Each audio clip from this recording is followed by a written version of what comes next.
Okay. And we are streaming out to YouTube if anybody's watching. Hello, everybody. Hello, world. Welcome to CEwire 2024 at this early hour out here on the West Coast. We have Gretchen Bailey and Steve Silberberg with us here today. How you doing, guys? Good morning. Well, good. Good morning. Okay. Easier for us on the East Coast. Yep. Yeah, you guys have it easier than I do, I guess, today. But so we're going to start streaming here to the rest of the world inside of CEwire in 3 minutes. Right now, this is just going out to YouTube. And I made a link to this YouTube channel on ODwire itself. So inside of ODwire in a discussion thread, this video is living right now. So. Oh, cool. All right. Well, we can direct people. So, so what's going to happen though is I told them that, yeah, you can watch it in ODwire. That's great. But what you can even do though, here's the trick. This year, you can, even if you're not registered for CEwire, you can watch the lobby in CEwire. So people can come into CEwire 2024 if they're ODwire members and watch the lobby inside of CEwire. And then if they feel inspired, they can register for the conference. So moved, they can register for the conference. So, and then get into the classrooms. I did get a message from Lillian Kuczynski. She said she can't do an interview, but she knows she has to be there online for her lecture. So at the AOA conference, there is an AOA meeting at this point. Yep. I'm sure a lot of speakers are there, in fact. I'm not getting Tammy what? too. Oh, well, they're coming through now. Yeah, they come. Tammy, Sunday at 11 a.m. You want to put that in? Sure. Okay, put it on the Where is schedule. she? I'll say yes. What? Where is 11 a.m. Which time? That's Easton. She's a SUNY girl. She's great. Okay. Okay, Well, let me see if I can be get. starting here in 10 seconds now in the lobby. Yeah, I'm not getting you live yet in the lobby, so. Yeah, so it's right on the nose at 6:30, so it should be starting. It says stream starting soon, and waiting for hosts. So Here we go. Oh, there we go. There we are. Yep. Hello, everyone. Buffering. Oh, hi, how you doing? And right on time. Here is Paul. Oh, wow! I don't believe it. Let's see if he actually I like comes what you in. have on the video here. Have a question for us? Type it in. That's smart. Very good. Yeah, I figured that was a nice thing to put in, something different. So. Yeah, that's really making it clear. Trying to let Paul in here. We'll see if there he is. Can you hear me? Hey, how's it going, Dad? Hey, how are you doing? I was about to text you to see how you're feeling. I cleaned out my line and I'm good as new. So Dad, we're streaming here. You came in right when we started, so we're right on the air here. I'm glad that you made it. So you sound good. You sound better than yesterday. Did they really work you over? Oh yeah. You know, they put you, they don't put you under, but then they stick like a tube in you, you know, a balloon, and they open it up. And so we have it. Easy peasy lemon squeezy. Camera? I don't see me. You are not on camera. You have to turn your camera on if you want people to see. You know, you don't have to let people see you if you don't want. I'm looking terrific, better than you actually. How could you not be after the week I've had here? But yeah, like so the mill. Yeah, it's been, you have no idea. But yeah, you can turn on your camera in the lower left-hand corner. Where's the camera? Where's it located? I'm looking at start video, participants, share screen, summary. How about start video? Click on the big start video button. That should do it. Which one? Start video? Okay, that might do it. Let's see. Yep. No? There's already quite a few people in the lobby. Yep. Yeah, there are. And people are greeting us, which is lovely. And they are. Mostly you go. you, Gretchen. There you are. Yay. Let's stop video. Don't I look great? You look fabulous. You look marvelous, darling. There you go. Yes. You do Oh, Saturday you're Night home. Live. You're not in the hospital. You're home, right? I'm sorry? You're home now. I'm home? Yeah, he made it home. Yeah. Oh, great. Okay. Here's his home. That's home. So meanwhile, Dad, you've been like away for the past day, so you haven't seen the misadventures that I've had here. It's been one thing after another to get everything running. So I'm just glad that the stream is working and we all made it, and it hasn't exploded yet. So that's good. Yeah, that part. Your apartment, your house is still cold? Yeah, I'm freezing. I'm wearing a fleece. We have no heat, so yeah, I am freezing. Because and in Portland, it's mild during the day a lot of the time, but at night it gets cold. So I am freezing. And normally I would have all the computers here to keep me warm, right? Because they generate so much waste heat. But the main computers that we use for the stream blew up yesterday, 10 minutes before we went on the air. And so we had to improvise yesterday. And you missed the whole thing. It was fun. It was the Keystone Cops. But so overnight last night, I had to cobble together based on the technology that I actually had around from various years to make everything work again. So all of the stuff is running on very makeshift equipment. And as I mentioned to Gretchen and Steve, some of it's from 2015. Some of the broadcasting stuff we're using is literally from the first CEwire because it's what I had at hand. So thank God I kept it. Yep. I'm so glad you kept it. Yeah. So You still have a green screen behind you. Are you going to be putting something up? it is up. This is just for you. Oh, okay. We have. Yeah, he's in the lobby. He's got his fancy dancy. I don't think Paul can do two things at once. This is stretching the limits of of his tech. So we'll let him sit here. But as long as you can see me, that's fine. But yeah, I will be putting up things like, and in fact, I'll put it up on the screen right now for everyone to see. The CEwire sponsor list and so forth, and instructions on what people can do today. So I think that's probably the most important thing that I wanted to review here while we still have people before they take off for class, because so many people have questions, what do I do and how do I do it? And I sort of feel like this is my main function here today, is to help people get through everything at the event. So first and foremost, just know that all of us here today in the lobby are here to help. That's really our primary function.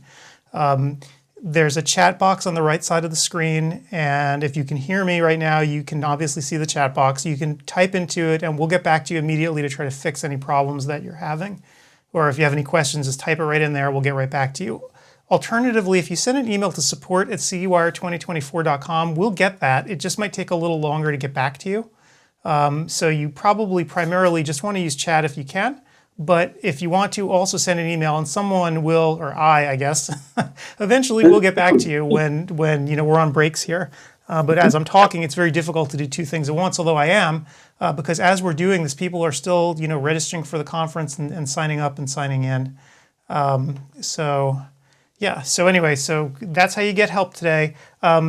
How to get to class, which is the other thing that people ask always. So right now you're here in the lobby, and there are no real classes here in the lobby, right? It's just us guys talking. That's a lot of class.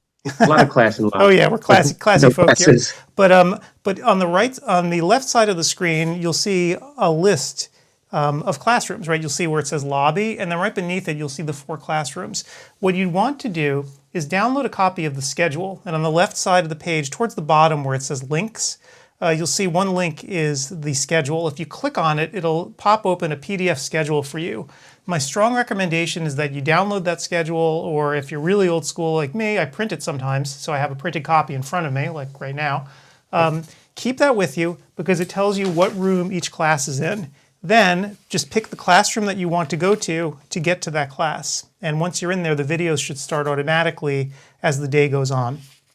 So that's how you watch, and then how you get credit, which is the other big thing. Remember, to get credit, you need to watch the entire lecture from start to finish, and at the end of the lecture, take the post-course survey. So that survey takes about 90 seconds, and basically it just asks you how you liked it. Was there anything that was good about the talk, bad about the talk? What would you improve? If the speaker was awful, you need to let us know. If the speaker was great, you should also let us know. And then once you complete that post-course survey, if you watch the whole lecture, you'll automatically get credit. It'll be added to your transcript. You don't have to do anything else. That's it. So always remember the post-course survey. And by the way, if you miss taking a post-course survey, after the conference is over this weekend, I'll be sending you emails with links to those surveys again for each and every lecture. So don't feel like, oh my God, I missed the survey, it's gone forever. What am I gonna do? You'll get links after this weekend's over where you can go back to any surveys that you missed and fill them out again. So don't feel any pressure. So this is not the kind of event where if you miss something, it's gone for good. We're always here to help and try to fix problems later. We aim to make this the easiest you've ever done. Yep. Mm-hmm. And one person wants to know about the tracking for DA, and they have to plan their schedule. It's tomorrow. It's one track on track one. Just stay there and you can get all your DA initiatives and credits you need. So today you can freelance and do whatever you want or take glaucoma up to kazoo. Right. So yeah, so track 1 on Sunday is the all drug track. And I should probably bring it up so everyone can see. So All drugs all the time. We aim to please. so let me show everybody here on the schedule. So here's Sunday, and you can see room 1 is all drugs all day. You'll know which one the narcotics lectures are because obviously you can see it right in the titles. They're very clearly labeled. And literally it's the entire day on Sunday in track 1. And credit to Crystal. She's here. She's going to open up the show, and she's here even early. She's going to be at one of our first lectures. Excellent. Well, thank you, Crystal, for getting here early. It cuts down on our anxiety, for sure, knowing the speakers have made it. And so that's the schedule. Oh yeah, and I wanted to show people how to get credit. I brought that up. So again, for the synchronous talks, there's just a post-course survey at the end of each one. Make sure you take it. And by the way, if you have problems in the class, when you're in a class, start typing in the chat box. We'll be around there too. I know Steve will be popping in and out, and we can always help you with that. So no worries there. Asynchronous talks. So again, this is for the on-demand talks, which are not yet available. On-demand talks are going to be available starting on Monday. And again, if you take a class on demand, remember, those do require quizzes at the end. Actual quizzes, like where they ask you real questions. And that's an ARBO requirement. This is not something that I want to do to torture you. This is what ARBO requires. So again, so if you don't want to take quizzes, obviously take courses synchronously. Otherwise, come on back whenever you want and watch. The other question that people always have is how long does it take the credits to get to ARBO? It'll take about 2 weeks from the time you complete a class until the time ARBO has it in the OE tracker. And the reason is we submit the synchronous credits on the Wednesday after each CEwire. So this will be over on Sunday afternoon. We hold on to the credits for 1 day, 2 days, 3 days. And the reason we do it is because if there are any issues, like for instance, let's say you missed taking a survey, right? We want to give you time to go back to finish the survey so that the credits can then be sent to ARBO. So that's why we hold on to them for a few extra days. Once everybody's got all their surveys in and everything looks good and ready to go, usually on Wednesday or Thursday of the week after the CEwire, we send them into ARBO. And then it takes ARBO about 1 business week to actually get all the stuff together. So just know that ARBO will have it. It'll take them about a week once we send it to them. So you can expect your credits to post in 10 to 14 days after CEwire. Now, sometimes ARBO surprises me and they do it much faster. But it really depends on the time of year. There are certain times of year where you can almost hear them drowning on the other end of the email because there's so many conferences going on that it's really difficult for them to get stuff done quickly. Other times of year, there's nothing going on, and so they can do it fast. And of course, CEwire runs year-round. So that's why it's sort of variable. Sometimes you'll see your credits quickly, sometimes not so quickly. So nothing we can do about that. We sort of just work with ARBO on it. But again, if you have problems, your credits don't make it or whatever, support@CEwire2024.com is the email. You can always reach us. We're always here. Any of those emails that you've been getting from our system as well, if you reply to any of those, literally any email that we send you, that'll go right to me. So we can, fix it for you if you have any problems. So you will not should give ARBO a break, because when you submit these, there have been several thousand people taking courses up to 75 hours. They're swamped when you ship it in, I assume. Right. So CEwire, in terms of the number of people, is one of the largest conferences there is, right? I mean, Expo only has 1,300 or 1,400 ODs that go through and take COPE credits. We have about 3,000 at this very first one, and it just grows as the year goes on. So we give them a ton of credits each time we do one of these live events.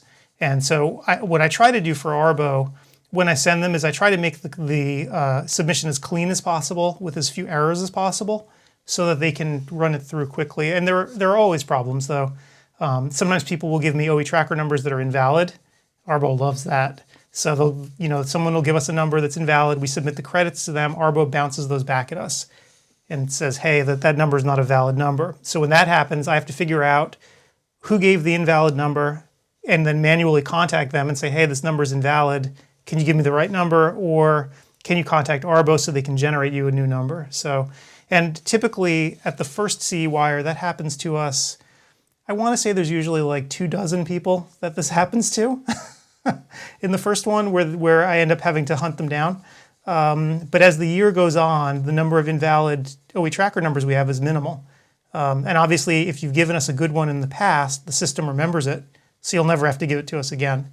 So over time, these edges get smoothed out, which is pretty cool. That's why this one is usually the most challenging, at least from your end, Adam, to make sure that everything is working as it should and people are able to get in, because people come back throughout the year to other conferences. And this one is really the moment of truth to make sure that everything's working, and why your hairline recedes a bit every January, February from pulling out your hair, because it's the most challenging. It is, for sure. This first one is interesting. So Karen, for instance, I just see in the chat here, Karen said, I signed up late last night. I didn't get an email to access the program. Do I need to do anything more? So Karen should have gotten a receipt email last night if she didn't make it. So Karen, definitely check your spam folder to see if anything ended up there. And if it did end up in the spam folder, remember to whitelist us in your system, because you want to make sure you get emails from us. But Karen, it looks like you're all set up, and if you can hear us here, you're perfect and ready to go.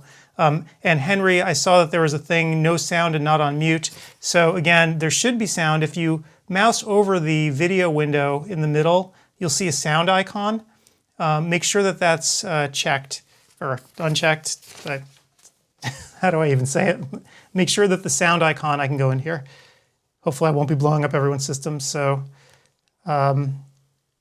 this icon, you got to make sure that that icon is Doesn't have a slash through it. Yeah, if there's no slash through it, then you should be getting sound. So. And I suggested he refresh as well in case it was something wonky with the browser. Yep, but usually mute issues are your browser trying to suppress sound in any way that it can, so that you don't get annoyed, which is the opposite of what we want here, obviously. Also, there's one issue. If someone isn't an ODwire member, before they can get on, they've got to join ODwire. So it's part and parcel of the registration process, actually. So for instance, we saw Karen register last night. You can't actually get in here to CEwire without being an ODwire member. You have to be. That's why when you see everybody's names here, these are what their names are on ODwire as well. These are all ODwire folks. So if you're in the lobby, you managed to get in. So if you're in the lobby, if you've made it this far and you can see your name there in the chat even, then you know that you're okay. You're an ODwire member at the very least. So Philip just asked a question, can you confirm that I registered? I thought I did it in December. So I could do that for you right now. I could look, but Philip, if you can actually get to those classrooms, room 1, 2, 3, 4, as the lectures start, and it doesn't say like try to upgrade your access or anything like that, that means you're registered. So definitely give it a shot. Yeah, because manually I can obviously look to see who registered and what, and I'll actually do it for Philip right now because he's here. But as a more general point, if you can get into the classrooms, it means that you're registered properly. So let me look up Philip for him right now.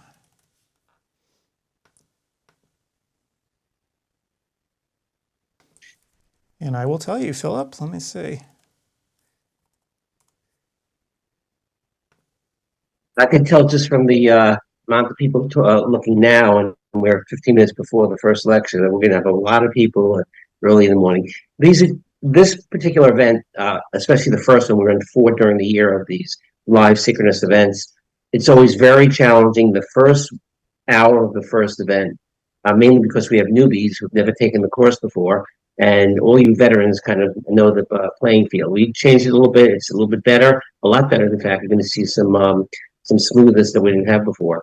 But just know the first hour or two of this is just if you go into a room and the sound isn't playing, try to refresh it, etc. And you'll find that during the first lecture you'll be able to hear it perfectly. Adam has made it exceptional. Well, I mean, and you can lean on other people too. If you can't hear something, just put in the chat box, hey, I can't hear. Yeah. And most of the time, other people who are there can actually explain to you what to do.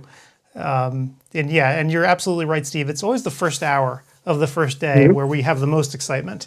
And if something's going to go wrong, Excitement. I like the word excitement. Yes, that's good. Good. and so Cecilia just had a question: is there a survey to be filled out for every session? So Cecilia, yes. To get credit today, all you have to do is go into a classroom, watch the entire lecture, and then at the end of each lecture, there's a post-course survey, and it's not a quiz. It's just like a 90-second thing where you tell us if you like the lecture or not. And if you fill out that post-course survey and you've watched the whole lecture, you didn't leave, you didn't cover up the window, you didn't close it out, you'll get credit automatically. But that survey is important. But as I mentioned before, if you forget to fill out the survey, don't worry like, oh my God, I'm never going to get credit. I'm going to email everybody when the weekend's over with links to the surveys again. If you missed one or two of them, you can always just go circle back and try to take the survey later and still get credit. Because I hold off sending everybody's credits to Arbo until Wednesday or Thursday so that you have that little chance to go back and do more surveys if you missed some. The whole thing, by the way, the whole thing about the surveys, this isn't like a CEwire thing. Like, I didn't want to do this, to be completely honest with you, because I know that people find it annoying. It's an Arbo requirement. They wanted us to do this, so we had to implement it, and that's why we have it now. In the old days, we didn't even need this. Somebody asked a question about a test to add to what you're saying, Adam. No test is required during the synchronous events, which is what we're doing now on Saturday and Sunday if you're watching the courses with the professor or the teachers or the lecturers here. But during the on-demand or enduring portion or asynchronous, whatever term you want to use, during the times that the live lectures aren't taking place, then you will have to take a quiz. So far easy to do it now and take the, survey at the end. You've got 8 days to do it because we're presenting this over 4 weekends. And so you have plenty of time to do it in a synchronous fashion. And if not, you always can take it on demand. Right. So, so Steve, you bring up a good point. So for those of you who've never taken a CEwire before, what's unique about this conference is that we have 75 credits and we do the same courses each time, almost like a Broadway play. That we're going to do this 4 weekends throughout the year, and it's going to be the same courses, usually running at the same times, so you can come and take different tracks or different courses every single time. So you don't have to worry about missing something. Each time you come, you can take something different. That's why this is a little bit unique. We have very cooperative speakers, and we appreciate everything that they do because they have to come back here for each one of these weekends. Because the only way that you're allowed to get credit for these classes is if the speakers are there interacting with you.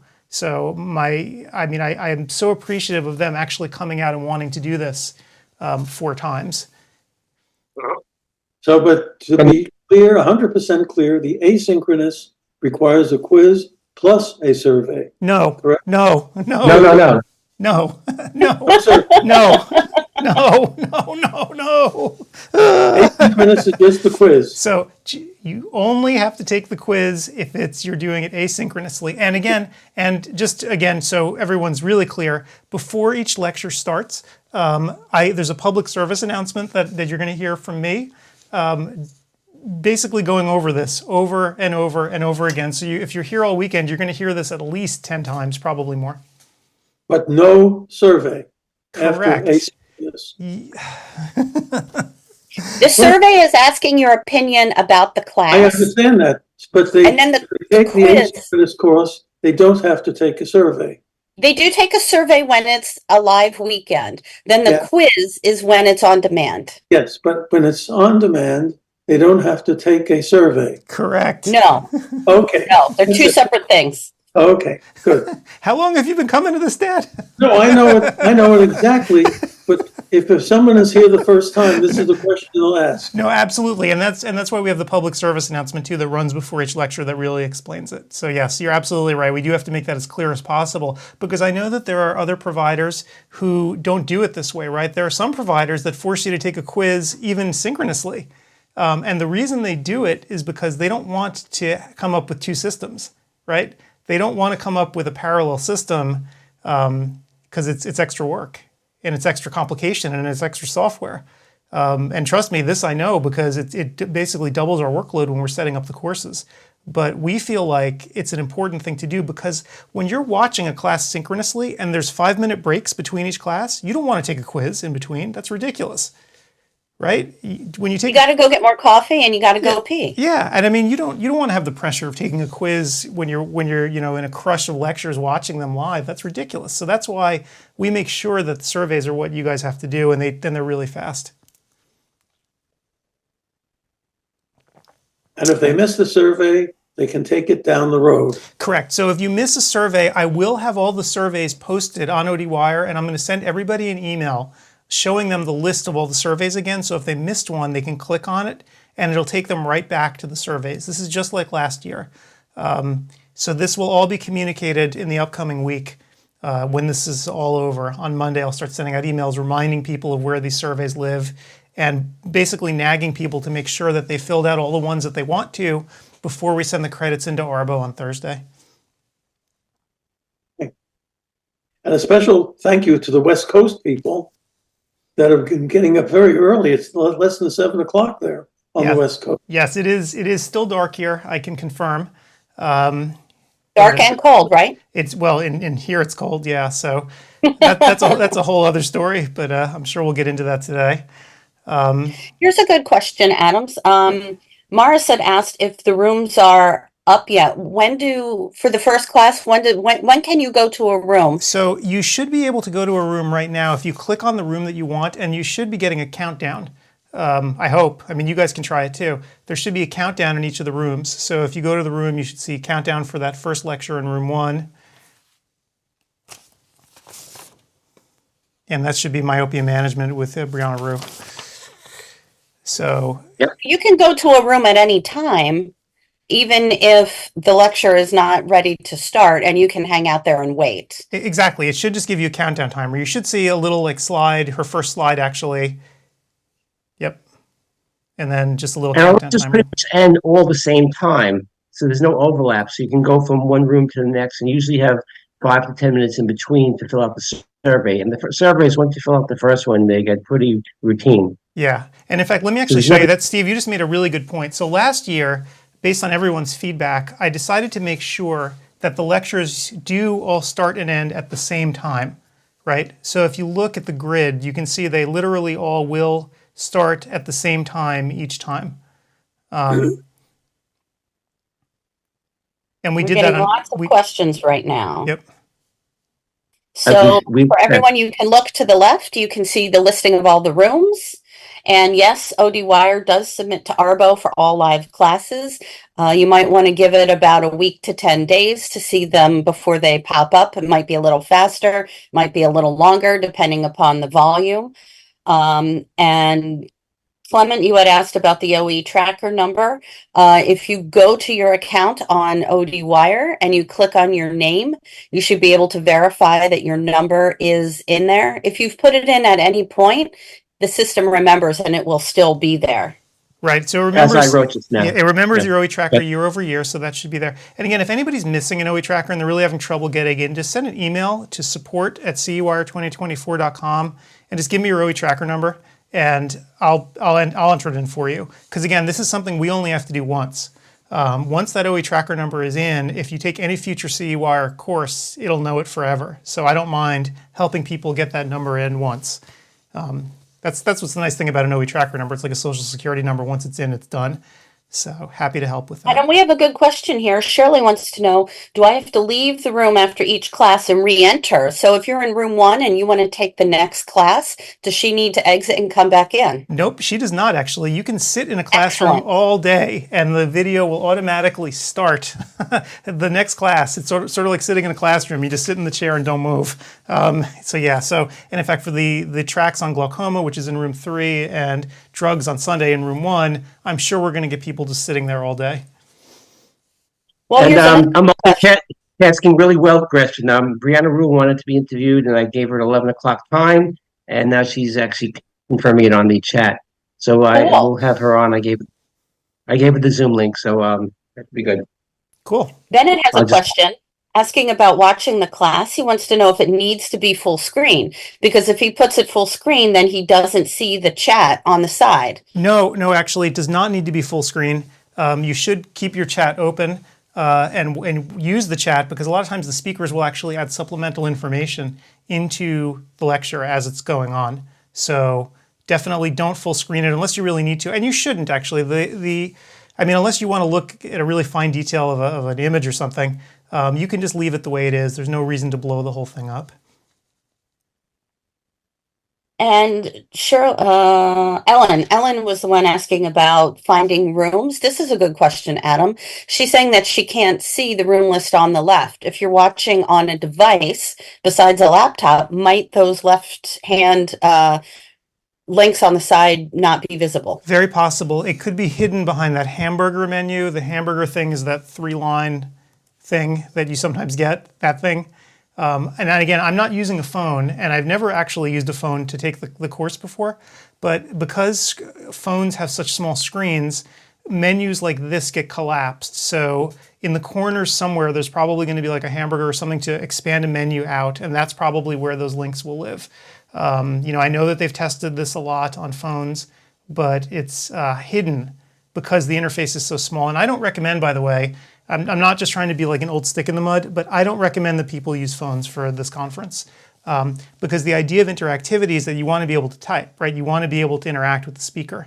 So I would say that you can use a phone, and a lot of people actually, about 20% of people use iPads, which I find really funny. You know, I guess that's close to being a laptop. But you know, for the best experience, you probably want a real laptop or a real desktop just so you can type. You know, and again, I'm showing my age, right? I'm sure younger people are a little bit better with virtual keyboards than I am. But yeah, I find it much easier to have a real keyboard to type on. Well, our first classes are about to start, and so we've got in room 1, Brianna Rue talking about myopia management. In room 2, John Nolan talking about connecting the eye and brain with nutrition and optometry. And I recommend you listen to Dr. Nolan simply for the fabulous accent that he has. So just for pure ear candy, go listen to John Nolan. In room 3, we've got, oh boy, am I going to mangle his name, Austin Lefferth? Did I say that correctly? Talking about glaucoma and the gut. And then in room 4, Crystal Breimer talking about aesthetics and optometry. So our first classes are about to start, which is really exciting. And we're going to see our lobby really drop down. Oh, it just completely dropped. People are beating feet to the rooms. I'm holding my breath. We don't know the exact number because it does refresh, but there's a lot of people in these classes and they're all asking questions. In each room, I'm putting, again, the information about the survey, but something does come up, Adam, correct? That complete the survey? Yeah, so there are links at the bottom of each page, as you'll notice underneath the video window with the link to the survey. And there's also a link that will come up on the right side of the screen about 10 minutes before the lecture's finished. You'll get a link to the survey that'll appear on the right side of the screen. So you'll have 2 places where you can get to the survey. And you know, hopefully everything's coming up. This is always where I get a little bit nervous, this first couple minutes. So just a little point that I would make. Dr. Nolan's lecture is on the connection of the eye-brain with nutrition. That's characterized as TD, which is treatment of disease. But for people in New Jersey and some other states that require orals, it's certainly an oral lecture, and I think you could defend that. We have plenty of the oral lectures also, so just know that sometimes we have to categorize things the way Arbor wants it, but they do fulfill other requirements. Yep. Yeah, and I do what they tell me to do in terms of the course IDs and how they're categorized. So they'll frequently give me pushback if we try to submit in a certain category, and they say, oh, it should be this other category, and 99 times out of 100, I go with what they say. Because fighting City Hall is sometimes very difficult. Occasionally, I'll give them real pushback, though. If I feel that something is legitimately a certain category, I'll fight for it. But for the most part, they're the ones who came up with the categories. They know them better than I do. All right. So, and by the way, before each lecture, you're going to see Adam over and over and over again describe the process. So get ready to see Adam introduce his lecture. Yep. So Sue, as you can see here, you don't need to re-enter. If you're in a room already, if you're in room 1 and all the talks you want to watch are in room 1, you can just sit there. You can sit there and just watch, and the next lecture will automatically start. When it's scheduled to, you'll see the countdown timer actually start about 5 minutes, I think, before the next class begins. So, and Anna, Adam, I did have to refresh to get the video to play in room in one of the rooms, and I think it's the same. So if your screen isn't showing the a little talk by Adam. Just refresh your browser and it should show what you want or need. Okay, so Anna's having trouble getting in. I'm going to actually look at Anna's account, and I will let her know what the deal is. So hang on here 1 second. I believe it's an upgrade from previous years of not needing to refresh when you're staying in the same room. Is that correct? It is, in fact. So Steve, if you actually sat there for another minute or two, it would have pushed you in there no matter what. Okay, I'm just letting people know if they freak out, just to press that little circle that you always do to refresh a page in your browser. And we have another one, Adam, somebody who says that they need to upgrade. So after you check Anna, you've got another one in the chat. I'm working on it right now. And I'm in all the rooms and I have it muted, don't worry, so I don't echo voices as well. So by the way, there's one track right now in track 3, which is basically all glaucoma. We have so much glaucoma that if you take all our courses, I don't think you have to take anything in optometry school or residency at this point. Everything is covered by tremendous speakers. And so, Anna, we're trying to work through your issue right now to see you are registered, that is for sure. And I'm curious as to why you can't actually get in, because I can see you're in the lobby here. So that obviously works. And okay, getting another one. Of others who are saying that they need upgrade. So when you get Anna figured out, then we've got Nishi and Aisha and Gary. Well, maybe you can describe yours as it might be just a question of refreshing, logging in, etc. So, and again, I'm having Jake look at it right now. This is always sort of the very first talk of the first day where this kind of thing can happen with permissions and stuff. But Steve, for the most part, you are seeing people they are able to get in, right? Oh, absolutely, and nobody's complaining. Everybody's there's no complaints about video, audio. I checked out all 3 rooms at this point. All 4 rooms, excuse me. Oh, right. Gary got it. He refreshed. Yep. Okay, so just refresh the page and that'll work.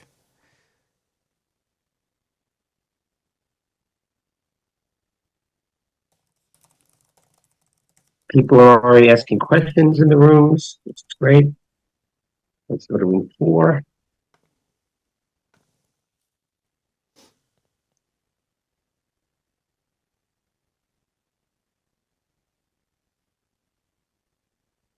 Yeah, so it looks like that was a permissions issue for those accounts. I'm not sure why. And again, this is always the great postmortem that we do with folks at Audentio at the end, asking why certain people had permissions problems. So I'm also going to help some people right now to get into their ODwire accounts. And it's so great when you designate the speakers in a different color, because they're all there, and I'm not all there sometimes. But they're all there, and they're very motivated. And I'm going to try to add up how many people at least are watching now, and we're approaching 1,000, and I'm sure that it just hasn't refreshed. So a lot of people watching everybody, and it's pretty well divided between the 4 rooms. And somebody just, I'm just trying to, you can hear me typing here like crazy. I'm trying to just help people log in. No, that's important. That is totally important. Yes, the number of people in the live stream has absolutely taken a tumble, which is great because that means that everybody's in classes. It means we're talking to ourselves, but it's recorded, so. Actually, it's dropped to 39. And why are you 39 people here? Well, one of them is Adam, and one of them's Gretchen, and one of them's Crystal. Crystal, go to your room. So, you can keep the lobby open and That's go to your room true, at the same time. So some people do that. They'll Yes. keep the lobby running. That's true. I apologize. I should do that. I should open up tabs with all of the rooms just because I'm not getting credit. So Yeah. it'll yell at me, but I can still see them. So yeah, maybe I should do that. In fact, Adam, the software is working perfectly because I was in 2 rooms at the same time and I got that message. Yep, Slapped me in I the just face popped saying, into "Can't all do 4 that." and it told me that too. So guys, if you want to take 2 courses at the same time, you can't. The software will sense it and you'll get a message and choose one or the other, but you can't take both. You've got uh, about, let's figure out, about 80 hours of ability to take 75 courses between the 4 events live, and that's just live or synchronous. You can still take it on demand if your state allows. Well, one question they may have, what if you pick a course and you don't like the course and you want to bail out? How much time do you have to get into another room? Adam knows that better than I as far as the flexibility of Yeah, the so software. you have a couple minutes in the beginning. You know, I wouldn't push it more than 5 minutes. But yeah, you have a few minutes to do the crossover. Okay, let me just give her a time. Sunday, late afternoon.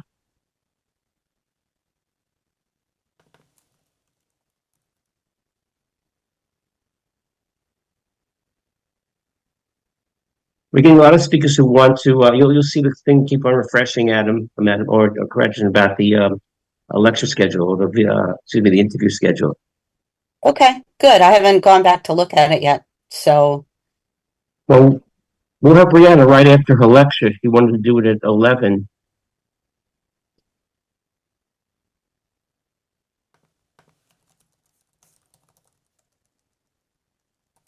Yeah, there was an AOA meeting, so a lot of we have very high-profile speakers that are also AOA people. Let me just see here. One of our, I won't tell you because of HIPAA rules, but one of our speakers has a cough and laryngitis, so he or she won't be a good interview. But it's lucky the lectures are pre-taped. that's right. And you can handle all this on chat. So, all the questions. So it's not Yep, it's not as big a deal. they'll I never know. have one question, basically. When I watch TV, for example, sometimes I want to see a lot of things simultaneously. Can someone that doesn't want to get credit be able to go from course to course during that hour, or will it be cut off where they can't actually No, see the course? they could never do one, just won't get credit for it. Yep, you're right, Paul. They go from course 1, 2, 3, or 4 during that hour. Just for example, if it's a speaker, speakers are, they're on there as well. Some speakers may want to just see other speakers in action. Hmm. Can they go from course to course during that hour? Yep. I would think so, that they can pop in and out of different classes. Yeah, they just won't get, just the way Steve and I are right now, but you won't get credit for it. But that's not what they're But interested in. the screen won't go blank and say, no, you can't take a course. No, you'll just get an error message. You're not going to get credit. Close one tab. But they continue, they can watch it. Yeah.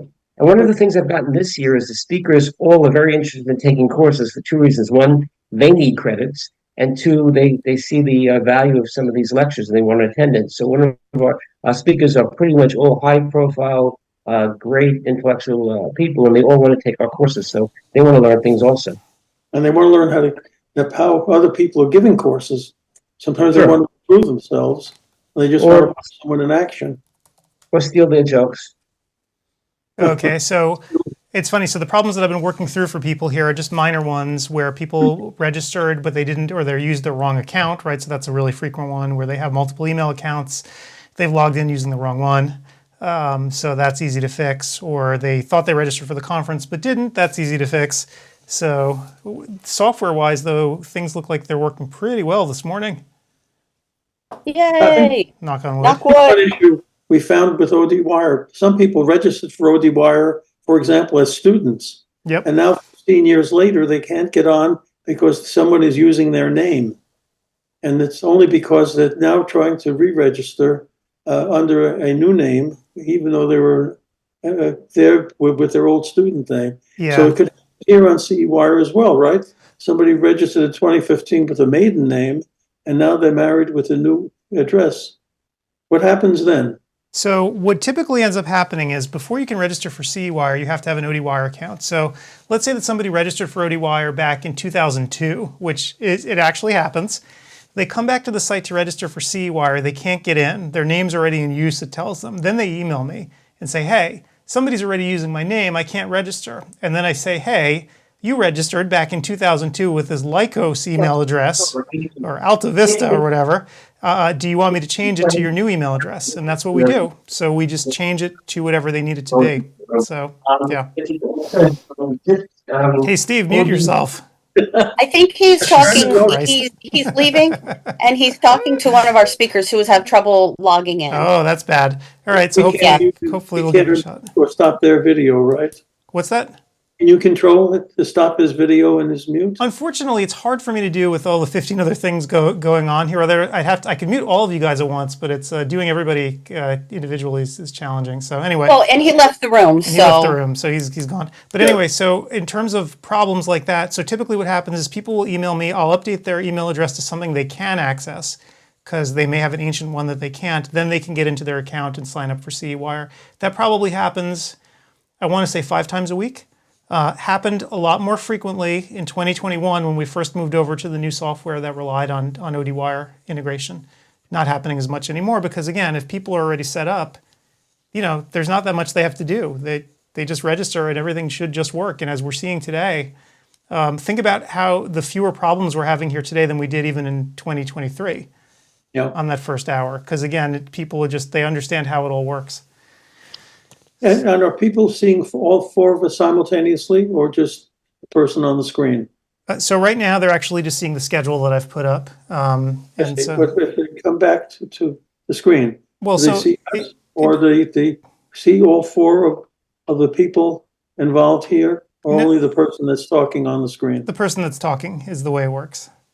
So you can scratch while others are on. You can scratch your nose. Is this a big concern? Well, so, you know. So, yeah. So anyway, so things seem to be working pretty well here, though. I'm not seeing any other...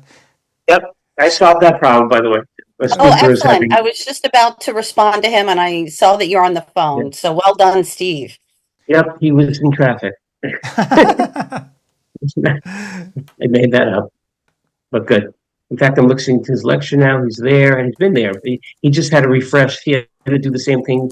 If you're having trouble, if something freezes, or if the room starts and your lecture doesn't start, just refresh the page, and it should be fine. And I'm trying to help people via email just to make sure that they can get in.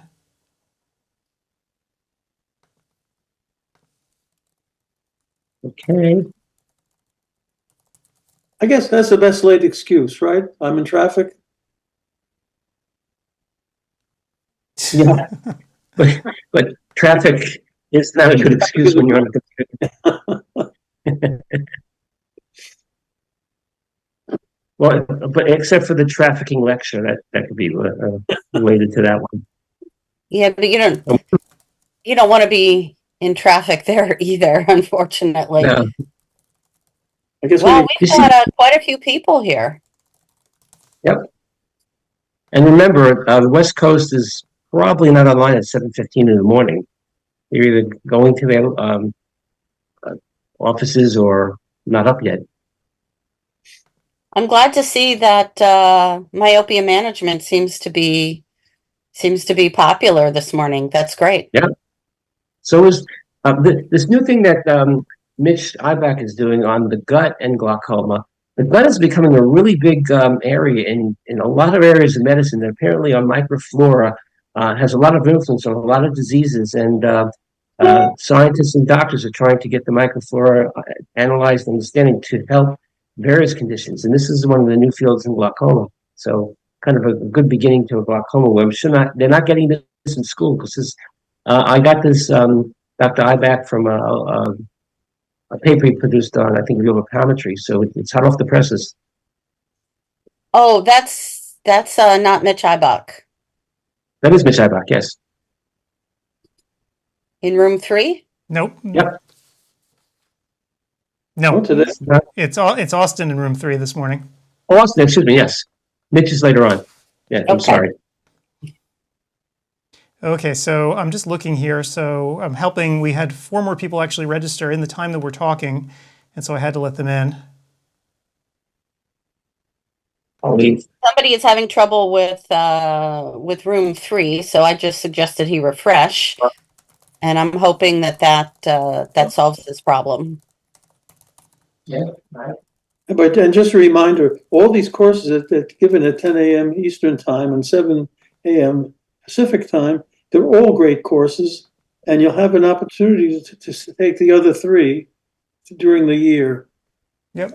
So not to worry that you'll miss any of them, because each of them is just really one of the best courses around that I could see that you wouldn't want to miss. And it's always great when somebody asks for help and you give a suggestion and you don't hear from that person again. That means that, yay, that person got into the room that he or she was looking for. So excellent. I'm Yep. hoping that that Mark is now in room 3. He's interested in the glaucoma lecture, so I'm hoping that he got in there. And once he's there, he could stay there the whole day and take glaucoma upon glaucoma and get every different aspect of it. And John Nolan is a happy guy because it's not very early for him, right? So yeah, so it's funny actually. So no, Dr. Nolan, this is always his spot. This is the spot that he always takes. So he's in Ireland. So whenever we have somebody from Europe doing one of these talks, I'm very careful to schedule them properly. Europe, we have someone from Australia as well. So when those folks tell me that they want a certain time, I make that happen. Oh yeah, because you don't want somebody getting up in the middle of the night. I mean, you have to do it; it's a given, Adam. But but for a speaker to be cogent there and answer questions on text, I mean, fortunately, they're not delivering the lecture live, but you want to make sure that they're giving good information and not half asleep. Sure, Earl. Australia is early the next morning, so it's kind of tough for them. Yep. Yeah. So I always give them whatever times they want. I don't even argue. And in fact, people asked me yesterday during the little rehearsal that we did last night how we came up with the schedule. And maybe this is a good time to actually, because people asked how do we do this? And the answer is very carefully. So this year, especially because there are so many classes, I'm pulling up the schedule to show people. We had 4 tracks instead of 3. And the way it works is that the speakers, if they have a preference, I ask them to tell me right up front, what's the best time for you? And so people who have a strong preference, that's when I usually try to slot them in. But it's like a big puzzle. It's like a game of Tetris, trying to get everybody in the right place. And it can be very difficult. And especially because we're trying to do some tracks this year, like with narcotics and with glaucoma, we wanted to, especially for the narcotics one, we needed to have those guys all running back to back. So it was a little bit challenging.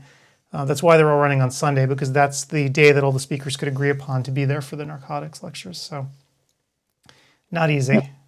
And it's very convenient for most folks who don't have hours on Sunday. There are a lot of Saturday optometrists that work that can't really participate except on Sundays. Yep. And again, when people are working with us, I always ask to please let me know if a time is going to be a problem. And usually, and because we like to keep the same times, right, for each CEwire, it's almost like, again, like a play where we want the same times for each course each time. But usually people let me know and they're good about it. Occasionally we'll have someone who has an emergency or who has to change. And that just, we try to accommodate it whenever we can. We had that actually with Dr. Rapuano this time around, where we had to move his lecture later into the day on Sunday. It was scheduled to run earlier, but it has to run late. So that's kind of what we're doing now. And again, people that complain that some lectures are too late, they're not too late for the West Coast. So it's inconvenient for the East Coast, for the West Coast in the morning. It's inconvenient for the East Coast at night, but very nice for the West Coast folks. Yep. We have such expansive time pool that it should be something for everyone. Yeah. And I think people like our lecturer from Australia, and maybe we had somebody from New Zealand, and you on the West Coast, and John Nolan. People get used to their state with respect to East Coast time, because the world revolves around New York time in some manner of speaking. So, they don't get up at 2 o'clock in the morning, but they're used to giving lectures early or late. Right. Okay, I got my 2 computers working, so I can have the live stream playing and be in the rooms at the same time. For it being 25 minutes into the first lecture, we had fewer than 10 people who had challenges. And wow. Right. I mean, every time the amount of questions decreases. And if this is really Right. the where the rubber hits the road, and probably over the next few hours, as people on the West Coast wake up and decide to jump on, we will see it. But that just really speaks to the stability of the platform and the fabulousness of the Audentio team and making sure that all of this runs smoothly. I mean, Yep. this is almost ridiculous how smoothly things are going. Your own disasters at the house notwithstanding, Adam, but just with the platform and people having problems, I mean, I don't think I've seen this to be as smooth. I mean, pretty soon we won't be needed. Well, And to we quote a won't be more hair. philosopher, to quote a philosopher, that's what keeps the competition from joining us and making the field overcrowded. People just can't do what Adam has accomplished. Well, And I thought, well, over the last couple of months, less people doing what we're doing rather than more. We thought that we'd get a plethora of them, but people are dropping out of this field because, frankly, we're dominating it.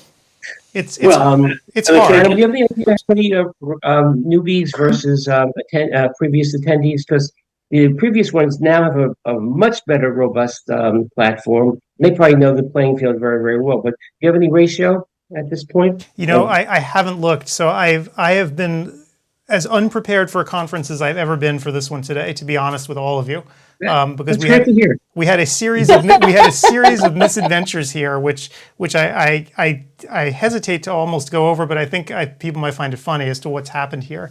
The fact that we actually made it and this is actually running properly today is a minor miracle. So maybe we can go over that for a minute since we have nothing else to do. Since let's see. Yep. Because We will have an interview at 11 o'clock, though, Adam. Brianna Rue Oh, is nice. coming directly after her lecture. Sure. I gave her the link, and she's a newbie to this conference. What happens is speakers recommend other speakers because they've had such a great experience here, and we've had more than several that are newbies here who are very, very good speakers who were recommended by others. Last day, I've had 3 people, very prominent people in the field, that want to lecture for us. Unfortunately, we're filled this year, so they're going to come on next year. Yep. So before we talk about anything else, let's just talk a little bit. Gretchen mentioned how smooth everything's going. I think people should understand the platform and what's been happening over the past year. So since CEwire 2023, in the intervening year, there have been literally thousands of development changes to the platform. And that's not a joke, literally thousands of changes. So even though what you're looking at right now looks very much like the software that was from 2023, under the hood, very different. And so that's why, we were a little bit nervous testing everything out today, making sure that it would work. But the software is much improved from last year. And that's why, Gretchen, you're noticing that smoothness. These rough edges are just sort of being scraped away. So Audentio did a great job with it. It seems to be working really well for people. The other interesting thing about the software, the live stream actually today, which is the funny part that I tend to work on, and and also, when we're setting up the courses, like for instance, getting the videos in place, right? So this is part of my job as well, where I have to re-encode all the videos, make sure the audio is correct, so on and so forth. There's a million small steps that requires a bit of computing power to actually get done before the conference. Well, 2 weeks ago, out here in Portland, and I'll show pictures in case people don't think I'm exaggerating, we had the mother of all ice storms here. And I'll put up some pictures in the lobby so people can see exactly what happened out here. Portland is a place where it rarely gets below freezing. Maybe a couple days a year it dips below 32. But maybe once or twice a decade, you'll get a terrible ice storm where it'll get below freezing, the rain turns to freezing rain, it turns to ice, and then it doesn't melt. So we had a week where it was 15 degrees. It never got warm again. So basically, wait, Adam, can we point out that is not your car? That is not my car. That is actually that's from downtown Portland, actually. So the ice came, stuck on everything, and it was 15 degrees for a week. So trees started collapsing everywhere, all over the city, thousands of them, which knocked out power everywhere to hundreds of thousands of people, including us. So my house, an entire neighborhood, didn't have power for almost 5 days. And so, of course, when that happens and it's freezing for 5 days, what happens when you don't have power? Everybody's pipes start to freeze as well. So you have plumbing disasters as well and water main breaks. So basically, the whole city was shut down for about 5 days. And I have more pictures here to show people. These were not small trees that went down. So where I live, this is the Christmas tree capital of the world. This is where most of them come from. Wait, I thought Pennsylvania was. No, the Douglas fir, which is our tree here, we ship more Christmas trees than anybody. Oregon's a big state. So the problem with these trees is that their roots don't go very deep and they don't like being frozen. And so lots of trees came down and destroyed our electrical grid. And in my town in particular, here's a picture actually from my neighborhood. You can actually see, this is the main road that runs out from my street to get us out of town. And you can see those trees that are leaning over the road and some that are down on the road. Those are not small trees. Those are hundreds of feet tall. And so effectively, our entire town was trapped here for 5 days. Wow. We managed to make it out, actually. I put chains on our Subaru, and I'm like, all right, we're good. It was the stupidest thing ever. We shouldn't have tried to leave, but we did because we didn't want to be freezing and without power for 5 days. So we made it to the next Well, you town got over. out to go to a hotel. It wasn't like you were joyriding. Right. That's the difference. But as we left the hotel, I mean, as we left our house, 10 minutes later, they declared a state of emergency and everyone had to stay inside. So schmucks like we were out on the road with trees falling down everywhere.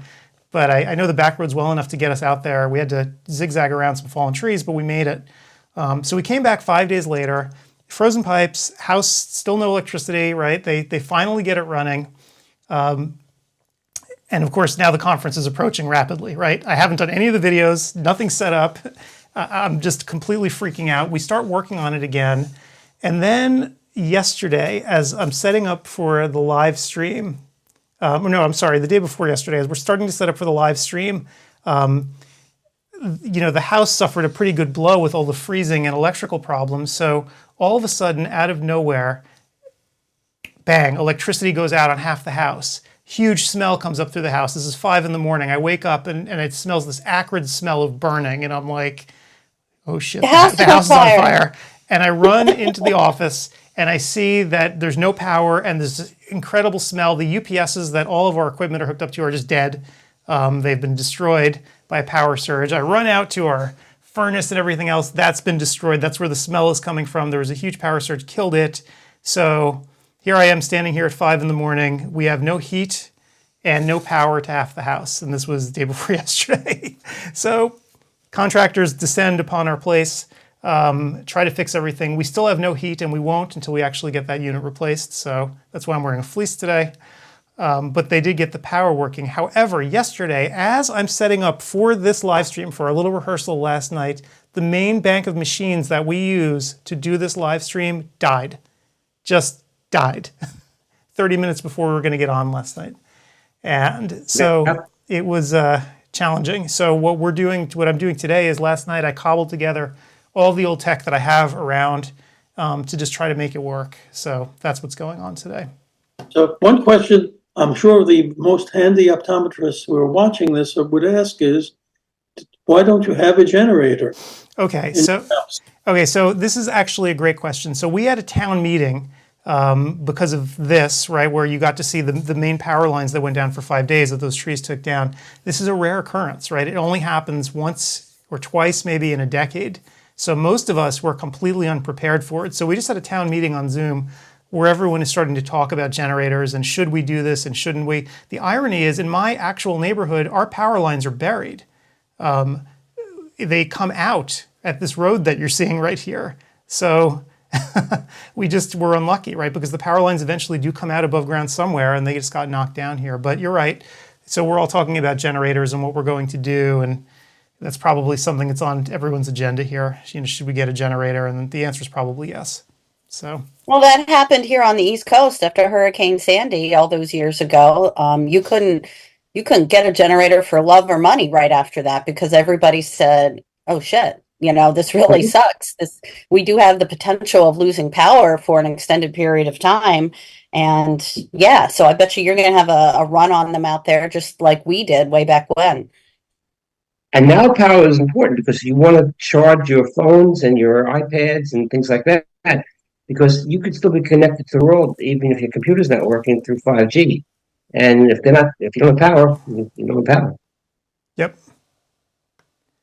Yeah. So it's and they generate a little bit of heat. So what we're planning to do, I mean, this is what my wife wants to do. It's so hilarious, actually, because, we were out of our house for a week. Everything's a mess, falling apart. Then this happens with the heater. She fled. She's like, okay, you can do CEwire, have fun in the cold. I'm going to a hotel.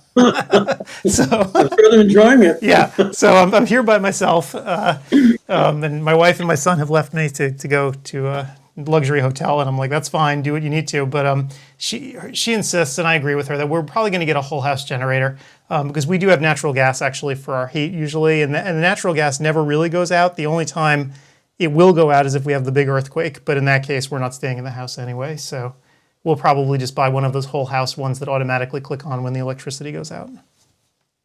And what happened to the homeless folks in downtown Portland? Okay, so this was another bit of controversy, actually. It was so cold and there weren't enough warming centers set up. So the city of Portland did set up some warming centers. Our city, which is we're a suburb, actually, we're about 6 miles south of Portland. And one of the big controversies was our town didn't set up warming centers. But literally, none of us had electricity.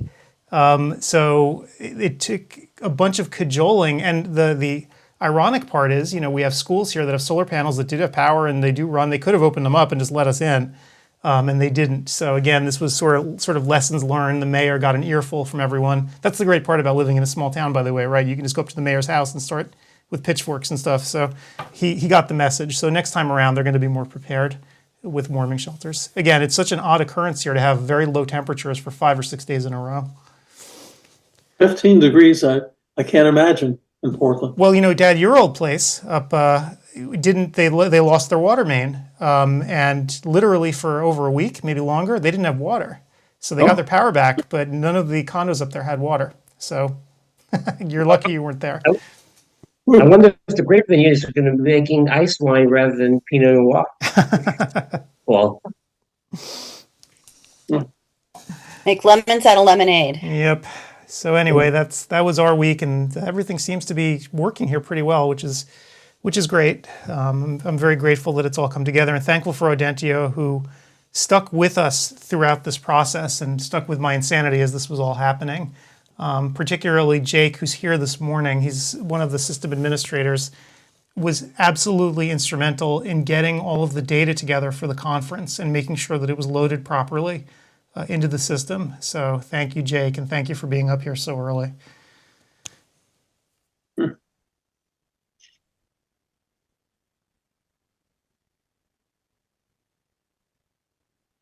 And they gave your listeners a view of your everyday clothes too today. Yeah, no, I didn't get. I mean, I'm freezing. Like I had to put on a fleece. I was going to actually wear my puffer jacket because I'm really cold. Yeah.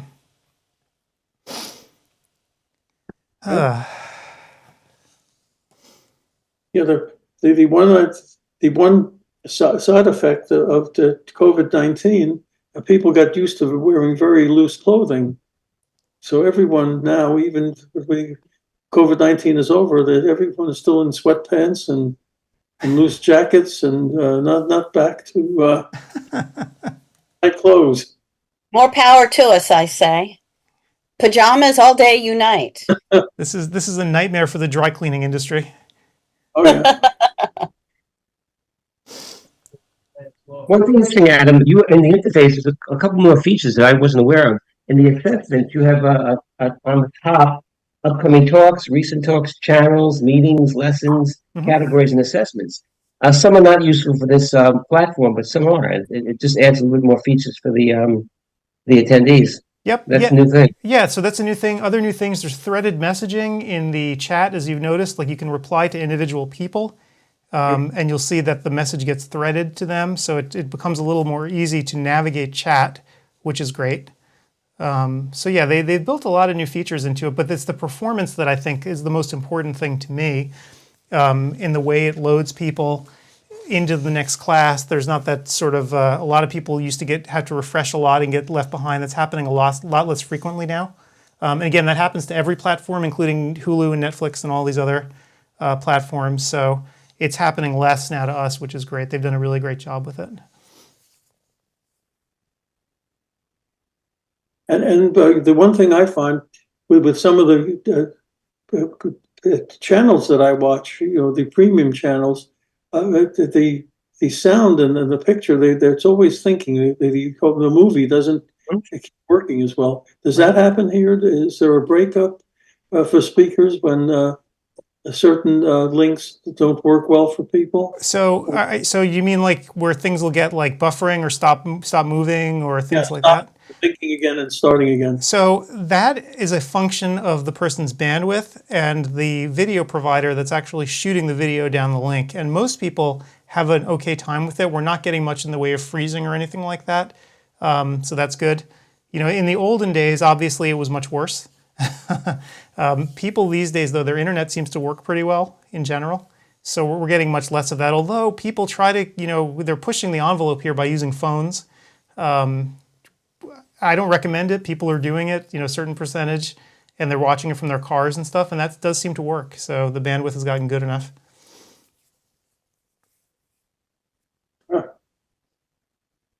I think some people are seeing an echo in room 4 in Crystal's. An echo. Let me go there. So and see. So that may be part of her video itself. So when people record things, sometimes in certain segments of their videos, their audio gets cruddy, like if they're doing like a patient encounter. So take a look at what's going on in hers. I noticed when I was encoding the videos, there were a couple of them where there's some weirdness in the audio, but that had nothing to do with the platform. It had to do with the video itself. And I wasn't about to ask the speakers to re-encode the whole thing for a little bit of echoing. Okay. You might hear from her about that. So. Yep. But she's speaking much louder now. Oh, so that's because I boosted her. So well, yeah, some people are very robust voices, and some aren't. We're getting to know who is and who isn't. So that's Adam's work. So the way it works is actually whenever I get a piece of audio, I always normalize it. So basically everyone sounds like they're talking at the same level. So it doesn't matter if you're low talker or loud talker, everybody gets set to the same place so that as people are sitting in the room all day, they don't constantly have to reach for the volume knob. So we're at almost 1,100 people here, and that's pretty incredible for the first hour across 4 rooms, and the system is stable. We've had a few hiccups here or there, but this is just absolutely incredible. Mm-hmm. I would say that by 12 o'clock we'd have 50% more because the West Coast will come online, but right. It's stable, like you said. Well, and we're getting some nice interaction in all the lectures also. The audience is not shy. Lots of chat. This year, were the usual high proportion of Canadians taking the courses? Yep. Yeah, so I don't know what the exact percentage is, but yes. Guess what? We're going to a little later poll about the states that don't allow this and kind of keep it an in-house thing, like Florida, for example. Yeah, just the opposite. But every province gives full credit, right? They can take it any which way they like, as far as it can be any system at all, and they'll get credit for it. And they can take all their credits, so that's the key thing. They don't have to ever go. I mean, if you're in Alberta and you want to travel to Saskatchewan, it's got to be challenging and cold. And a distance. Great distance. Yep. But I'm saying a live lecture, impossible. I mean, I guess, Quebec and Ontario are a little bit less challenging, but if you're not in Toronto or Montreal, if you're in Quebec City, it's still a tough commute to get to a live lecture if you're driving this time of year. Unless you go by snowmobile. Yep. I guess that's why the larger rural states allow much more of it. Yeah. But then again, large rural states like California, New York, and New Jersey are allowing all of it also. So some have, seen the light, and hopefully it will continue as time goes on. As we know, CME credits are all out online, and this is so much easier, and I think the lectures are great. So hopefully times are changing. Good time to remind our Texas viewers about getting that credit. Ad, you want to just get into what's happened there? Oh, so right. So Texas is one of those few states that decided that OE Tracker wasn't good enough for them, so they decided to implement this thing called CEBroker, so that they wouldn't, the people in the State Department there wouldn't actually have to handle the credits themselves. Basically, they outsourced the accounting of people's credits at the optometry board to this private company called CEBroker. So we do not submit to CEBroker, but we're in the CEBroker system, so they know who we are. So you can just take the credits that you get from us and enter them into CEBroker. You can find our name, CEwire and Proactive Optometric Physicians are in there in the list. And then you can add the credits yourself. There's a whole detailed discussion thread on ODwire about how to do this for CEBroker in Texas, because other people have figured it out. So yeah, we don't submit automatically to them. We only submit automatically to ARBO. Right. And I guess sooner or later, the Texas board could change their mind and make it simpler for the Texas optometrists, but that'll take some doing, I assume. Yep. Well, I don't know If if they the Texas can't, board will change its mind. I mean, I guess it depends on Texas, folks in Texas don't seem to back down.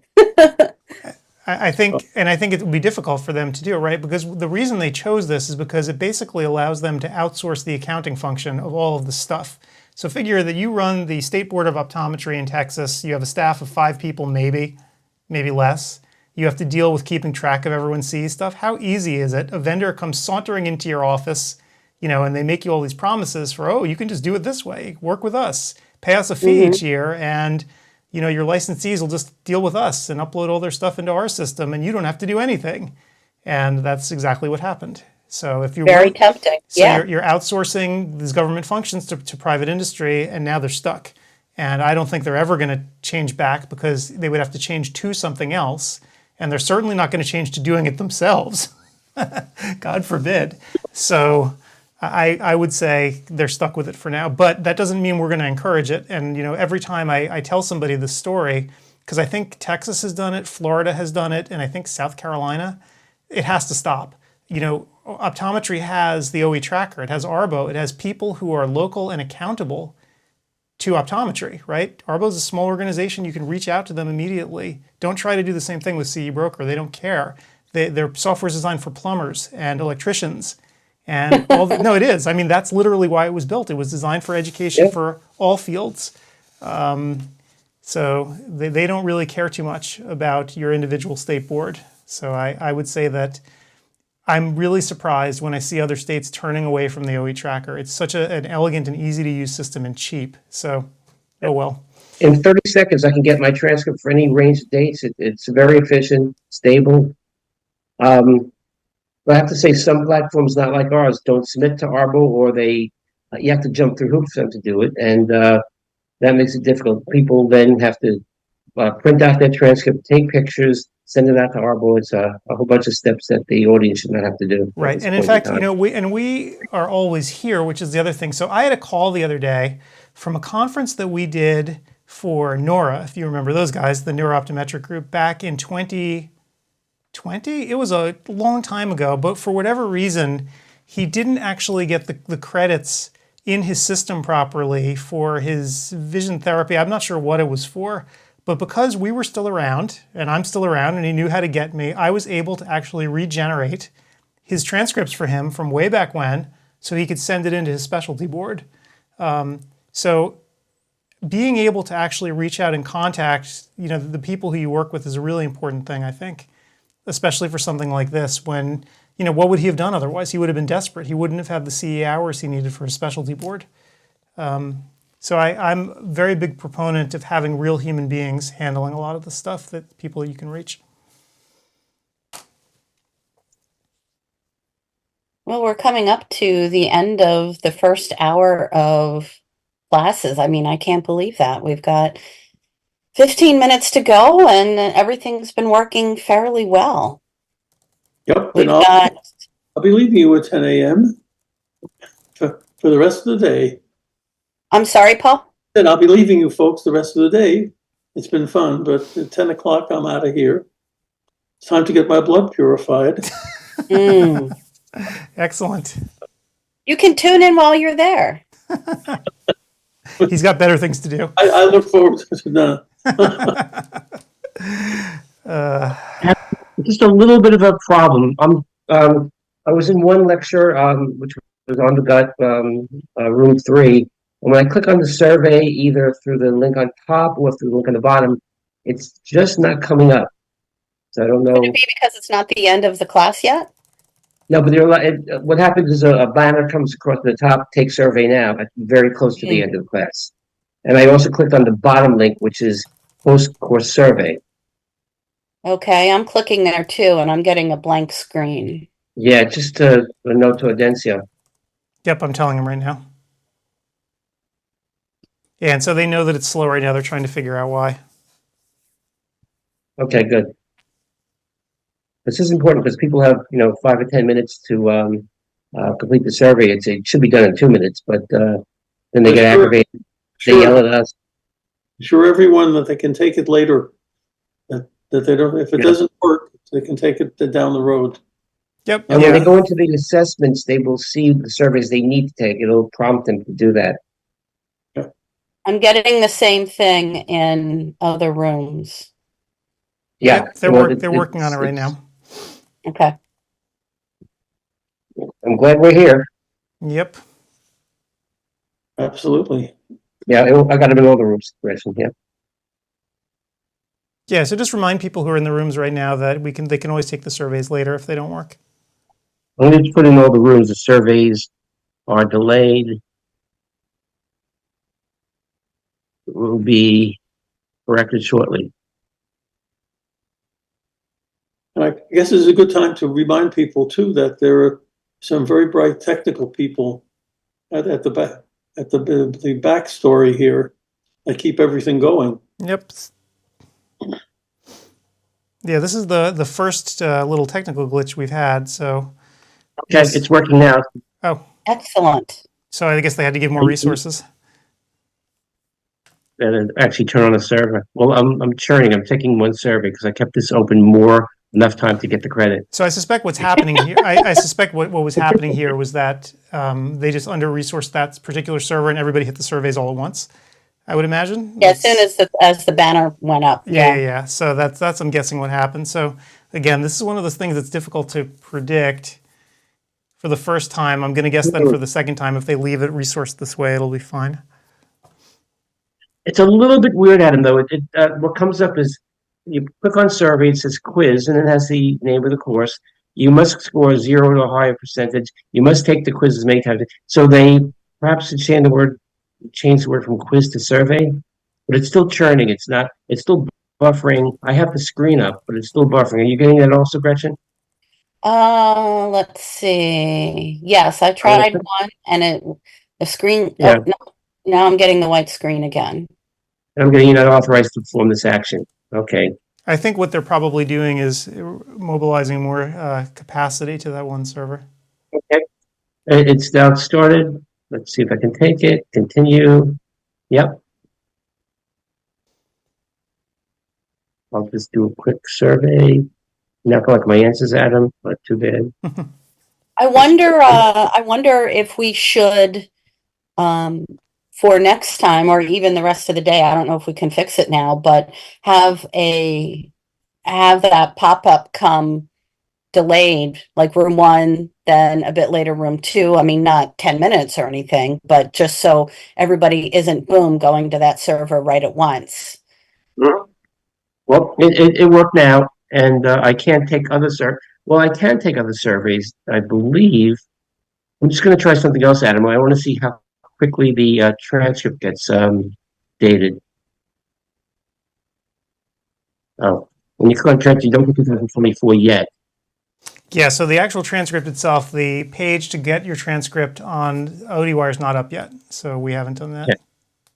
So they're working on the survey thing right now. People shouldn't be worried about it because they'll be able to do it. So. I actually took the survey. It's about okay.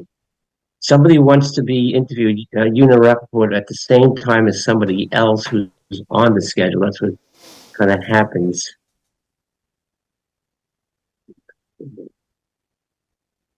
I don't know what to do with her. Well, if the time doesn't work, the time doesn't work, you know? Yeah. I'll just put in, does 12 Eastern work? Someone is in that. Fine, I'll give her another time also. When you're real multitasking,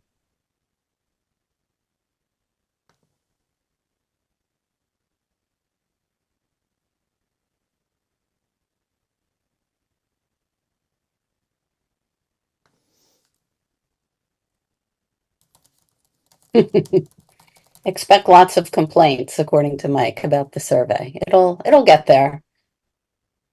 People are motivated to get I mean, that might be what's noted in the survey itself, that the survey was wonky, but that's okay.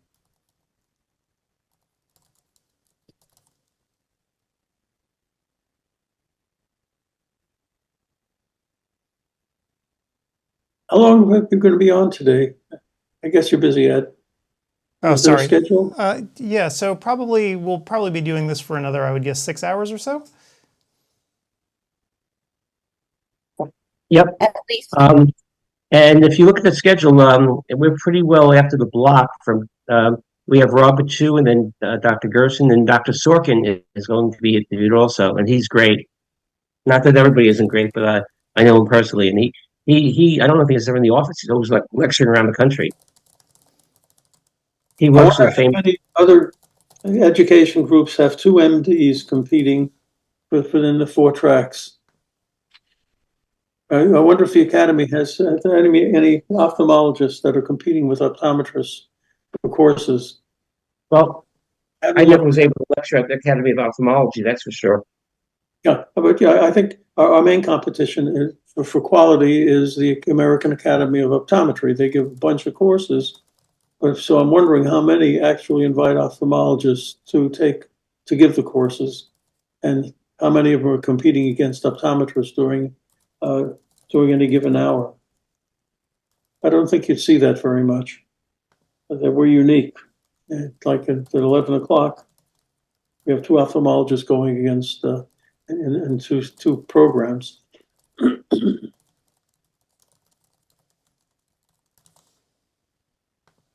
So to be clear, Adam, when people used to click on transcripts, they would get something here, and then they would get something on the ODwire regular website. It's only going to ODwire regular website now. Am I correct? Yeah, that's correct. There's another link that's an in progress link that's further down on the page. In progress shows you what's going on just inside of the actual CEwire conference itself. That's where you can look for the stuff that's in progress. The transcript stuff shows you stuff that's already set in stone on your transcript. Yes. I have 2. I already put somebody in for 3 o'clock, and then another person went for an interview. So I'm gonna have to see if I can get him to move. I honestly, I wouldn't, Steve. I mean, first come, first serve. Yeah. Don't make Okay. yourself So, crazy. well, that's too late.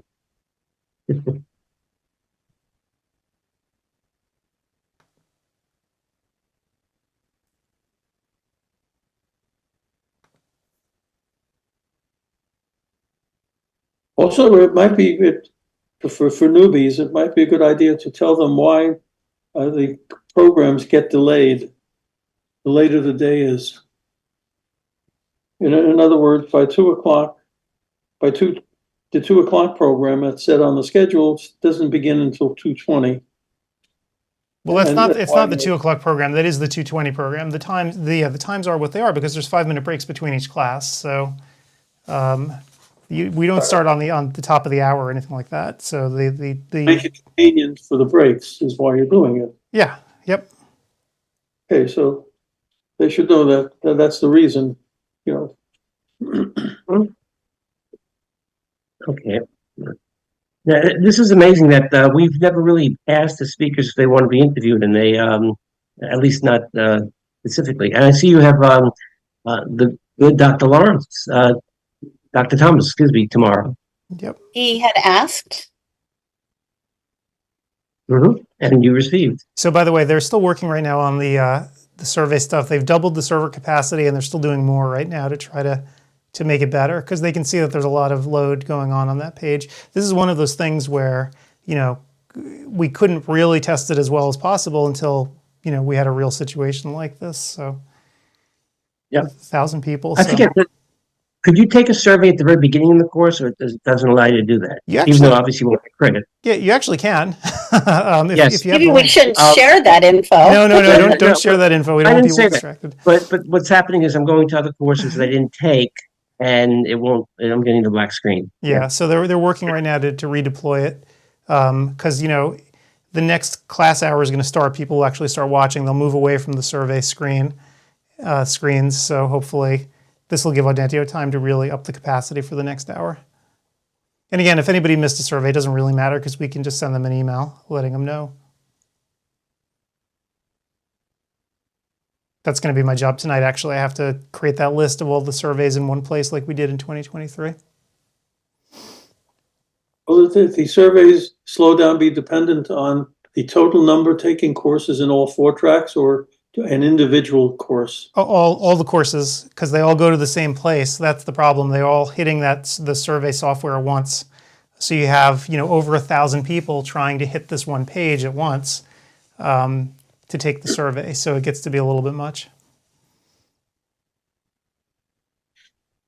Yeah, so again, these are the sort of tricks, like with the videos themselves. Again, when you see that countdown timer at the beginning of each with Reed playing a little piano piece, that's just there to ease people into the rooms slowly over the course of a minute, so that you don't have that situation when the videos start where everybody's pouncing on the server at once. You know, they slowly drip in over the course of a minute. With the surveys, they don't have that. The survey link comes up, and then people are all hitting it at once, and that's causing part of the slowdown. So anyway, Audentio is trying to work through it just like they did last year. And just a little heads up, Brianna. Is that her name? What's that, Steve? Brianna Ruse should be run at 11 o'clock. Okay. She wanted to be right after her lecture. It'd be good to get her responses on how things went, because this is her first time here. She was I a also I put in the what was I saying? I posted a message in the rooms because people were asking about the surveys, and clearly Yeah. I didn't see your message from earlier. Yeah, so Gretchen, you can always reinforce in the rooms that, you know, they can take the surveys again later. Yep, I did say. I'm going to cut and paste yours and go into the other rooms if you haven't. I'm in room. Yeah, I just did it. I did it in all of them. All the rooms, okay. Yeah. I was on. It's challenging. I have you know, when you have an email thread with 14 doctors all looking to get on in the interview. Mm-hmm. So Yep, I'm seeing juggling. it too. It's I'm really glad, Adam, I figured out the correct cable to load up this external monitor, because it's challenging enough. I couldn't have done it just with the laptop screen. I'm sure. That is for show. Okay, folks, I'll see you maybe later on, or maybe tomorrow morning. All right. Have a fun blood I'm cleaning. glad that you're feeling Yeah. much better. You can see me in person. I'm fine. Yeah. Have a good day, folks. You See you too, later. Paul. See you later. Yep.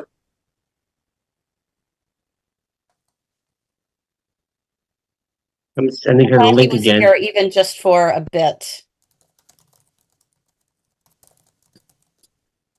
Luckily, I have it here.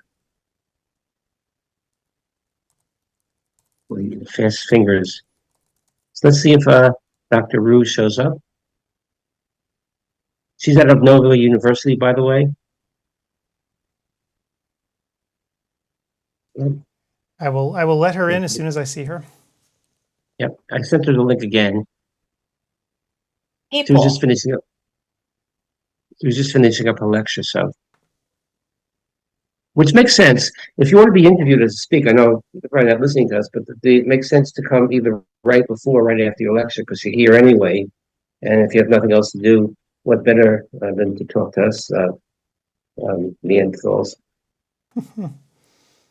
And oh wait, there she is. People are posting right below my post about Is she requesting time to get in? Yep. no, I'm talking about people Madam, posting about about the survey. Right below, I'm saying they're delayed. Give it a bit. Hi, Hi, Dr. guys. Wu. How you Hey, doing? good morning. Good morning. How was Very your cool first platform experience you at guys CEwire? have over there. Did you see how many people you had in your room, by the way? I did. I was like, yeah, it's climbing. Mm-hmm. It's a lot to condense in an hour because it's such a new topic, but it's exciting. Yeah. If you follow some of the discussions in ODwire about myopia control, it's a yin and yang. People are, very much for it, some against it, and some are coming up with the new science of what. There's a discussion about atropine, and now you have to take it for the rest of your life, for example. That's some of the new studies and things like that. So, how do you feel? Did you ever do this before, where you're listening to yourself talk and you're not talking, but you're just interacting with the audience? Was that interesting? Yeah, I've done that before on another forum, but I love your setup. It's actually really cool. Very well done. Thank you. And we'll get your surveys, and I'm sure they'll be all A plus. So yeah, you're in private practice, but you're also at Nova University. No, I went to Nova, and then I'll go over there and Oh. lecture the students sometimes just on practice management more, just to get them out of the classroom setting. And I'm pulling How up. are they? You talk about it. Sorry, I'm just letting people know about the survey stuff. So they're still working to actually make the surveys come up faster. So this was the first hour of the first day. This is where we always have this sort of fun stuff with 1,000 people flooding into the survey room taking it. So they're actually increasing capacity right now. So just want to let you guys Just know. so you know, Brianna, just so you know how it works with Arbo. When we're doing the synchronous stuff now, people don't have to take a quiz, but they have to complete a survey. And it's much more easy to complete the survey right after, but the resources of the software just were falling down because everybody was going in at the same time. Now they'll be able to do it. Being an optometrist, I never figured I'd have to learn all this IT stuff, but it became necessary. But Adam is more of the expert in this field. Yeah. So you're in a group practice or by yourself?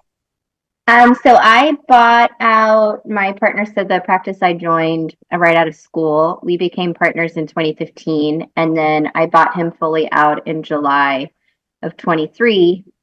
So now it's in its second generation of practice, which is really exciting. Congratulations. Thank you. So there's 3 optometrists, so we have 2 doctors running every day between the 3 of us. So it's a good little setup we have. And you do pretty much everything, full scope, medical treatment, glaucoma, as well as myopia management?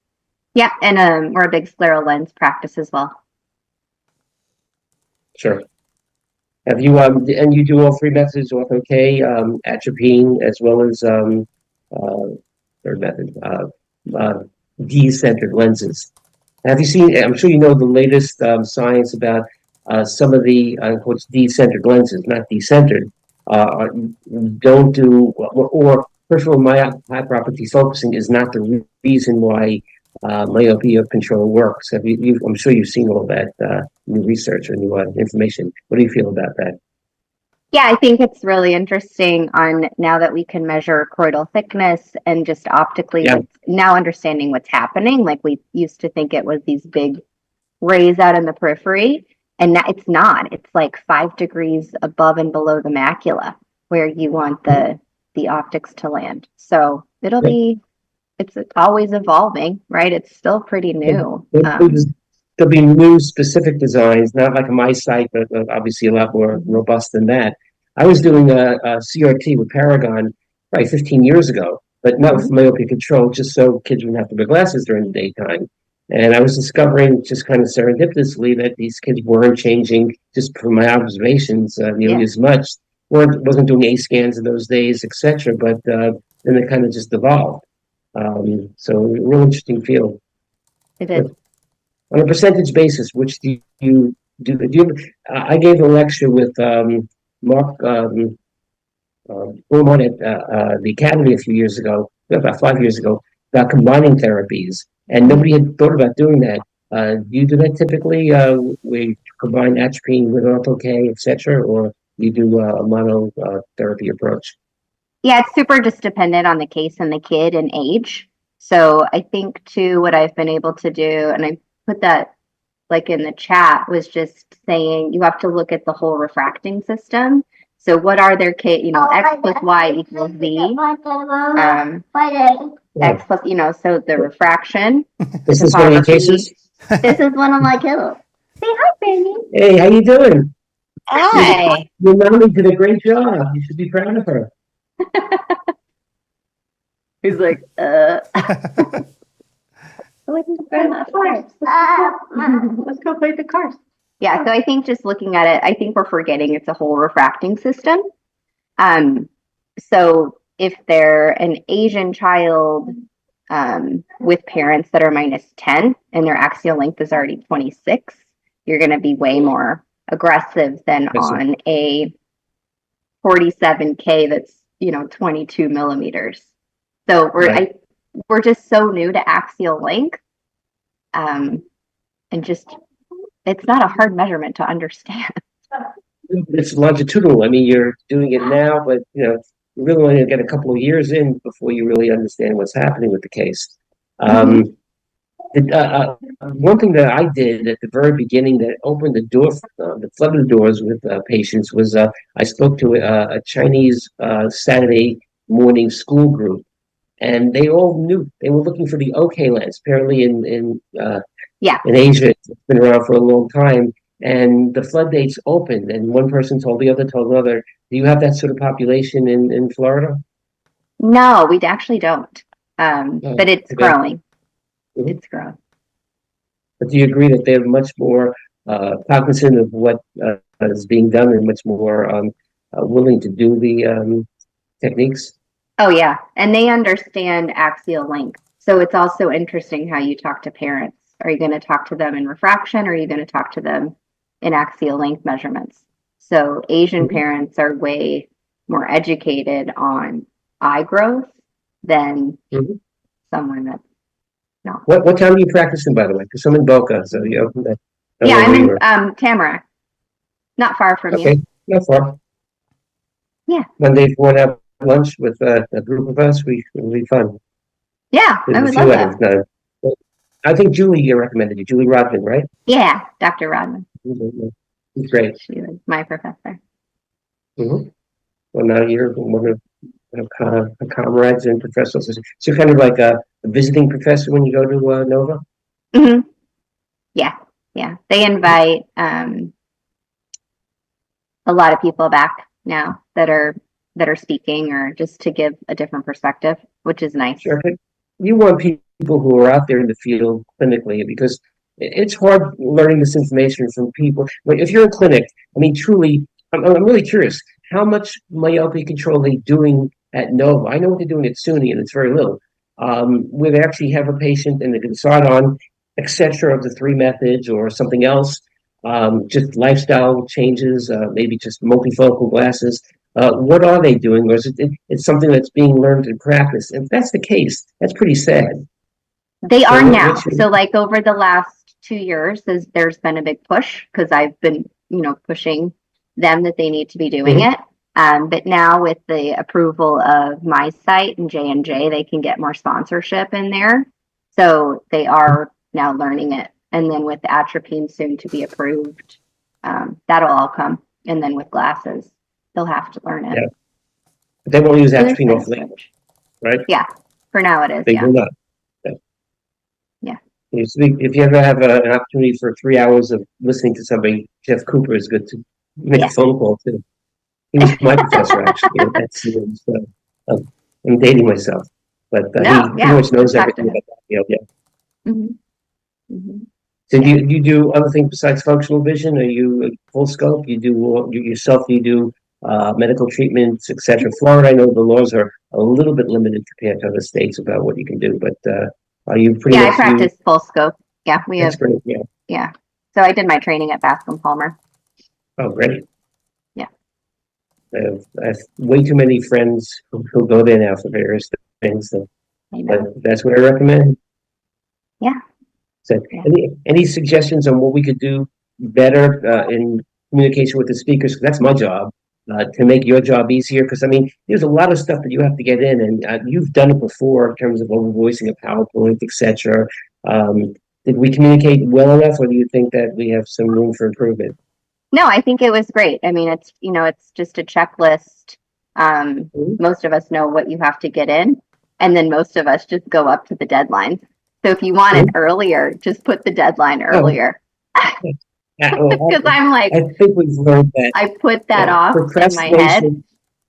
Yeah, procrastination is the rule, not the exception. So we've learned to put them a little bit earlier, but we still want to give you time. But when we start in August asking for information and the first one comes up in February, we had people get the lectures in literally a few days before.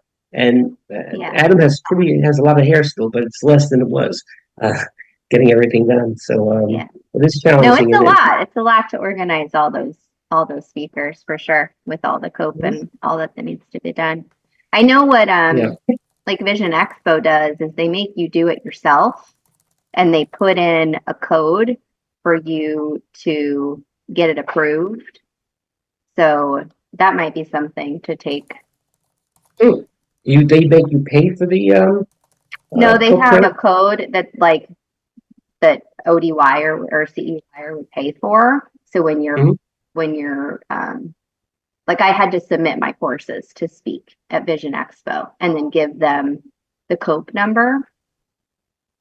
It actually requires less information for it. Would it be great next year when you and I could both drive up to Vision Expo in Orlando rather than New York?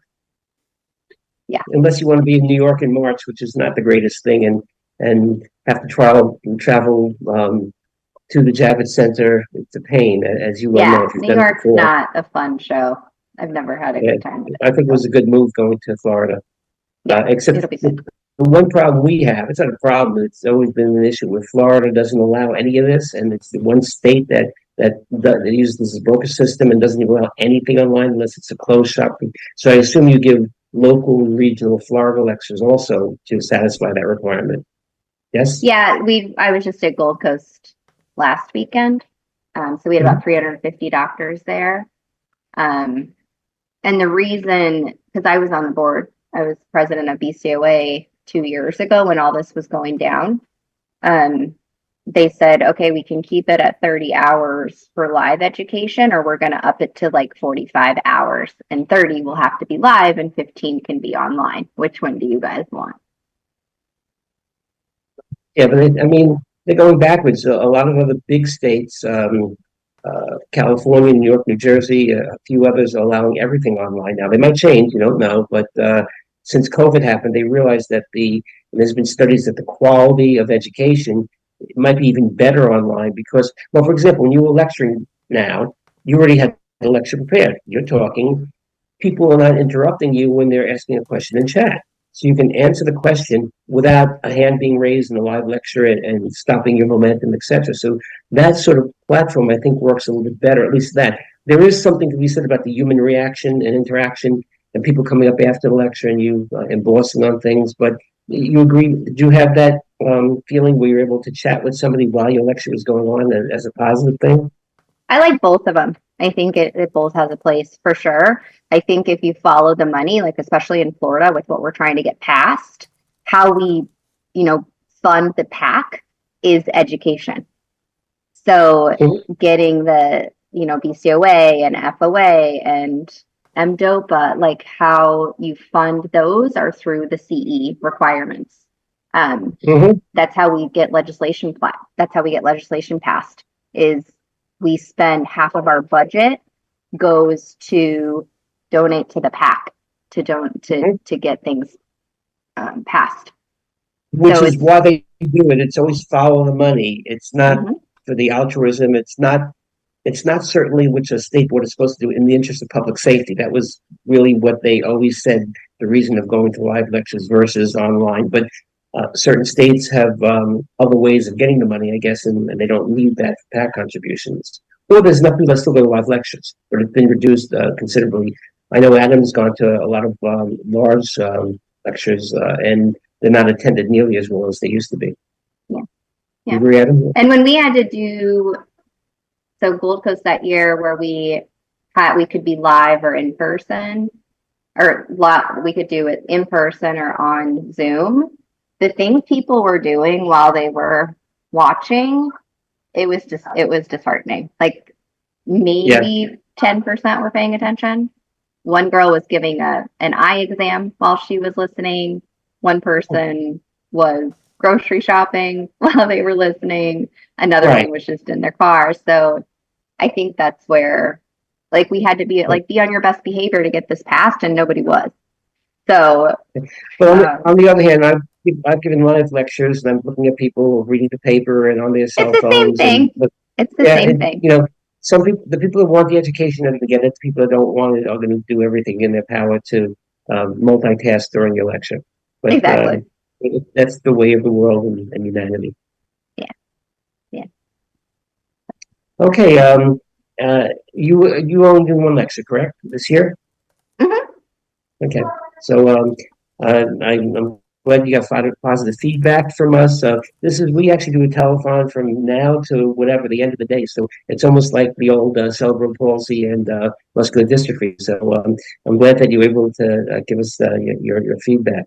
And any other thing you'd like to say about myopia control in general, things that you think are going to be happening and how the field. Oh, do you ever correspond with Gary Gerber and Treehouse?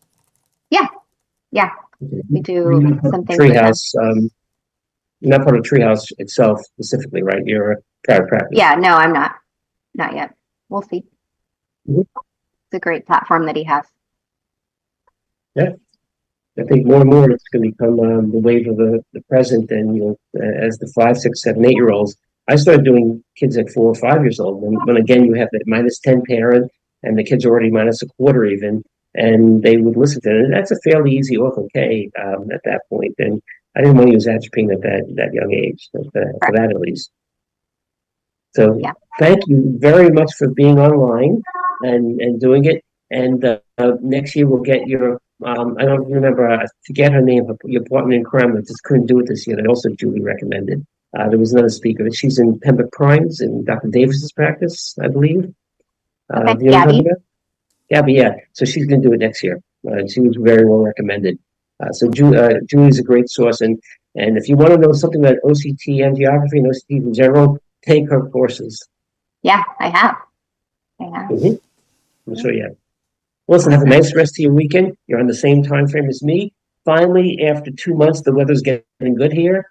We had 2 months of no sun and clouds and cold, but not like Adam and Gretchen's in Philadelphia. Adam had we can't complain down here. No, cannot. When I go play golf and it's 50 degrees in the morning, people will slap me in the face. Yeah. Apologies that I haven't chimed in more. We're just dealing with some challenges here with surveys deploying. So I've been listening, but sorry that I haven't been part of the conversation. Same with Adam. No, you guys are all good. But hey, I'm a myopia control expert. I've lectured on it. I've done it. So who better to interview such a nice, intelligent person as me? Exactly. So thank you. Have a nice weekend. And so what are you doing with your little one? How many little ones do you have? Just one? I have 2. I have a 7-year-old, and then Brennan there you saw was 2. So we're going to hang out, go to the park, do some things, get outside. Yes, without a jacket also. I know. Sorry, guys. Enjoy it. Have a nice weekend, and I'm sure we'll have you back next year. Sounds good. If you I would love to be back, and I'll send you some more lectures that I have too. Great. Which are good. It could be any functional, anything in general, especially pithy new stuff. We like the pithy new stuff. We don't want same old that you read. Yeah, I do a lot. I do a lecture on scleral topography or profilometry, which has really changed my practice. And then just really like practice management, where AI is headed. So it's fun being, having started Dr. Contact Lens, seeing really where the industry is headed and how you can stay ahead of it. So it's not just the toys that you get to play with in the back, but how to actually look at yourself as a business in order to pay for all these things, and how to elevate your staff through education. So I love that's one of my field. If you want to listen to a landmark lecture, there's a fellow giving one tomorrow on AI. It's me. I'm kidding. And it's on basically that with AI and eye care and optometry specifically. And I know all our speakers get credits for taking the courses, by the way, for free. But you don't get credit because you're from Florida. Sorry. But I need it towards my other points, so I can. Okay, so listen to my lecture because it's kind of interesting. I really I became a pseudo expert in the field, and it's I won't give away too many things about how it could be positive at the very beginning, but maybe negative down the road in the future. If you get like a technician taking measurements and the AI robot is starting to clear a lens and you're home, whatever. But we'll see about that. That's down the road. Yeah. Yeah. I think it's just about educating our team to go from doing data entry into collecting data and doing something with the data. So we really have to shift with education on our team too. That's two of my slides. Thank you. Yeah. See? Okay. Listen, have a nice day and enjoy your little one. What's his name? Brennan and Dalton. Okay, two boys. Good luck. Thank you. Well, pretty soon that older one will be the big brother, and he'll take him out and throw a baseball and take up golf or something like that. So yeah, all those already. Yeah. Perfect. Yeah. Well, thanks, guys. Okay, have a nice day. You too. Enjoy. Yeah, she was a great new addition, and it's good to have perspective of somebody who's been out of school 5-6 years but doing myopia control rather than, or 7 years now in our case, rather than somebody who has been doing it for 20 years like some of our other veteran speakers. Yep. And my apologies for being silent here, guys. I'm just working through this error. So what we're trying to do is increase the server capacity, and they rebooted the servers, which is why people got kicked off for a second and so forth. It should be smoothing out now. But we'll see. This is always the first hour jitters, right? So we sort of expected this. We cursed ourselves, didn't knock wood enough. So hopefully it's going to be doing better now.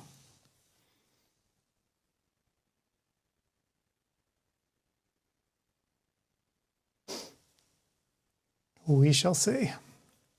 Gretchen, one person wants to come in at 4 o'clock. It's blocked. I put her in there. She's a really good speaker. I think I did already. Okay, I'm looking at the I thought it was schedule. 4:30. Well, she just emailed me 4 p.m. Eastern Time. Okay. She said 4:30 is good. Okay, that's for Una, Yes. but Viola wants to come in at 4. Okay, I didn't see anyone at 4. So do what you need to do. Yeah, well, I'll say it's okay. She was voted #1 optometrist of the year, I don't know if you recall. So that's a good person to have. That was last year. We'll just have a lot of lectures back to back. Okay. And then you'll see I'll take away the block. I don't see Una in at 4:30 yet. She's there. Maybe we both. I see you. I got it. Yeah. Okay. You'll see me put Viola in. I guess because I just pressed the button. Yeah, it's good. So yeah, these are all I didn't see that email. People. Okay. I sent her the link.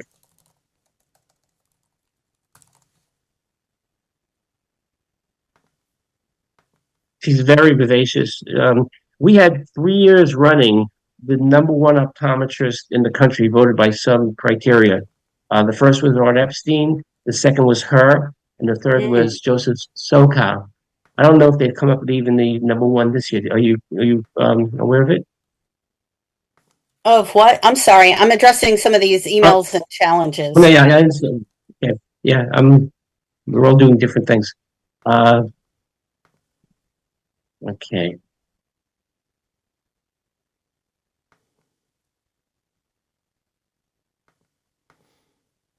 And Mike has put something up there. Some performance delays we are looking at it. Any missed surveys can be done later. So the surveys can be done a month from now. We don't want you to do that, and you don't want to do it that way. But you can do it at the end of the day and just complete them. If you go to assessments, you'll find where you need to complete the survey to complete the course.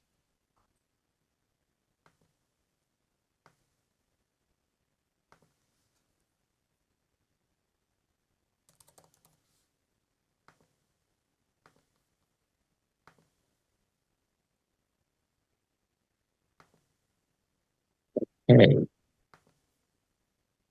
Let's look at the schedule. Let's see what we have coming up.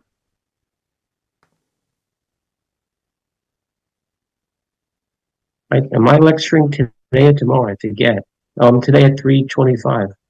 Ooh, let's see if that affects our. That's actually perfect because 3:30 we have blocked, and then so I won't have to. I won't be able to be here at the time that I don't have to be here. Okay. But,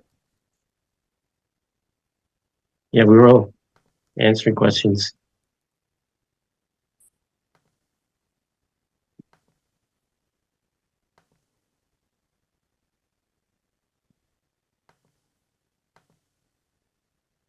I have the lobby in one computer and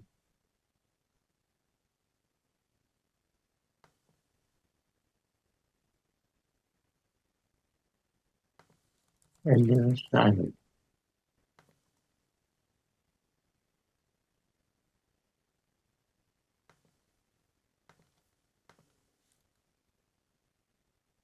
So the questions are all about the surveys, Gretchen? That, and also too, the system had to be rebooted and some people were Yeah. need to come Yeah. back in, and I'm one of them. And maybe it's just because I'm trying to have all 4 rooms and the lobby open. That could be part of my. I'm finding that I kept one room open to test it, and I had to refresh it to get the second lecture to play. Well, it seems like some things were a little squirrely. I'm in room 3 right now, and some people are saying that the wrong lecture was playing. But it looks like Well, Mike is replying to some things, and yeah. Well, it's on glaucoma, and now they're talking about SLTs, but there's so many glaucoma lectures that It's hard to know. Yeah, and just a little point, Adam, the roster, when you click on watching, you know what I'm saying, Gretchen? It's only giving me about 30 people, and I can't see the speakers.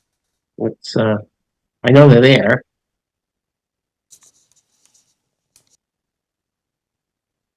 Yeah. Okay, so Like Richard Whitman's there, he's answering it, but he doesn't come up in the roster. But because most of the smart speakers actually introduce themselves, we know they're in the room and they're answering questions. all right, and some other attendees are answering questions, which is good. So I've got room 3 and room 2 up. And I did have an issue because I was going back and forth. Somebody in room 3, they were hearing room 4, and now it's been corrected. Okay, these are interesting problems that it just, I guess, has to do with the links of the. That makes no sense because if they're playing a PowerPoint presentation, the audio is linked to that presentation. You know what I'm saying? I'm wondering if with the reset, perhaps the wrong lecture was queued into the wrong room. That could be. I don't know. But reassure everybody, if you're hearing us, that if you miss 5 or 10 minutes and you stayed for the rest of the lecture, you can go back and watch it, but you'll still receive credit because you can go back and look at the slides and also download the handout. Okay. Yeah, it's odd. Things were going well, and then it hit the skids. So I know that Audentio is on it, and that's why we've got this great team here for all of this support. Let's put that in. Steve, I would say let's keep the next hour. I'm going to put a block in there. Just I felt badly I wasn't able to talk with Dr. Rue. Don't worry about it. Because I was the one that kind of requisitioned her, and it's kind of my field, and she's in Florida. Okay, cool. I just felt like I was being rude. But she kind of, she knows me. We've corresponded by phone as well as emails, and you're kind of coming in at the end. So there's a few that I know, and she, Julie's a good friend now, Rodman, and these are all Floridians. And one day I'll have all these my harem on Actually, it's all girls with Don T. Meet for lunch or something. Because they're all within, well, she's about 20 minutes away from me. And Julie comes up and is only about a half hour away. Okay, Viola's asking to switch to 5 to 5:30. That might work also. So I have her in at 4. So we'll see. I see what you're saying though. No, it's blocked now until 1:30. So we're good. Yeah. Now you were going to play some videos. Is that what's on the H column in your No, those are help? just I just put some notes there of things that were Okay, available when Adam was talking about them good. earlier. That's not the time, that's just separate. Okay, It's I not in understand. those time blocks. See, I'm clicking on things also to be funny. There you go. Yeah, I see it. It's amazing this world. Let's see if Viola says. So she's trying to ask Viola to 5 or 5:30 Viola, which would be better because back to back to back to back is hard to do interviews. Okay, so the Luckily, lobby is no, looking a bit wacky right now when I tried to log in on another tab. I I'm have not 2 getting. computers going, and I'm not getting. I'll go to the lobby. Let's see if I get in. This is it. I got a new computer. I'm always proactive. My old computer was good, but I figured let me get a new computer before I get a situation like Adam. There we go. Now I've got the rooms. Okay. Now I've got the room. No, I wasn't able to even jump in, and it looks like, okay, it looks like now I'm getting on room 4, the countdown, yeah. which, Before I get in, because it's the second lecture. That makes sense. but it should not be at 11:35, should it? There's separate lectures for this one. This is the one that Hope was requiring these be, Oh, I see. Yes. I see. okay. So that is okay. I just want to make sure that things are still, Yeah. So people have to understand that they're 2 half-hour lectures, but you'll get full credit for an hour by staying in the right. room for the whole. Yeah, it's just a weird thing with Hope. Well, it's how we don't love half-hour lectures because what's a half a credit get you? Unless you take Yeah. another half a credit. Okay. Well, very few complaints in the. I just want to see if room 3 is playing.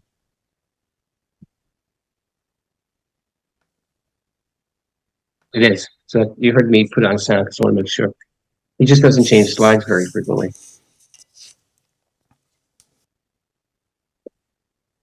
But we have a lot of people attending. Let me just see how much we have. How many we have?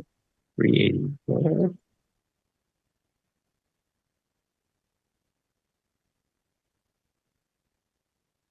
Yeah, right now we have about 1,200 people listening only in 3 rooms. 1, 2, and 3. 4 is kind of in between. So. And guys, you may want to explain that to the folks in room 4, like why there's like a half credit thing. This was not my doing. I mean, this was Arbo forcing my hand on this because they wouldn't allow Clark and Buren to be together because they were each talking about things that the others had a conflict with. So we had to physically divide them into 2 separate talks. Please stay. I'm doing it now.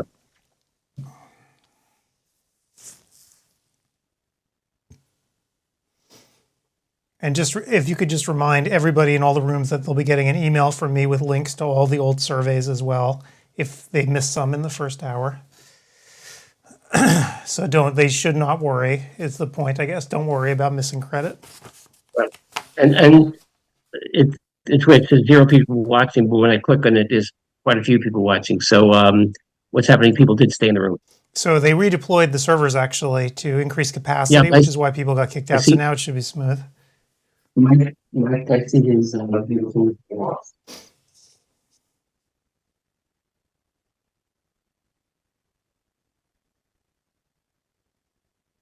Yeah, Tom said something. I think you have to look at it.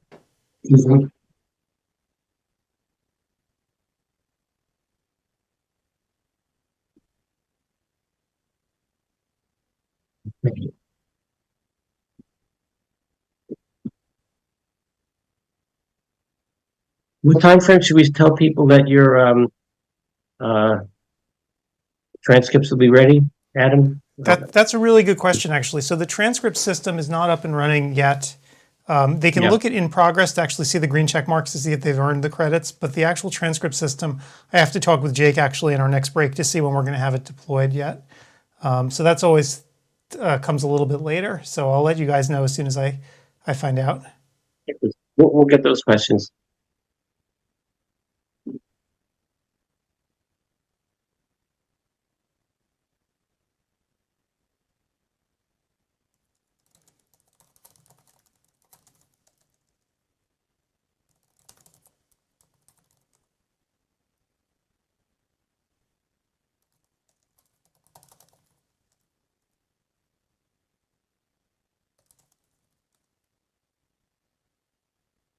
Okay.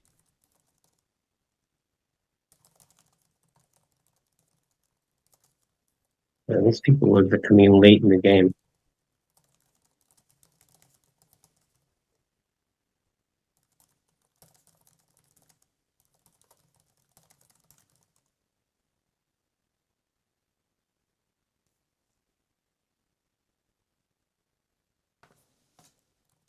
Okay, so it looks like that transcript page will be available the Monday after the live event is over. And what I'm going to do is actually put a notice right now on the transcript pages so people will see that. I'll just say coming soon, will be available Monday morning. Okay. Not a problem, so I'll do that. Again, had I not been so out of my mind, this probably would have been up already. So let me actually do that right now. I'll put the notice up. And maybe, I don't know if you can do it directly, but on ODwire, put CEwire2024 link, and when people click on it, that's what I'm doing right now. As we are speaking, this is literally what I'm doing. Yep. Great minds think alike.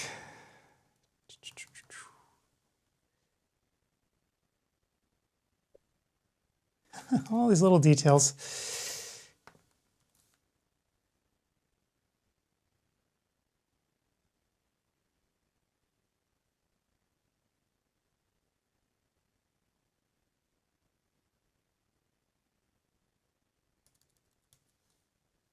Oh.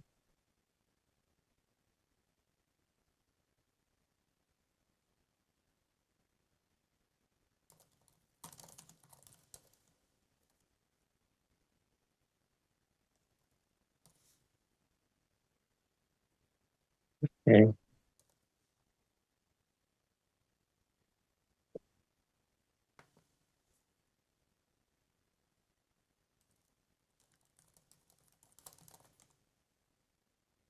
There we go. So if you go to the virtual transcript pages now,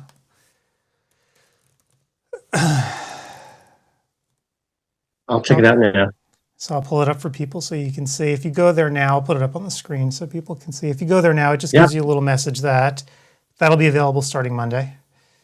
Got it right here. It's up. There we go. So sorry about that. So yeah, so what happens is that first load of data, we don't actually set up this page usually until that first load of data comes after the first weekend conference. So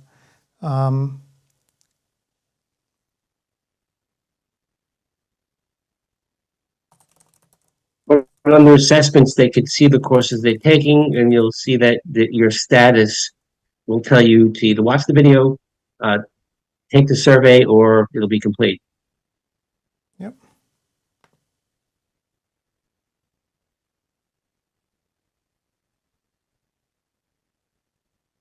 Yeah, it actually doesn't show the recent talks, but okay. Now you'll get quite a few questions about the transcripts, so we're gonna have to keep on plugging away with that.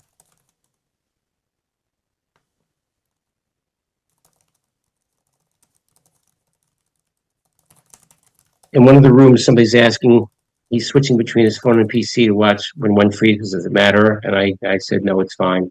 Actually, I said, yes, it does. I was going to say, yes, it does matter. You can't be connected to the same room on two different devices. Well, he's got to shut off the tab on the phone or the PC to get to it, but Am I correct, Adam? If he shuts off the tab and goes to another device, then it should be fine? It'll be fine, and if it's not fine, it'll actually throw a warning at you, telling you what you're doing is not cool. So it should be okay. Okay. But hopefully right now everyone's performance is good again. They've deployed a whole lot of stuff now and increased capacity. So hopefully there's no lagging. Everyone can get in okay. Are you guys seeing like a large number of people? In the rooms? Yeah. And everything is still running. It's like it was early on. Perfect. Um, They found a number. Yeah, they found a number of issues that they had to. They did a redeploy. That's why I kept kicking people off over and over again. So I think. okay, I'm There's seeing actually, room 4 is pretty low. So room 4 is low. I don't, that could be the nature of the topic as well, and also the half credit. Right. Well, and also the way it needed to restart. It could just have been wacky. I'm not sure you're getting an actual answer because there's 0 people watching, but when you click on it, you do get a roster of people, so it just might not be calculating correctly. And it could also be the people went in, they saw that there was a countdown going, and they just went into another classroom instead of waiting for it. So. Yeah, but of the 3 other rooms, it's I ended up quickly in my head, it's about 1,200 people. Okay, good. So there's a lot of people. Getting back to normal. Yeah. Well, that was a harrowing 45 minutes. Yeah, that wasn't fun. Well, I'm interviewing and trying to get, I'm getting, people, now that it's filling up.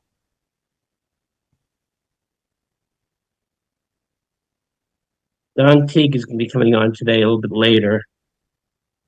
Okay, cool. So I'll, so you guys make the schedule and we'll figure it all out. And I'm going to be taking off here in a few minutes. In 15 minutes, I got to take a break. Maybe we can even get a video going if you guys want. Yep. If things stabilize. That's the critical thing is we want to make sure everything's stable now. So it looks like it. I guess we'll find out though in 15 minutes or so when the new survey comes up if everyone's having trouble with it. So I would have, I think we should have addressed something a bit differently in room 4, the way that the Pope needed to have those separately. We should have had a message up, not that a lot of people would have seen it, but that's something to add to our postmortem discussion of how we can improve things.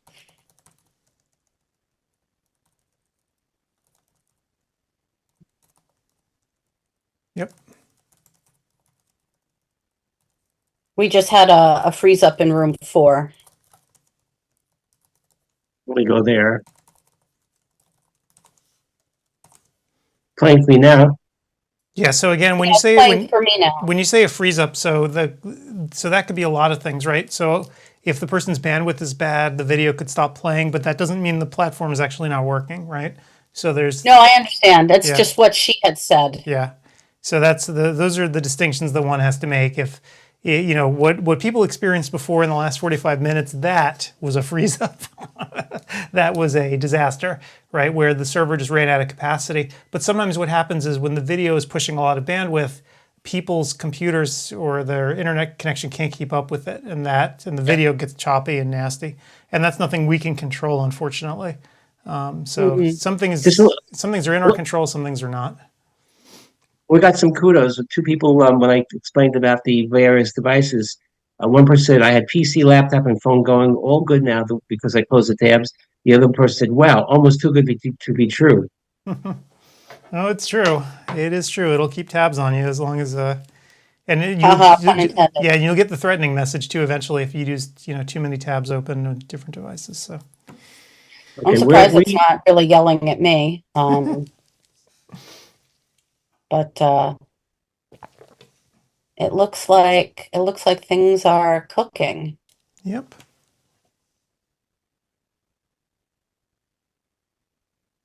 I hope I got this schedule right. Of too many emails going back and forth. Well, you'll find out, or we'll just have a big crowd. Yep. We can have 2 people speaking, but when it's Dog T talking about sports vision and Yona talking about glaucoma drops, I don't know where the nexus is there.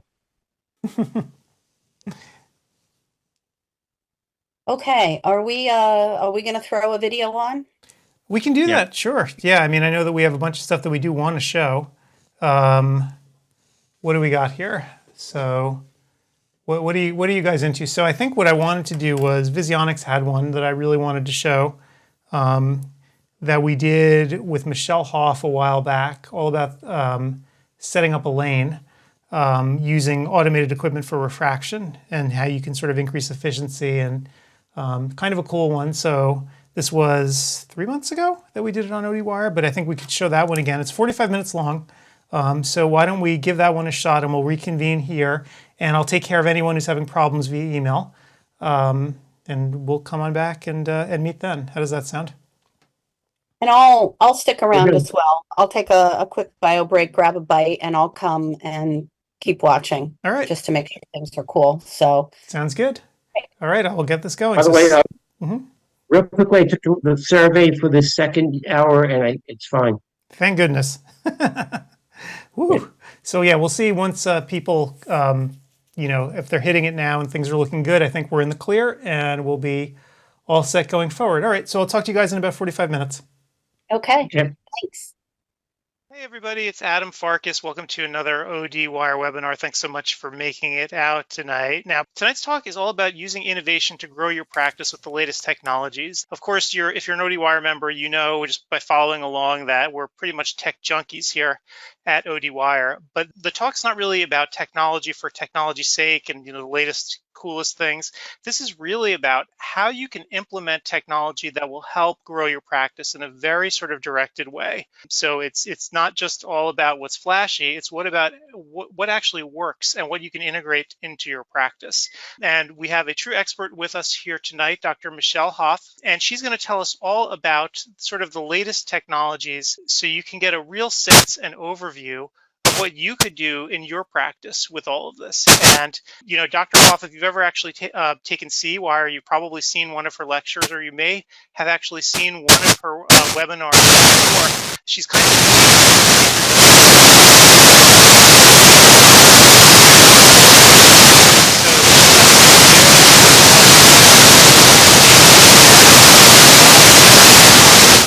so she's the perfect person to actually talk to us all about the different technologies that you can implement in your practice. That said, why don't I turn this on over to Dr. Hall? Well, thank you so much. And thanks again for having me back on ODwire.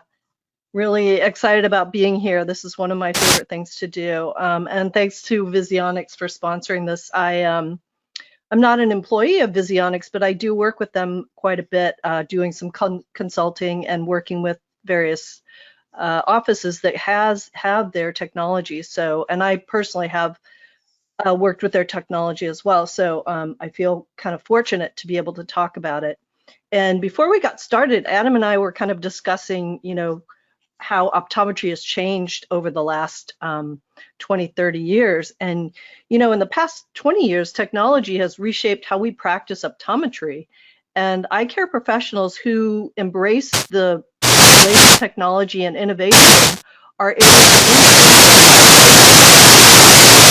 increase and elevate patient experience. So, there's kind of three goals that motivate us to invest in new technology, and they are to improve patient care, streamline our office flow, and then, of course, to boost our practice revenue. All right, so let me go through a little bit about our agenda for today. So I want to tell you that my really good friend and colleague, Dr. Isabel Kazemi, and I created this presentation for something that we did in the past. And unfortunately, she's not able to join us tonight, but because she's teaching our fourth-year students at a community clinic in Marin County. So I'm going to fly solo tonight. I usually do about half of this, and then she does the other half. So it might seem, hopefully I can make it look seamless for you. Anyway, so during this webinar, I'm going to take you on a little journey to unlock your potential, hopefully. First, I'd like to discuss the latest innovations in eye care and the three big reasons why we invest in technology, and then review the latest instrumentation and demonstrate how these devices can help you and your staff diagnose, treat, and troubleshoot more efficiently and effectively. And then finally, and maybe most importantly, is illustrate how you can elevate your patient's experience and grow your practice revenue. All right, so let's see if it works. Yay, okay, it worked. So I want to start with two terms, and I want to define these two terms. There's disruptive innovation and technological advancement. So disruptive innovation is described as making changes by integrating new technology, streamlining processes, the way things are done to ultimately replace existing modalities. So I was kind of thinking about that and what would be like the new normal. And so I thought, oh, email, right? Because for the most part, email has sort of replaced handwritten letters, right? So we don't really use the mail as much as we used to. Or here's another one for people who might be of my generation.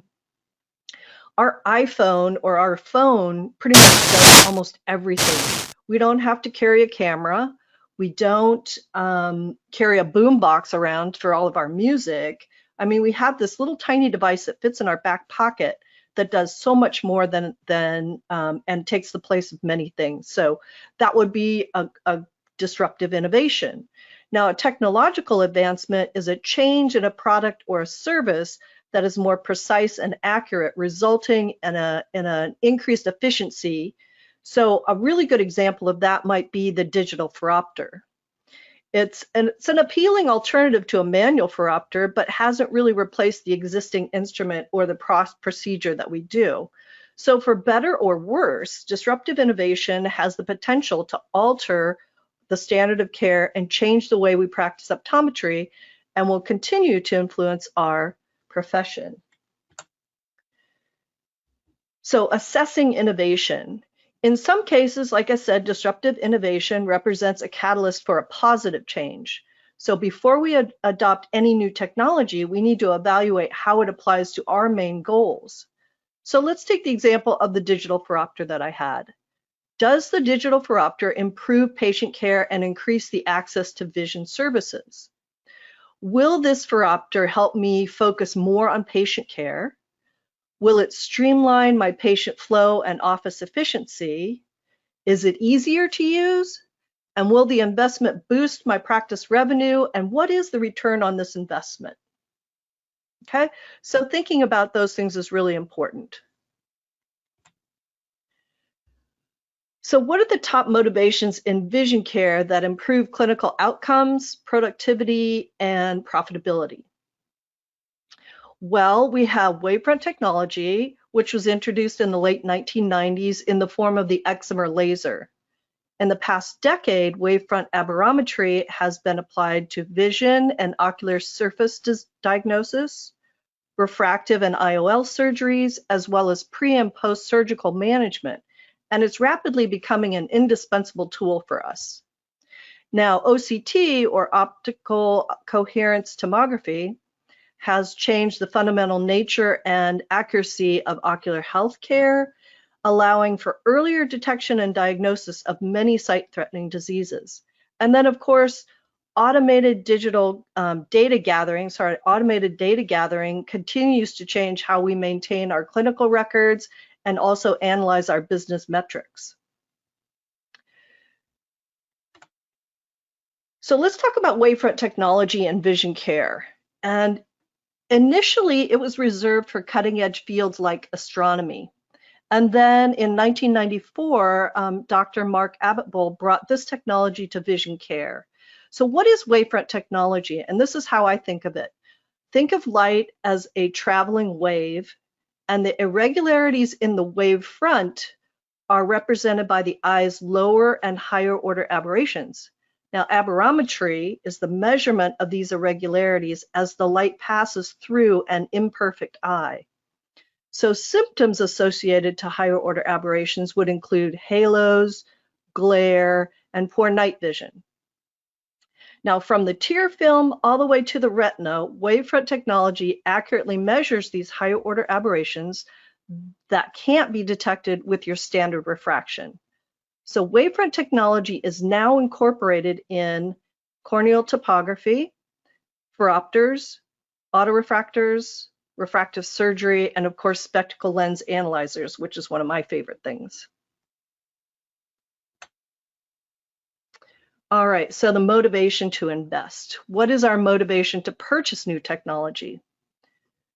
Do we want to add new procedures and services or just improve on the existing ones?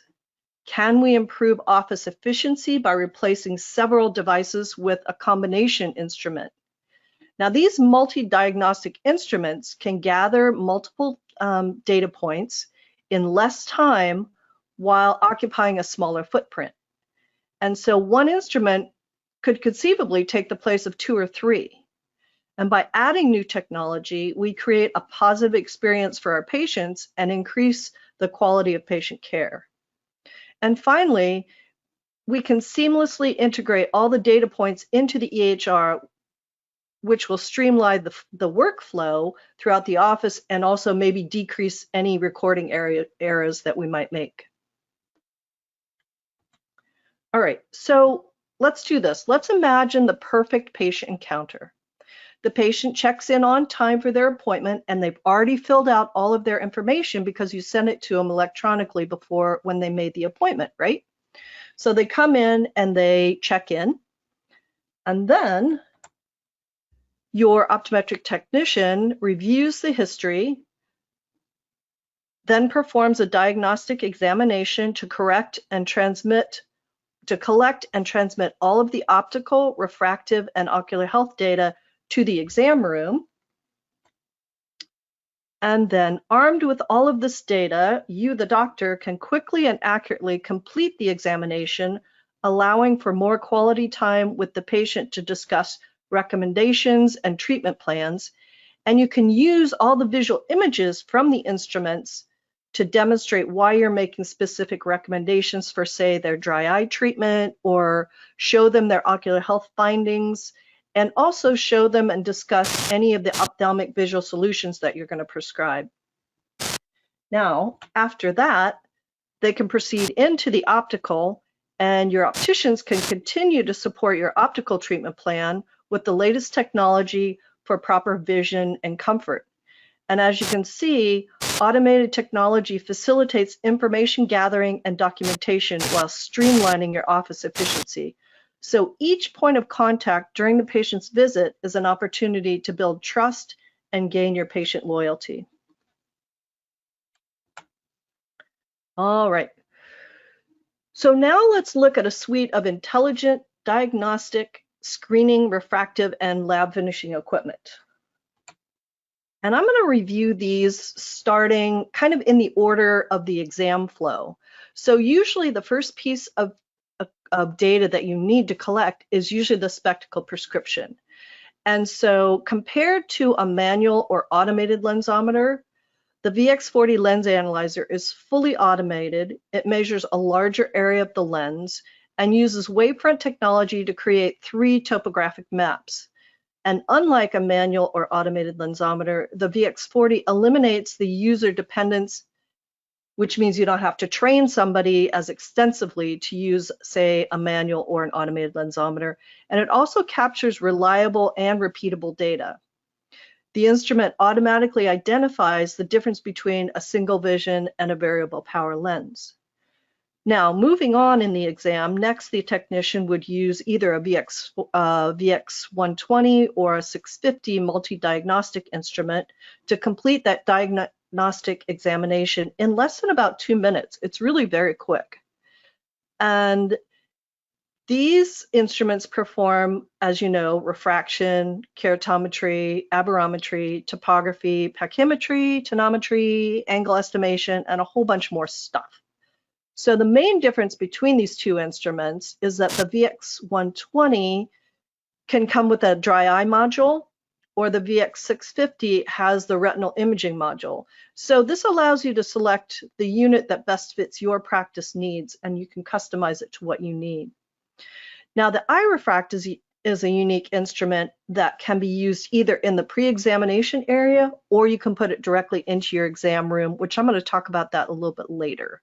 But during the pre-examination, using the iRefract, the technician conducts the majority of the visual acuity assessment, or the functional vision assessment, and then transmits those findings to the exam room so that you, the doctor, can refine it which reduces significantly the amount of time the patient has to spend behind that phoropter. And then, moving right along, the OCT, which I said has fundamentally changed how we diagnose and treat ocular abnormalities. Many patients have hidden pathology that can only be detected. And I think I saw one study just recently that said 30% of patients being screened for an IOL had underlying pathology that was not seen on a regular just a regular clinical exam. So that to me is, is just mind-blowing. Now, the eye wellness exam is a feature that is included in all of your OptiView OCTs and provides early detection of many ocular diseases that you don't see on a fundus photo. And it also flags existing pathology 96% of the time. So that's a pretty good percentage. Now, if you're already offering screening fundus photos, then you're familiar with a wellness screening because that's what you're doing. However, if you, the OCT is sort of, I think of an advanced high resolution 3D screening approach. So you're elevating your patient care to a higher level. And so offering your fundus photos and an eye wellness screening package can be a new source of revenue because it's a separate charge from, say, a medically billable OCT. Visionix has several OptiView OCT instruments that can fit your practice needs and capabilities. All right, so visual evaluation. Let's think about it. Phoropter testing is really the pillar of optometry. And if we do this traditionally the way we were taught, it takes a lot of chair time, as you can see by the math on the slide there. And it's also kind of a source of patient anxiety and fatigue because they never really know if they're answering correctly. So imagine if all the pre-examination data was automatically transferred to your exam room, providing a reliable starting point that you could easily refine in, say, 1 or 2 minutes. Then you could use the VX65, which allows you to sit comfortably and control the functions of the digital phoropter and the automated acuity chart from a tablet while sitting comfortably in a chair. In fact, I think I know one doctor who sits in a chair with his feet up while he's doing this. Now, or you could, there's another alternative too. You could put the fully automated eye refract into your exam room and complete a full visual evaluation using that. And the patient's vision is measured under bright and low lighting conditions to generate a day and a nighttime prescription, which is unique to the eye refract. Measurements are taken under binocular conditions, so that's kind of natural viewing conditions, using 2 wavefront aberrometers to deliver a high accurate visual assessment in less than 4 minutes, compared to if you were going to do the same set of tests manually, it would take about 10 minutes. So you're saving about 6 minutes per patient right there. You can spend 6 more minutes talking to them. So it's interesting because patients are impressed with the technology of an automated refraction and perceive that they're getting a more thorough exam. And patients who probably wouldn't ordinarily purchase a new pair of glasses might now buy new glasses because with the push of a button, you can show them the difference between their old prescription and their new prescription. You can also show them the difference between a day prescription and a night prescription. So this might help with your multiple pair prescribing as well. Okay, so as we move through the eye exam, remember the pre-examination equipment has already provided you with an extensive diagnostic data.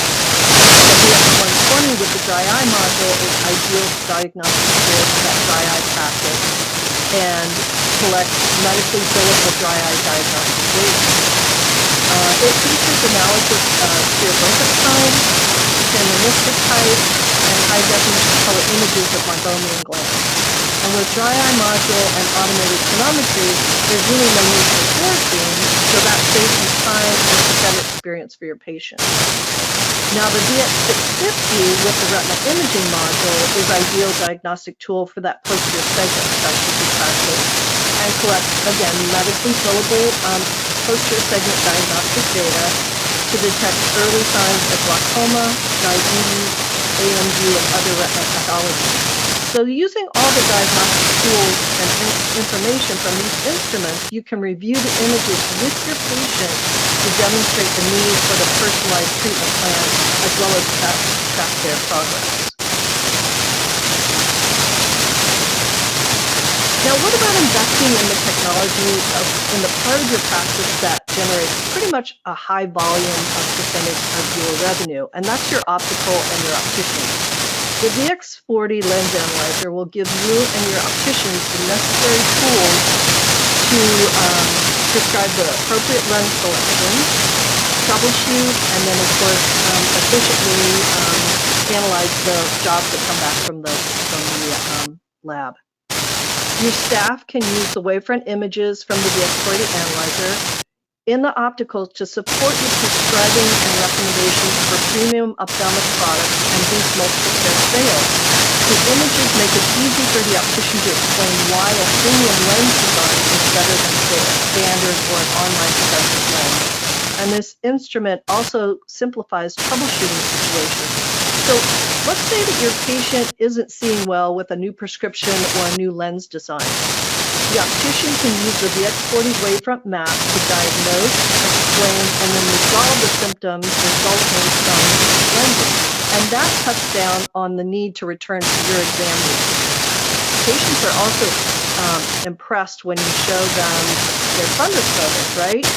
So the images from the VX40 will also drive that wow factor to increase patient satisfaction and the confidence in your optical recommendations.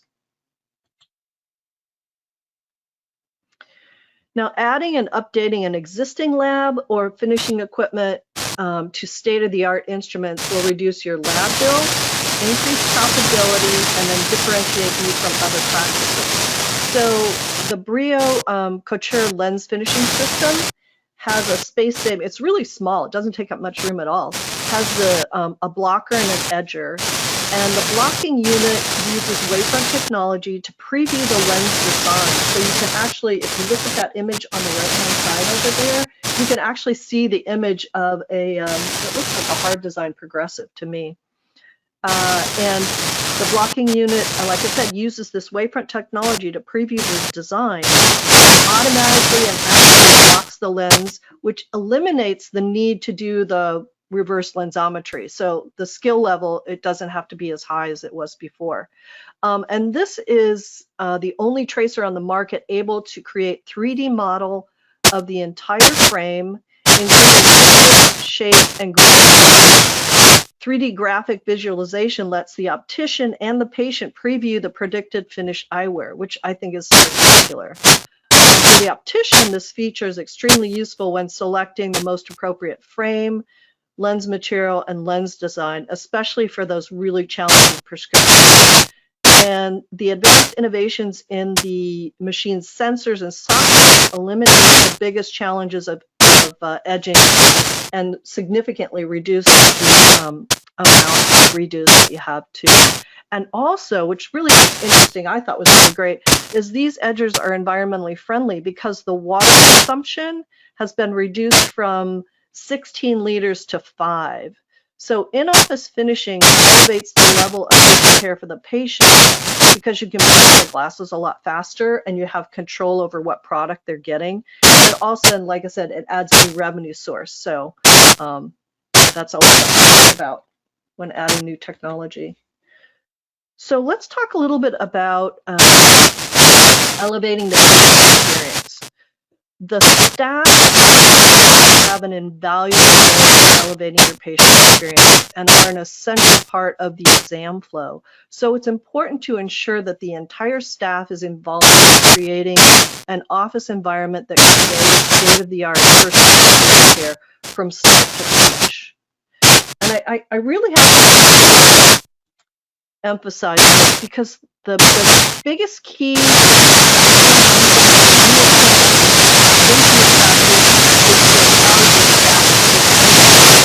of the new technology by involving them at the onset of the purchase and ensure everyone takes part in the training. So I've seen where instrumentation has been sort of sprung onto the staff, and they're like, whoa, what are you doing? You know, we're not on board with this. And eventually that will fail. But when everyone's engaged in the process, they know that they are part of the team and are collectively invested into the practice. And this advanced suite of instruments requires minimal training to achieve a skill level needed to collect accurate, repeatable, and reliable data. So entrusting your staff with greater responsibilities encourages them to become involved in the patient care as well. And by delegating the collection of diagnostic information to the optometric technician, the doctor can spend more time with the patient explaining the diagnosis and treatment plan. And you know, we were taught to be data gatherers in optometry school, but now with disruptive innovation and technological advanced equipment, we can delegate this task and focus more on direct patient care, which I think is amazing. So I've said it before, communication is the key to success. And today's patients are more proactive and involved in their healthcare and expect more from their providers. It doesn't matter if the condition is a functional vision problem like presbyopia or an ocular condition like glaucoma. Sharing data and images with your patient involves them in the process of vision care and motivates better compliance with your treatment plan. Investing in a comprehensive portfolio of technologically advanced instruments provides your ability to communicate complex findings and elevate the quality of care received at your office. So the three main goals that motivate us to invest in new technology, I think I mentioned before, are to improve patient care, streamline office flow, and then of course, boost your practice revenue. Now I want to pose a question to you. Who or what drives your decision-making process? Well, when we asked some optometrists this question, they said they rely on their friends or their colleagues for advice because they want to know what they have in their office. And some of them even say, well, I'll just let the product speak for itself. So before I end with you tonight, and my last slide here has to do with growing your practice, I want to share a story that Dr. Kazemi told me when we were talking and we were making this, this presentation. And she said to me, she was in practice in San Francisco for about 20 years, had her own practice with a partner. And she said many years ago, when her practice was switching from paper charts to an EHR, she and her business partner were attending a training seminar for their new EHR system. And at the time, she had also just bought her first luxury car. And they were enjoying the ride back from Sacramento to San Francisco. And during the ride, she said, you know, they were talking about how nervous they were and yet excited they were for this huge change to be happening in their office. And she told her partner, you know, this change in our office is kind of like my new car.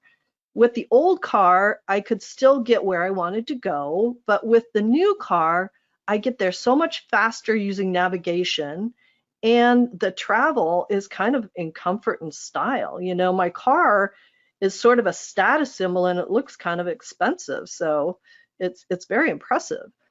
Now, while it took a little bit of time for me to learn how to use my new car, you know, all the bells and whistles that it had, once I did, I truly enjoyed the experience. So I guess what I was trying to say is that it's important to embrace innovation and technology by investing in yourselves, investing in your patients and your staff. And the newest technology helps us to deliver high level of patient care that exceeds our patients' expectations. And yes, some technology is billable, while other technology just helps us do our job more accurately and efficiently. So that's basically all I had for you today on technology and innovation, and I'm happy to answer any questions you might have. Okay, well, thank you, Michelle. And if anybody has any questions, again, feel free to type into that question box, and we will answer them as they come in. And I will actually pull up my question box here so I can see what's going on. So I guess the first question that I had here, and this is an interesting one, especially with your optical background, right? It was always sort of a dogma that if you want to grow revenues in your practice, one of the great ways to do it is to get an edger, right? I mean, 20 years ago, you asked people like, what should I get? Oh yeah, get an edger. So, so what's it like these days? I guess this is the first question that came in terms of edgers for people who've never actually had one. Is that still the case? Well, it's you kind of got to figure out the cost to benefit, right? You got to get enough jobs rolling through your office to make it profitable. And there's sort of a formula for that. And so the cost of buying, the cost of leasing. I mean, we could do a whole lecture on when you should put in an optical lab. But sure, definitely, if you're optical, if you've got a high-end sort of not even high end, if you do a high volume, it's still, to me, worth it because you control what products going in, what products going out. And today I find that a lot of the large laboratories have a lot of staff turnover. And so you'll go through a time where the product coming out of the lab, you got to look at really carefully because there's mistakes that are made. And then once they get that person up and running, you don't have to watch it so carefully. But you can control the kind of quality and product that you're putting out there. And interestingly enough, a lot of laboratories have what we call proprietary brands that you can buy and just get semi-finished lenses and cut them in your office. That's a lot cheaper than the higher name brand lenses. So that's a possibility. Yeah, I'd still say, that's one of the ways that you can increase revenue and increase your patient satisfaction is by putting in a finishing lab. Right. And I haven't actually been following it too closely. I remember in the old days, the machines could be somewhat finicky. I don't know. It looks like the tech has advanced since then. I remember the old days, the smell people would talk about and all that stuff. But I think that's probably in the rearview mirror. Yeah, no, it's not bad. I mean, you still need to have, some ventilation and things like that. But interestingly enough, polycarbonate is a recyclable material. So you can actually take they call it swarf, but the stuff that comes off of edging and recycle it, and it gets sent out to remade into other things. So it's kind of cool, all the stuff we have today. Excellent. Question here, strategies to engage staff. So you mentioned obviously bringing in a big change like this can be upsetting to some people. What would you say is sort of the best way to get them to buy into this? And that's interesting because I've been doing some consulting with an office where the doctor really wanted to bring in this new technology, and the staff are just dragging their feet. And he finally just bought one and forced it on them, and now they're just, I get calls all the time saying, how am I going to get these guys to use this? And it's communication, and I really firmly believe that if you can go to a trade show or if you could have someone come into the office and demonstrate this, you got to have everybody on board from the get-go because, like I said, it's going to be a disaster. People are not going to accept it if they're not part of the team. If they weren't part of the decision-making from the beginning, it's just a recipe for disaster. Right, because I'm thinking also about the changing role of the doctor, as you mentioned, right? You're moving from a place where you are collecting that information and now you're pushing that onto your staff. Is that something that you explicitly acknowledge with the staff? Like, hey, this is going to be, how we're doing it now. Absolutely. And it's, you have to think about what you're asking them to do. And if you need to hire another person, you're going to make the money back over and over again because you're going to see more patients, you're going to higher patient satisfaction. A lot of times the staff are willing to do it. They want to be more involved in patient care. They want to understand what's happening. So, if you come at it from a positive standpoint, hey, if you want, I'm going to give you more responsibility. I'm going to train you to do this. I'm going to pay you to do this, and we're going to get more help, so everybody has to be on board. You have to build the team so that everybody is willing to play. Right, and I'm sure for some people it would be intimidating, but others probably feel like, wow, I'm actually, doing the job that the doctor was doing. So this is sort of an upgrade. Yeah, absolutely. And you'd be surprised how much, especially the younger people that are coming in, they're very excited about being involved in this. They may not want to go to optometry school, but they may want to be a vision care. I call it a vision care specialist. They specialize in vision care, and they're the ones that are gathering the data. They're the ones that are looking and saying, this looks okay, this doesn't look okay. You know, I need to get the doctor to look at this right away. This is something that could wait. And I mean, we have to think about teleoptometry too. There's a role for a vision care specialist in teleoptometry, and they're supporting the optometrist who's making the decisions and making the treatment plans. Right. We just had a comment come in here, creative title for staff, sort of elevating their role by giving them a different title. Absolutely, yeah. And with the title, it has to go compensation. And that's a problem, because I feel like a lot of opticians and a lot of para-optometrics, you give them a lot of responsibility, but yet they're not getting compensated for it. Right. And I feel like if you increase your patient numbers, you can afford to compensate your staff for that. Right. And question here actually about training. So, you mentioned that you want to get the staff engaged. When you actually implement a system like this, how does training actually happen? Do the folks who sold you the system come on site, or do you do it online? How does it all work?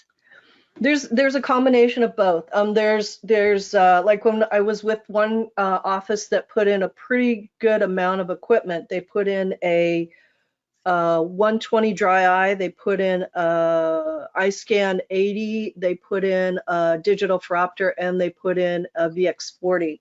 So we had basically an installation day and then a full training day, and then there's great resources. The academy that that Visionics has a lot of information in there, and then of course you can always hire a consultant to come in too. If you feel like you want more information, you can do that as well. Right. And I recall from what Visionics told us last time, and they can correct me if I'm wrong, that they can also remotely work with you on the device. They use things like TeamViewer to actually sort of remotely be there when you need them if you're having trouble. Yeah, absolutely. Yeah, in fact, I've done that a couple times at some of the offices I consult with. We'll log in with TeamViewer and go through a couple things and troubleshoot. Cool. All right. So next question here. I'm not sure if you're going to be able to answer this one. It has to do with price and how pricing works on the system. So any Visionics folks here? Yeah, I will punt that one. Yes. Because that would actually be definitely out of your wheelhouse. But I don't know if Rachel's still here. Sierra or Rachel might be able to handle that. Yeah, I'm still. What was the question again? Oh, the question was pricing. How does this actually work in terms of acquisition of the devices? Do people usually lease them? Do they buy them? How does it usually work? So we have multiple options. People can either lease, purchase outright, or finance. And prices vary depending on, obviously, the more you buy, the more discounts you get, things like that. So if you go to, on the next slide, it'll show Visionics.com/US/ODwire. You can fill out a form online and we can get you connected with your rep and they can give you pricing. Excellent. And I guess that I totally overlooked another question here, but this is important. We showed a bunch of different pieces of equipment. I can actually pull the slide back up again. There we go. One question here was, how does it all work together? Is there a common piece of software that it's actually using to have all the data go back and forth? There's a network connection. I believe it runs through what they call the V-Box. And so there's a way that each instrument can connect through and then go to your EHR. And it depends on which EHR you have, but they have it's kind of a box that all the data goes to, and then the box sort of distributes it out. That's a technical question that I just know there's a magic box that happens. Right. So I guess then just to put it more concretely, so we have a picture of the VX40 up here. Let's say somebody comes in with a pair of specs that they absolutely hate, right? And you put it in the VX40. What happens with that data once it comes up on the screen? Can you put it somewhere else? Yes, so there's in the bottom right-hand corner, there's the option to send the information to, you can send it to a flash drive connected to the back. you can send it to the phoropter, which it gets sent over to the VX65, and you can pull that up. And you can also send images to a folder in your system so that you can capture any of the images and data, and it can get set to a folder on your system as well. Oh, so that's interesting. So yeah. so hang on a second. So the VX40 can send it straight to the phoropter, so you can actually show people how terrible their old specs were and Sure. do an A/B test with the new ones. Yes, yes, yeah. So you have the ability using the tablet to go to previous, or we call it LM because it's lens measurement. So you can say, here's your previous glasses, and here's what I'm prescribing for you today. And so it just shows it goes right back and forth. So they can visually see it, but you can also, for example, I can compare 2 or 3 pair of glasses by capturing the images and storing them there, and then switching between and showing the patient, here's why you don't like this pair of glasses, because there's a lot of blur and swim at the bottom of this lens. So yeah, that piece of equipment is probably what I'm best known for, but the VX40 I've used to analyze hundreds of different lens designs, and I can tell you what the patient's going to say when they put them on. I'm going to say they like the distance part, but the intermediate's too small, and they're going to experience a lot of blur and swim on the bottom right-hand side or something. Right. Yeah. So for progressives, it's an invaluable tool. Oh, absolutely. And actually, I've just worked with the new Zeiss single vision lens, and oh my goodness, I was able to prove to myself that the Zeiss single vision is way better than the standard Zeiss single vision. So they have their clear view, and I was able to see the off-axis aberration of the standard lens versus their new clear view. So it works even on a single vision. I can see the difference. Wow. Very neat. Question here. You mentioned the OCT part of this. This person is starting to dabble in sclerals. Which OCT unit can they use? Sort of I think you showed sort of the base unit. Can any of these OCTs work if they want to start doing scleral work, or do they need a higher end unit? With an OCT, well, I think you can do scleral fitting with the 120 as well, because it does anterior chamber stuff. So both the 650 and the 120, you can do contact lens fitting with that. The OCT, I'm not as familiar with that, but I do know that. Yeah, go ahead. So for the OCT, we have our OptiView Solix, and that is the first full range anterior. Oh, thank you. Yeah, I'm not as familiar with the Solix yet. Yep. Excellent. And actually, we did a webinar on that, didn't we? So if you go back to ODwire when you're done with this, if you're curious, for the person who asked the question, you can pull up the webinar on the Solix, and you can see some very pretty pictures. Yep. Great. And let me see these other questions that we have coming in here. So more pricing questions. So again, for pricing, we can just send you on. Let me get to the right page here. There we go. Visionix.com/US/ODwire. Go there and you can meet the folks at Visionix, and they'll step you through how it all works, and you can watch a little demo as well. Yeah, and then come to Vision Expo West and come play with this stuff too. Yes, that's as much as I love CEwire and doing stuff online, there's nothing beats actually fiddling with stuff. So definitely stop by the Visionix booth. I'll be there too, taking pictures, and it's always fun to actually get out there and use the equipment for real. And I haven't seen the Solix yet in person, so this will be my first time too.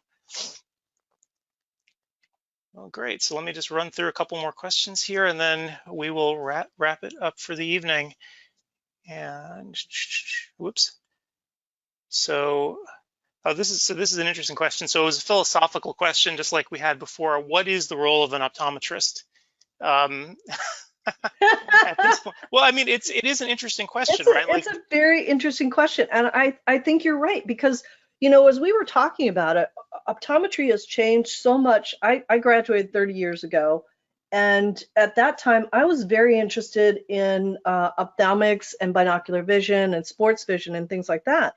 And I found out I had to learn everything about ocular health and systemic and pharm, in addition to all the stuff that I wanted to know. And now, we have all these great instruments that allow us to get out and be more accessible to public. To in the rural areas, we can do teleoptometry. And we were always taught to be data gatherers and to hang on to the information. Don't let that information out of your hands. And that's not the case anymore. I really feel like there's the profession of vision care, and there are a lot of different roles within the profession of vision care, where there's an optometrist, there's an ophthalmologist, there's an optician, and of course, there's the vision care specialist, someone who supports the optometrist, the doctor that has the ability to make these decisions and treatment plans. And our role is to diagnose and treat. And so I really feel like we don't have to gather the data anymore. We take the data and we, look at it and analyze it and talk to the patient and, guide them through, because patients are very, very much interactive with their own, proactive with their own care. And so we need to work with the patient. And I think that's where the optometrist is now. Yep, agreed. So I think that this is a great place to leave it on this sort of deep philosophical question. Yes. But if people have more questions, an archive of this webinar will be posted up on ODwire. So come on back there. Feel free to type in the discussion thread that'll run beneath it if you have any more questions. And otherwise, I guess we'll see everybody at Expo West hopefully, or at an upcoming CEwire, where we're going to be rerunning this webinar as well. So Michelle, thanks so much for coming out tonight, and I just want to thank everyone at Visionics for coming out as well and sponsoring tonight's show. So again, Michelle, thank you for being here. Hey, thanks so much for having me here. And yeah, I'll be at Vision Expo West, so I'm hanging out at the booth. So if anybody wants to bend my ear, I'll be there. Awesome. All right, well, we'll see you there. All right, thanks. Good night, everyone. Good night. Hey everybody, it's Adam Farkas. Welcome to another ODwire webinar. Thanks so much for making it out tonight. Now, tonight's talk is all about using innovation to grow your practice with the latest technologies. Of course, if you're an ODwire member, just by following along that we're pretty much tech junkies here. Alrighty, guys. Yeah, and let me turn your mics back on here. There we go. How's it going, guys?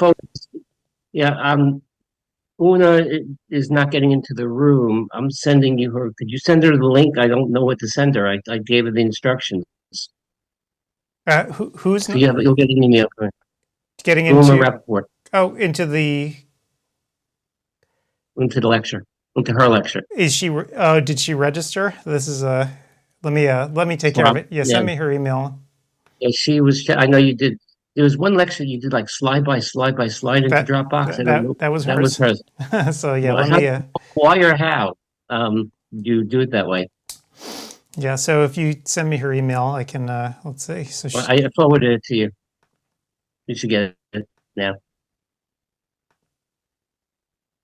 So far, no big questions. So that's good.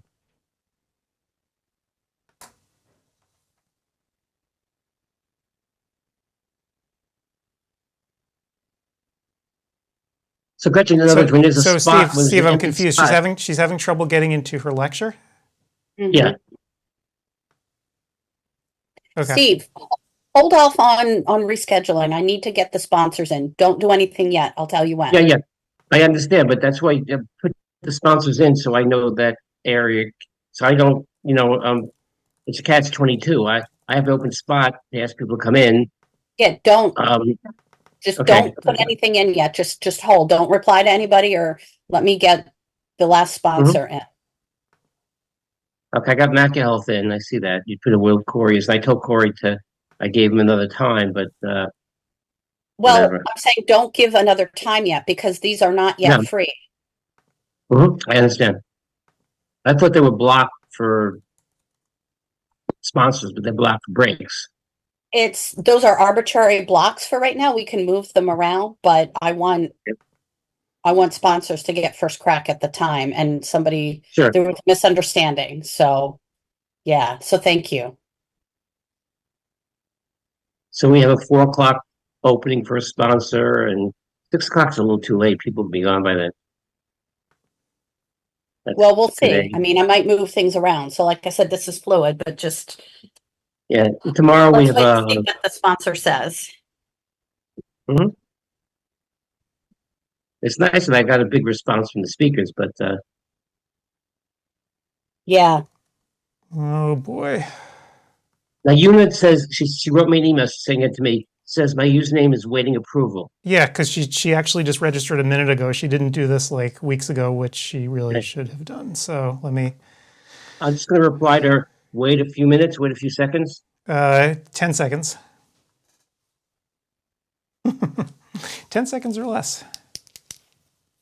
Well, and let's see if my typing is faster than your Well, IT.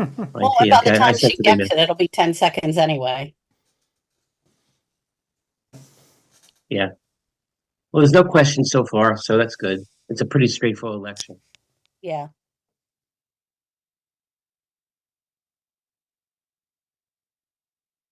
Considering she's an MD and she's talking about just installation of drops and the problems with it. It's kind of a lecture I wouldn't expect from an MD. Yeah, it's an interesting one though. I think she did a study actually. That's why she's talking about it. She actually did a clinical study to talk about the trouble that people have instilling drops, which is really interesting. So she actually did a study with a bunch of patients. And you'd be amazed at how terrible people are in putting drops in. I was shocked by the numbers.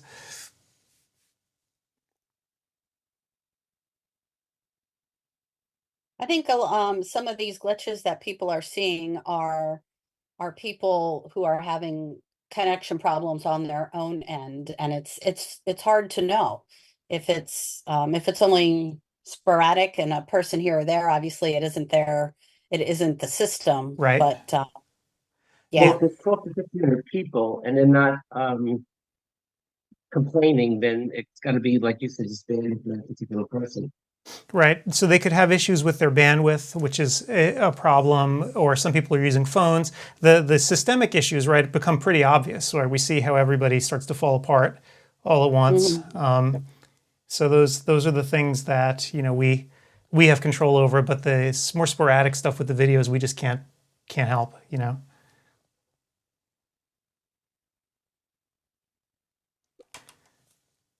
And Eunice should be in right now. Hopefully that worked for her. So See, I'll try to look. So this is actually a good object lesson. So Gretchen, one of the reasons that I try to get all the speakers to add to their discussion thread ahead of time is so that we know that their accounts work. So this was one that slipped through the cracks where she was a new speaker and she didn't actually register for the site until like 2 minutes ago. So Right. that's why she couldn't get in. And she was late for the game and getting everything in. Right. So yes, this is sort of an unusual case. Well, this is again a learning to for when we reconvene next week to talk about how we can improve for the next time. And I think our communications to speakers needs to be a bit clearer, Well, even though we look, Gretchen, think it's clear. there are 20 or 30 speakers that do it exactly right all the time, on time, etc. So it's not our end. It's you live in my world now, and it's no matter what you give them, they put it on the back burner, they procrastinate, and they don't read what they're supposed to do, and then Yep. they don't follow deadlines, they don't do anything. Even Brianna was saying that she was, and she was, she's right on the stick that she did it right at the end. Yeah. Well, I think maybe there's a way for us to verify if somebody has created their account. It might be extra work on our end, on the back end, to So- check and then nag everybody. So or Gretchen, send usually I do it, and it's just that again the week without electricity it threw me literally Oh, 5 I'm days not behind. giving you a hard No, time. I'm just And- saying that's why this one slipped through. It's it's just sort of these things where had I planned it out, and I guess I should probably plan to have a disaster like that, right? You don't think you're going to be without power for several days, but it does, I guess, happen, right? We proved it today. So yeah, so in the future, you're right. So we can make sure that works a little bit better. Well, and I can always help you with that as well, too. yeah. And sometimes, you need to have a bit of a little snafu to figure out how to make things better moving forward. And it's it's a learning process. Yep. Yeah. It evolves. And if this is the worst problem that we're having right now, it's still, for the majority of people, very smooth, Yep. going okay. And I in mean, fact, surveys notwithstanding. yeah, so the surveys are interesting. So we're just communicating with Mike right now as they've fixed everything. So thousands of people have now taken the surveys properly. Mike estimates Good. 20% of people had problems the first go around. So again, it's not a tragedy because I'm going to email everyone with links to the surveys and they can fill them out at their leisure afterwards. I'd like them to fill them out by Wednesday. So by Thursday, then I could get the credits into Arbo. But I'll send emails out to everybody about it. So that's not a big deal. Yep. So, And that's what I'm telling them. So yeah. I think we should be okay. Yep. Don't panic, I guess, is the operative phrase of the conference, right? Nothing that happens here is, you're going to get your credits. They're not just going to disappear into the ether. Because I know that's everyone's biggest concern, right? Did I just sit through this and now I can't get the credits? That's not going to happen. Because we're here and watching, we know what's going on, and we certainly knew that the survey stuff in the beginning. What happened was, as far as I can tell, and I'll talk to Mike about it later. I mean, we had a huge number of people try to get to those things immediately, and they were just under provisioned. And I think Mike found a performance issue actually, a couple of them, according to what he was saying, that they immediately worked out and redeployed. That's why everyone got kicked off, because they had to redeploy the software immediately to make sure that the performance issue went away. So it Just happens. a heads up, Adam. I've taken 2 surveys for 2 courses that, whether I took the course or not is irrelevant, but I think I'll get credit. But that's not what I'm talking about. When I go to assessments, those 2 courses don't appear at all. And the status bar, of course, is blank for the other ones that I haven't taken. So it seems like what the software is doing is when you take a survey, it blanks out that course and you don't see it. You know what I'm saying? So it blanks it out from. In other words, it does this. The drop-down list of all the courses for assessments, it says quiz and status, your assessment, your video. When I go down the whole list, the 2 ones I took at the very beginning don't exist, and those are the 2 I took the survey for. Oh, interesting. So they removed them from the list if you've already taken the survey for it. Right, but you can't see the status either. Huh. That's kind of odd. Which is what you want to see, because the status shows that you took the course and you did the survey. That's going to be that'll be a heads up going forward. I don't know exactly why that's occurring. I'm just, this is my, yeah. I'll do a third one when it's like I'm keeping one room open to kind of take those courses. Now, I don't need the credits, believe me. I got 3,000 million credits. I'm basically in Una's room, so I went back into it so I can take a survey at the end and see again if that disappears. So if it disappears, it means that what's happening is when you take the course and you complete the survey, the assessment just shows the things you haven't done anything with. Mike, I don't know if he. Yeah, I just for me to asked do a Mike about it so he can let us know what's going on. It looks like Una is still having trouble. Getting in. Yeah, She's not here. Yeah, I don't see. It's got 425 people watching the lecture. But nobody's asking questions, so that's good. And if there's a question, I could fake. Well, I know some of these answers. She's about 70% through with her lecture. Mm-hmm. I mean, people have a couple of comments, but no, it's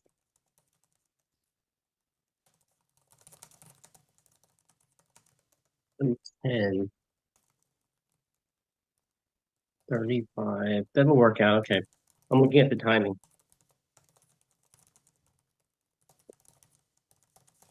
I'm not seeing anyone in the lobby. I've been asking for an hour and a half if people are okay, and nobody's commenting there, so.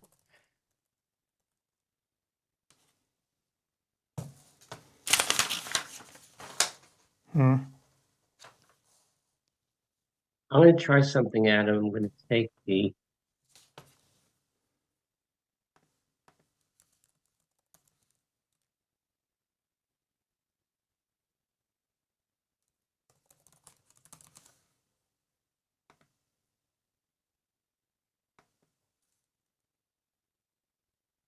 Okay, when you look at assessments, Adam, and you click on the ones that exist, it goes to the quiz. Just, I don't want to make our day any harder, but that's what's happening. Oh yeah, So you're right. go to assess- It is going to the quizzes when you click on assessments. And the ones that we did the survey don't show anything at all. You don't see the survey, you don't see the course that you took, because people are going to want to know. I know the transcript won't be up till Monday, but they're going to want to have to keep track of something. And we always were able to have them do that with the assessment category. So Mike should know about that. So what the quizzes that are there, the assessments that are there goes to quiz. The assessments that aren't there are things that you've taken that have disappeared. Those are the two things Mike should know.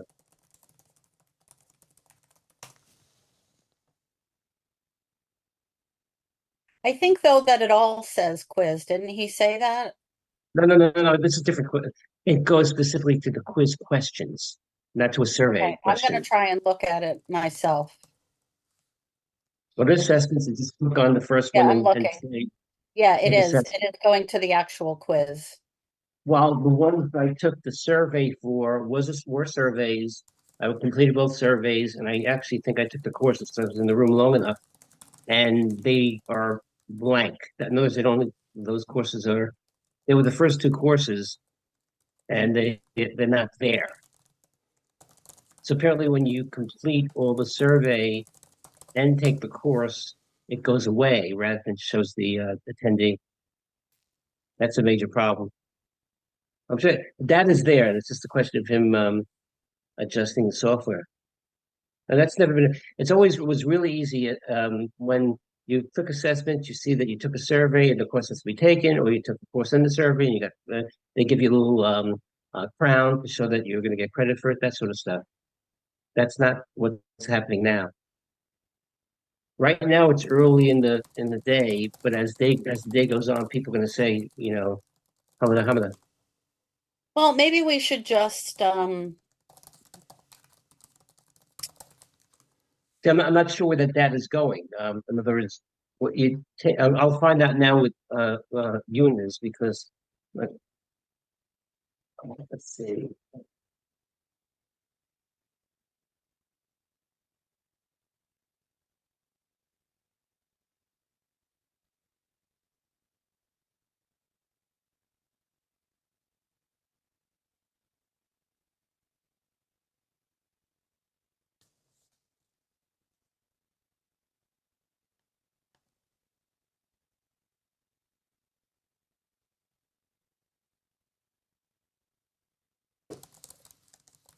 Okay, so by the way, guys, so Jake just hid the quizzes. So if you go back to that assessments page, you'll see that it's just surveys that are there, no quizzes. Okay, let's go back. Well, go back in. Yeah. Okay.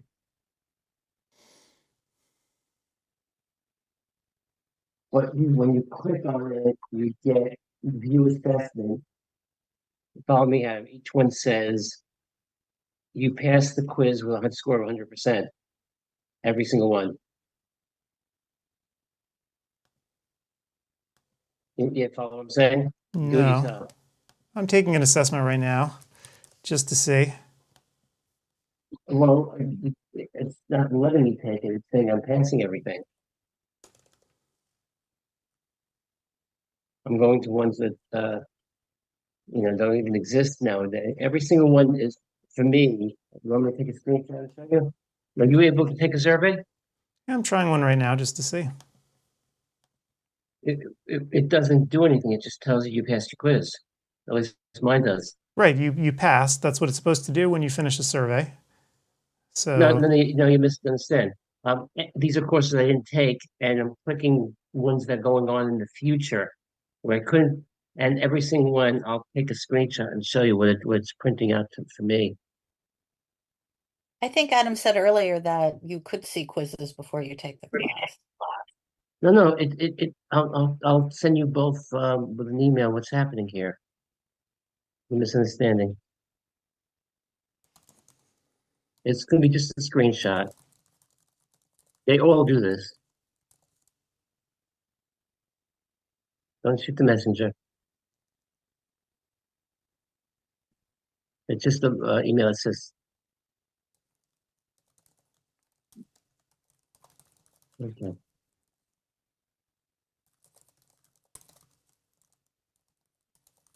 Okay, I'm leaving it blank, Gretchen, but Corey can do 3 o'clock tomorrow.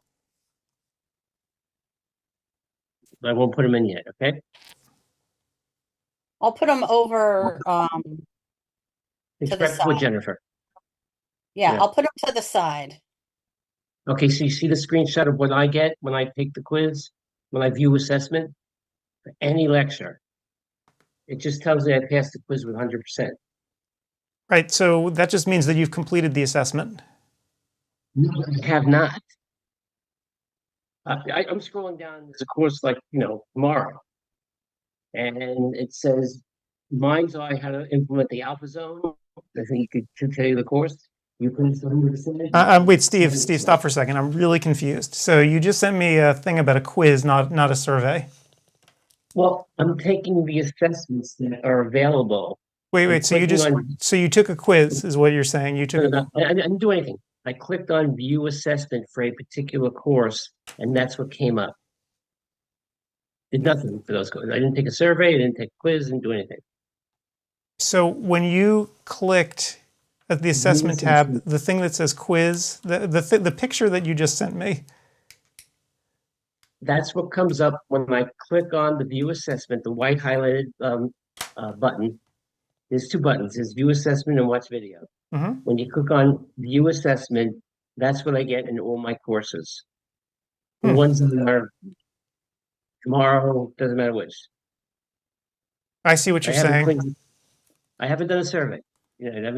I've done nothing for those courses, and I still don't see the 2 courses that I took a survey for. And now I'll take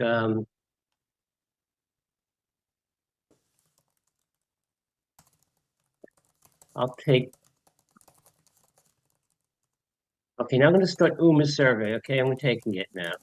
And let's see what happens.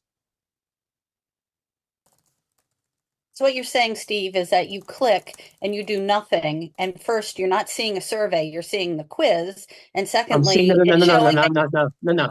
I'm not seeing the quiz. I'm seeing that it gives me 100% on the quiz. right. You're not Never seeing the took- quiz, you're not seeing a survey. It's showing that you've taken something you didn't take. Correct. Okay, now I took Uma's survey. I did the survey by clicking the lower left-hand corner of the screen, where the surveys exist, the survey tab, by the transcripts.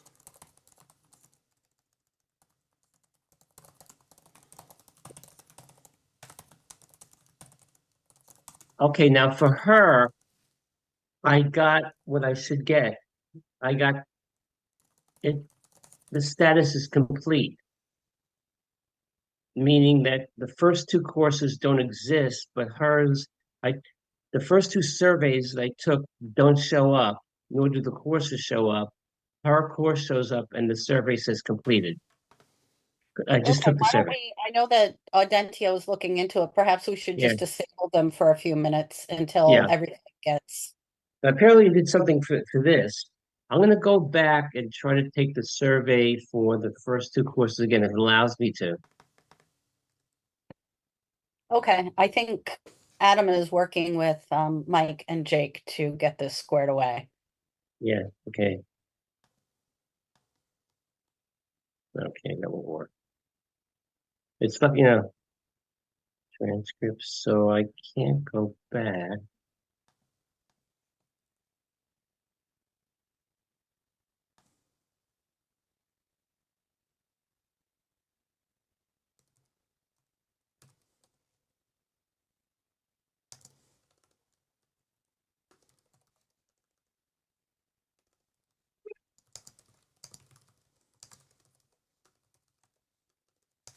See, what I want to do is go back and retake the surveys for those first 2 courses, but I can't get into I can't get past courses to click on. Okay, well, I think they're trying to fix it, so why don't you I'll get out of the assessments page and give them a minute to fix it? Yeah, I'm not in the assist. I'm just I'm in her page. I took the quiz. Okay, so I'll just go home.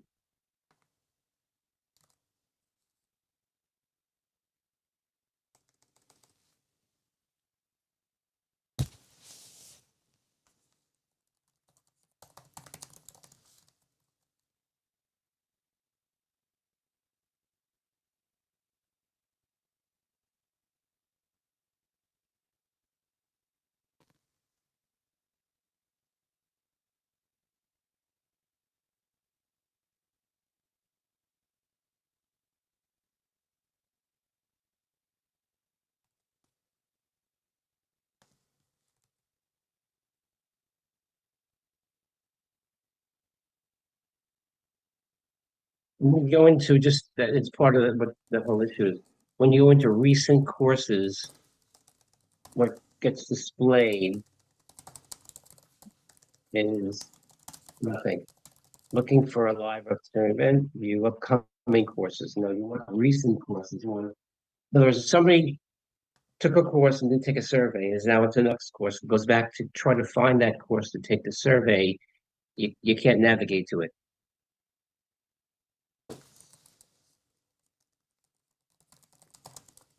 Ah,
Okay, so they're working on it, Steve. okay.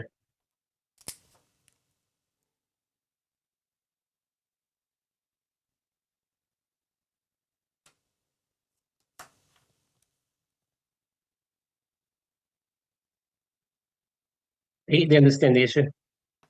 Well, we'll say there's multiple issues. It looks like here that they're just working through, so we'll just have to wait and see when they deploy it. Looks like we have about 1,400 people here, which is great, and there's Oh, yeah. conversation happening in Yep. the classes, which is also great. Yep. Yeah, and for the most part, the courses are going well in terms of the smoothness of the system or whatever, just the survey parts that they're working through. Okay. They hit all the quizzes, by the way, so when you go back there now, you'll see that the quizzes are gone for the weekend, so it won't be confusing to people that just the surveys are there. And a little bit fewer information, another like caveat. When I clicked on in progress with the little crown to the left-hand side, I did find that the first course that I took the survey, I got that trophy and I Oh, good. completed it. Oh, good. Trophies are But it's good. in We like trophies. it's under sponsors in progress. Yep. That's people are never going to find that. So you think it should be higher up? Okay. Well, it's in progress doesn't mean anything to them. They're going to look at assessment.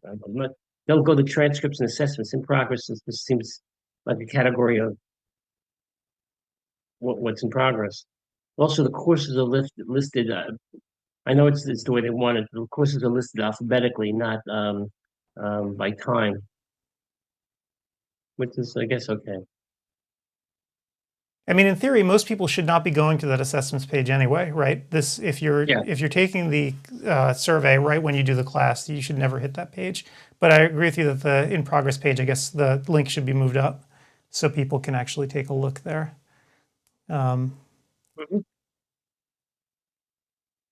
Okay.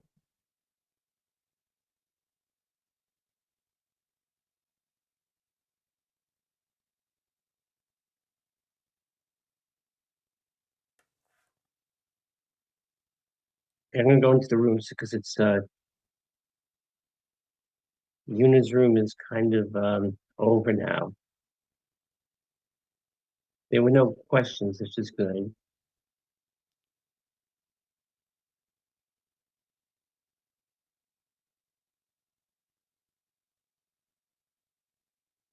Okay. Let's see what happens in the next iteration. You haven't gotten any complaints yet about transcripts or I mean, just tell it them is it'll be capturing all the data for the surveys. So the user interface, has those little bugs in it, but it's capturing all the data. They're actually getting it all, so that means the transcripts will generate properly. So we just have to work it out at the end of the day today. I'm going to try to take just this the next one. Let's just see what next course is.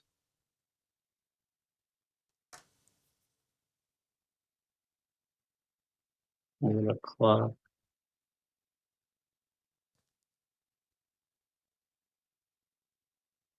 Oh, another Elon Cohen. He'll probably need my hand holding anyway.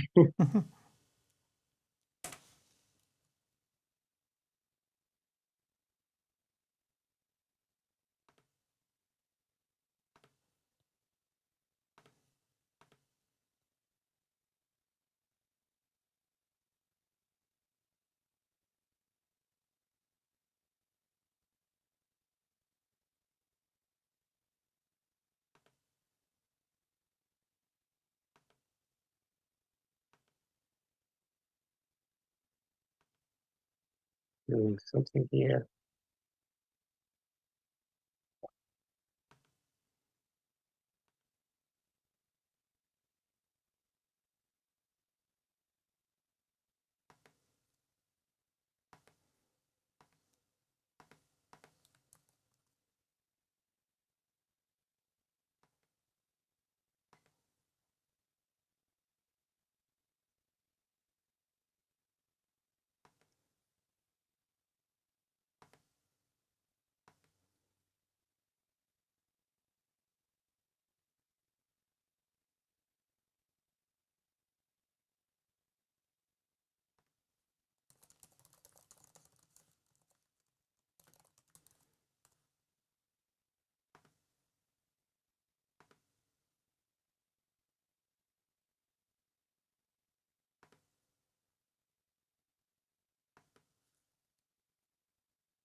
Well, we'll see how that actually works. I know that Mike's working on fixing those messages, and it should be okay. I'm just glad that people are able to reach all these pages now. And then we're not having any real connectivity problems or performance problems. Definitely need to support this. That's good. Yeah, it's always the first one, right? I mean, this is where we learn the first couple hours of the first day, and then after that, as you remember, towards the end of the last year's CEwires, they basically were barely paying attention to it because they didn't really have to. It just kind of worked.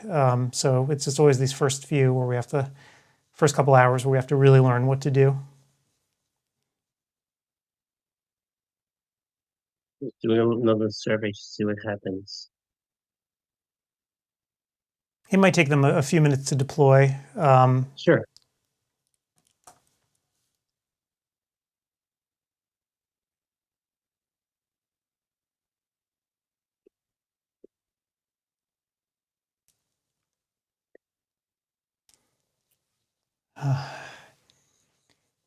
I'm looking forward to taking a break actually so I can get in front of another heater. We have this heater that I bought, this big like sort of radiator looking thing that's electric that I've been running out to and just sitting in front of for a few minutes and then running back in here. What's the problem?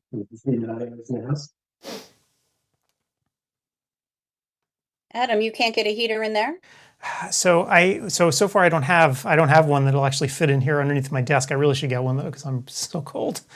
What about one out the hallway just blowing in? Yeah, so it's not forced air, unfortunately. This was bad planning, so I should probably go get myself a heater, a little guy, and just put it on me. It's going to get warmer. I mean, that's the funny thing about this place. It gets warm during the day. I mean, it should get up to the high 50s or low 60s, but But at still, night it that's gets cold for cold. inside a house. Yeah. Yeah.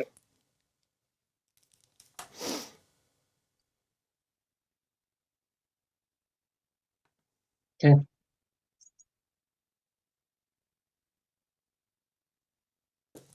Okay, Mike says they found the issue, Steve, and they are deploying shortly, and we'll go from there. They know what happened. Yep, So they figured it maybe out. what we're doing Thursday or Friday, I think that we could put up fake courses or something, and then we'll see what happens. But it's hard because we're only ends of one. We have good bandwidth, etc.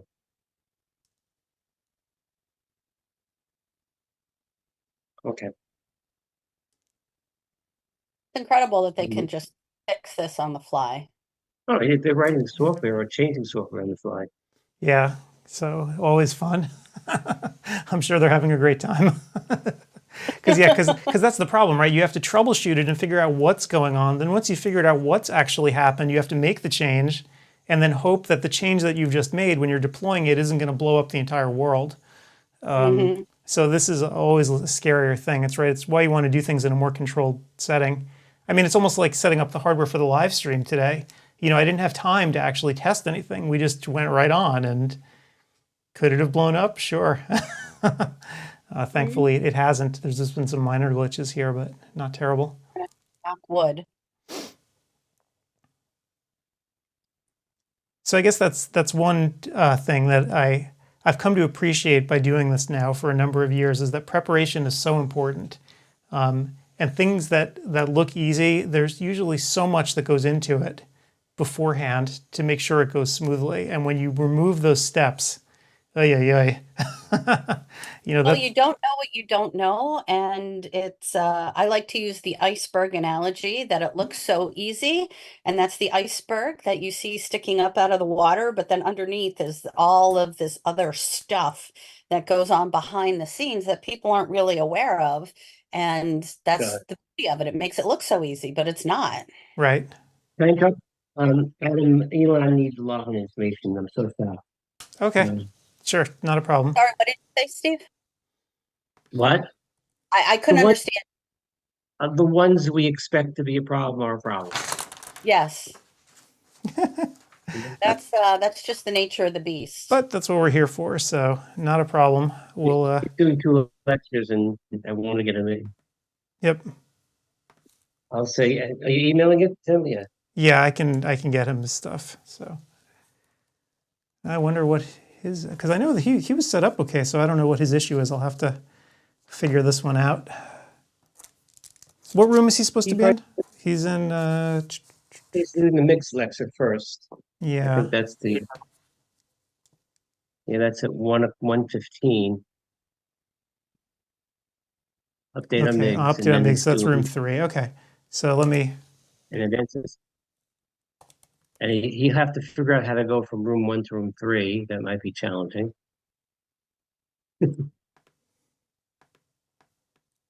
I'll go into room 3 to see when he shows up. Oh, that's not good.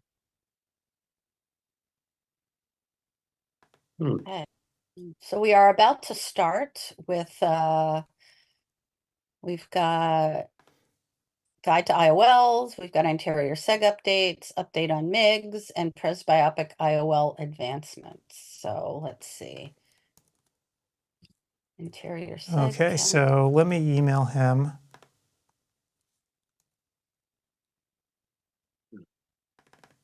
Counting down to MIGS.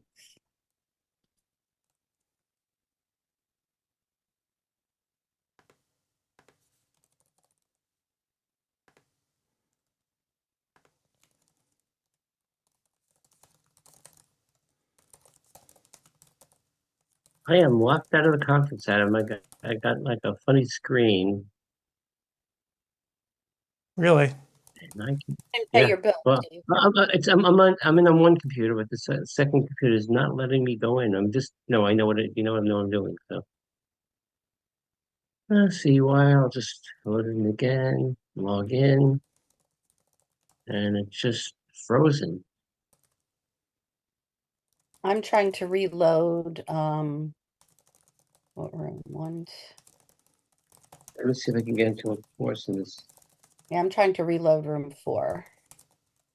without any luck yet. So, Unless you can compare them in, so it's fine. You're on Zoom on one computer.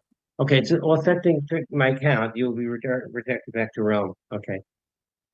So they might have to apply more resources, I think. It's buffering to get me in on my computer. That was just basically just going to a room. I was on the website. Now it's just buffering. well, maybe it's because all the classes are about to start. Well, it allowed me in, I think. No, but everything, all screens are blank. I'm good on one side, so I have you Zoom on one computer. Okay, live stream Robbie. Now let's go to room 3.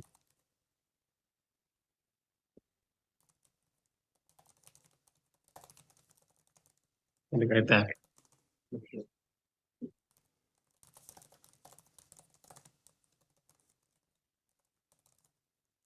All right. One. Wait.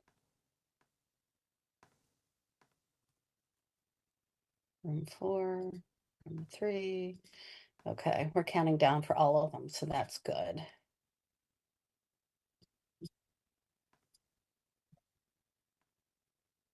And it's been quiet on the chat, so I'll check in again. All I see are my messages asking if people need help. So I think people are putting their questions in the individual rooms. Oh, good. Okay, I'm trying to help Dr. Cohen actually get his account set up. We'll see if he can pull it off. See, again, so this is one of the things where he should have done this days ago, and my fault for letting it slip. Well, but if he followed the links, he could have gotten. There's nothing playing right now. Great. Yes, on my end, Steve, all the rooms are starting to, they're on the countdown, so we're Yeah, I'm not getting there. good. Okay, I got the countdown of room 2, 1, 3. It's a matter of bandwidth, not on my end. Elon's saying nothing yet. You sending it to him? You haven't come up? I just sent him an email.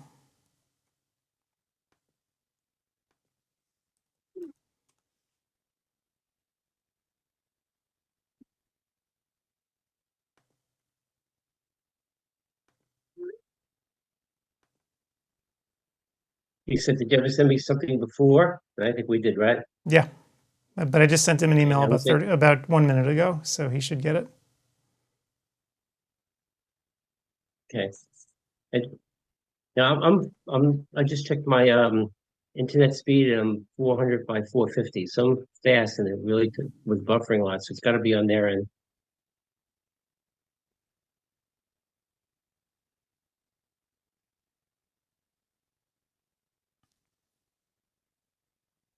I'll just shut this off and go into my screen.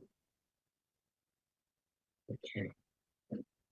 See, it allows me to be the live screen on one computer and then take the classes on the other so I can check out what's happening with the transcripts. Okay, that's bad. Okay, that's bad. Okay. Hmm.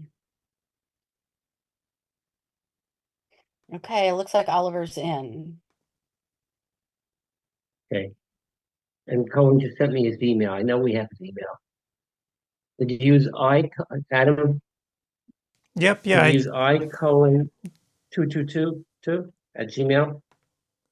No, that's not the email address I have for him. Could you just forward me what email address you wants to I use? will do that right now. Okay. I'm And copying it first. or I'm just getting a stream will start soon. I'm going to refresh. He changed his email into the game.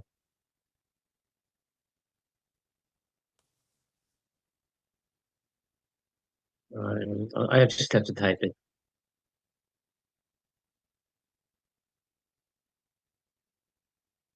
I know you didn't receive it.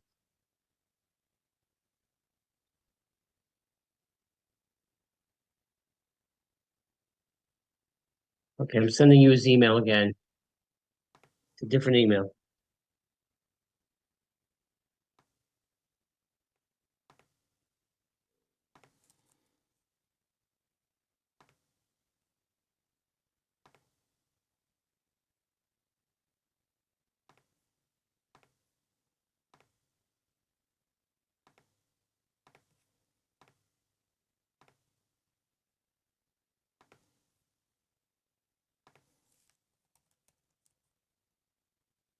Did I tell him you'll get this momentarily now, Adam? I sent it to you. Okay, so let me. He changed his email. That's ridiculous, but okay, here we go. So that's Does why he Adam have hasn't the link? responded to my stuff. Yeah, well, so you send us an email, you change the email, and we can't correspond with you. We're terrible. Okay, so I just Leave sent the it to him. So hopefully that'll work, and I'll Yeah. verify him as soon as he gets in, and the world will be I'll good. commit.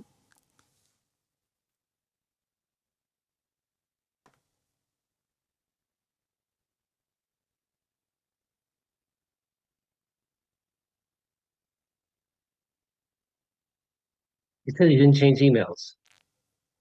Okay, That's what, but you have his email now. That I go in at yeah, no, I just sent it to him. So, but that is a very different email from what he gave us originally. So, I know he said he didn't change it, so I all right, no worries though. Let's see if he can get in.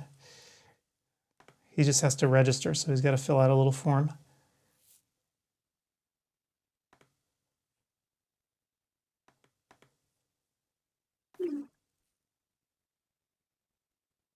okay. To get the latest just a minute ago.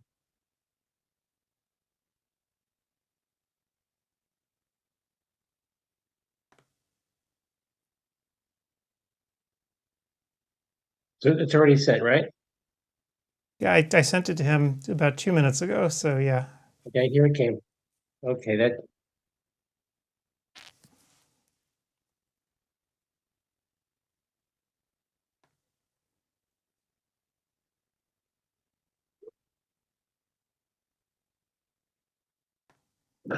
okay. Year three is still acting wacky for me, but it could be just me. There we go. A refresh saved it.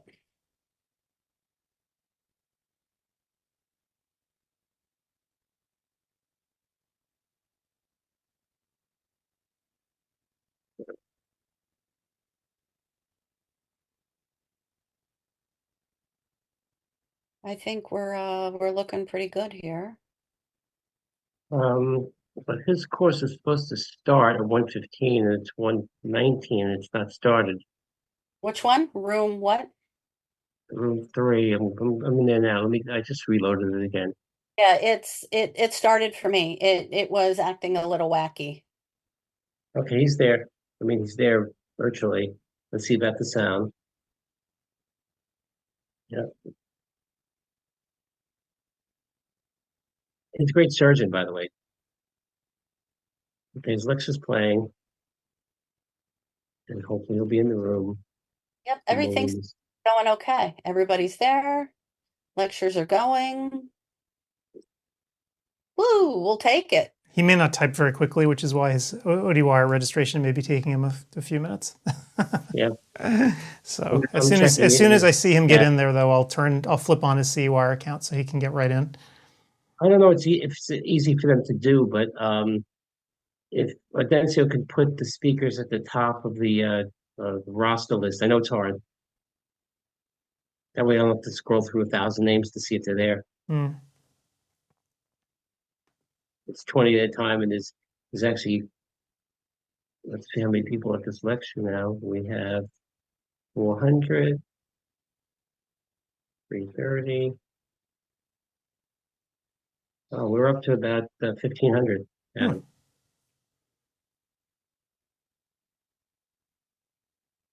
Okay, he still hasn't Is he in registered, yet? so I'm hoping this is just a case of slow typing syndrome.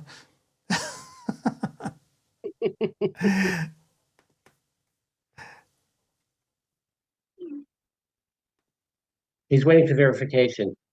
Oh, really? Okay, so hang on. Oh, there we go. There we go. Now I see him. So hold on a second.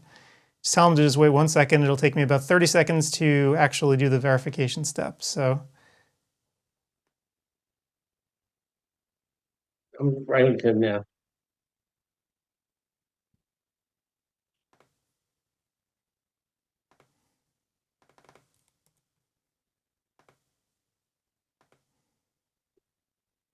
I tell them, wait 30 seconds, should be fine. It's our great high security operation here. So, okay, so. Yeah, meanwhile, you keep on updating your amount of people who's on ODwire. Now, does he get everything now on ODwire? That like when new messages come, etc. Yeah, it's a regular account. So, and okay, now he's ready to go, so he can get into CEwire right now with the instructions I gave him. His account's all turned on. Okay.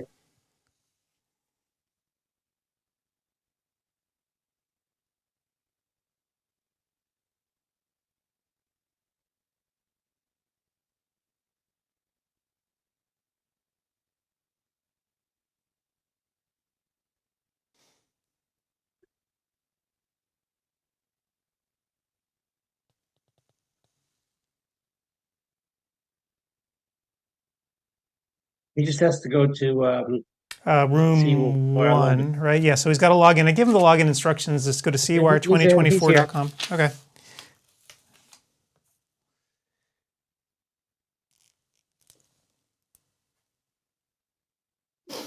All right, so he made it. He survived. Yeah, I guess he did. Let me just refresh and see if I can find him. Usually, when you refresh, the latest goes to the top of the list, and I should be so lucky. Talking about room 1? Room 3. Oh, misunderstood. Room All 3. right. He'll. Funny thing is, is in room 1 next hour. Yeah, because I kicked him out of the glaucoma track for the second hour. So yeah, because it makes sense. Yeah.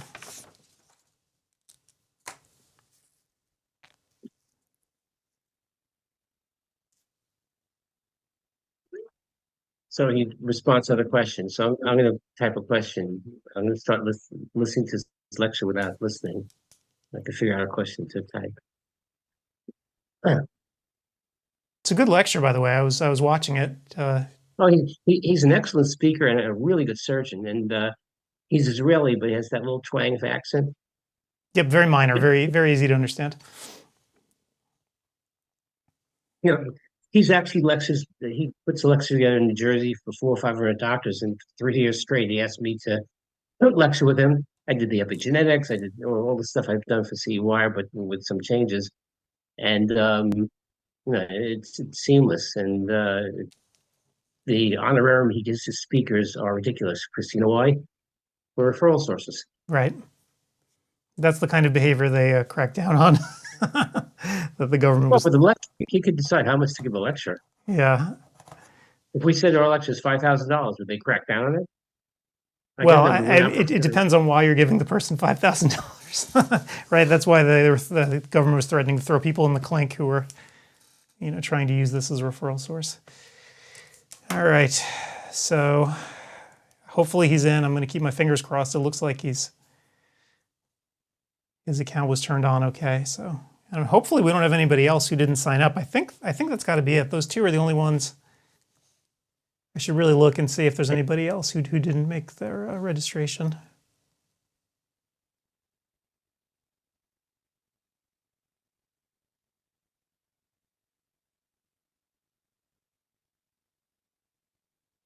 Somebody asked Brandon Ayers a question and he said he'll have to look it up, which cracked me up. I think that's great. Talk about learning on the fly, getting your resources right then and there. I think that's great. And somebody's trapped in room 3. The going price in Ghana.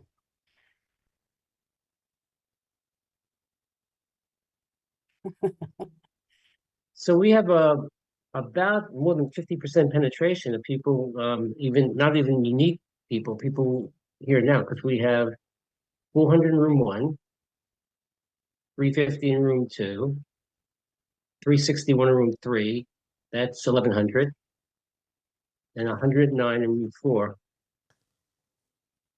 We've got somebody on an iPhone viewing and getting problems with being kicked Yeah. out, suggesting that he doesn't use a phone. So people don't like it when I say that, but it's true. I mean, the spirit of the conference is you really shouldn't be using a phone for this because you can't chat, right? Right. It's not interactive. So Arbo's, Editing the chat to say he can't, he's yeah, having problems logging in and getting kicked out. yeah. Yeah. So It's interesting that the lecture that is least attended, and I don't know why, is the final countdown on new presbyopic IOL events. The other ones have about 400 to 350, and they have said 100. How people choose that. yeah, it's interesting, and maybe it'll shift over time, right? As we do this 4 times, we'll see if the Yeah, numbers go up. it's Also might Brandon's lecture know what also. they're up against. So OCT has a bunch of people, MIGS has a bunch of people, and another IOL there has a bunch of. Well, also room 3 is that track for glaucoma. People are staying there, I think. The Yeah. ones from California need 10 credits, etc. Once Well, you and get like, room one as you, is a less specific IOL class, not talking about presbyopic AOLs, but just this is all you need to know about IOLs. So that could be part of it. well, then people have to take the other courses. Yeah, it'll be interesting to Okay, just now see over time if it levels out. So yeah. let's see in progress. So by the way, Jake is constantly tuning the performance of the servers to make sure that people don't get booted and kicked or slow. So he's there on top of it, trying to figure it out, right? Because it's a fine line you have to walk, figuring out how much to provision without over provisioning. So What happens if you're over provision? it starts to get Starts to expensive. cost you more. It starts to cost a fortune. So Starts what? yeah, so you have to figure it out. That's I mean, for me, well, no, and again, when they start seeing performance problems like that, yeah, they'll over provision it. In fact, I do that for ODwire. You don't realize it, but right, a lot of what this conference needs also relies on ODwire, right? When people are logging in, they're authenticating against it, they're downloading huge handouts and stuff, so they're constantly hitting ODwire all day. I over provision the ODwire servers before we have our conference because I just don't want it lagging, which could happen. How does it work that it costs more money? You're paying somebody to use their server or Right. electricity or like Bitcoin? Yeah, so the way it works is that you have servers that you can scale up and down with the number of CPUs that they have, the amount of memory that they have, right? You can adjust. In the old days, you always thought about servers as just being a piece of hardware, and it was what it was, and you'd own the whole thing. Now, typically what you buy is chunks of a virtual server, right? And so you can scale it up and down as you need to and add more CPU as you need to, add more memory as you need to. And so like ODwire is a good example, right? When I know we're going to have a huge spike in traffic, like around CEwire, I can tell it, I want more memory or I want more CPU at my disposal so that it doesn't lag for people.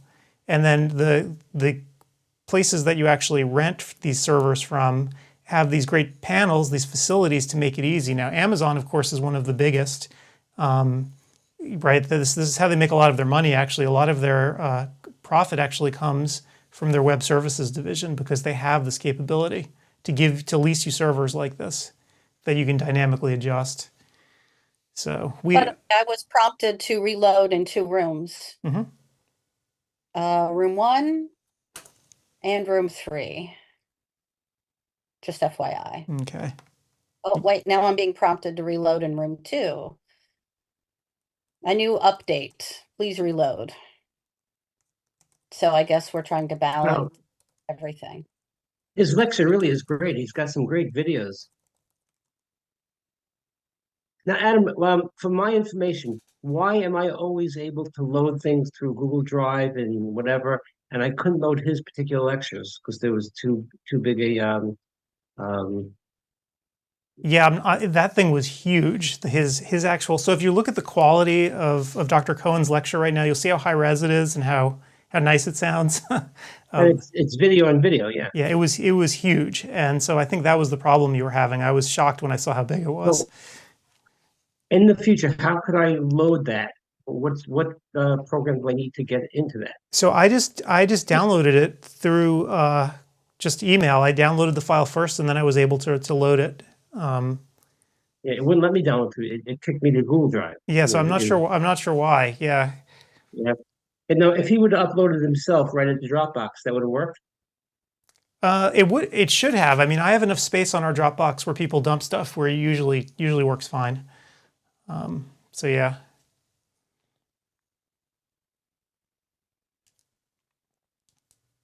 But people are interacting with Dr. Cohen, and he's interacting back. Oh, good. Okay, so it works. Phew. Yeah, yeah.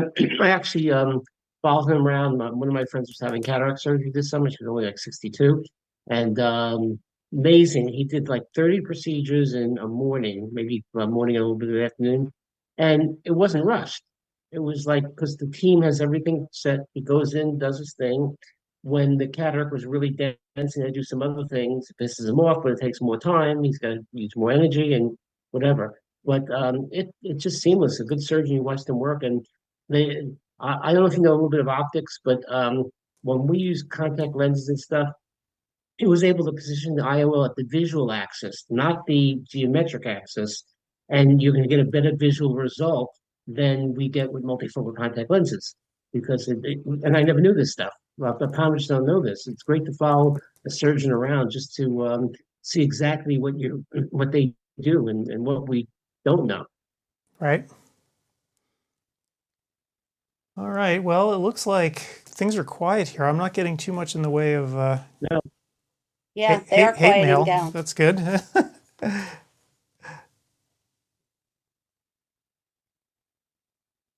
Wow, it's I'm glad I had that extra coffee. So chat in the lobby, chat in 4 rooms, email, Slack. Yeah, it's a lot. It is a lot and a bit of sensory overload. Maybe I should go get my Yep. husband a vape pen. Because I don't smoke and I hate the smell of weed, so maybe I should dig out a gummy. Where do you get? We can't get gummies in New Jersey. They allow pot now, which I stopped smoking years ago. But they decreed no orals because they felt kids would get into them and eat them and stuff like that. Meanwhile, they've had no problems in Colorado and other states, so I don't understand that. But Well, I I actually, a trip to the dispensary in Denver at one of the meetings. I think that was Academy. And yeah, gummies, I think, are a couple of them just because it's the varying levels. Sometimes I don't feel anything. And I also, I just really hate the smell of yeah, marijuana. And but I have no problem with it. I just don't want to smell it. I'm just very scent sensitive. And gummies, I think, are just harder that you metabolize them at a different rate. And then yeah. So that's why I'm just not at all. I do have a tincture though. And sometimes I try that, but the smell of that is pretty horrible as well. I didn't love the feeling. I ate one gummy bear, from Colorado from my friend exactly, but she brought it to Florida, in fact. And it first of all, it lasted a long time. I'm saying 8 to 12 hours, and it felt more like a drug. It didn't feel like smoking marijuana in college. I didn't enjoy it. It was more. I was like nervous and anxious with it. It wasn't a good feeling. So I'm not gonna do that. Type that you had too. I mean, the strain that there Yeah, are ones that I know what she bought. Yeah, take you and down and that give you a little bit more energy. yeah. All my friends who wanted to buy stuff in New Jersey said it's so expensive. It's like double the price of their black market dealers. Yeah, it's funny actually. Out here in Oregon, the market has obviously hit saturation, and there's a shakeout because the demand is just not there. Nobody really seems to care anymore. So Oh, so once it first becomes legal, oh my God, let's all go. And now it's just leveling Yeah, out. we don't even in New Jersey we don't even hear of it. Yeah, It's almost like a non-factor. yeah, nobody You're right. cares. So yeah, it's fascinating. I guess like the more places open up, the cheaper it'll get. Obviously. Yep. So yeah, so a lot of places are going bankrupt and so forth. So it's pretty funny. Just like anything else, I guess. Yep. I invested Yep. a couple of stocks. It didn't help me with my golf fees here. Well, I forget the name of the stocks. They still exist. And these are big companies. These are not small, endeavors. So I'm putting up on the screen, by the way, just in case anybody, I guess everybody does know our email address, considering the volume of email that I've gotten today. So support at CEwire2024.com, or just chat with us in the box. So Maybe that's better I to don't, keep up than us sitting here looking at screens trying to troubleshoot. And it's Adam, been by the way, another. you should play this lecture. You should play this lecture on ODwire. It is fantastic. yeah, The videos I'm saying. it's a really good one. Which I've one? never seen Dr. Cohen's lecture. I'm seeing things I never saw before, and OD should be able to see different types of procedures in surgery, but the resolution is fantastic.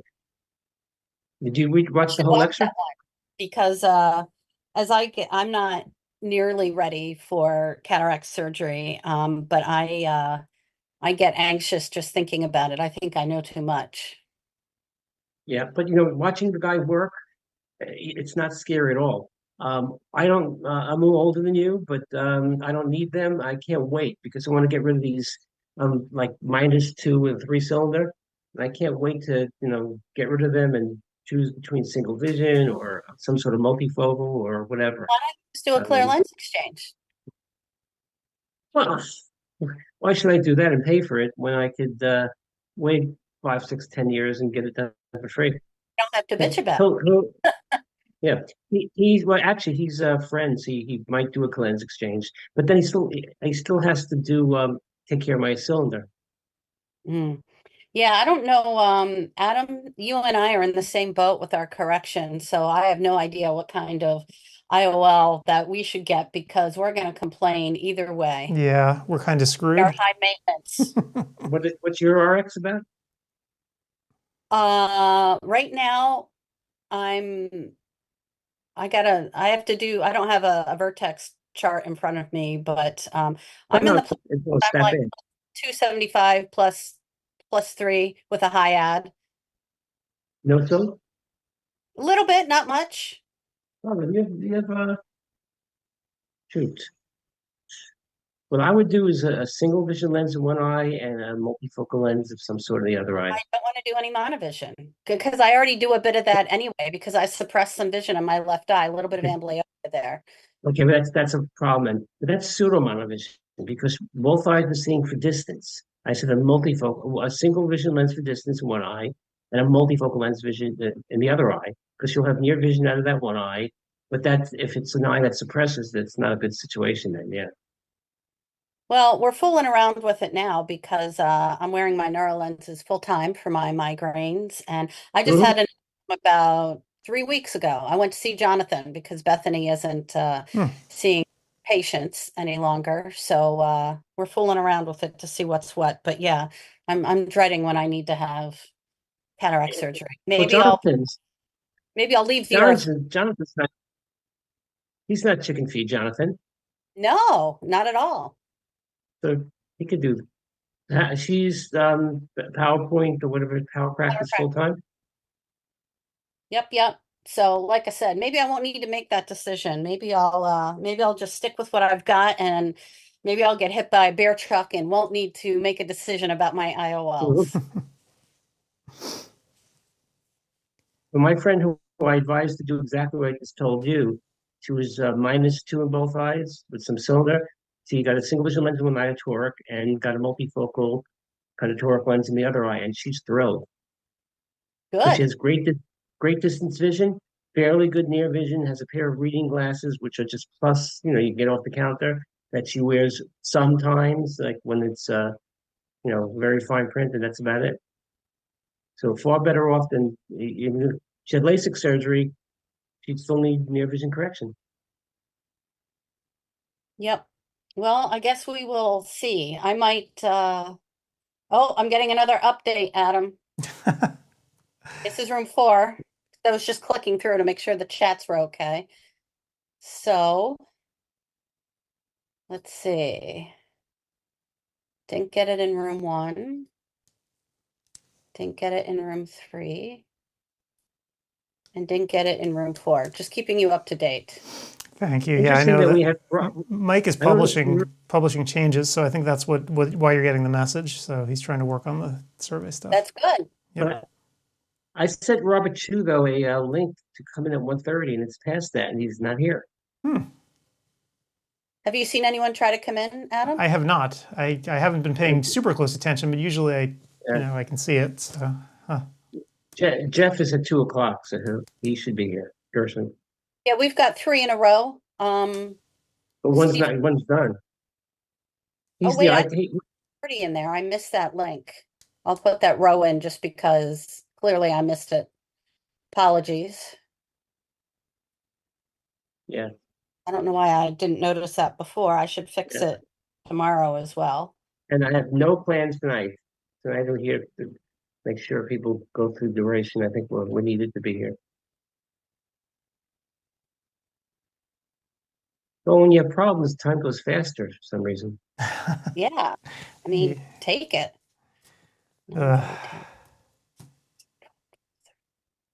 Yep, here we go. I missed it again on tomorrow. So we'll see here. Insert.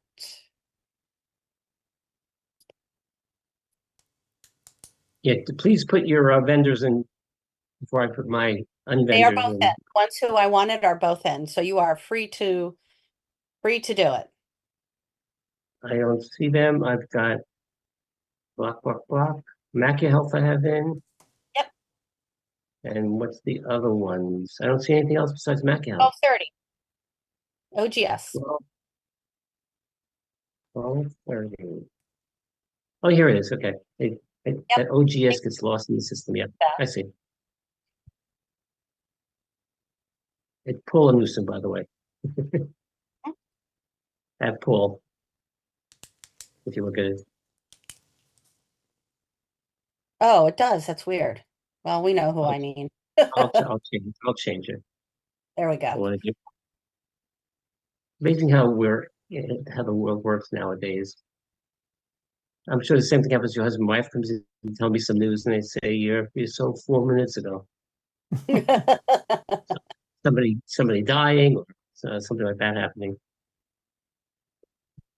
It's funny, the guy who died yesterday, I don't know if you remember, know who he was. Yeah, I thought he died years ago. Yeah, you ever hear the Mandela effect? Yeah, The but I forget. Mandela effect, it means that the whole population thinks something happened and they have a global misrepresentation of the information, and that thing didn't really happen. And that Carl Weathers was one I thought had passed 20 years ago, but no. I guess they're putting out another update, Adam, because I'm getting the updates again on all the rooms. yeah, they're trying. Me too. They're earning their money today. Yep. And the people are interactive. Elon's lecture's getting a lot of people like it because it's cool. I'm glad I got him. Assessments. Progress.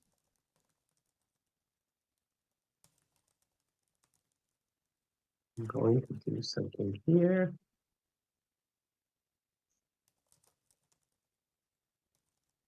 Take the customer survey.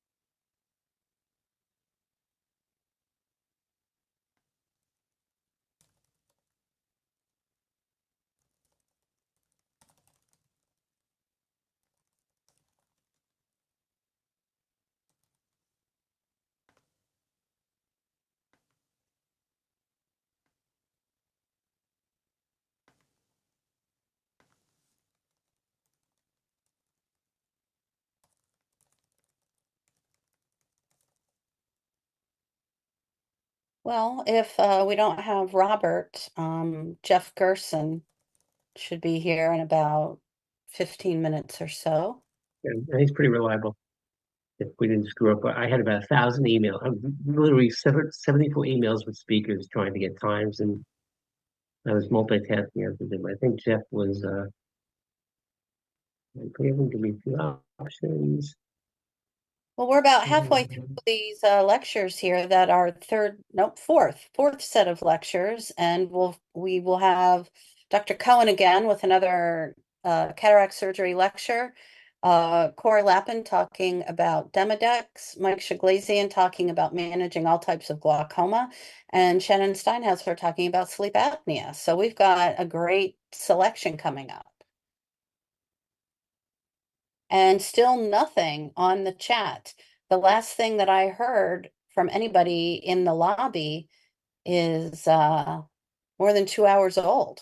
So Yep, so far so good. And I'm just getting, some emails from people who, have trouble logging in or having trouble registering and stuff like that. Or one of the classic ones is that they just registered for CEwire and ODwire and their account's not turned on yet. So I have to run in and immediately turn it on. So as we saw with Dr. Cohen, that's kind of a thing that happens.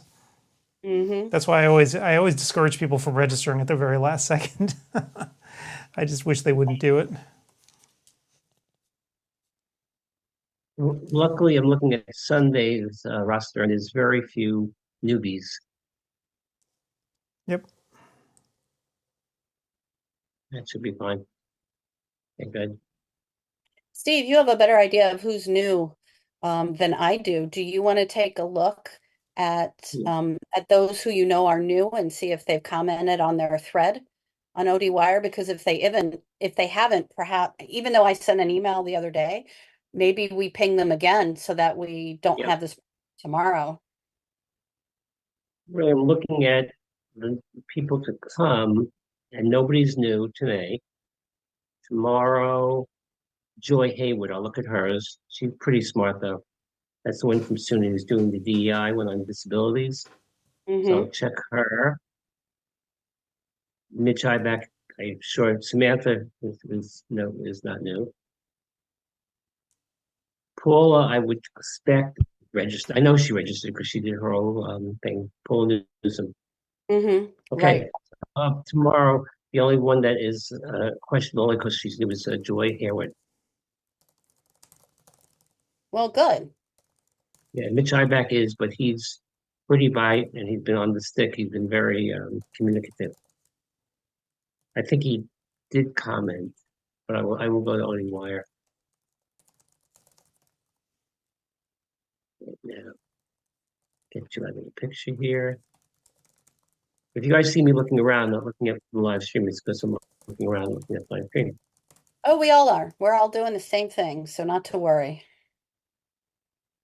And in fact, I am going to step out for one moment.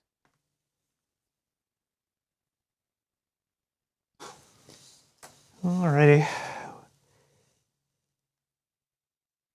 So that should be, taking a look at the schedule here. So yeah, I think you're right. I think for the rest of today, most of the people are folks that we've had before. We have a couple of new ones, Maria and Nina, but they I know signed up for the site already, so they're good.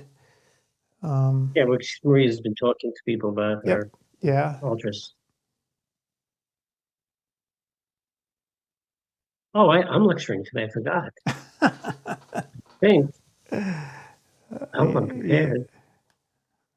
Debinex. That'll be interesting. I'm right after her AI talk, and I actually talk a little tiny bit about her software, but it's just the minor part of it's like a couple of slides. But she's going to highlight OCT Excel, and she was pretty good about not highlighting her company and talking about it in general. I know if you went over her lecture, but it passed the Arbo snuff. So I guess that's the question about her stuff. How confident does one feel in general about using AI with OCT? So I know that this is kind of early days, but I guess for AI, this is one of the primary uses, right? In radiology, it's become such an important thing. If you'd like, you could download her app on the iPhone or on the App Store, and it'll show you some OCTs of what it does. And if you want to pay her, you could upload OCTs from, I believe, Zeiss, Topcon, Heidelberg, and it'll interface with them and kind of give you its impression of what's happening. Very cool. So I get a letter from a friend yesterday. I had an OCT. Could you tell me what's wrong? The doctor said I have a bump, and that's it. I said, no, No. I can't. Get the OCT and I can analyze it. But beyond that, I can't. I'm not going to go by your description of what the doctor describes to you, because it's going to be a layman description. Right. It's interesting though with And, OCT, and AI, the question is going to be how much of your own judgment you'll have to use versus the AI itself. And where do you draw that line? Because when you watch like more general AI, sometimes you realize it just goes off and it's like, what is it even talking about? So that you have to wonder in a medical application, how often does that happen? well, when they do analyses of the simplest AI, which is retinal imaging, and they analyze what the AI is saying versus the best retinal specialists in the world, it's coming out equal, if not better. And so that's a true test, with hundreds and hundreds of cases that the AI is either picking up something that the retinal specialist didn't or saying the same exact thing, and false positives, false negatives. It's pretty good now, and it's going to get better. Yeah, I wonder if that's because the problem space is so well defined and so narrow that it's Yeah, really it could able be. to do it well. But there's also learns when it makes a mistake, they correct the mistake. Oh, now I know this. Okay, fine. And it won't forget.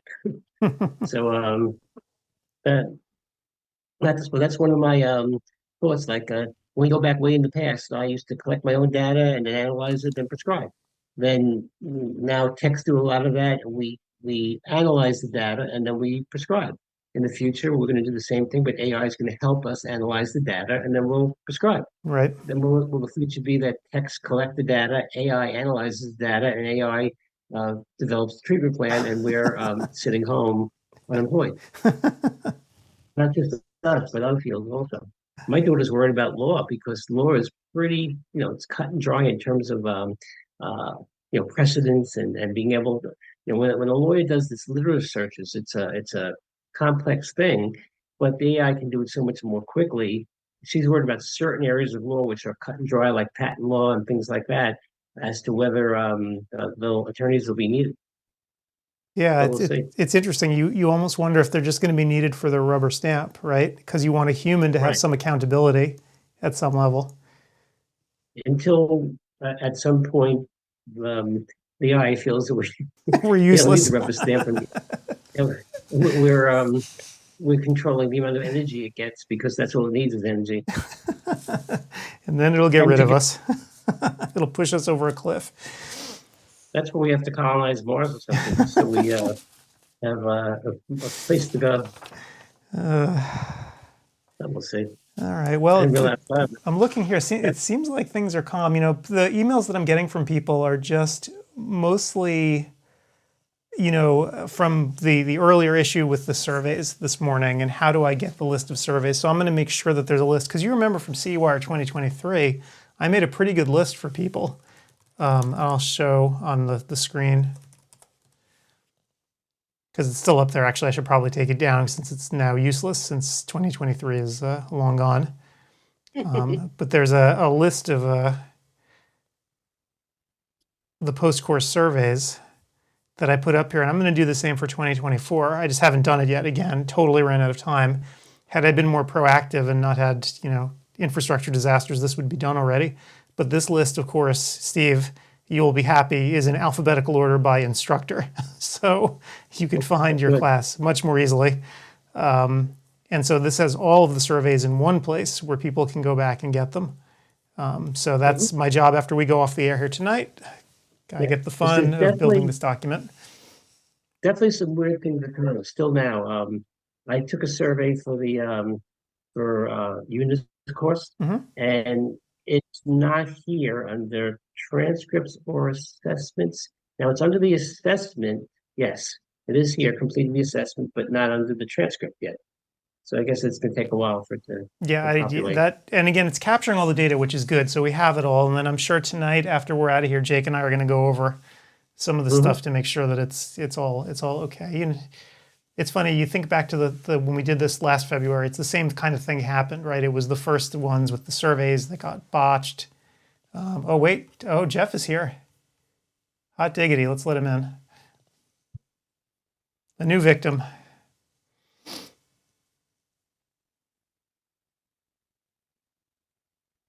Let's see, Jeff, are you there? I'm here. How's it going? How you doing, Jeff? Good. Hello. How are you guys How is doing? it? Good. How's the weather in Kansas City? Oh, it's beautiful today. It's going to be like 55, although it's going to Wow. be rainy. And it's supposed to get up to almost 70 later this week. So That is so wrong.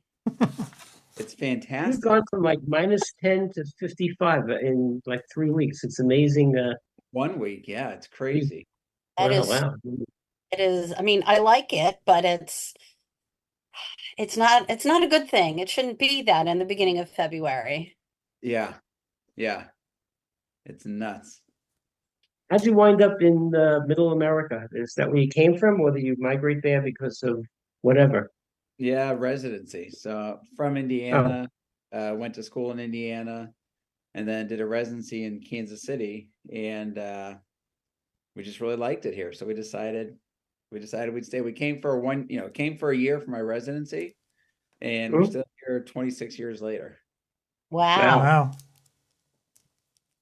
Was your residency in medical optometry? Yeah, pretty much. Yeah, I was at the VA here in Kansas City. You get to see a lot of stuff there. Yeah, there were no contact lenses, that's for sure. There was a mistake. Yes, they were on the doctors. Yeah, well, there probably were. There might have been one or two. Yeah. Yeah. Exactly. So, what type of practice do you have now? Is it basically general with a heavy influx of your specialty, or is it just a general practice and you do everything? Yeah, so it's a ODMD practice Mhm. and do really a little bit of everything. I mean, it's yeah, honestly, that's probably the best way to say it. It's an ODMD practice where we do a little bit of everything. Not a whole lot of peds. I don't really get into that. Yeah. I- So do you actually go into the Understood. surgeries with the MD, or basically the pre-op and post-op care? Yeah, dude. I mean that's the pre and post is a very small part of overall what I do, but yeah, do all that stuff and just lots of just general eye care. I mean, like a lot of other people, tons of dry eye, a lot of diabetes, Mhm. and just all the stuff that we all see. But in an ODMD practice, it's a little bit more concentrated. Because somehow people think that if you're working with an MD, you must be smarter. I think they're wrong, but Isn't how it works. I Mhm. thought it was. yeah, that's how the public thinks it works, and I'll let them have that misconception, but it's kind of silly. Yeah, You're talking but about nutrition controversies tomorrow. What is the top controversy? Oh man, probably the top controversy is that in most optometry practices it never comes up. I mean, honestly, that's probably the biggest thing that it should be brought up, and almost anything that would be brought up would be better than not bringing up anything.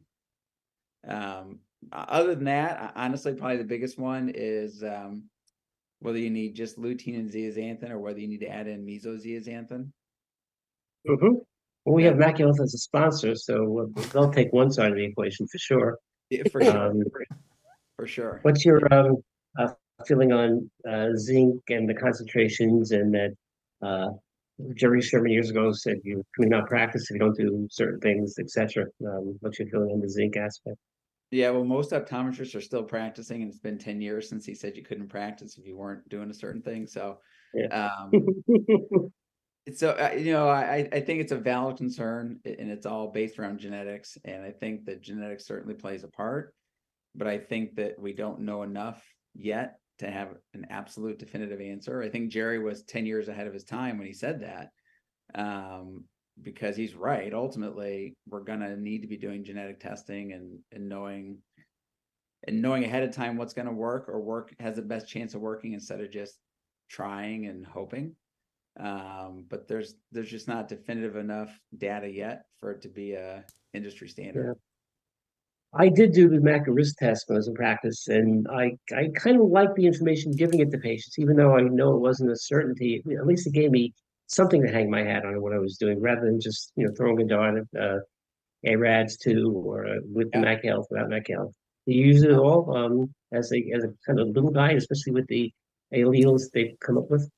Yeah, I was using it a fair amount until they changed their financial model. So they went from a bill insurance model Yeah. to patient pay. They did that within the last 6 months or so. Oh, yeah.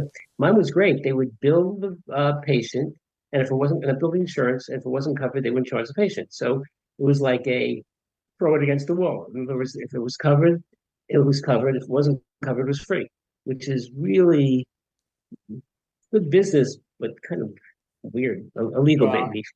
I mean, that's where they, it ultimately failed them, is that they weren't getting paid anything most of the time from insurance. So they, it was Cool. just not a sustainable financial model. It's too bad, because I think it's really good information, and I think most Yeah. most patients aren't going to pay $200, $250 to do it, just because I just don't think they will. Cool. Yeah. Wrong.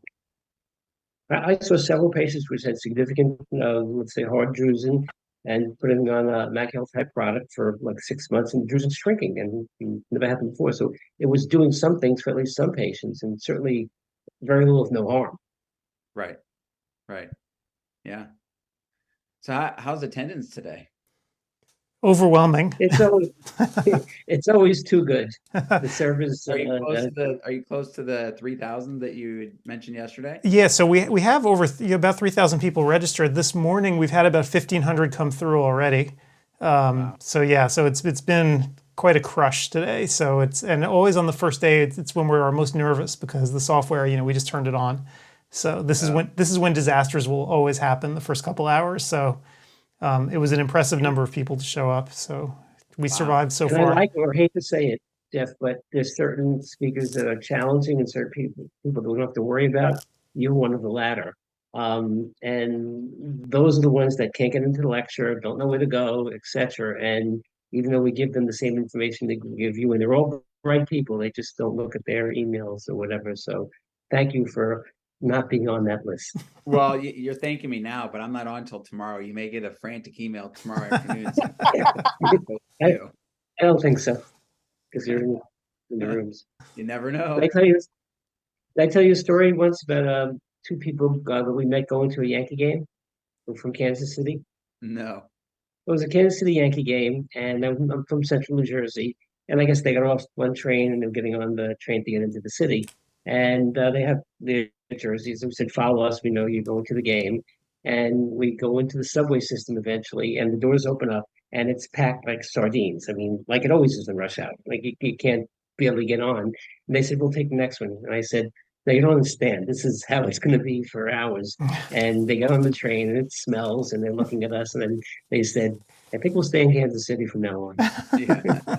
They weren't used to being packed in like sardines and people not using deodorant, etc. I mean, there's basically no public transportation in Kansas City, so that whole thing would have been a foreign experience for someone from here. Sure. And we didn't get to the point where they were getting out of the stadium, but I'm sure it was a challenging thing getting back on the subway, etc. But we got them there. Well, you just ride tumbleweeds in Kansas City, right? That's your public transportation. Pretty much, yeah. You just grab on and hope for the best. Yeah, yeah. End up where you end up. That's pretty right. That's pretty much it. And So what else would you say? Our main form of communication is smoke signals. Carrier pigeon. Yeah, exactly. So what would you say is another nutrition controversy? I'm all about the controversy today. So honestly, I think mesozeaxanthin or not is a big one. I think zinc or not is another big one. For people that pay attention to nutrition, I think those are, quite honestly, probably the two biggest ones.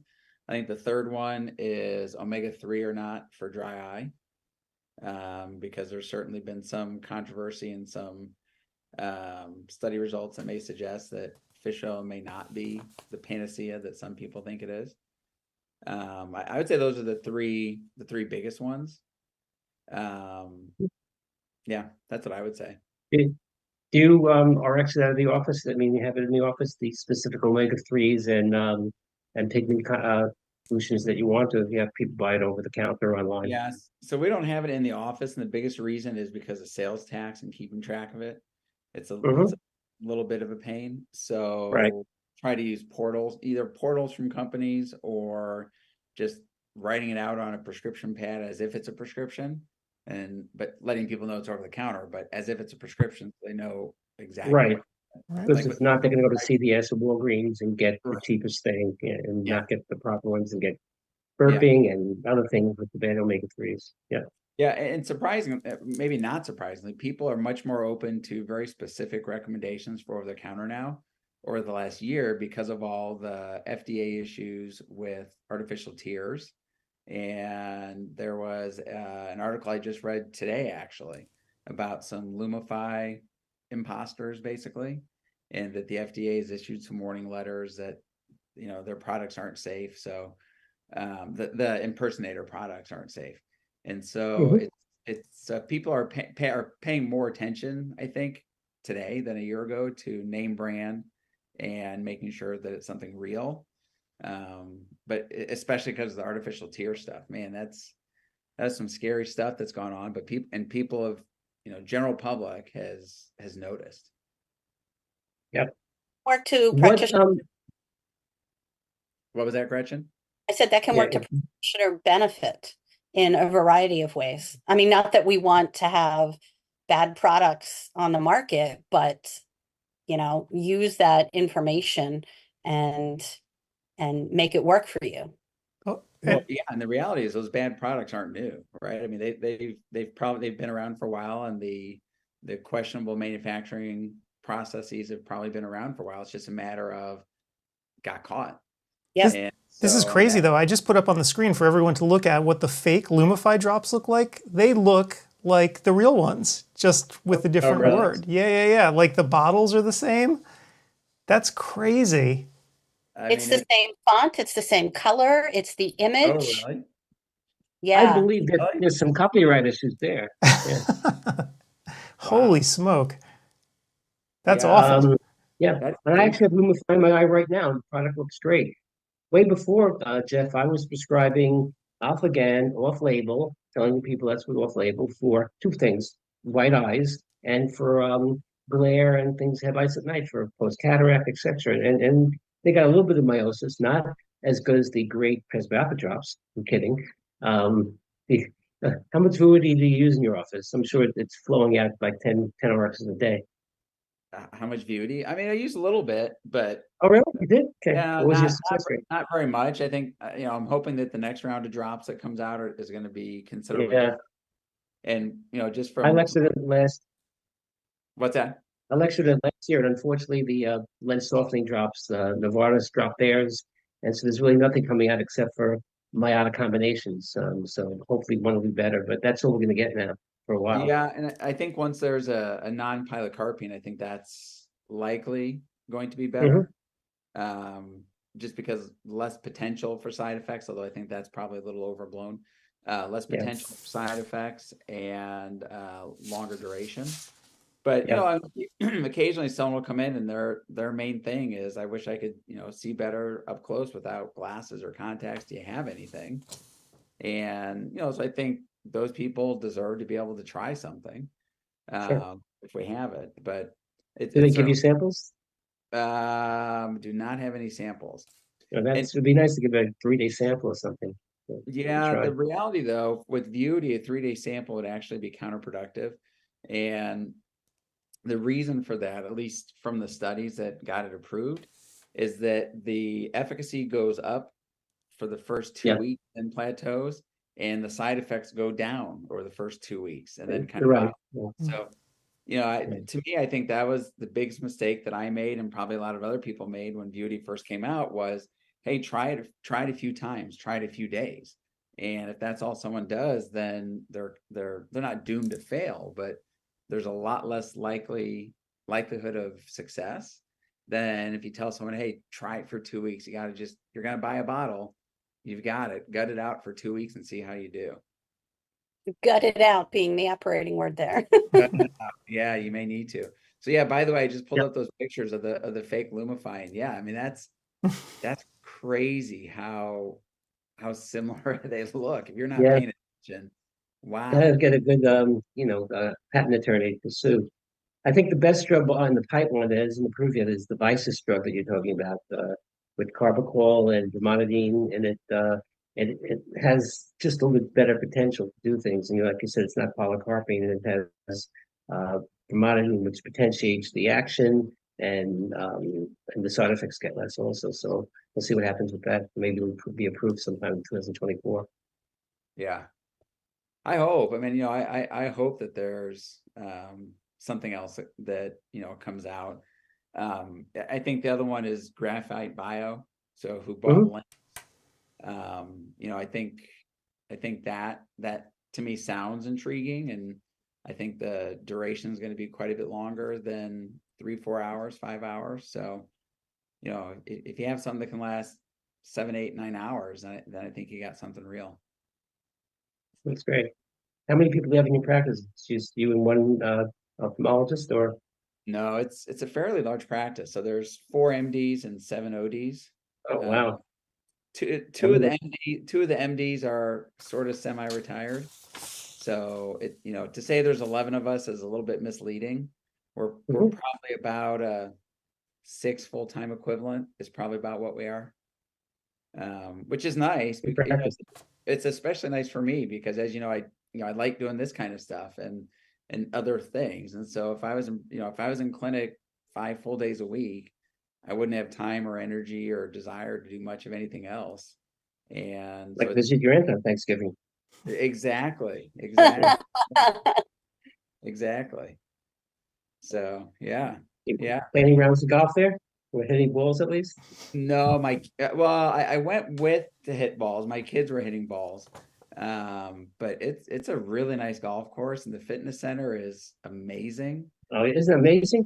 Like, I'm a regular there because I'm every morning, and it's like better than New York Sports Club, LA Fitness, whatever. And there's 650 homes, and I get to know the personal trainers. It must be 2,000, 3,000 square feet. Every piece of equipment you want, plus Pilates rooms and saunas and steam. It's just great.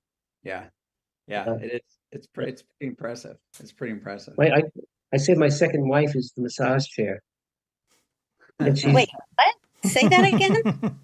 I tell people that I introduce them to my second wife at the gym, and it's a massage chair, which is people buy it's amazing. You sit there for 20 minutes, and you feel like a limp noodle. So you understand what it I is? got Yeah. Maybe I need a wife. Yeah, you obviously have more than one location then, right? Yeah, so we're basically 3. Okay. 3 with 2, I guess, sort of satellites where MDs go a couple days a month. Mhm. So, but Do they mainly do surgery? Or what's that? do they mainly do surgery, or they do primary care also? The So surgeons. they're doing very little primary care now. They used to do more, but just there's too much surgery for them to have time to do any primary care.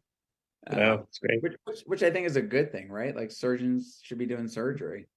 Mhm. So it's a good thing. But even a lot of our primary care that we all do isn't such primary care. I mean, people come in all Sure, you the do well. yeah, I just want to get my eyes checked, and that's what they tell them on the phone. Then they get there, it's like a list of surgeries they've had on their eyes and all sorts of Yeah. issues, and it's just kind of the patients that come to a practice like this, and it's fun, it's great, and I'm really lucky. So the office that I go to is like a little over 2 miles from my house, Oh, that's so great. so it's a great commute, right? I mean, it's like 6 or 7 minutes on a bad day. Mhm. Unless it's a really bad day. And so 2 weeks ago, Monday was when we had a bunch of ice, and I have a fairly steep driveway, and I literally couldn't get out of my garage and go down the driveway. So I had to have someone come pick me up to go to work. But if it wasn't, 15 degrees outside, I could have just walked, but I was gonna say, ride your bike or something, rollerblade. I could have, but when the driveway and the streets are a sheet of ice, biking's not probably the best idea, Gretchen. That's true. That's true. Yeah, but I mean, you're right. I would love to ride my bike to work. That would be awesome. But you probably had 50, Hour in the 60% cancellations anyway. Yeah. So what's funny when we have an ice day like that is people are about half and half. About half of them are gonna be like, there is no way I'm going out in that. That's crazy. It's, you know, it's a death wish. And the other half of people are like, I'm gonna make it no matter what. I'm gonna, you know, I've got 4-wheel drive, I've got this, I've got that. There's nothing can keep me down. And so, I mean, it's people make it in, surprisingly so. Surprisingly Well, so. for It was half the bad, cars are on the road, so it's a little bit easier. I guess. I guess. Well, It was- four-wheel drive doesn't help on ice. I mean, nothing does. Exactly. That's what I, you know, I wish more people would realize that it doesn't matter if you're a 2-wheel drive, 4-wheel drive, if you're on a unicycle or a semi truck. Right. If it's ice, it's ice. I mean, you're not. It does. Then you just have 4 wheels spinning instead of 2 wheels spinning. I mean, it Mhm. really doesn't matter. It's not good driving on Yep. ice. That's for sure. That's for sure. So who's going to Vision Expo East? Are any of you guys going? Oh yeah, the last one. Can't miss it. Yeah, it's the last hurrah in New York. We have to show up. I was gonna say it's not really And the last one. It's the last one in New York. Right. I'll be driving to Orlando 3 hours. What a pleasure next year. Well, Yeah. that and Seco people will be really pissed off. And Why? Oh, because If it's Seco, because now it's before Seco, at least next year. yeah, and oh, it's not that far from Seco. It's only what, an hour and a half plane ride at most, yeah, that too. maybe even a drive.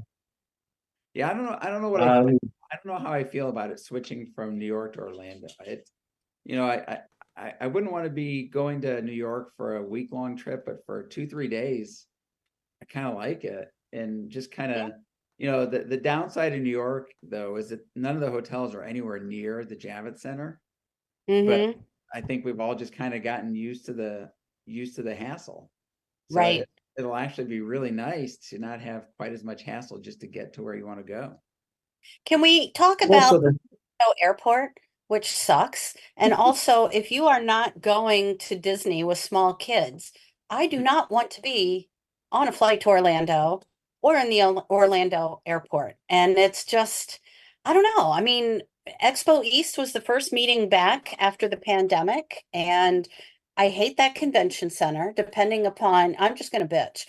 Depending upon where you are in that vast metropolis, I mean, you can be at the Hyatt right across the street, like Academy was a few years ago, and you walk across, and that's great, but you might be miles away. I mean, and there aren't things nearby that you can walk to. So people have gotten, to your point, Jeff, people have gotten used to going to the Javits in the morning, doing their thing, or in the afternoon for whatever.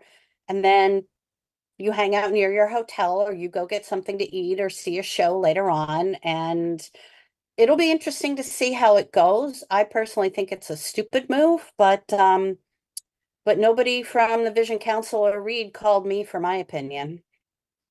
what they Shocking. could have should have done though is flip the dates because it's cold in New York in the middle of March, and it's hot in Las Vegas in September. It would make much more sense for the Las Vegas one to be in March and the Javits Center in September. I That mean, is I don't know smart. what I'm talking about. Yeah, The Yeah. thing I hate the most about being in New York, for Expo East is the wind, just because you have yeah. those wind tunnels and it might not be as cold, but with the wind, it makes it feel colder. So, Well, the yeah. Javits Center is right off the river also, so you got Yep. the wind from the just that developing. So why it evolved that way? It was off the fairway back when it was Right. happening at the Hilton in what do you call it in New York. It would make Yeah. a lot more sense, even for Las Vegas, not to be September, but to be March, to be a little bit cooler. But Also, too, I think we it's know. a rule for every Expo East, no matter what week it falls, it always rains that Friday. So you are completely screwed trying to get a cab or an Uber or a Lyft from the Javits Center because, first of all, you can't get anything on a Friday afternoon at the end of the day. And then if it's raining, well, I mean, you might as well just walk because you're stuck. Yeah, Right. that's true. That's true. And you Are wonder you, why they don't. are you going to Seco also? Yeah. Yeah. Which, and by the way, Seco just seems weird to potentially be having it in New Orleans. Like, it's just, I don't know. To me, Seco is Atlanta. It is Atlanta this year. It's Atlanta this year, right? Right. But like, It was Atlanta, it was New Orleans those two times because of things that were going on there by the World Congress Center that they couldn't have it. So so no yeah, future. they were No forced to do future. that. Okay, good, good. But I like New Orleans. I mean, I am so over Atlanta. Like I've been there, done that. And New Orleans is more fun to me, more things to see. Yeah, see, now you're starting to tell us a little bit about yourself.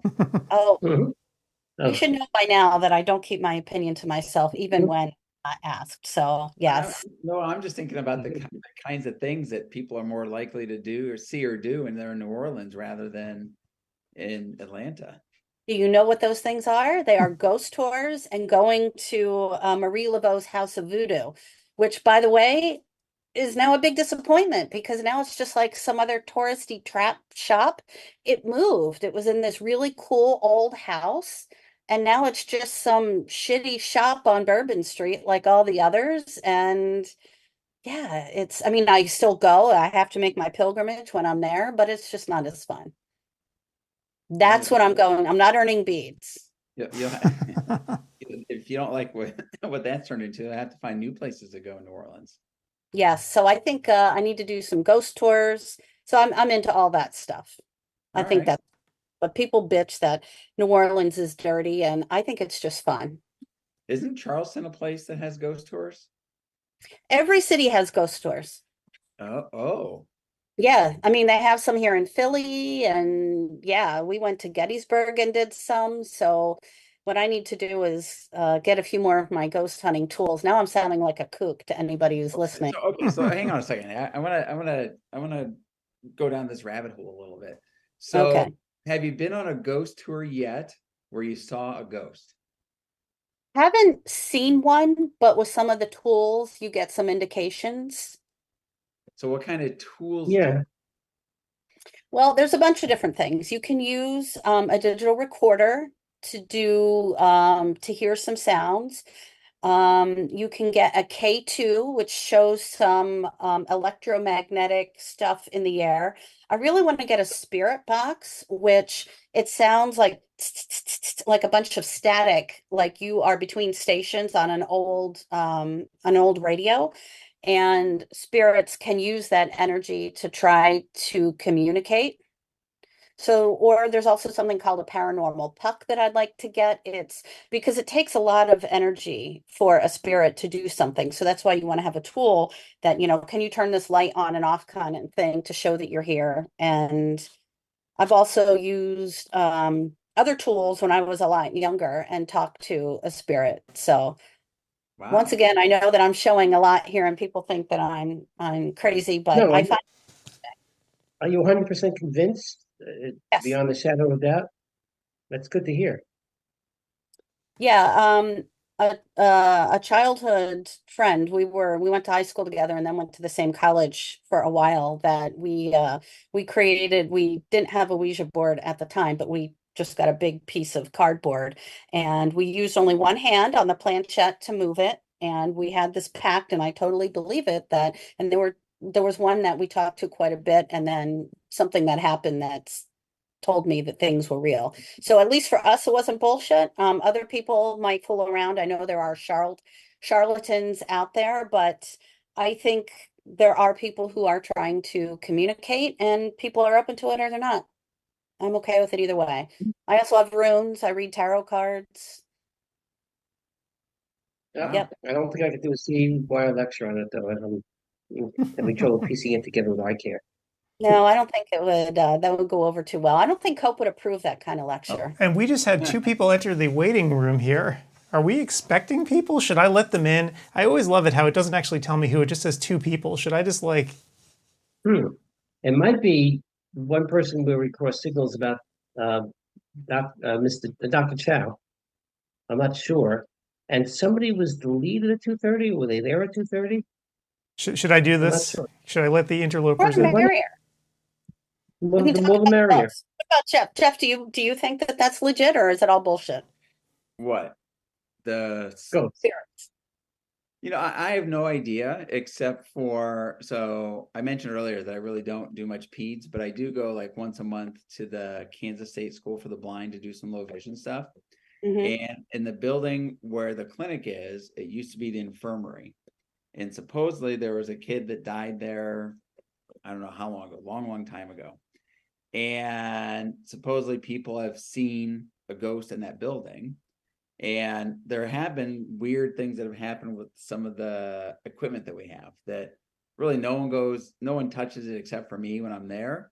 But like there was one month when I came back, I'm like, who moved this and moved that and moved that? And like there was stuff that was clearly moved that no one claimed to have moved, and just like other things. So, I haven't actually seen or experienced being there at the same time, but there was stuff that happened that no one could explain. So I don't know. At the very least, I think it's interesting for sure. It is not uncommon for when there are spirits around for batteries to suddenly be drained. Things like that, if there are, or for electronic equipment to malfunction because they're taking energy from that. Wow. See, there you go. And to our new guests, look at the kind of conversation you walked into. You will talk about anything and everything here on the live stream at CEwire. Yep. Nice. And Dr. Cho is, I guess, CEO of iTech Consortium, and Matt is, what's his title? Kind of co-CEO, president. Robert and I founded the iConsortium together. Excellent. And we also have Dr. Jeff Gerson here talking with us, and I'm Gretchen, and we've got Adam and Steve. So we've got quite the conversation, which is fabulous. Yes. I love it. Very good. Thanks for having us. Sure. Why don't you rehash what they're a Docker Alliance, but they're a specific type where they only have one vendor or company to deal with for various things, like their contact lenses are Alcon, their optics, ophthalmics are Zeiss, etc. So why don't you go over again what your company does and how you doing? Sure. Go ahead, Matt. Yeah, thank you for giving us the opportunity. Good to see some familiar faces there too. Hello, Dr. Gerson. How are you? Good. How are you? Yeah, we Dr. Chu and I founded the iConsortium about 4 years ago, and our mission was to, a lot of it sounds familiar, but we took a very purposeful approach in this. We wanted to offer independents the opportunity to be more profitable, differentiate, and independent, and do this with the best-in-class companies, but also do it without supporting or using companies that compete directly against you. So we wanted to be able to isolate the best vendors and the best people in the industry, but doing it in a way that you could feel good about your practice and knowing you're not enabling someone or an organization or company that's competing against you. Yeah, as Steve mentioned, we are exclusive in certain product categories. So Carl Zeiss Vision is our exclusive lens vendor relationship. We feel they're excellent, they're best in class. Alcon is our exclusive contact lens relationship.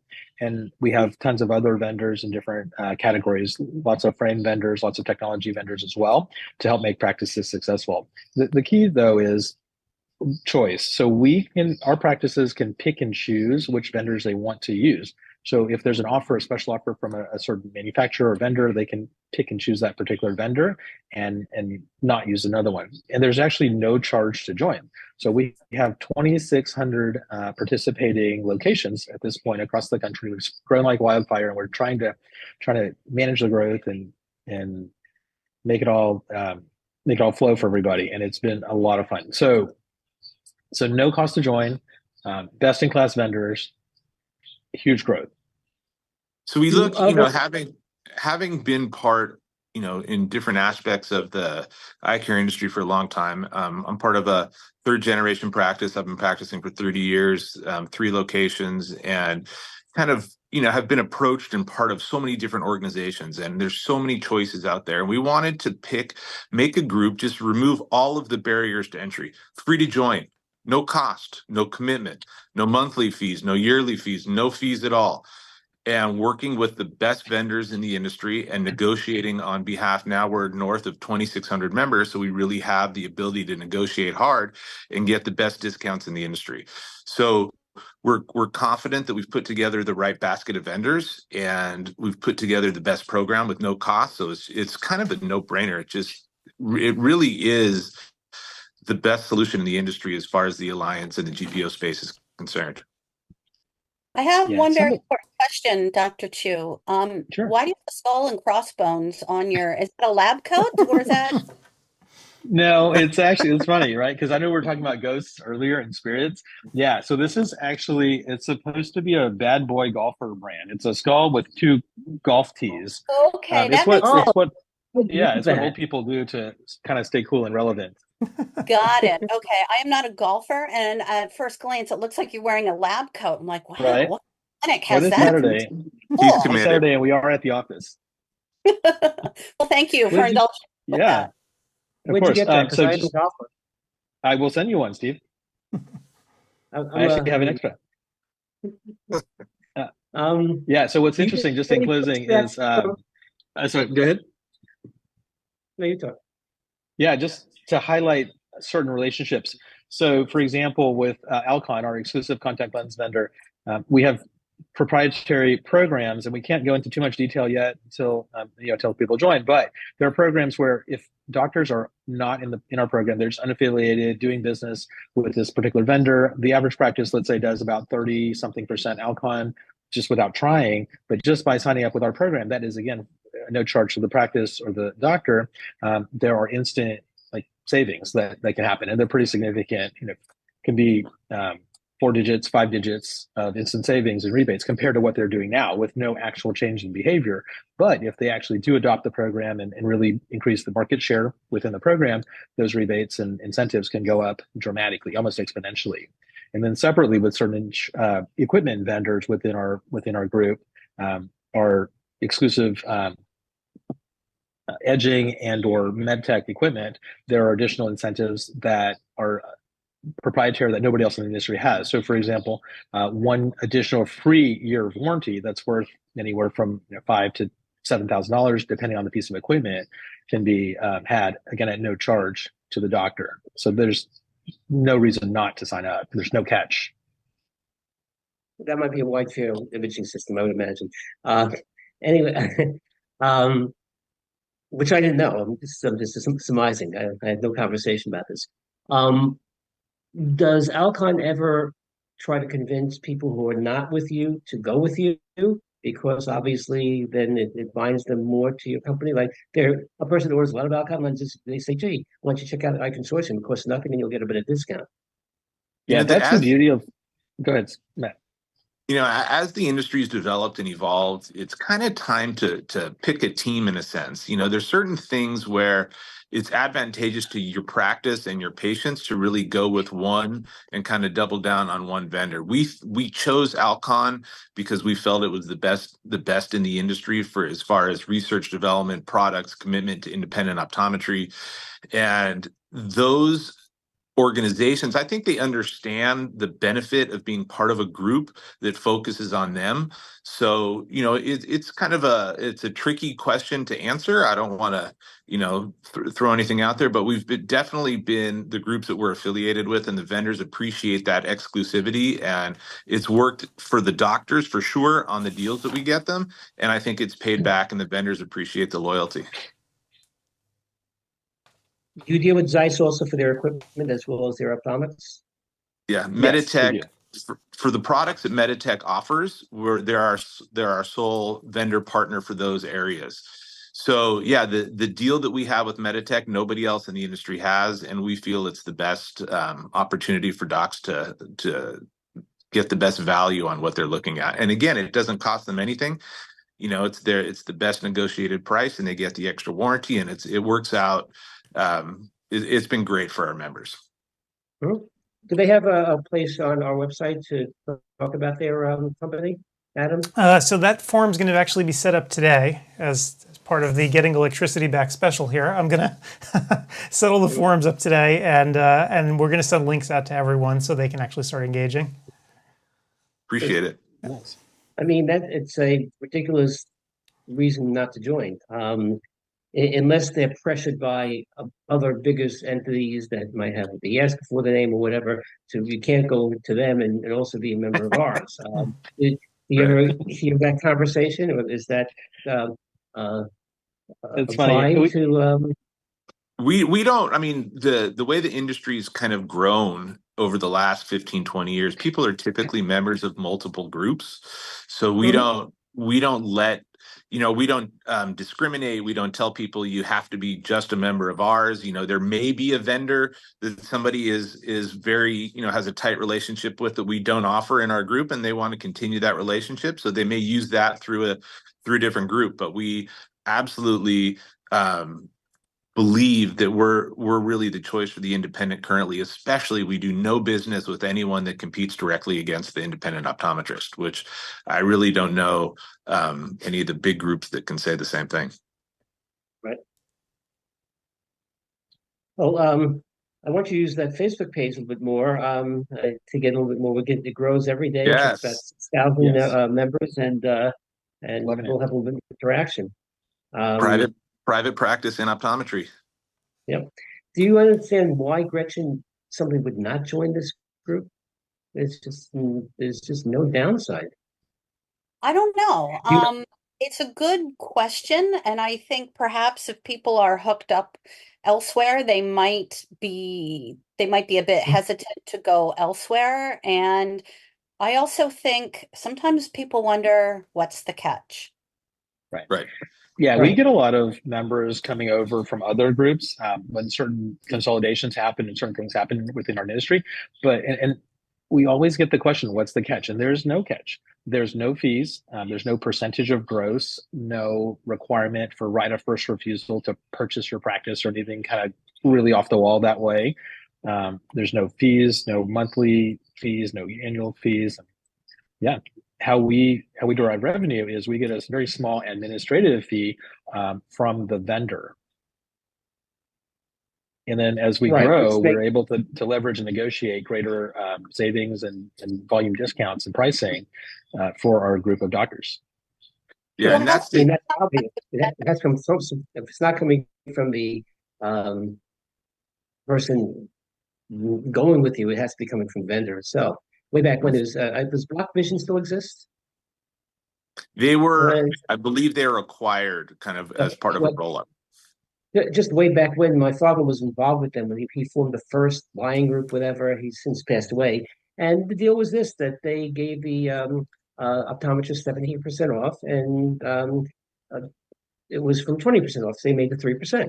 So it was a win-win proposition in terms of what the OD got and what Block got. And what we've seen So too is as our numbers have grown, the ability to negotiate's gotten better. So the value really is, we're gathering up the independents and trying to create an opportunity to fight against, uh, national chains and regional roll-ups and stuff. So we've been really successful in the growth aspect, and that's translated into getting even better deals for our members. And Matt and I are practicing private optometrists as well, so we get it. And he's She's third only generation, I'm second generation. Yeah. She don't deal at all except for a very special corporate relationship. No corporate optometry. Corporate being the big boxes and even the small big boxes, etc. You don't have those as clients. As far as members, we're open to anybody. So we do chains. Doctors that work at chain practices are members of ours as well. Even So opticians if you and But they're buying their optometrists. product. Yes. If you worked at a chain and had an independent private practice as well, yeah, we don't discriminate because we want you to have the best pricing in your private practice as well. The chains wouldn't really want to be a part of us, so to speak, because they're doing regional buying, and that wouldn't really lend itself to using the structure that we have. But we have about 9 to 10% of our membership are ophthalmologists. So we have some great ophthalmology deals. They love our Meditech deal. We have a good relationship with OcuSoft. We have a great relationship, as far as like sourcing plugs and different things for your for your practice. And we have a good 10 solid deals on the table right now that are all focused probably more in your guys' in your wheelhouse, looking at amniotic membranes and plugs and different things that are going to be more that kind of secondary revenue gens for the independent practice. Yeah, please put that on the Facebook page. The specificity is not the broad strokes. So Yeah, if we I'm, sure will. sorry, go ahead. No, I was not going to say anything. Go ahead. If I'm a doctor and I want to join, I might be worried that, for example, with contact lenses, that that your preferred vendor might switch. So, how long are contracts with a specific vendor? And if I'm taking advantage of special pricing that I fit patients into Alcon's lenses, is that going to be a problem, say, in 1 year, 2 years, 5 years, whatever? Good question. So the sign-up process, first off, is super easy. Just go to our website, iconsortium.com, and you can join within two minutes. It's that simple. As far as vendors, we are extremely loyal to our vendors, and we are locked into long-term relationships with our vendors. So we do not anticipate switching vendors anytime, probably not even for the lifetime of this organization. So that was a great. in order to swap like an Alcon relationship, and I can't see this happening, but there'd have to be a deviation from core principles. We'd have to see them no longer focused on the independent or make some massive kind of internal shift in direction of what the company does. So on our key vendor suppliers like Zeiss supporting the independent and those big ones, I don't see it happening. Anything could happen and it's possible, and I appreciate that question, but those on the grand scale, I don't see it happen. It would have to be an ideological shift, which would be a big pivot for those major companies. Yeah. We did a lot of legwork and due diligence before selecting these core vendors, such as Alcon. So Alcon is a company that we feel is out there to truly support the independents. They have shown that for many years and continue. Even programs like Marlowe, where they decide to keep the independent in the loop, and rather than disintermediate the independent and sell contacts direct to patients, there are a lot of benefits that doctors' practices can achieve based on profitability and just efficiencies of programs like that. So their commitment has been shown to us. Ted, what both of you are saying, Gretchen, I was member director of a company that spells its name differently than IDOC, we would spell it. But one year they were with the big vendor A for contact lenses, and the next year they switched because they had better deal with big vendor B. And I'm sitting there being nervous in my practice because the person's wearing lens A and doing fine, and now I have to switch from lens B to something to save. Right. And my partners said the same thing. We can't do this. We can't keep on switching. And they did it again to big vendor C. And you could, I'm not going to name the names. We all know them. There's only 4 or 5. So you're correct to have that reservation, but I don't think these people are going that avenue. But it was imagine every year somebody coming back and they're wearing -3 spheres and doing fine, no problem, and the same RX, and you say, well, I got a better lens here. And then you're creating problems because that lens might be better or whatever. Yeah. And you're diving deeper. 2 in a box, that's crazy. I'm not that type of creature. Yeah, diving deeper into those programs, and for years and years, there were all these rebate programs and growth-based incentives out there that were really attractive, for a year or 2 or 3, and then you switch everybody, and then you chase the new one and switch everybody to a different brand or whatever. And the feedback that we got was just, it was too much work. And like you said, if someone's doing fine, the easy thing is to keep them going. So that was one key component to our program. Is there's a huge growth incentive up front that works well for the first few years, but then there's also a maintenance rebate or incentive as well after you get that market share within your practice to maintain it and keep it going. So that's a key part of our program as well. So the loyalty part is super important because nobody wants to be switching something that works. It's just extra chair time for all of us. You're right. Yeah, Steve, you kind of hit the nail on the head. I think the longer you practice, you really kind of settle into not chasing the shiny object. For us, when we set this up, that's why we picked these vendors and kind of really did the due diligence and the research for these vendors, and that's something that the membership has really appreciated, knowing that we're doing a lot of the homework for them. And you know, that's absolutely a valid concern, but not something that we're looking to jump around. And realize, Gretchen, they could be a practitioner could have their alliance and also another alliance who deals with, for example, if somebody wants to use the Cooper MySight lens a lot. You can't get it. You're not part of it, and they want to use it because they're doing myopia control. Fine, let them do that through another company. I think Exactly. it's a no-lose proposition. That you grew a lot since last year. I don't forget how many the numbers were, but it was not 2,600. Nope. Yeah, it's been fun. And that's 2,600 Yeah. offices, practices, and doctors. It's practices, so it's probably, you know, the typical practice that we work with are independents and strong practices. So they usually have 2 to 3 to 4 docs in a practice. So I would say we probably represent, and this is, I'm kind of just throwing a number out there, probably about 6,000 docs, but 26,000 or 2,600 locations. So that's probably about 15% of the OD community and OMDs. Sorry, which have ophthalmologists. That's good penetration. Yeah, it's been great. Thank you. Okay. So Adam will get the links up, and then you can get the word out, and hopefully, again, when it's free and it's great, I don't see a downside. And just like you guys being, you know, you're best in class in CE and optometric education, and you know, we've looked forward to working with you guys, and I appreciate the opportunity to come on. It's our pleasure. Great to talk with you. Thank you so much for Thank coming. you. Take care, everybody. Enjoy the day. Thank you, Have a guys. nice weekend, guys. It was I probably, if I was still in practice, would join them, and again, being a good businessman, keep my other things open for other lenses that you need or that you have to have because the patient's successful, but there's just no downside. And again, there are certain cases that are just very easy, and you could fit them with 5 different manufacturers all doing the same success rate. So you would migrate to Alcon at that point in time. But I'd be more interested in the Zeiss optometrics, which is a great product. It is probably one of the best, if not the best in breed, and the Zeiss medical equipment.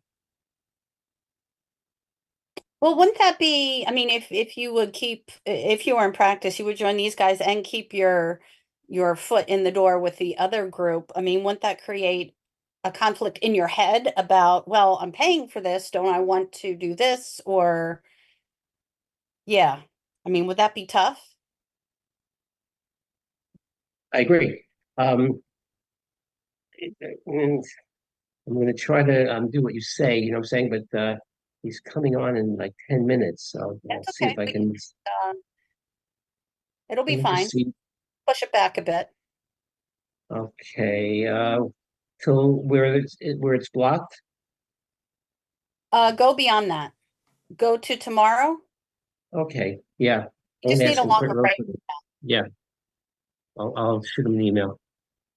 I think actually now we are going to go to break. Is that right, Adam? Yeah, I think so. I think we have a good stretch here where we can break, and we have a couple. I have a couple different things to show people because we're not coming back for another hour and a half. So I have 2 things actually. So Optometry Giving Site gave us a good overview of giving in the optometry space. Talks about what they actually do as well, which is pretty neat. So if anyone was ever curious, like what is this organization about?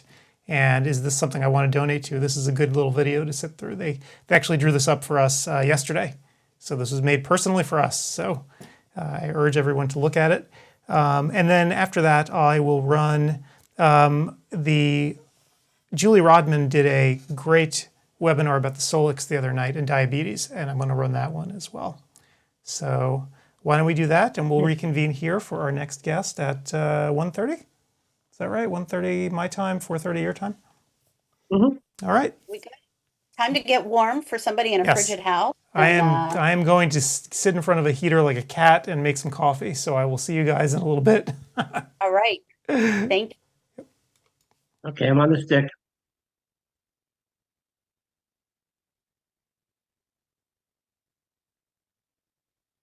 Hi, and welcome to the Value of Practice Giving presentation. Thank you so much for joining me today as we discuss corporate social It looks like we're out. responsibility, its value, Yeah, and how I'm to going. I incorporate just sent them it the email. We do seamlessly it into tomorrow. your practice. First, I Okay, want to hopefully thank Dr. he's a Adam nice guy and Farkas and he's a his team at person friend. Absolutely. It's OD not like CEwire um, 2024 for have you ever inviting heard of us to Steve present at Sorkin or this met year's him in Oh, yeah, person? panel. I've met him. He's He's We're really not. so excited to funny. be here, and we hope you find the following information interesting and thought-provoking. My name is Nikki Eric. I am the development director here at Optometry Giving Sight, and I have been in the eye care industry for several decades, beginning as a para-optometric for a private practice that specialized in contact lens fittings and research. Then I opened my own retail optical shop that eventually evolved into a group of 24 stores and practices where my role was in training, developing courses, and deploying them. And I spent many time writing courses for the company and teaching technical classes on behalf of the ABO. I also spent years running a nonprofit in the educational space while consulting for optometrists and optical shops after my stores were acquired in 2016. And last year is when I became the development director here for Optometry Giving Sight. We are a nonprofit dedicated to the eradication of uncorrected refractive error through the global expansion of optometry. I love the mission that we have that empowers people and teaches them the skills they need to become eye care professionals and optometrists to take care of the local communities they live in and serve as a sustainable solution for the many in need of exams and eyewear in many low-income or no-income places around the globe, including places here in North America. Today, I want to talk to you about practice giving, or CSR, corporate social responsibility, and why it matters to you and your practice, the kind of difference it can make for you, your employees, and your patients. I will also talk about various opportunities and discuss some examples. We'll briefly look at how corporate social responsibility, or CSR, came to be applied to businesses and the healthcare industry, the various stakeholders, and the many statistics that impact a business or practice from the employee and patient point of view when a practice is involved in corporate social responsibility. And last, I will share some ways that you can participate in CSR through Optometry Giving Sight. So, what is practice giving, or CSR? Well, it has many different meanings and definitions. It is understood and implemented differently for each practice and country. It can mean different things and look different to different people. It is an umbrella concept consisting of many strategies and actions undertaken by private for-profit agencies voluntarily without any social, legal, or economic obligation, but just with the positive intention to create and contribute positive changes in different dimensions of society. It can also be understood as a contribution made by the business or practice for the sustainable development of the society, nation, and globe. And you can see there is also another definition on the screen there as well. So let's dive into a little background about how corporate social responsibility has been integrated into business. On the screen is a picture of Archie B. Carroll, a professor emeritus at the Terry College of Business at the University of Georgia. He spent decades researching corporate social responsibility. He wrote dozens of books and published more than 100 articles about it. He first created the four-tiered concept in 1979 and then refined it with this pyramid in 1991. You can see there are four pillars, and this well-known pyramid was designed to help companies adapt their business behavior so that all activities are economically profitable, ethical, legally compliant, and socially supportive. So those are the four components of social responsibilities that organizations must maintain in order to constitute total CSR: economic, legal, ethical, and philanthropic. For our purposes, we will focus mainly on the one philanthropic component in detail. But first, let me give a brief high-level overview of the other three components. Note that the economic base on which the entire concept is structured, or what supports CSR, is a requirement. You need to be profitable to engage in corporate social responsibility. You have to make money. The next layer or pillar, the legal, is also a requirement.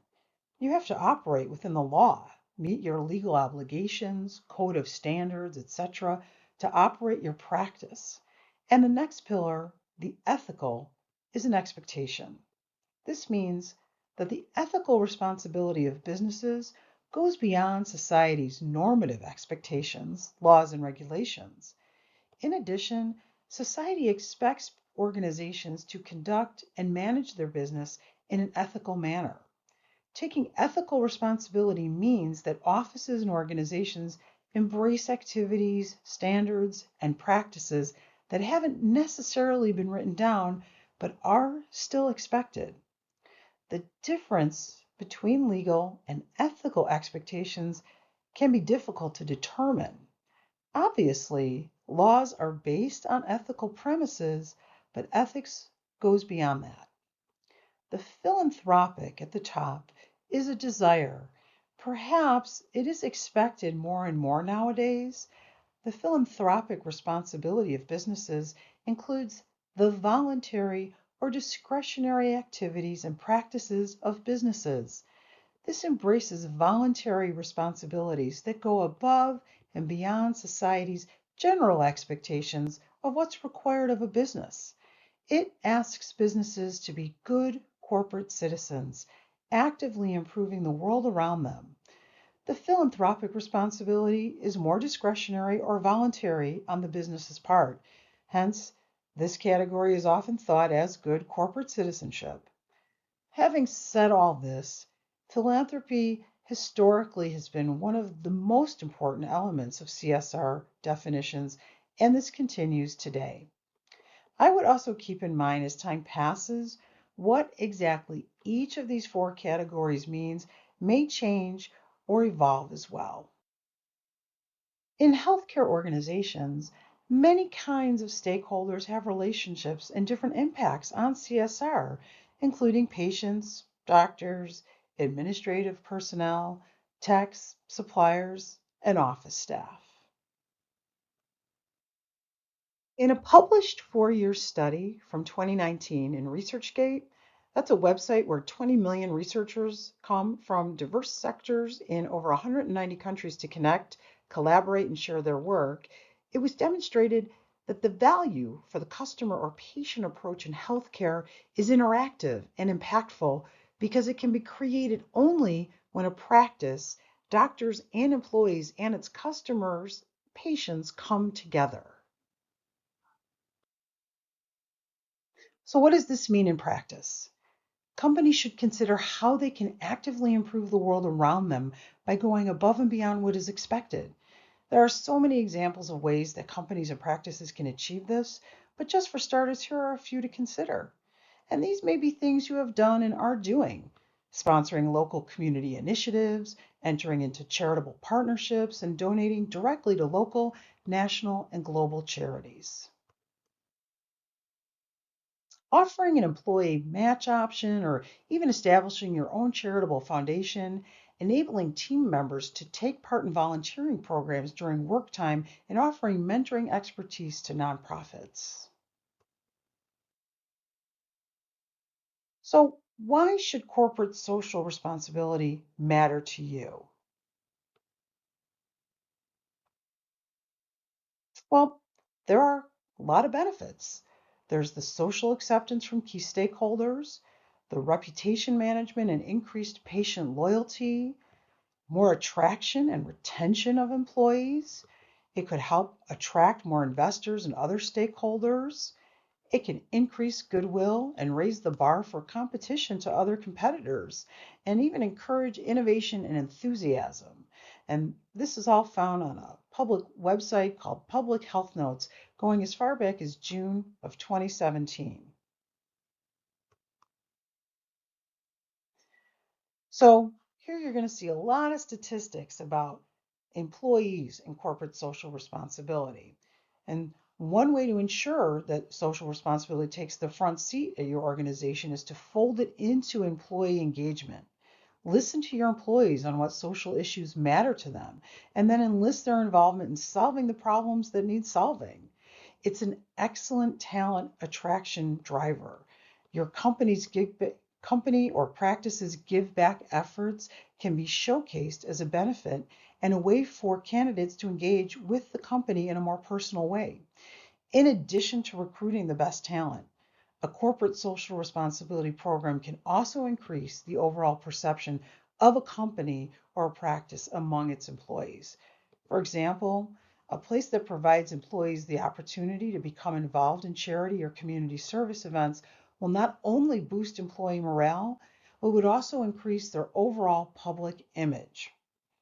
The Harvard Business School did a study and provided this statistic that 93% of employees believe companies must lead with purpose. And further, 88% believe that it's no longer acceptable for companies to make money at the expense of society at large. These statistics that you're seeing on the screen are reflected from a survey from something called Double the Donation and Charity. Charity is a collaboration between thought leaders in the mission-driven space to make high-quality educational resources available to the community. And those are some pretty significant numbers and statistics that you see. The 71% of employees that say it's important to work at a company that partakes in philanthropy, that 77% report a sense of purpose. Even 55% of employees would take a pay cut. 75% employees participate in corporate giving, remain with their company longer, and 96% of employees who volunteer with their companies report having a positive company culture. That's a very high number. And then continuing with statistics here, you have 96% of employees want their employers to match the donations they make to nonprofits. You have 84% saying they're more likely to donate if their company offers a company match. And then here, that third statistic was done in a volunteer impact study performed by Deloitte. 61% of millennials would consider a company's commitment to social responsibility when deciding whether or not to even take a job. So in addition to recruiting the best talent, a CSR program can also increase the overall perception of the company among the employees. So, for example, a company or practice that provides employees the opportunity to become involved in charity or community service, again, it boosts the employee morale. So just like I said, it's something that's going to make you look better to your employees. It's going to improve the overall public image. It's something that is more and more becoming important to the generation of people that are graduating out into the workforce today. So what are the statistics like with the patients and the perception to the public, the overall public image? So a recent study conducted by Cone Communications shows that 70% of Americans believe that companies have an obligation to take action to improve social and environmental issues, whether relevant to their day-to-day business operations or not. 83% of consumers believe companies should be obligated to support charities, nonprofits, with financial donations when they are able to. Based on a public opinion survey conducted by Reeve in 2010 regarding corporate social responsibility, it was noted that 88% of consumers believe the company should do whatever it takes to please stakeholders in addition to improving society and the environment. By engaging in corporate social responsibility, healthcare organizations will be able to create a strong rapport with their patients. Trust within the healthcare community is probably the most valuable currency, and it does not come cheap. In order for patients to have complete trust in their doctor and practice, the office must go beyond healthcare services and create a lasting emotional bond with the patient through ethical business practices. And once the patient realizes this attribute of the practice, that you're promoting these kind of ethics, patient loyalty is formed. And in return, your office will gain sustainable business growth. Stakeholders must perceive value in a certain corporate social responsibility activity to support an office's engagement in it. And this is particularly true for patients, a key stakeholder in a healthcare organization. And this was found again in the study quoted earlier in ResearchGate. So where are there some opportunities for you to get involved in corporate social responsibility? I'm sure that each of you are aware of some opportunity to engage either locally, in your community, nationally, or even on a global level. But let's look a little further, or for me, a little closer to home. As we continue to move forward each year, corporate social responsibility is definitely a hot topic. It's not just vital for the well-being of our environment and society, but also for a practice's reputation. As we just covered, your employees want to know that the causes that matter to them matter to you as well. As previously mentioned, there is an abundance of opportunities and ways to engage in giving back, from the local level to national and international giving. How to decide which programs to support can be decided at the executive level or made together as a team, as we have discussed the tremendous value in considering the employee's interests an area of concern. Now, for optometrists and eye care professionals to embrace a nonprofit whose mission is to eradicate preventable blindness, well, that feels like a natural fit, right? ODs, optometric techs, para-optometrics, opticians, we all built careers in this industry because we wanted to improve the quality of lives of others through delivering the best possible patient experience during their eye exams, contact lens fittings, and eyeglass selection and dispensing. Helping your community make an impact, making sure no one in your community suffers from uncorrected refractive error, and improving the quality of lives through better vision and better health with quality eye care. That's what this is about for everyone in this industry, why we went to optometry school or learned all the skills that we needed to be an optician or a para-optometric, wanting to try and ensure that we as ECPs bring the opportunity to as many people as possible to receive quality eye care and eyewear feels like a natural extension of our work. Now, there are many vision nonprofits all doing good and vital work, but I'm going to discuss the work of Optometry Giving Sight as we specifically focus, yes, the puns intended, on achieving the goal of eradicating uncorrected refractive error through the expansion of optometry. That is what we do specifically, as optometry is in our name. Optometry Giving Sight supports sustainable and scalable optometry-led programs that educate eye care providers locally and enable the establishment and delivery of vision care and eye health to all. We provide training for local eye care professionals, establish optometry schools, vision centers, and optical labs, and deliver eye exams and low or no cost glasses to achieve our vision of a world in which optometry enables universal access to vision care and eye health. So I shared a few statistics on the slide about what we've done since our inception 20 years ago.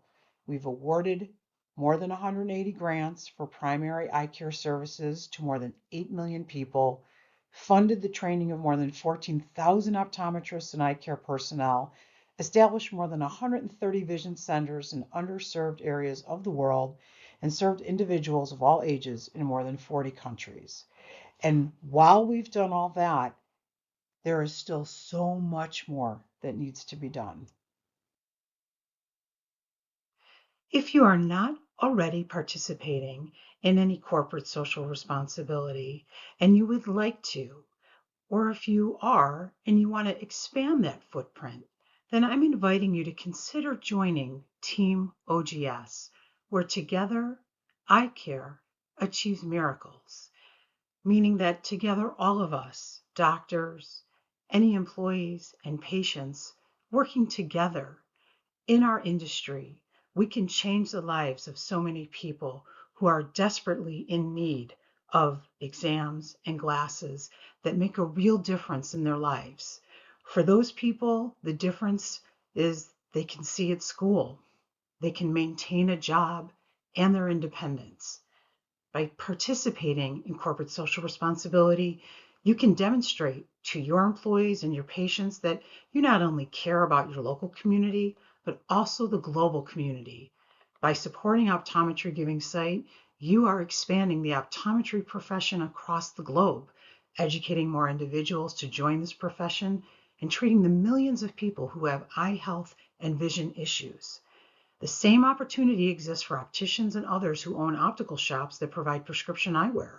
Their goals are to provide the best possible pair of glasses to their clients that not only look good, but also improve their vision and ultimately the quality of their lives. Optometrists, opticians, and the staff at OGS, we all share the same common goal of impact. We all want to positively impact those in need of eye care services and eyewear. So if you're not currently participating in any type of corporate social responsibility, and again, if you are looking to expand the impact, consider Team OGS. OGS can make it easy for the doctor, practice, or optical shop to engage their clients, patients, and employees in giving by providing various materials to display and disseminate that will alert clients and patients to their involvement in our cause. We can also provide various educational pieces for the staff to learn more about the origin of OGS and the projects we have helped fund in our 20-year existence. We have multiple avenues to engage the practice, its employees, and the patients that are a win-win for all involved that are listed on the screen. So what is Team OGS? It's a ready-made corporate social responsibility program for practices and optical shops that offer a variety of ways to donate, fundraise, and participate in year-round giving programs to Optometry Giving Sight. OGS will provide all the materials to the practice that explain each program, training materials for the staff, office-branded promotional materials for display such as counter cards, window clings, and thank you cards to give to your patients. OGS will also aggregate and allocate the funds your office donates to the various projects we fund and to our many implementing partners who have boots on the ground all over the globe. We will also provide you with updates and impact stories to share with your staff and patients for all to see and share how together we are making a difference in the lives of so many people around the world, including here at home in North America. Let us do the heavy lifting so you don't have to. So you see, you have all those options. You could make a gift of any size at any time. You could choose to participate in monthly donating. Picking a flat amount could be tied to a product sale. This is what's formerly known as our Eye Care and Share program. You could add a line item into your service menu that's tax exempt as a patient option at checkout. You could make sure you're participating in the Bausch & Lomb TerraCycle 1x1 free recycling program. You could choose to display our global impact map, which shows all the places around the world where we have created and worked and funded programs that have made a difference. And you could also have a donation box that's out anywhere for patients to make a donation at any time. So I'll cover each of these options now in the following slides. So a gift of any size, of course, we would welcome at any time. There are donor levels that have various returns depending on the amount of the donation, being listed in our annual report, receiving quarterly newsletters, mentions in social media blasts, plus other things, again, depending on donation size. Please know that we value all of our partners and that no gift is too small. Everything counts and makes a difference as we work together to put an end to preventable blindness for the 1 billion people needlessly suffering from it. Monthly giving. For as little as $1 a day or $30 per month, you can make a powerful, ongoing commitment to help people in need of vision care. Ongoing support through monthly donations allows Optometry Giving Site to plan for the future, make long-term commitments to vision care projects, and maximize funds applied to projects. For many of our donors, it's simply the quickest and most efficient way of showing their support. Joining Team OGS allows you to donate a set amount from the sale of every pair of glasses. Your commitment engages patients and helps fund sustainable eye care projects in underserved communities. We'll provide posters, brochures, and other promotional materials to display in your practice. This was formerly called the Eye Care and Share program. If you are currently a supporter in the Eye Care and Share program, nothing needs to change if you do not want it to. If you want to join Team OGS, you can design this program as you see fit. Want to designate a specific frame or set of frames as the ones that are eligible for the donation? That's fine. Or if you want to add a few dollars to the price of every frame in your dispensary and then tally up the number of frames sold at the end of each month or quarter or year, and then multiply that by your donation to calculate what you want to send us, then you can go ahead and do that. It's really up to you. We want you to create and design the program in the way that feels what's most comfortable. You can also offer patients who do not purchase eyewear the option to make a donation when they check out with a tax-exempt line item that you can easily add to your service menu. Your EHR will have reports that will allow you to isolate that line and select a time frame to add up what your patients have contributed. Please feel free to ask for assistance if needed to create that option in your EHR and with the reports, as I have experience working with multiple programs and software. The Bausch & Lomb TerraCycle 1x1 free recycling program. I love this program. It is a win-win-win for everyone involved. You simply, first is you just sign up with your B&L rep. They will get you all set up, but you can also go to the TerraCycle website and sign up there. Once you do that, all you need is a box. And that's really the only time commitment you have is getting a box and then the time it takes to print out a prepaid postage shipping label. Basically, you just collect your empty blister packs and disposable contacts from your office when you're doing trials, ask your patients to bring in their empties, and this is all brands accepted. It's not just B&Ls. They'll take all companies. You're going to keep the items out of the landfills, so that's a win for the environment. Once your box is filled up, print out that prepaid label from your printer for a UPS pickup. Bausch & Lomb sponsors a donation through TerraCycle to Optometry Giving Site. And then we fund programs that help those in need of eye care and eyewear through the sustainable programs that expand optometry. So this is a win for you because you are doing an amazing thing, helping the environment, helping us.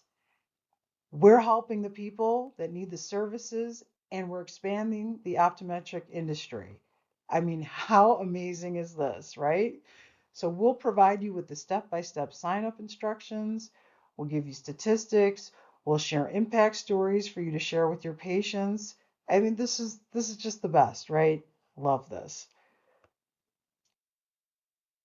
We will also give you, as part of Team OGS, map and information about the global OGS impact. What you're looking at is a map that has marked on it all the places where we have had an impact. Now, full disclosure, this is an older map. The newer ones will be updated because we have worked in, I believe, more locations since then. And these are marked where it's an optometry school or a vision clinic or where we work doing school screenings. So it tells you the kind of impact that we've had. But this is a global map that we ask that hopefully you'll be proud to display in your waiting room or maybe in your optical dispensary, somewhere where your patients, if they are tired of reading the magazines in the waiting room or tired of looking at their phone, maybe they'll look at that for a while. And ideally, it might spark some conversation when they're sitting in the chair with you. There will also be a one sheet that will accompany this with some information, or the information might be posted as part of the map, basically with some statistics, again, for your patients to see the impact where their donations go as far as the work and the accomplishments. And there'll be some further information with our URL, a QR code if patients want to get more information, but it's a full color display. It's really an amazing conversation starter, self-explanatory display of the locations, types of programs OGS has helped fund and create around the world. So we will send that to you. And if they are so moved, they might want to add a donation into the donation box, which will be discussed in the next slide. Maybe they'll say when they're being checked out, if they would like a donation added onto their invoice, anything like that. But this is another option of giving through Team OGS. And here is that donation box that I just mentioned on the previous slide. You can see it's a great looking lucite box, which has a backing card. And in the issue of transparency, we are designing a new backing card. So it may not look just like the one that's pictured in the slide. And that's something we ask that you put out on your counter or maybe in your optical dispensary, but a place that's easily accessible for your patients. So it can serve as a collection box for patient donations. Anytime that they may offer a couple of dollars or a contribution for any reason, when they want to offer that up for a service that's usually no charge, like an eyeglass repair or an adjustment, this OGS donation box is a great place to deposit those dollars. Or after viewing the global impact map and they want to make a contribution, they can do that here if they want to give a cash donation as opposed to adding it to their invoice at checkout. We'll also send you thank you cards, and please note that we want you to give thank you cards to all your patients anytime they make a donation as a part of any one of the programs. So it isn't just for the donation box. If they decide to make a contribution, having it added to their invoice at checkout, if they make a contribution because they've purchased eyewear, if they've brought in some old blister packs and contacts to go into the recycling program, anytime they do something to contribute to Team OGS or make a donation, there's going to be a stack of thank you cards that are business card size that we want to make sure you hand out to the patient so they know that they're part of the team, because together we are in this together and we're going to make a difference in the lives of so many people. On this slide here, I've just shared with you a couple quotes from a couple of our longtime donors who have been participating in a few of the programs that are part of Team OGS. The first one comes from a Canadian donor who's been participating in our iCare and Share program for over a dozen years at least. And he's talking about how easy it is for him to do when he adds a few dollars to the cost of every frame in his dispensary. You can see that he just adds that on, and then at the end of the year figures out how many frames he sold, multiplies it by 2, and then sends us a check. But he also talks about how much he appreciates OGS doing all the heavy lifting for him as far as deciding where the money goes, to what programs it supports, how we share that with him, and how it allows him the opportunity to participate in making an impact and taking care of all those details for him, because he himself can't travel and take part in missions. The other quote comes from a doctor who has the global impact map displayed in his waiting room, and he talks about how often it generates conversation while the patients are in the chair. So just wanted to share those with you and give you a second to read those over. So at this point, you may have a couple of questions. I just took a guess at what maybe they are. The first one being, is OGS a part of another vision organization? And I want to assure you, we are completely independent of any other vision, for-profit or nonprofit group. We are an independent 501c3 that supports and has multiple implementing partners who are on the ground overseeing the many projects that we help fund. Now, I will tell you a little of our history, which I urge you, if you are curious, to visit our website at www.givingsite.org to learn more.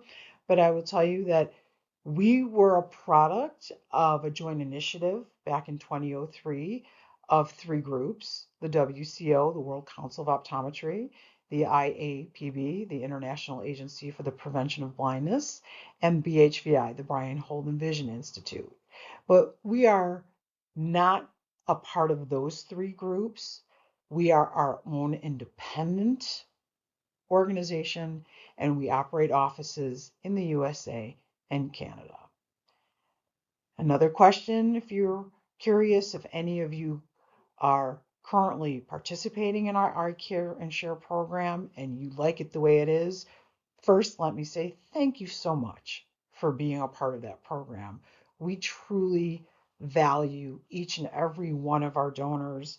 It really matters, and you matter, and we are so grateful for your support. I want to assure you that it will continue to operate exactly the same under Team OGS, but now hopefully with more flexibility. So, for example, if you want to change it up and maybe donate a day's worth of exam fees once a month, for example, you could do that. Or if you want to designate specific frames to be part of the program, that could be an option, along with different options for sending in your donations as far as the timing. If you want to do it quarterly or even at the end of the year, we want to make this program be as comfortable for you as possible.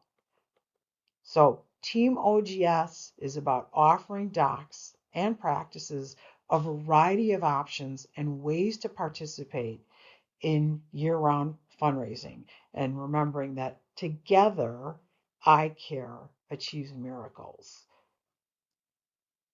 Last, if you're familiar with our largest fundraiser, the World Sight Day Challenge, maybe some of you are wondering, do you have to join Team OGS to participate in the World Sight Day Challenge? And the answer is no. World Sight Day Challenge is our annual fall fundraiser that allows practices to participate in supporting OGS on a limited time basis.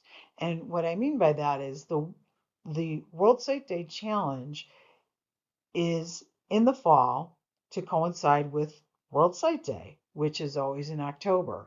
And we run that challenge in Q4, and practices are able to participate in that in however it works best for them.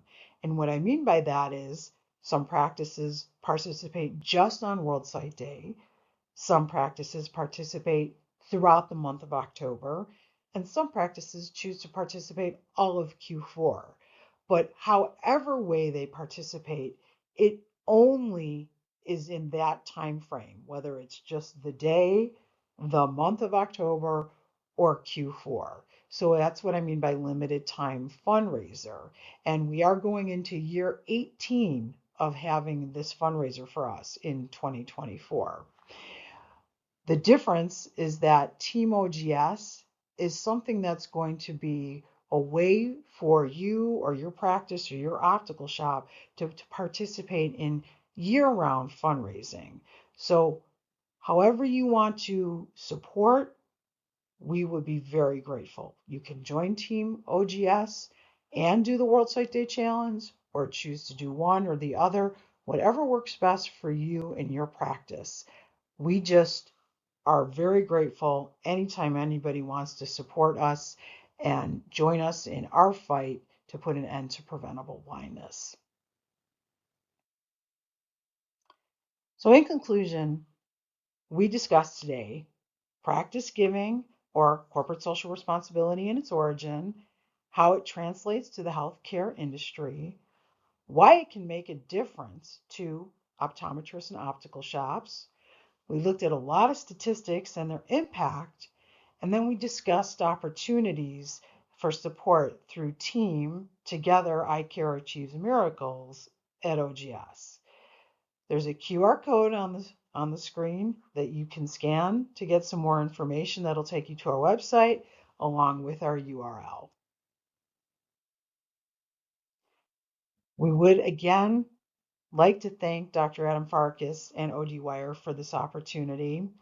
Please, I do encourage you, if you have any questions or comments or interest in joining Team OGS, to reach out to me. That's my contact info, my email, my cell phone, and as we like to say, to please give sight and give hope.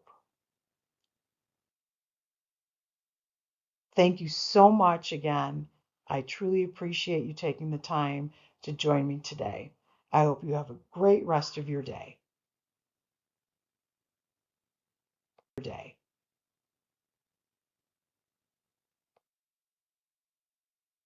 Hey everyone, it's Adam Farkas. Welcome to another ODwire webinar. Thanks for coming out tonight. Now, before we get started, let's just go over some of the ground rules here. So if you look at your screen right now, you'll see a little box that says questions. As we go through the presentation tonight, if you have any questions, feel free to type into that question box. And at the end of the evening, I will take your questions and we'll have a little verbal Q&A back and forth with the speaker. I'll do a little bit of a verbal thing with the speaker. And the other important thing, I know that tonight I promised a Starbucks card for all those who attend, so definitely be on the lookout over the next week in your email box for that gift card. And remember, it doesn't come from me necessarily, it'll come from Starbucks or starbucks.cashstar.com, which looks suspiciously like spam, but I assure you is not. It is the actual card, so be on the lookout for it. And if you don't see it, check your spam box. Occasionally it'll sometimes end up in there. So, and if you really can't find it, then just shoot me an email and of course I'll resend it for you. So with that said, why don't we get onto the topic tonight? So tonight is all about OCT and OCTA with OptiView Solix. And as you know, this is probably, I think, the fourth or fifth show that we've done in a series all about the Solix. And in the beginning, of course, we discussed the device in sort of general terms, what it can do, its capabilities, and how you can use it in your practice, to really help you both diagnose and guide your treatment. And tonight we're going to talk very specifically about diabetes. And fortunately, we have Dr. Julie Rodman with us here once again to talk to us all about Solix. You've probably heard her other shows. And as you remember, Julie is the chief of the Broward Eye Care Institute in Fort Lauderdale, Florida, and a professor of optometry at Nova. She's recently published a book, OCT, the OCT Atlas, a case study approach, which was the first reference book on the topic written by NOD. So she is absolutely an expert on this topic, and I can't think of a better person to talk to us tonight all about Solix and really share with us what it can do in the context of diabetes. So with all that said, why don't I turn it on over to you, Julie, and take it away. Thank you, Adam, for the kind introduction, and good evening, everybody. Thank you so much for tuning in. It's always a pleasure to be with Adam, this team, and especially here to talk about one of my favorite instruments, the OptiView Solix. So I've had an opportunity to really get to know this unit. We've become best friends. And so what I'm hoping to do tonight is really kind of pique all of your interest in the Solix and give you some case examples of how I've best utilized this technology in my clinic. Sorry, I'm trying to get this to advance. Okay, so before we start delving into the Solix, I just want to go over a couple of terms, because if you're not familiar with these terms, then when I go through this webinar, things might not make that much sense. So everybody has probably heard the word OCT B-scan, and maybe you were wondering exactly what that means. Well, the picture on the screen is essentially what an OCT B-scan looks like. So if you picture a cake and you take a knife and you slice the cake down the center and open up the cake and you look at two halves of the cake, you're essentially looking at layers. So think of a layered cake. That's essentially what an OCT B-scan does for you. It provides the layers of the retina, and you can visualize, all the way from vitreous down to choroid. So this is, what we're most familiar with, gives us excellent structural information. Another very important term, though, is an en-face cut. And the reason I want to bring this up tonight is when you learn angiography, you have to understand what this word en-face means. So opposed to a B-scan, which essentially is almost, again, like cutting down vertically and opening up and looking at layers, an en-face cut gives you essentially horizontal cuts. And what that allows you to do is it allows you to visualize through the vasculature of the retina and choroid. So you can essentially look at the blood supply at any layer of the retina and choroid. You also can look at structure at the same time, but essentially this does allow us to look at vasculature. So on the bottom of the screen, what you'll see there is the en-face images on top with their corresponding B scans. So if you look at the picture all the way on the left over here, you'll notice that there's a green line and a red line. So essentially what we're doing here is looking at a B scan, and then right above it, looking at the en-face image that correlates specifically with that layer on the B scan. As we go through the scans from left to right, we're getting deeper and deeper into the retinal and choroidal vasculature, and you'll notice how the vasculature changes. And essentially, angiography is based off of en-face cuts. So that's why I wanted to spend a minute to go through this terminology so that when we start talking about these technologies, it will make more sense. So just a really brief overview of kind of where we've been and where we are now. And I have to say that so exciting to be an optometrist because we every day, every week, every month have new technology, new drugs. OCT angiography is one of those. And hopefully the fact that you're on this call means that you're excited about embracing new technology. So early in, the early 2000s, back when I was a youngster, we had time domain OCT, and this was huge in the fields of optometry because it was really the first time that we could visualize, an anatomical cross-section of the eye non-invasively. But as you can see on the image, there was a lot of pixelation and artifact and questions about what essentially we were seeing. So a couple years later, spectral domain OCT was introduced, and spectral domain allowed us to capture more images per second, which in turn provided better resolution, higher image quality, and got rid of a lot of the questions and interpretation. So really outstanding visualization of the retina and choroid. But remember that these imaging modalities, whether it be time domain or spectral domain, really only provided us information about anatomy, about structure. It didn't allow us to visualize vasculature. So we had to really, send to retina or ophthalmology to get fluorescein angiography if we wanted to look at blood flow throughout the retina and choroid. We could see the blood vessels, but we didn't understand what was happening dynamically within the blood vessels.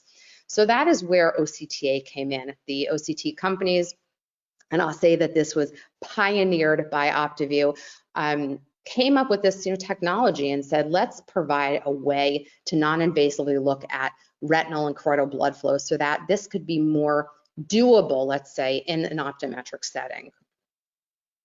So as a summary, OCT is excellent at visualizing architecture, structure. We know it's non-invasive and very easy to perform, but keep in mind that we cannot visualize blood flow just by looking at an OCT. So both of these technologies shine in different ways.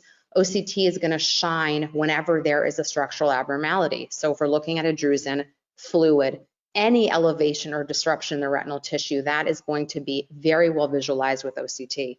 But if we're trying to see if a patient has what I like to say, too much blood or not enough blood, we really need to look at OCTA or use fluorescein angiography, which is invasive. So looking at a choroidal neovascular membrane, looking for the blood flow within that membrane, looking at a diabetic eye or a patient that's had a vascular occlusion, is there ischemia? Is there capillary non-perfusion? We cannot see that looking simply at an OCT. So how does OCTA work? So what we're essentially doing is we're looking at the movement of red blood cells within a blood vessel. So we're looking at sequential images of OCT B scans and looking at differences between the OCT B scans to come up with what is moving in the eye. So the way I like to tell students is think about a waterfall. You take 1 million pictures of a waterfall. If you subtract out anything that's the same, or let's say anything that's different, the only thing that's going to be different is the water moving. That's essentially what it is with angiography. So on the left here, you can see we have 2 OCT B scans, and these 2 B scans turn into 12 or 13 sister and brother scans. From those 2 scans, there's an algorithm that looks at the reflectivity of the images, looks at the differences in reflectivity between scan 1 and scan 2. When we look at them, we don't see anything different. But the algorithm is able to pick up for these subtle differences. And remember, the only thing that should be different between the scans is anything moving. And the only thing moving in the eye is blood. So in the middle frame, you'll see these red pixels. This image is called a flow overlay picture. That essentially is a picture of what the machine found different between scan 1 and scan 2. We should see red anywhere in the retina and choroid where there's blood. So the neurosensory retina should have pixelation because that's essentially where we have our retinal blood vessels. And the choroid should be made up of a lot of blood because that's a whole blood network. What we're looking for is areas on OCT angiography or on the scan where we shouldn't see blood, like the RPE.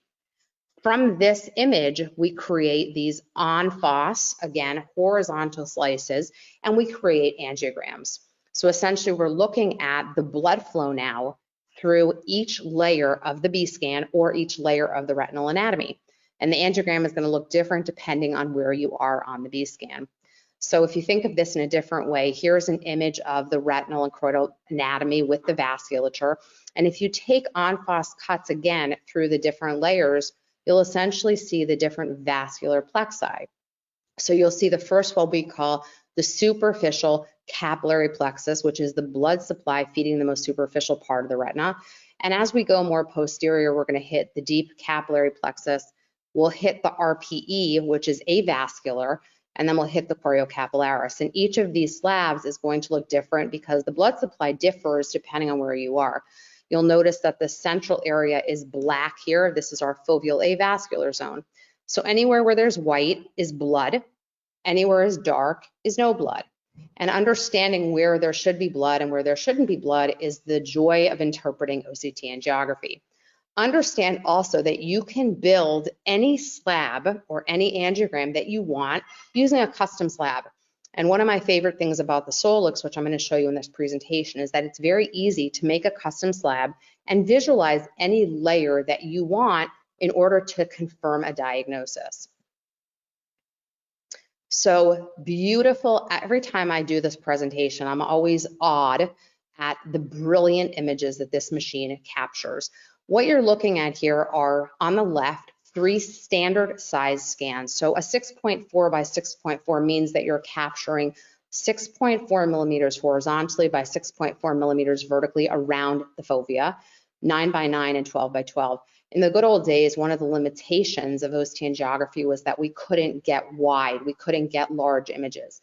The OptiView Solix allows us a 12 by 12 image, just standard, meaning you don't have to put a montage to get that image. However, let's say you want something even bigger. The image on the right is actually 4 images put together into a montage, and it allows for an excellent visualization of both the papillary area, the papillomacular bundle, and all throughout the arcades. So you can really visualize pretty far out using just a couple of scans. And please appreciate, as you're looking at these images, the quality of the images. Usually it used to be that when you got larger scans, you might as well not even try because the resolution would go in the garbage. Now the resolution is ridiculous. I mean, that montage on the right is just as good or better than a fluorescein angiography. This is a printout of what the Solix retinal report looks like. And you're probably thinking, oh my God, where do I begin? And that's actually a good thing because everything that you need is on one scan, one page, one slide. So you can see here that the Solix has a camera. This is a picture of, the left and right eye retinal images. Right below the retinal images, we have our B scans that we just talked about. Underneath the B scans, we have a GCC thickness report and a retinal thickness report with normative database information. Underneath that, we have quantitative metrics. In the center, you can see angio. So our angio is right on the retina report. You don't need to switch back and forth between multiple pages. Everything is on this page. And on the right side here, there's radial buttons. You can change, whatever you want to look at. If you want to look at vessel density, if you want to look at foveal vascular zone size, you can essentially custom make this report for whatever you want to look at. And like I said, you don't have to be switching back and forth between multiple screens. So what I wanted to do, because I think this is probably the most fun of this lecture, is to look at case examples where this technology shines, where I have put it into my practice to make me a better diagnostician. So in diabetes, on the top right, you'll notice what a control or normal eye, I shouldn't say normal, someone that doesn't have diabetes would look like. What I want you to pay attention to is what I call the homogeneity of the vessels, meaning that the vessels look like they all look the same, right? The capillaries are confluent, there's no dark areas. The only thing that looks dark is the foveolae vascular zone. What we're going to notice in diabetes, which you can see on the bottom screen here, or the bottom slide, is a couple of things. The yellow arrows are pointing to these little hyper-reflective, what I call foci. Those are microaneurysms, or little capillary outpouchings. The red arrow is pointing to an area of capillary non-perfusion. So notice a dark pocket. Remember, we don't want to see darkness. We want to have equal homogeneity of the capillaries. And you'll also notice that there is an enlargement of the foveolae vascular zone. The FAZ should be a round circular area without distortion. When you have areas that look distorted or amorphic, it means that, or dysmorphic, it means that there is a lack of perfusion in those areas. So here's an example of a 45-year-old African-American female who comes in for a comprehensive exam, and her fundus image looks essentially normal. Her OCT-B scan looks essentially normal. I don't see any diabetic retinopathy. So are we done? Is it enough to say to this patient, you're doing great, we'll see you in a year? Well, I would argue with this new technology, probably we can do a better job, because we're looking structurally here, and yes, she looks fine, but what's happening behind the scenes? One of the first things that the Solix allows us to do is you can get a multi-scan view. So this is an on-FOS with the B-scan over the course of years. And what the yellow and red are showing you are areas of abnormality that fall outside of the normative database and how they look over time. But what if we want to look at the vascular supply? We get OCT angiography, and remember, it only takes a couple of extra seconds because you have to get OCT-B scans to get OCT angiography. So what are we looking at here? Remember, this lady had no retinopathy. Her OCT-B scan was completely normal except for some vitreous stuff. Nothing going on from diabetes. But what we're noticing on her angiography here is she's got an enlarged foveolae vascular zone. She's got capillary non-perfusion. She's got some microaneurysms. So the question that I put out there, and also notice these black pockets really throughout the angiogram, highlighting lack of homogeneity. So the question that we ask ourselves is, what would we do differently if we had this? Well, here's the answer. If we didn't, here's my little arrows just to point out what I just said. But what if we didn't do anything? What if we dismissed her and said, we'll see you in a year? This is the scenario that we don't want. What happens if scenario 1 turns into scenario 2 1 year later because we didn't advise her, we didn't educate her that even though clinically everything looks kosher, what's happening behind the scenes? So I would argue that we could do a better job. We have this technology at our fingertips, and it takes a couple of extra seconds to capture. So why not allow the patient this non-invasive way of visualizing behind the scenes? I'm going to give you a couple more examples. 45-year-old glaucoma suspect. You can see that certainly the optic nerve is an issue here. He's also, or she's also, a diabetic patient of 5 years, poorly controlled blood sugar, having trouble on every medication that the primary doctor has put him on. So you look at the fundus image, and grossly looking at this, it looks fine. Fine to the sense that I don't see anything yelling out at me. I'm magnifying it here, and maybe there's some anomalous vasculature down here, but do I see, maybe there's a couple of hemorrhages here? Is this anything that I would be very alarmed about? Well, maybe I'd want to send it for imaging. I guess it depends on the comfort level of the doctor. And there's the macula blown up, patients 20/20, what would you do? So ask yourself the question, I probably would have, before angiography, would have said, I'll bring you back in, let's say, maybe 6 months, just to look at these anomalous vessels, see if anything has changed, I guess, depending on the blood sugar level. But you know what's coming. We have angiography, and this is an overlay of what this patient's foveolae vascular zone looks like. And hopefully you can identify that this foveolae vascular zone is not round, It's dysmorphic, if that's the right word. I don't know what the shape is wrong. You can see that there's a lot of areas of capillary non-perfusion throughout the area in the perimeter or the area surrounding the foveally vascular zone. So this is a patient who essentially has something that we call macular ischemia. Despite the fact that the fundus looks healthy, there's something else going on behind the scenes here that you just can't see looking at this patient's eye. This is a really pretty example here just of what fluorescein angiography looks like next to OCT angiography. And I said before that you'd be amazed how the clarity of this compares to FA.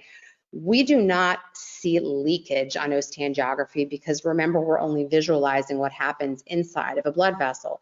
So in turn, what that allows for is excellent visualization of everything. Look at this little anomalous vessel here and look at it on the fluorescein. You just get much more precision with the OCT angiography. Let's look at another example of macular ischemia. We have a 55-year-old African-American male. This patient, again, has no diabetic retinopathy, but the vision is decreased to 20/50. You know, think about, you look at the fundus, you don't see any retinopathy. You look at the OCT scan, you don't see any retinopathy. He's 55 years old, he doesn't have cataract. So you ask yourself the question, why is he 20/50? Well, if you don't have OCT angiography, you better be referring the patient. You can't sign off on a chart of a 20/50 patient without having a reason, right? Your job is to figure out why. You get OCT angiography, and what are you noticing here? Huge foveally vascular zone, huge areas of capillary non-perfusion, lots of microaneurysm formation. This is a perfect example of macular ischemia, better than the other one because vision is decreased. And the challenging part with macular ischemia is that anti-VEGF is not effective with macular ischemia. So, you know, we need to understand how to educate the patient, but first and foremost, you've got to find the problem. So hopefully, if you don't have OCTA, you would think to yourself, well, this is a reason in of itself to get the technology because it answers questions, it helps to make diagnoses, it helps us to take better care of the patient. This is another diabetic patient who had extensive PRP. And I appreciate that the fovea is not the clearest to see here, but on gross examination, there doesn't look to be any retinopathy at all throughout the posterior pole. However, the patient has reduced vision bilaterally. They don't have cataracts. Again, doing OCT angiography shows you the foveally vascular zone is not right. There's a lot of anomalous vasculature within. There's enlargement of the FAZ. PRP will do this to the retina. PRP is destructive and it will cause ischemia throughout the retina. So just another example here of sometimes things that you just don't see clinically show up on OCTA, and this is the left eye. So just something to keep in mind of things, once again, that you may not see clinically that are being highlighted with this technology. Here we have another 50-year-old, and what I'm trying to do here with all these are all examples that I've seen. What I'm trying to do here is show you how this technology has added substance to my clinic and to my exams. This is a 50-year-old diabetic patient with diabetes of 10 years, good A1C, 5.9, 20/20 in both eyes. Grossly, yes, they're a glaucoma suspect. Most of my patients are. But what's going on fundoscopically? Is there anything wrong? Grossly, no. But, and I enlarged the maculas there for you. You know, maybe if you're looking really, really closely, you're going to see that there's something going on there. So I'm, doing OCT angiography on, if I can, on all my patients that are willing to sit for an extra few seconds. And what do you notice here? This patient's got tons of parafoveal microaneurysms and anomalous vasculature. This patient, again, look at the OCT scan, nothing. So let's say you had this, you have this here, you do the OCT scan, you don't see anything. Okay, Mr. Jones, come back in a year, right? Unless you were astute enough to pick up that there was something going on and maybe you sent the patient for an FA. But this is an angiography of the superficial plexus. You can see the radial button here. I showed you before the superficial plexus feeds that really high layer of the retina. And you can really appreciate what's happening at that, at the level of the foveally vascular zone, at the level of the superficial plexus here. And here's the deep plexus. Again, it really yells out and highlights the problem in that parafoveal area. And then the left eye, similarly, this one is even more pronounced. I mean, this patient is going to go on and develop some type of problem because you can see the extent of the anomaly here. Even looking in the area around the macula, look at all of these dark areas here. You know, what's going to happen to these areas over time? Superficial, and here's the deep of the left. Again, real live patients of mine. Another really nice thing about the Solix is that you can get a multi-scan view. So here's a patient that I saw in March of 2022, and I said, you know, this is really cool. I have never seen this before. Let me bring you back in 2 months. I want to see you again. I want to see if anything has changed. And the machine will automatically line up the images for you, show you them side by side. And what I appreciated is look at this huge area here in just a month and a half time that I didn't see here. So it's really interesting. I mean, if you take advantage of what the technology has to offer, you really can do a very nice job showing your patients and educating your patients about what's happening in their retinas that, again, we may not see clinically on fundus exam. And here's the left eye similarly. Okay, really nice example of over time what's happening. Here's another patient who has really a very messy appearance, a 62-year-old Indian male, type 2 diabetic of 20 years, and we know that that in itself is a risk factor for developing, excuse me, retinopathy. High blood sugar levels with a recent decline in vision, right eye greater than the left. This patient has, for sure, at least severe NPDR, probably proliferative diabetic retinopathy. So let's break down the images. And sometimes I just like to use angiography to help me to see what I'm seeing because there's so much drama, there's so much jazz on these pictures. So here's a fundus image of the right eye. And, you know, I'll yell out, I mean, look at this angiogram. You'll appreciate this whole area here is neovascularization, bordering on complete ischemia.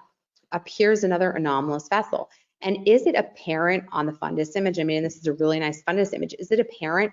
There's so much going on that it's hard to pick it up. You can see the B scan does have some neovascularization down here. But again, just to show you, I'm highlighting the areas. There's so much going on the picture that the angiography really pulls it forward for you. Here's the other eye. Again, look at the neovascular frond here. Look at the beautiful, I mean, these images are outstanding of all these neovascular beds. And if you look at the image here, I mean, here's your fovea. Where is this area, right? Where is it here? Very easily missed. You know, this one's a little bit more obvious, but this just shows you how this technology can make you a better diagnostician. It's highlighting areas of abnormality that might not be obvious on quick glance. This one's another great one. All patients of mine, again, things that just were weird. At first glance, doesn't look too bad. But, you know, look at this area right over here. You know, what the heck is that? There's almost no retinopathy fundoscopically. There's a couple of MAs. What is this? And I remember thinking to myself, is it IRMA? Is it neovascularization? This is a patient that we certainly would have sent out before the advent of OCTA to determine what the etiology of those anomalous vessels were. And you're never going to believe. I mean, take a look at the angiography. You make a custom slab, you move it up to the vitreoretinal interface, which I'll talk about in just a minute, and look at this neovascular frond. This is an eye that is completely ischemic. There is no retinopathy, but yet we have, I shouldn't say completely ischemic, we have a neovascular frond there. So there's a significant amount of ischemia going on. And it just shows you that maybe you weren't sure. Maybe you said, oh, that's IRMA. I'm going to hold on to this one. I'll see them back. This patient has neovascularization. And I wanted to just highlight here as well. These are the little neovascular fronds here living at the vitreoretinal interface. So that OCT angiography really highlights not only that there is neovascularization, but the extent of the neovascularization. The Solix also has an ability to use a color-coded metric to visualize things at different layers. So if we're looking at something in the vitreous, you can see here that this green coloration makes that neovascularization pop. So I guess what I'm getting at here is that if you're not comfortable looking at let's say the vitreoretinal interface, you can use color. There's so many different ways to look at things with this technology that it really makes things much easier than what you may think. This is a patient, a 67-year-old Hispanic male, 14 years diabetic, again, looking at likelihood of having diabetic retinopathy. The vision in his left eye has been weird for 2 months, and he's missed his last 3 exams. Well, you can see here, this doesn't take a genius to see that this is neovascularization of the disc, but what I wanted to show you was how nicely you can use that color metric I just talked about to visualize in green that big neovascular frond. The en face image, this is a structural en face, shows you this beautiful neovascular frond. It's also visible here on the OCTB scan.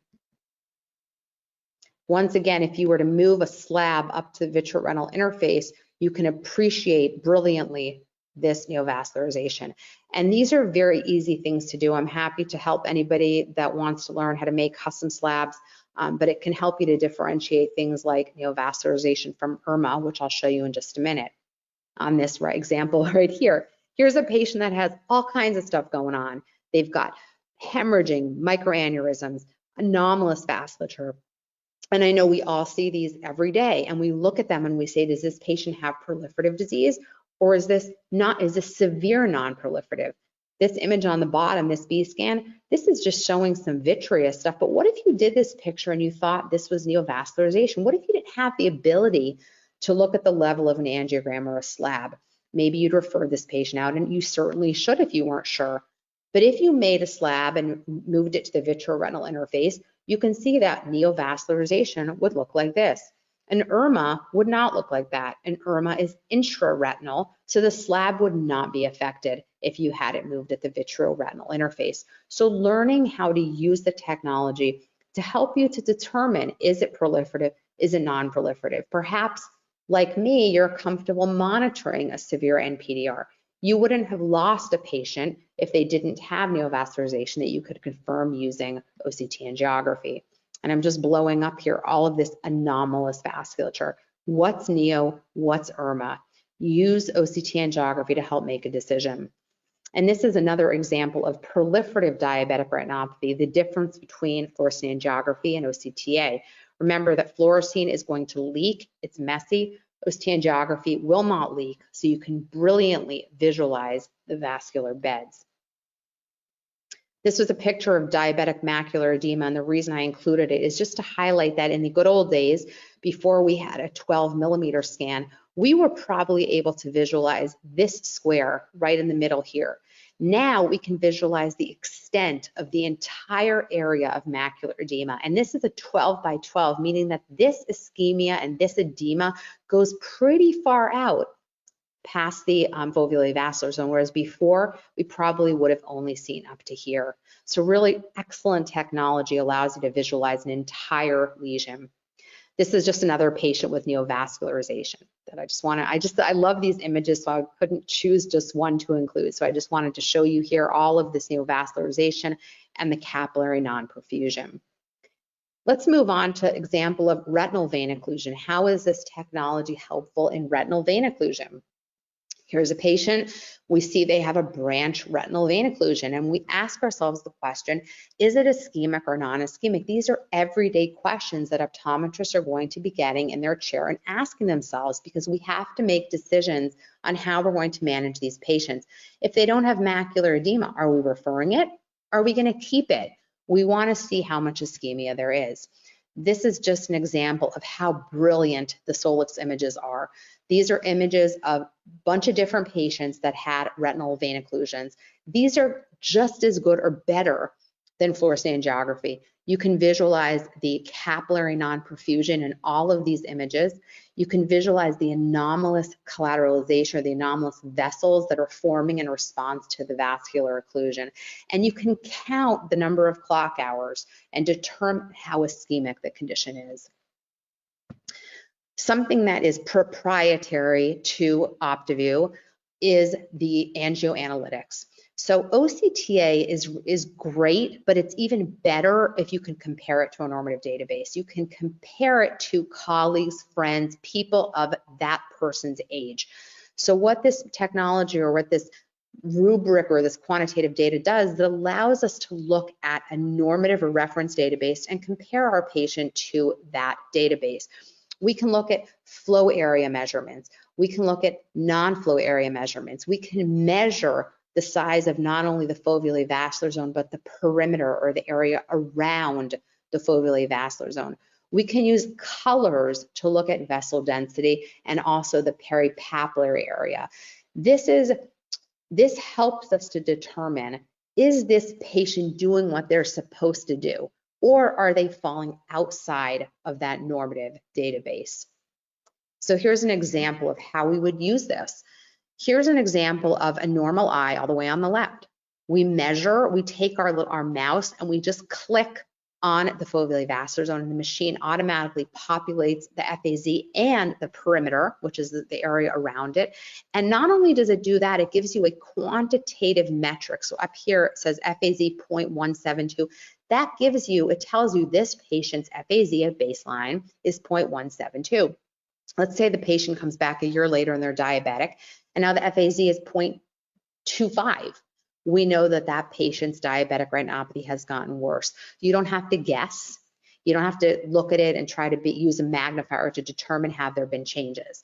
A diabetic eye, you'll notice that the FAZ is becoming irregular with more capillary non-perfusion. This patient's measured 0.241. And then a patient with more advanced diabetes, a larger FAZ, more areas of capillary non-perfusion. And I'm asked often, Julie, what would you say is a normal size of an FAZ? And what I would answer is every patient is different, depends on their ethnicity, depends on their refractive error. So getting a baseline and using that patient's baseline against himself or herself is going to be the best thing to do. People's FAZ shouldn't change that much year to year. So if a patient's FAZ is changing, then we know that this patient's level of retinopathy is likely changing. Here's a perfect example of what I just said. Here you see a patient in 2015. It measures the FAZ at 0.171. A year later, the FAZ is now 0.241, and a year later, it's now 0.305. You can tell this patient with confidence that their condition is certainly getting worse, and you can even show them the picture if it helps. But having an ability to use quantitative numbers is priceless. Here's another example. I don't have to go into detail, but what I want you to notice is as we move through the stages of diabetes, you'll notice that the amount of capillary non-perfusion is getting greater, the angiogram is getting darker, and the foveally vascular zone is getting larger. You can measure non-flow areas if you want to. You just click on an area of interest and the machine will automatically calculate the areas of no flow. Again, I mentioned before, you can use a color rubric to look at vessel density.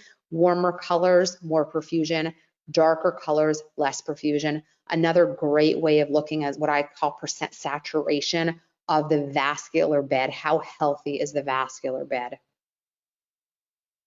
You can also do a progression analysis using the color-coded scale. It will show you whatever quadrant you want, and it'll show you that quadrant over time. If you looked at the foveally vascular zone in 2015, it was measuring 30, 2016, 22, and 2017, 19. So there's so many different ways of looking at these patients and using quantitative data. And just to say this again, this company, OptiView, is the only company right now that has an FDA-cleared angioanalytic platform to give you quantitative metrics. And the last thing I want to discuss before we close this off and answer questions is just one thing about outer retinal disease, something like macular degeneration, which is honestly probably secondary to diabetes, my favorite thing to use this technology for. Remember that for outer retina, the slabs of interest are going to be the RPE or avascular slab and the choriocapillaris slab. We're now looking at areas that would be affected by things like macular degeneration. So here's a patient that's 65, he's Caucasian. He has a history of dry AMD with a recent change in vision in his left eye. And there's been a lot of talk lately about macular degeneration, how important it is to visualize for changes, looking for areas of atrophy, looking for any evidence of neovascularization. 2040 in the right eye, 2050 in the left eye. You can see here this patient's got some large drusen. It looks like they're definitely in the intermediate category, at least of AMD, certainly could be even greater. So we get multimodal imaging, including OCT and OCT angiography. And what we're noticing here is that the patient does have, in fact, large drusen. Doesn't look like there's any geographic atrophy or choroidal neovascularization, but to confirm, we do OCT angiography. And you'll notice on the slabs that all we're seeing here is something called shadowing, which is a blocking of the signal due to the drusen. But we're confirming here that there's no evidence of any geographic atrophy and no evidence of CNV. In the left eye, We're also noticing drusen, but hopefully if you're an astute observer, you'll notice that there's a little area of fluid here adjacent to this large drusenoid area. This is suggestive of a choroidal neovascular membrane. If you're not sure though, you get angiography and you solidify that there's actually a little membrane here next to the drusen deposits in the choriocapillaris slab. So I'll go back and just say that if you saw this and you missed it and you weren't sure, does this patient have a CNV? Because guess what? On the fundus image, it is not visible. Okay, that is why multimodal imaging is so very important, and we have to make sure we use it, not only use it, but understand how to interpret it. This is what the OCT angiography came out like on this gentleman. So this is a patient that certainly had advanced AMD, wet advanced AMD. This is a really cool one. This was a 63-year-old male who came in for a glaucoma workup. And part of the glaucoma workup we know is getting a GCC, ganglion cell complex analysis. So that is why I have 2 retinal scans here. You might be wondering. So glaucoma patients get GCC done. We have a horizontal and a vertical cut.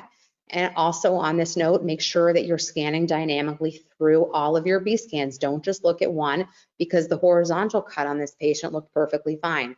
The vertical one did not look perfectly fine. There was a little, what I like to call, blip down here.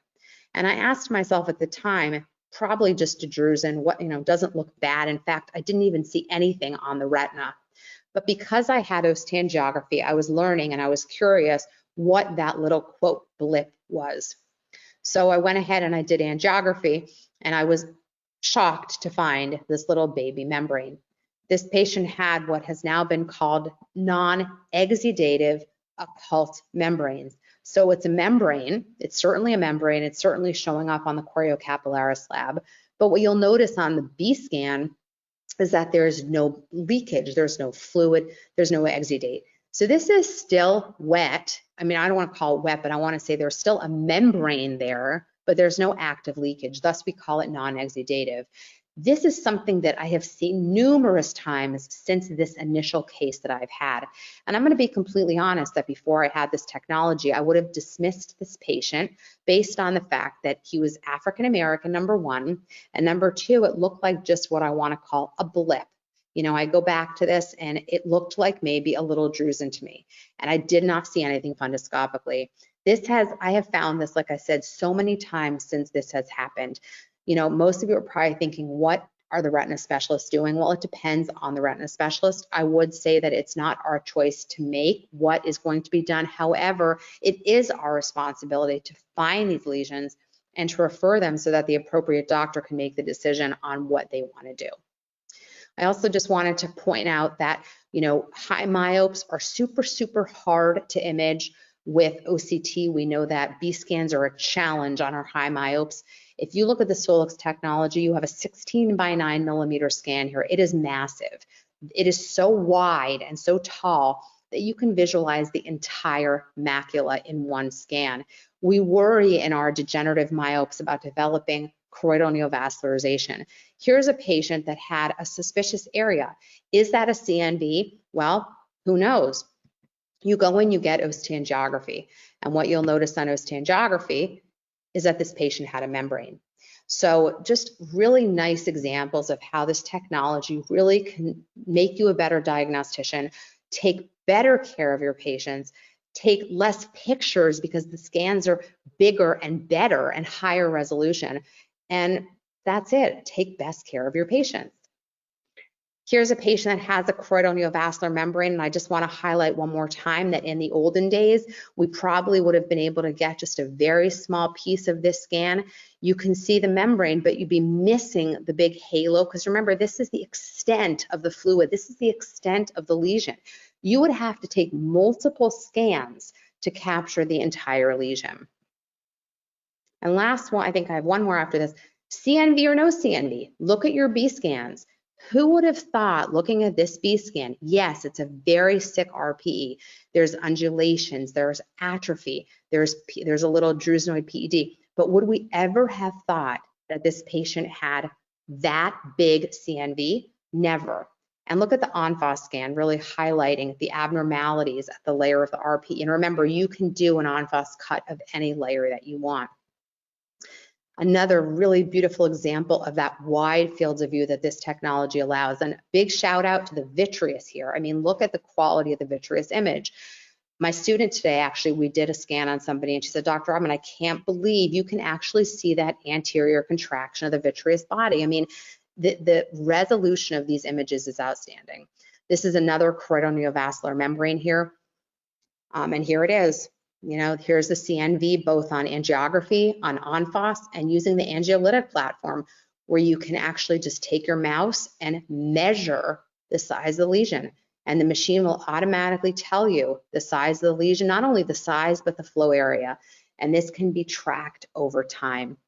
And the last thing I wanted to show you was, you know, with all the hype about geographic atrophy, look at how brilliant that angiography images of the choriocapillaris vasculature. I mean, you can visualize all the way down to choroid here, and you can visualize the vascular bed with so much detail, both on the angiogram and on the ONFOS. Patients, you can use this to track, you know, how big is the lesion getting over time? Is the patient doing well, let's say, with a new treatment or with a change in their diet or with a change in their exercise routine? This is a quantitative way of assessing boundaries of a lesion and the extent of the atrophy. So thank you all for joining me. I hope that I excited you a little bit with some of these are amazing cases and just showing you how I apply it in my clinic. Happy to answer any questions that anybody may have.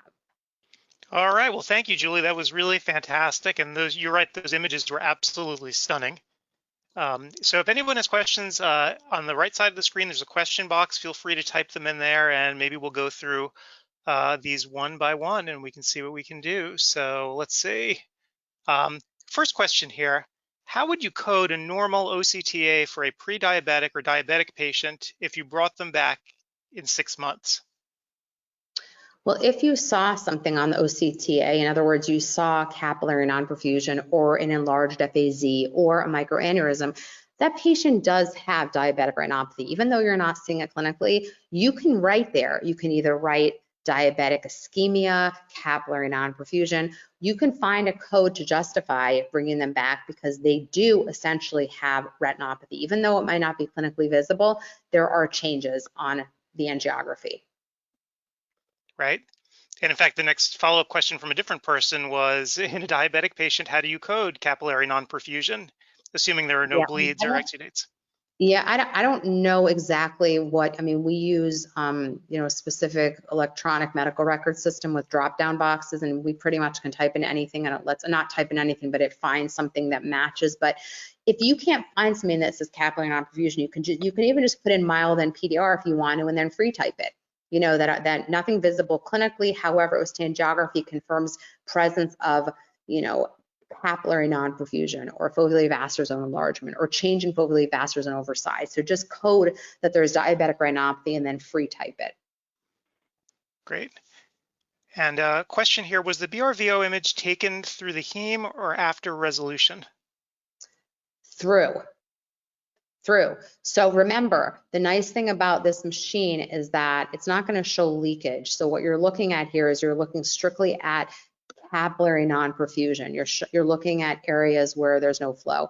So there were 4 different patients there, but all of those patients, I mean, I don't know the exact timing of it, but you can do, I mean, I wish I didn't include, you can do it pretty fresh and get a really nice visualization of what's happening underneath.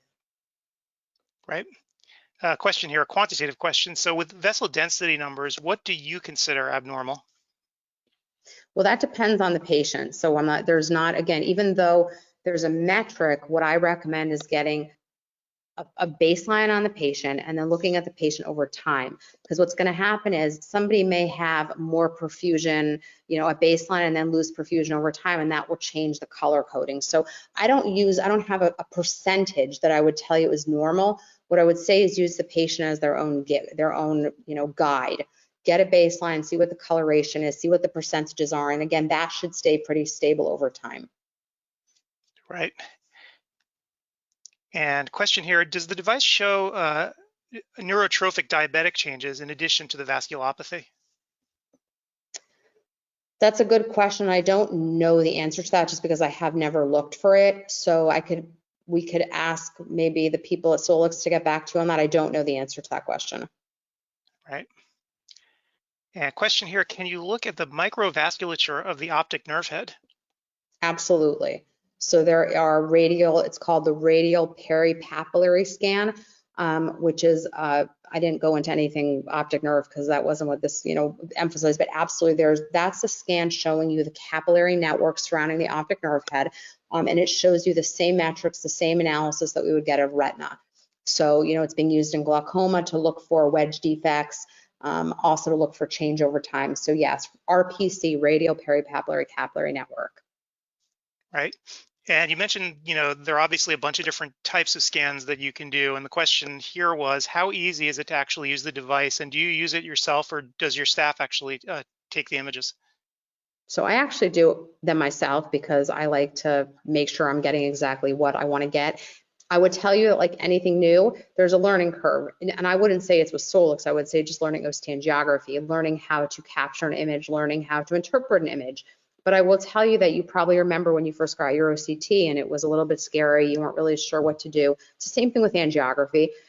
This machine, I think, is super easy to do because you don't have to adjust. It's just, you go in there, you press auto adjust, and it just does everything for you. For me, it's extremely easy. My technician can do it. My students have all learned. So I think it's just a matter of becoming comfortable with it, just like you did with OCT. Right. The bigger issue is learning how to interpret. It's not capturing. It's learning how to be comfortable interpreting the scans.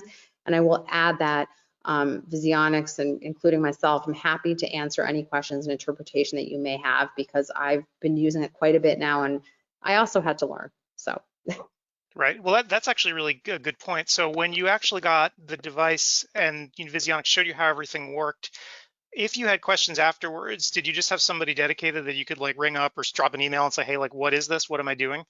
Yes, and I still do, Adam. I have people there that that I email and text all the time to ask questions because I'm still learning. There's stuff that, new features, even just interpretation of images that I'm not sure about. And if anyone has trouble getting an answer, let me know and I'll get an answer for you. But I always reach out to them, and I'm very pleased with the support that I get. Great. And question here, I know that you can't answer this. The question is, what is the cost for this machine? And I don't know if anybody from Visionics wants to take a swing or tell us maybe how we can get more information. Yeah, Adam, if you go to the visionics.com/US/ODwire, that's on the screen right now, and you click the book a demo button and fill out that form, either myself or someone from my team will connect you with your territory rep, and they can talk to you about financing offers, current special pricing, all that. Great. Dan, somebody said they couldn't get the link to work, but I just tried it and it was working for me. So definitely give it a shot again because I was just able to get into it.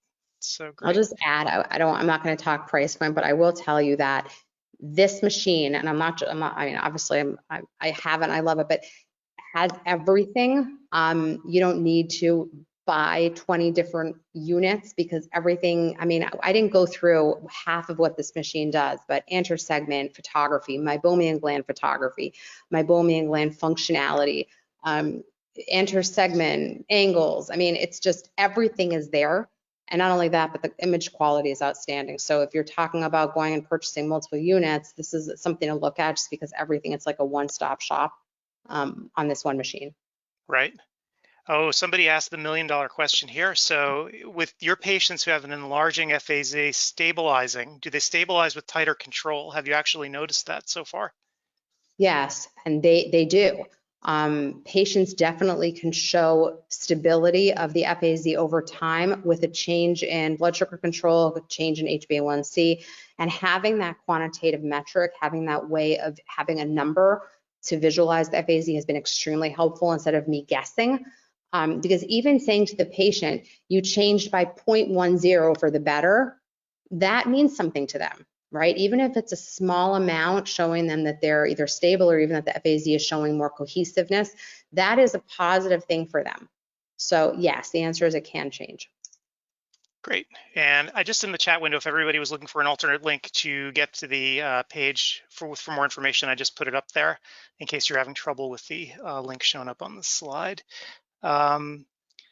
Excellent. So I guess one question that somebody had, if you can compare and contrast this device to other angiography units that you've used before, what are the big sort of similarities and the big differences for people who might have seen other ones?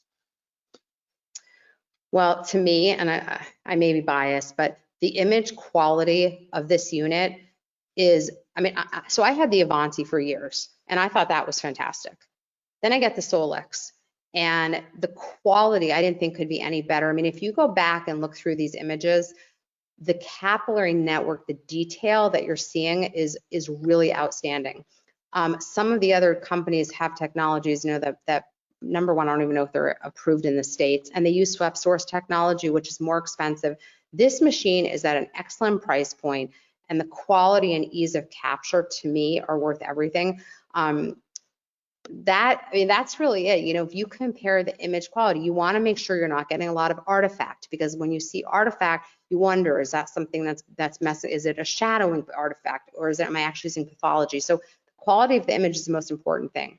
So go through the different machines and play with them, and you'll see that, to me, none of them, and we have other ones at the university, so I've played with many of them. The image quality to me is the best. Right, and I know if anybody's going to be at CECO coming up really soon, or Expo East, as Gretchen Bailey likes to call it, the equipment petting zoo, feel free to stop on by and try these units out, right? Because it's invaluable just getting experience, seeing each one in person. And I agree, Adam, because people think, oh, Julie's putting in images that are the best. Try it yourself. Try it yourself. Try it on a patient that has a cataract. Try it and see that you're going to be very impressed with, number one, how easy it is to use, and number two, how amazing the resolution is. Yep. And we have time for one more question. And this is actually an interesting one. So you mentioned the importance of getting baseline data for all this. So the question is, when do you actually get that baseline data? So for instance, if you just had like a 45-year-old man with no risk factors, do you ever just take a baseline OCTA on them, or do you actually try to be more targeted in who you're getting the data on? No, I'm going to do it on patients that have microvasculars, if they have diabetes, or if they have, drusen, if they have pigment epithelial detachments. I'm not going to do it on a healthy patient that doesn't have, just like you wouldn't do an OCT, right? There are people that are doing wellness packages and running OCTs. That's fine. You can certainly do that. Me personally, our clinic is too busy and there's too much going on to run on every single patient.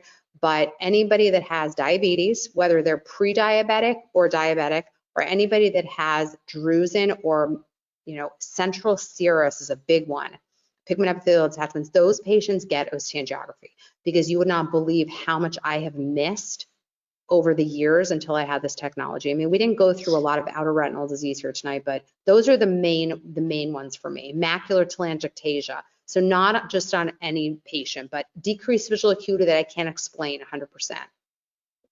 Right. And one note here from the folks at Visionics. So if you're going to CECO, they're going to be at booth 2039. And if you're going to Expo, booth F2235. So the Solix will be there. And I know, Julie, you're going to be there. Hopefully we can, show people in person just how the device works, when you can actually touch it in the flesh. Great. All right. Well, I guess that's about it for our time. So Julie, thank you so much for doing this tonight. And if anybody has any more questions, again, feel free to follow up. You can always drop me an email. Okay, everyone, we're back. Let me unmute you guys. So hang on here. I've got to turn you guys up. How was everyone's break? Was that fun? Did you warm up? Yes. I am warmer. Oh, and Dr. Rappaport is here. Hi, how are you? Good. How's it going?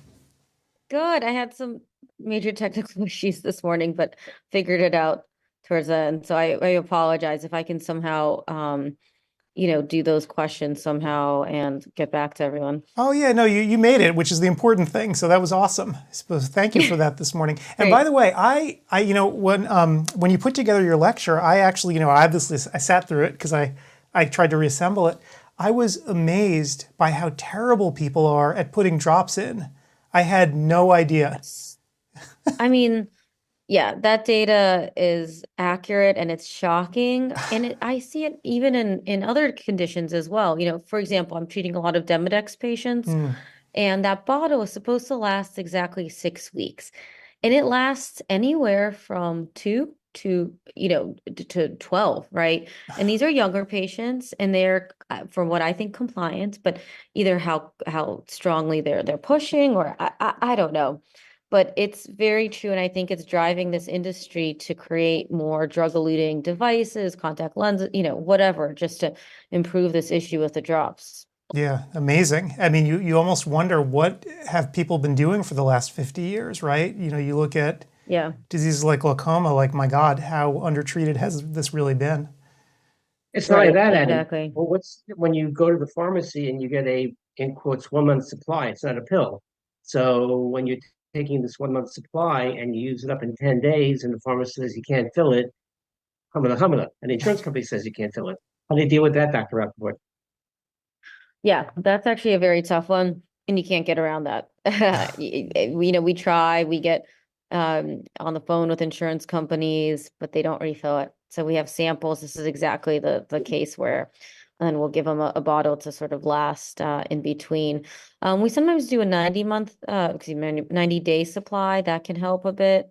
Yeah, it's a tough one. And when I talk to both reps in the field and also doctors in other fields, they are shocked at what we deal with, actually. They're shocked, at how many of our medications, specifically for dry eye, are only brand and not generic, and what we have to deal with prior authorizations. No, other fields apparently have to do this. And even some of the reps that I interact with, who, a lot came within ophthalmology and optometry, but others came from completely different fields. They go, we've never dealt with this. This is unique to eye care. So we're lucky in some ways and we're unlucky in others. That's crazy. The things that are unique to eye care. Yeah, exactly. Yeah, and it's kind of interesting, though. You just wonder, particularly for someone with a disease like glaucoma, what do you tell them? Like, sorry, you're just not going to have your drops for 2 weeks. Like, what? Yeah, we do. We just get a lot of samples and we try for that. I think I appreciate when patients are honest with me, because that means that, because I think it's happening to a lot of other patients and they're just not telling me. Right. And in some ways you're more advantaged than others, because in an ophthalmologist's office, usually you can get the samples. For a lot of optometrists, just getting even samples, it's becoming almost impossible for them. Really? Yeah. Okay, I didn't know that. That's very challenging. Yeah. Yeah. So it's definitely your lecture was very timely. So yeah. Good. I'm hoping, over the course of the year, because obviously we're going to replay it several times, more and more people watching can sort of engage with the data, because I think they'll be just as surprised as I was from those studies. And did you guys just decide to undertake those studies yourselves, and you funded them yourself, or how did that work? Because I saw the data that you were citing. So this is sort of old data. These aren't studies that I've done. They're published data, published studies. I see. So you just went through the literature and looked. So that's right. Pretty remarkable. Yeah. What would you say is the biggest pearl that you would share with the eye care community about topical medication?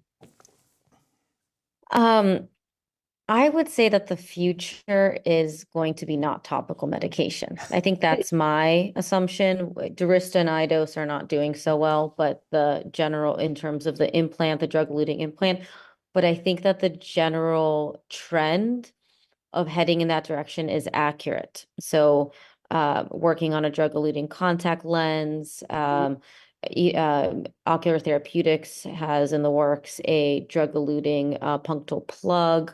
They already have one for dexamethasone, but they're going to have one for a prostaglandin analog. There's a intraocular lens for cataract surgery that's being developed, that's going to have a drug-eluting haptic, both haptics around the optic itself. I think that's going to make it to market. So I think my takeaway is that's where we're headed. We have to do it in a way that is going to be cost effective, because the FDA won't, or insurance companies won't approve, a $14,000 procedure, every few months, right? So we have to they're going to have to manufacture it in such a way that it's going to be, insurance companies will allow it and reimburse it. And I think it's going to have to be comfortable for patients to use. So, for example, if you have to take somebody to the operating room once a year, I don't think so. you're putting in the Durysta and implants in the anterior chamber and you're going to get pretty bad corneal edema, not going to happen. So how do you create something that's comfortable for the patient? So I think and I'm actually working on something like that at the same time to help alleviate this problem. Yeah, there's a company in the field of presbyopic drops that has a device that's used elsewhere. I believe it's called microdosing. Are you familiar with it? I forget the name of the Yes, I company. am. And that might actually help a lot because the microdosing might give the same pharmacological effect with a lot less drug and therefore be much more cost efficient as well as easier for the patient. I forget the name of the company, but it's not just using this device for the presbyopic drops, but they're going to try to get it for other areas. Are you familiar Oh, at all with that? interesting. Yeah. I remember reading about it. I didn't realize that it was created by a company that was starting in presbyopic drops, but that's fascinating. Because they want very little bottle. That's the reason why they want to get as little as possible and still get the Right, of pharmacological course. effect. So it makes sense. Yep. Yeah, I think that I'm sounds like a lecturing at the win-win same time, so I for all apologize. parties. I'm lecturing at the same time I'm doing this, so I'm going back and forth. So I apologize if I sort of the. Oh, that's yeah, right, that's Steve. okay. I forgot. Yeah, your multitasking. talk's going on right now. That's funny. We are masters of the multitask Yes, here. seriously. But after watching your lecture, I was just struck by, we have 18 hours or 20 hours on glaucoma here, and I was just struck by MIGS really is or should be first line therapy at this point, shouldn't it? I mean, why would you even mess around with anything else if you know that so many patients are going to fail? And unfortunately, the insurance guidelines of what's being reimbursed, they changed literally quarterly for MIGS specifically. And they used to be reimbursed for standalone, and they're pulling everything back. And it's so frustrating because, it's not the be all end all, but it does lower your pressure 1 to 3, enough to get somebody off of one drop, right? And it might not be sustainable, but even if it's for 5 years, it works. And it's relatively easy to do. I'm not a glaucoma fellowship trained surgeon, but MIG specifically is sort of for the anterior segment surgeon who is comfortable in the eye, is comfortable doing cataract surgery, and can learn this easily, which I have.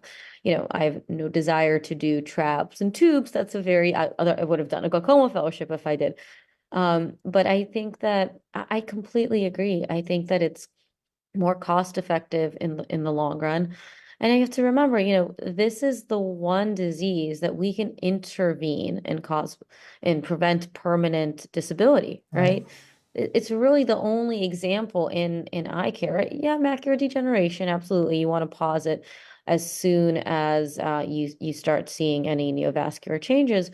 But glaucoma, you can prevent it way earlier before you even start to get field constriction. And so unfortunately, if you're thinking about it from a public health point of view, a patient with poor vision who is otherwise physically healthy, a 60-year-old, a 70-year-old, and all of a sudden can't see enough to take care of themselves, well, now they take their healthy 30, 40-year-old child out of the workforce to help take care of them. It's a huge public health issue, even more so internationally. So I don't know. I'm not on the insurance side, but I think it's a no-brainer to try to cover more procedural things earlier. Yeah, and it'll be interesting to see what happens. I know that we have, I guess, 1,500 or so optometrists here today, and obviously they're getting this message about MIGS over and over again. They're getting beaten over the head in room 3 today. But it's important, right? And I just wonder, as they refer out, how many of these patients are going to bounce back at them because their patients couldn't get the surgery. Their insurance company was just I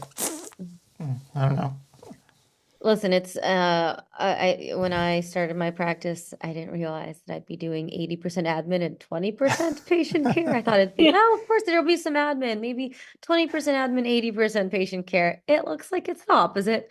So you just really have to have great people on board who don't mind doing the prior authorizations, being conscientious, doing all the paperwork. Obviously, they're taking your clinical information to fill out those forms. But yeah. Yeah, it's an interesting and tough issue. It's funny, and even in your practice, right? You're in Manhattan, right? So you're sort of in the epicenter, and you would think that insurance would be less important in some ways, in terms of people getting what they want. As I remember growing up in New York, people tended to get what they wanted, but maybe not anymore.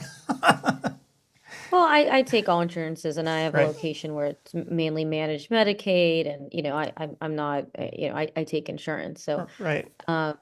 yeah, it's a joy and a curse that we have to sort of, we work within, our own guidelines that our professional organizations make and our own, clinical acumen, but then we're kind of forced to do what insurance companies will and will not cover. It's very, very frustrating from our point of view, I think. Yeah. Totally agree. Totally agree.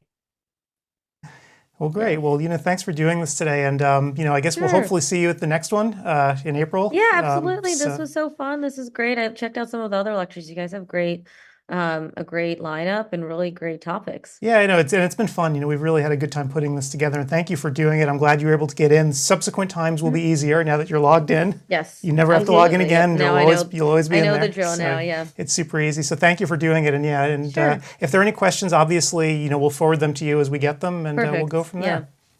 Feel free to pass along my email to anyone with any questions who request it. Awesome. Well, thank you so much. All right.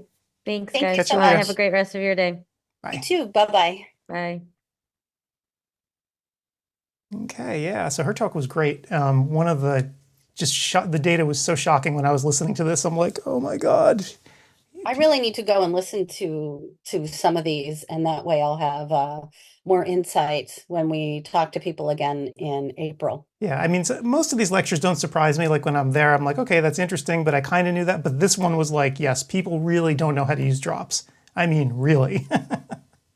Yeah, and there are some things out there to help. Yeah.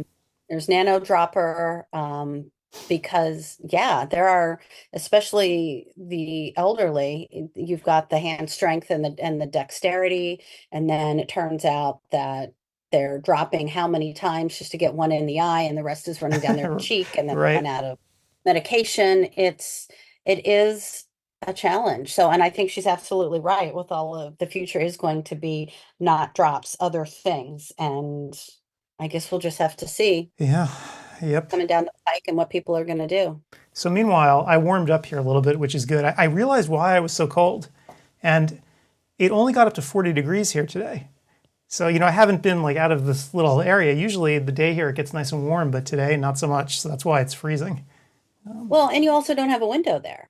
Well, I got a little window, but I'm underground, so Not enough to get. Yeah, You're not so getting it's- warmth in. So yeah, I'm so cold too, but I'm not going to complain. It's 45 here, and in my office, it's I don't know, the way it's configured, it's cold in winter and hot in summer, even though I have the heat Oh. on or the air conditioning on. When I have the door closed, and even when I don't, this room just is not the best in terms of being insulated. So I've got my down throw on top of me here on my lap. yeah, I was actually And going to it- ensconce myself in a blanket and bring it in here, but I didn't want to, go whole hog with it. But maybe I should. Well, and I have my robe on my chair too, and I'd put that on if it didn't look like I was sitting here in my pajamas. But yeah, Oh I'm my cold gosh. too.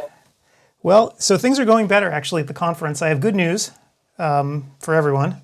So if anyone's listening or cares, so the survey stuff seems to be working okay. We've had very few performance problems now since the early morning. Jake actually took the time to create the certificate side of things, the transcripts. So I said that would be ready on Monday. Jake was on top of it. It's ready like now. But I'm not going to turn They are rock stars. I'm not going to turn it on until after we're done here broadcasting today, because I'm also going to make that list of surveys. So at the transcript page is also going to be a list where people can click on the proper surveys to go get it. So that's coming soon. So as soon as we're done here, I'm getting out of here and immediately developing that survey list so people can have it, and then I'll shoot an email out to everyone. So. Well, it looks like, where are we? 4:45? It looks like we have just started with I So don't it's even know Ka- what it's number class Kayla- it is, Kayla but Ashley. the 4:30 class has started with Kayla Ashley on optical, Steve's class on AI, Graham Lacus's class on glaucoma management, and Craig Thomas talking about eyelid health. Wow, so And these then- are all very different and very entertaining classes in their own way. Oh, yeah, completely. We've got two more guests coming, and I don't know how long you wanted to stay on. We've got Don Teague on at 2 o'clock your time in 15 Okay. minutes, and then Viola Kanevsky after that. And then I'm going to run away because I really do want to finish the survey stuff for people. That to me is the most important because they're all, my email box is slowly filling up with how do I get back to the survey? Right. And I don't want to give people onesies and twosies. Like I just want to blast out to everybody. Here's the list. If you missed a survey, go for it. Gonna be people who don't look at that, as you know. Yes. But having the list at my disposal would be great because then I could just even shoot them the URL and say, here's the whole list, go for it, instead of asking me onesies, twosies. Yeah. It's funny how, these support issues, when you have like a mass problem, how they just sort of escalate because, if one person has a problem, it's easy. But if, 2,000 people have a problem, not so easy. So Right. being able to take care of everyone all at once is helpful and useful. Okay, we've got this, somebody was talking earlier about getting kicked out. It was the gentleman who was on his phone. Yeah, I mean, phones prioritize their battery life more than just about any other feature. And if there's anything that's going to drop your connection, it's going to be a phone versus something like a laptop or a desktop. So I would always recommend if anyone's actually taking the conference to use a real computer instead of a phone. I mean, people can do it that way if they want, but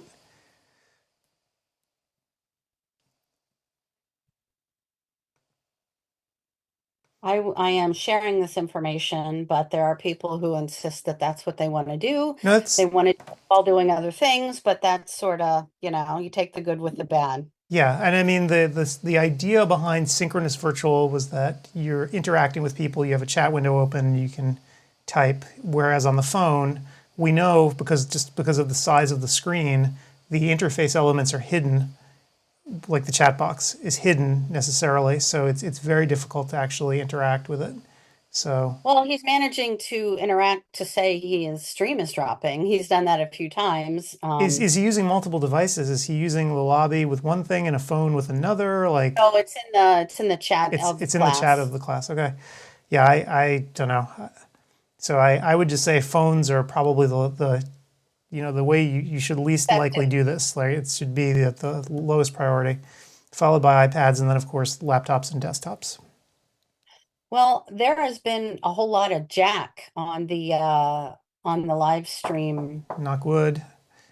Yeah, so I haven't had anything there since quarter after 11. Yep, and I haven't had any. Only had a couple of emails even during our break, and had nothing really to do with any problems people are having. Well, one person again.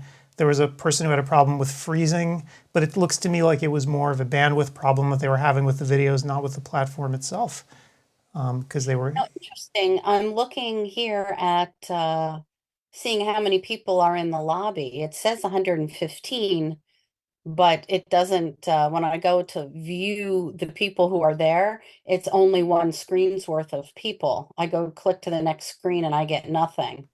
So maybe I'll refresh the lobby.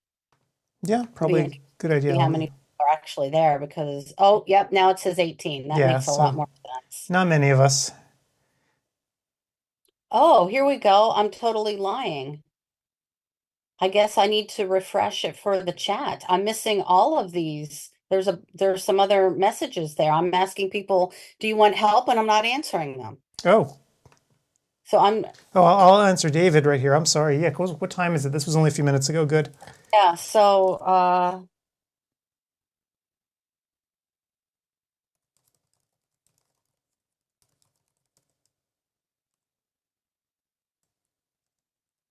I'm going to answer about surveys.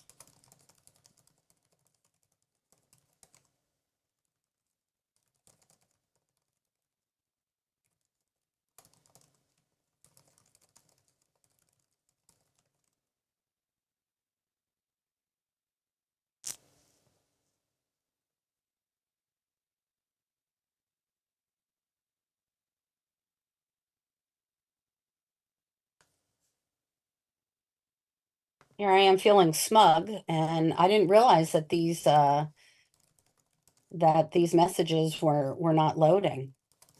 How frustrating.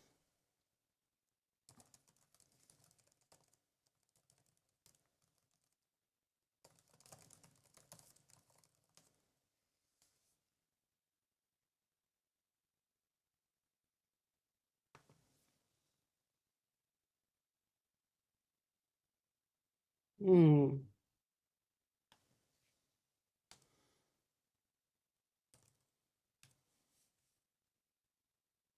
Yeah, so I'll have the transcript page up and running for everyone very soon. I'm going to put it up here. So everyone who's taken CEwire before is familiar with the page. I put it up on the screen.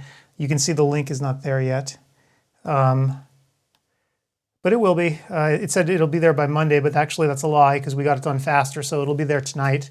As soon as we're out of here in like, what, an hour, I'll immediately go and race and make that available to everybody along with the survey list as fast as I can get it up. So let's see. I'll try to answer some of these other questions for people. I don't, if they're not in here, I don't know if they'll see their answer, but Right. now I feel like an idiot. Well, you know, we didn't know, and we were away too. We took our little break. That's true.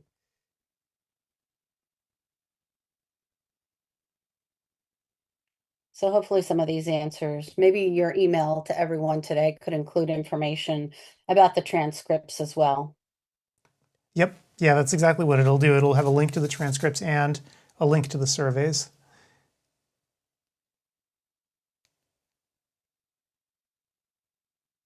Yeah, it's been relatively uneventful It's been, now for yeah, it's the been last while. So we've peaceful, which got is good.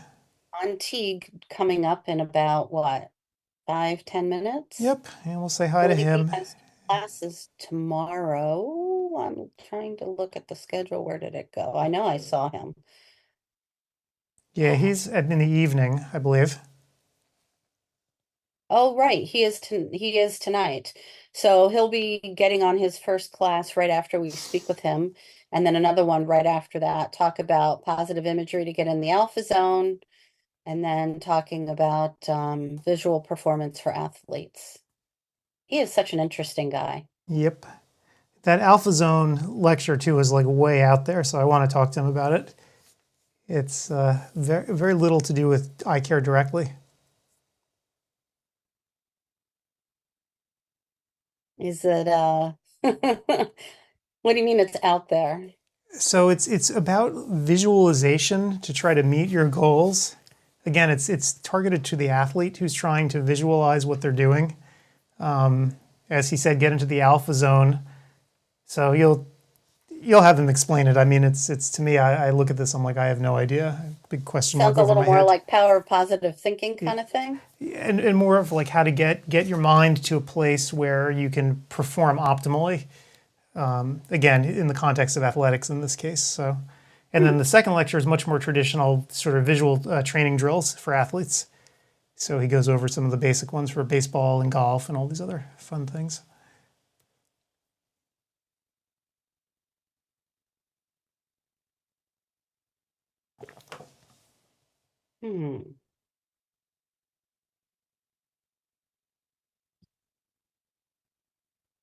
Let's see. We have somebody who had trouble earlier is having trouble again.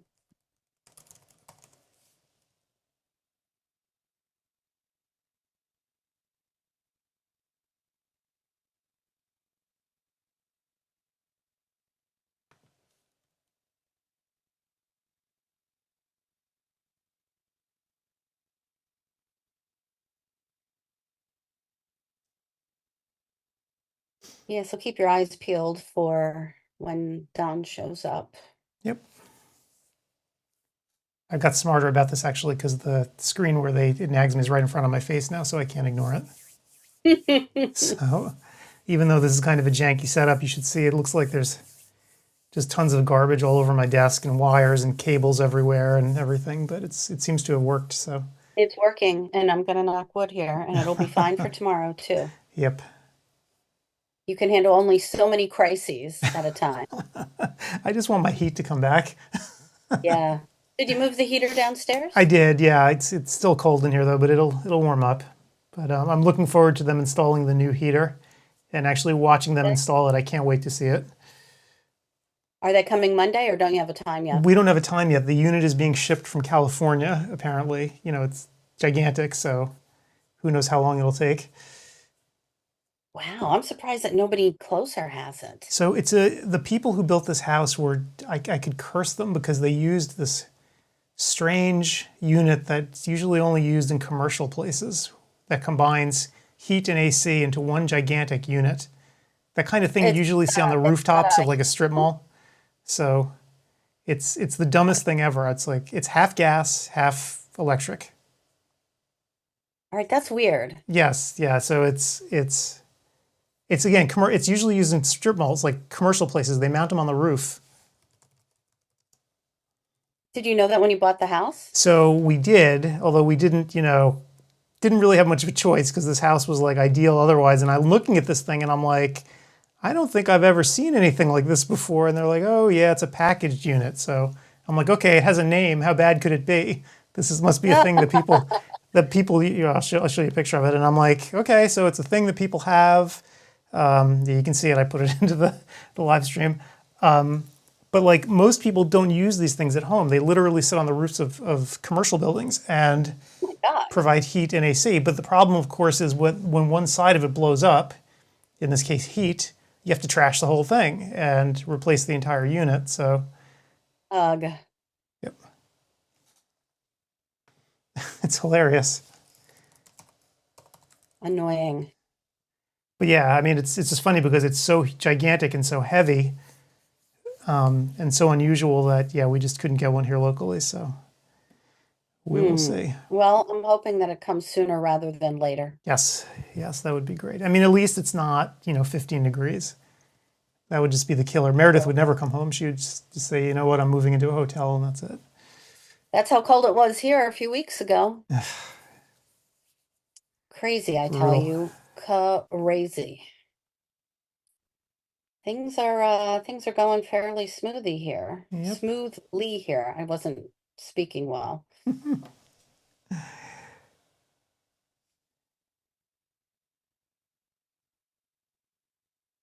All right. So yeah, let's get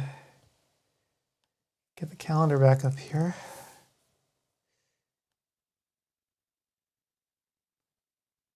It's 5 o'clock.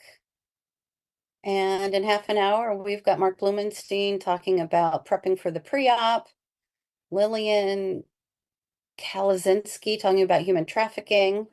Nate Lighthizer with a 2-hour class on glaucoma. And then Don Teague's first class about positive imagery to get into the alpha zone. And hopefully... I can give you some inside baseball on this one too, the alpha zone one, because it is like a really kind of different lecture. The first time we sent it to COPE, they actually sent it back to me. They were like, what is this? And then it was funny because Don was then just like, you've approved this lecture before. And then they actually looked in the records and say, oh yeah, he has done a version of this before. So it's okay. But the reviewer had never seen it before. So he's like, what is this? Right. And that in some ways is the beauty or frustration of having different reviewers. Yeah, having different reviewers is really interesting. I tend to like it because it keeps you on your toes a little bit. Obviously, I don't like it when they reject our classes, which is it's a rare occurrence, but it's nice. And they're all volunteers, which is the other thing. These aren't like hired guns. These people are all volunteers who decide to review these things. So more power to them. So I'm glad that somebody wants to do the job. Yeah, it's a thankless job. Yeah, it really is. I mean, you don't really get praise for doing it. You only get flack, endless amounts of flack when you push back on someone and then you get into a fight. So Yep. And sometimes people are extra picky and sometimes they're not picky enough because everybody's different. Yep.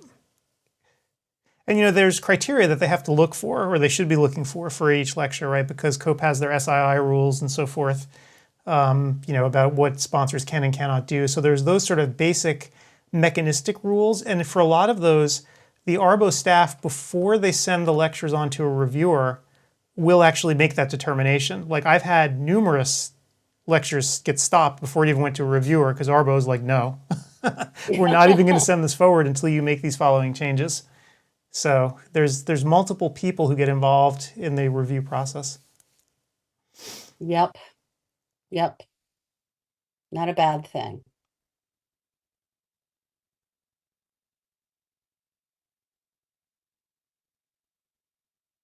And hopefully Kayla's lecture is going well right now. Hers was the multimedia extravaganza. The one thing that was notable about it when I was processing it was just how huge it was.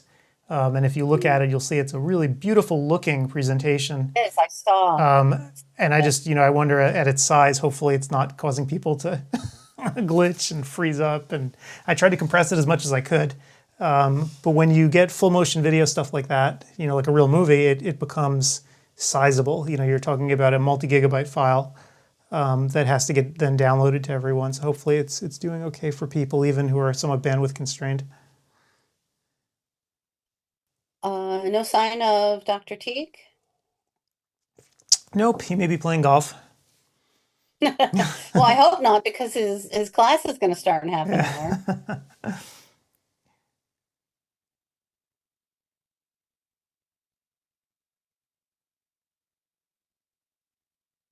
And that's okay if we have to, I know Viola's supposed to come here at 5:30 and we'll talk to her for a little bit and then we can bolt out of here and I can actually fix everything for everyone.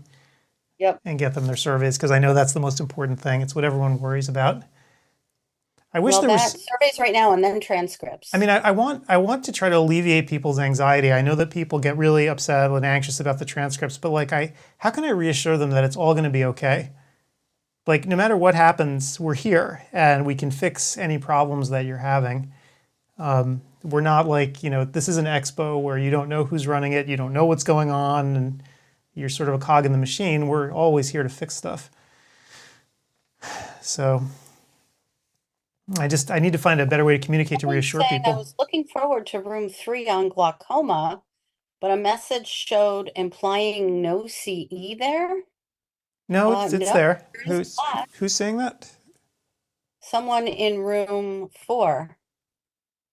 No, I know who he is. No, there's a class in room 3.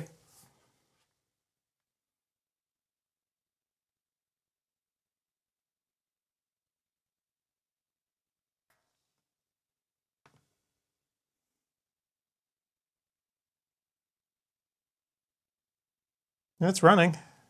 Yeah, I see it too. 500 people are there. So yeah, you want to let that person know that something weird is going on with them. Yeah, I asked him to refresh the page and we'll see what happens.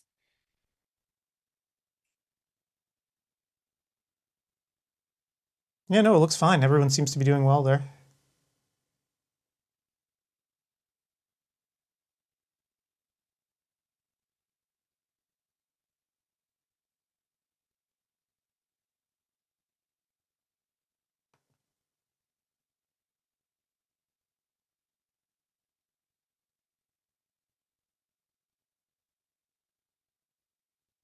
Let's refresh to make sure I'm not missing anything on the live stream page. Nope, I don't think so.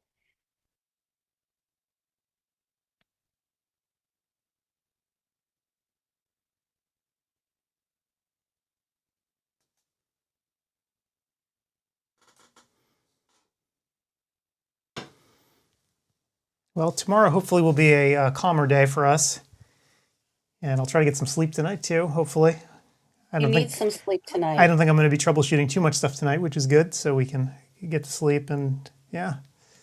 Yeah, you need that. And I'll try to do something to warm it up here a little bit more tomorrow. Move a couple big heaters in here. Yeah, absolutely, because that takes a toll too. Yeah. It just makes you more fatigued. You're looking a bit haggard. Yeah, I'm tired today. Not a nice thing to say, but it's true. I'm tired.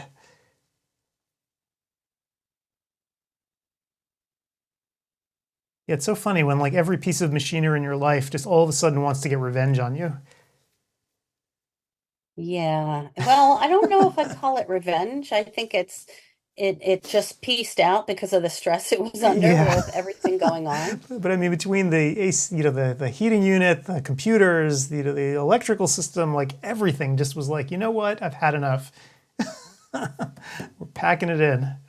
Yeah, it says, I am so done.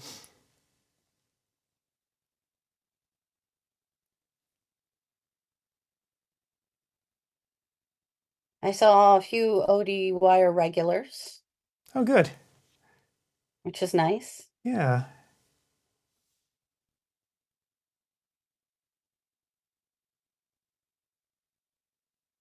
And hopefully Steve's lecture is going well too. Seems to be. He's getting some comments. His lecture is So, quite interesting. I mean, all about AI and how it's being used. He's doing like AI, not just the, AI and OCT and stuff, but also the fun kind of AI, like making pictures and stuff. the fun and the scary. The fun and the scary, sure.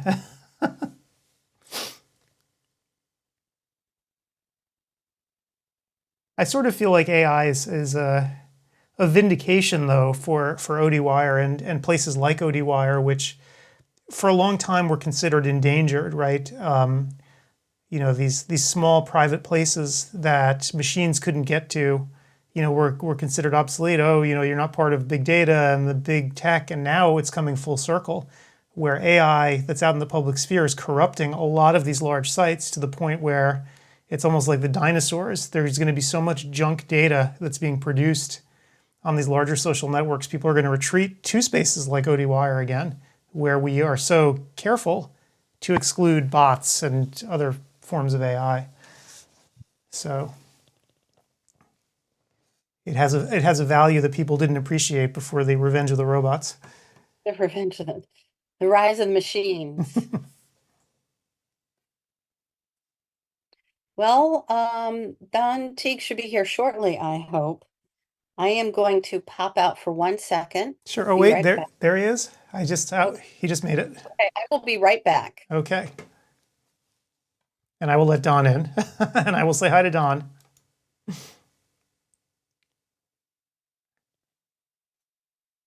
And let's see. And Don, are you there? I am here. Hey, how's it going? Now I'm really here. How you doing?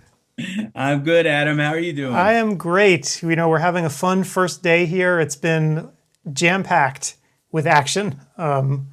It's I know, I tuned in earlier in the day and I noticed that there was quote unquote action. Yeah, so because the first hour or two of the first one that we do each year is always the one where you're going to have problems because you just turn the software on and but everyone pitched in and it's running fine now and it's been for the last several hours running totally normally. So your lecture should have no problem whatsoever. Knock wood. Okay, I'm going to hold you to that. Yeah. It's funny. I was talking to Gretchen about your first talk on the Alpha Zone talk and how it was probably more different than any talk we've had here and how when we submitted it to COPE for you, the reviewer first sent it back to me and said, "What is this?" Like they didn't get it. They're like, "Is this?" I'm like, "Yes, no, this is a real lecture." And then you had to remind them, "You guys have approved this before." This was a lecture that they had. Yeah, no, they had. Yeah, I mean, that's been in my career, something that I've always specialized in teaching, not just athletes, but people in general, essentially in one simple sentence, how do you get in a zone? Yep. And, when we talk about visualization, how could you say visualization without thinking of visual? So there's a natural connection between myself working with athletes, being an optometrist, and also my undergraduate degree was in psychology, and visualization is also critical to that. So in fact, I was on a call yesterday with somebody who is, they're producing this movie that you and I had talked about, and the guy said to me, he looked at my website and he said, "Oh yeah, the Alpha Zone." He says, "You know what? I'm going to behave an alpha tonight on this call." And that's the expression. I'm an alpha. and it's teaching people how to get into alpha, which practitioners can use for themselves under the stressful days that they go through with patient after patient, but B, they can implement it with athlete patients or anybody for that matter, to just getting people to be focused, to be successful in what they do. Right. You know, it's funny, spring training's about to start, and it got me thinking when I was watching your lecture, I was thinking a lot about baseball, and thinking about a lot of those players who are obviously talented. I watch a lot of minor league baseball because here in Portland, that's what we have. And you see guys who they say, you're going to make it, you're going to do it. You know, you have the physical skills to do it. And you watch them and they just fall apart. And you just shake your head and you wonder, why can one guy do it and this guy who's so touted can't? And I wonder if this has something to do with it.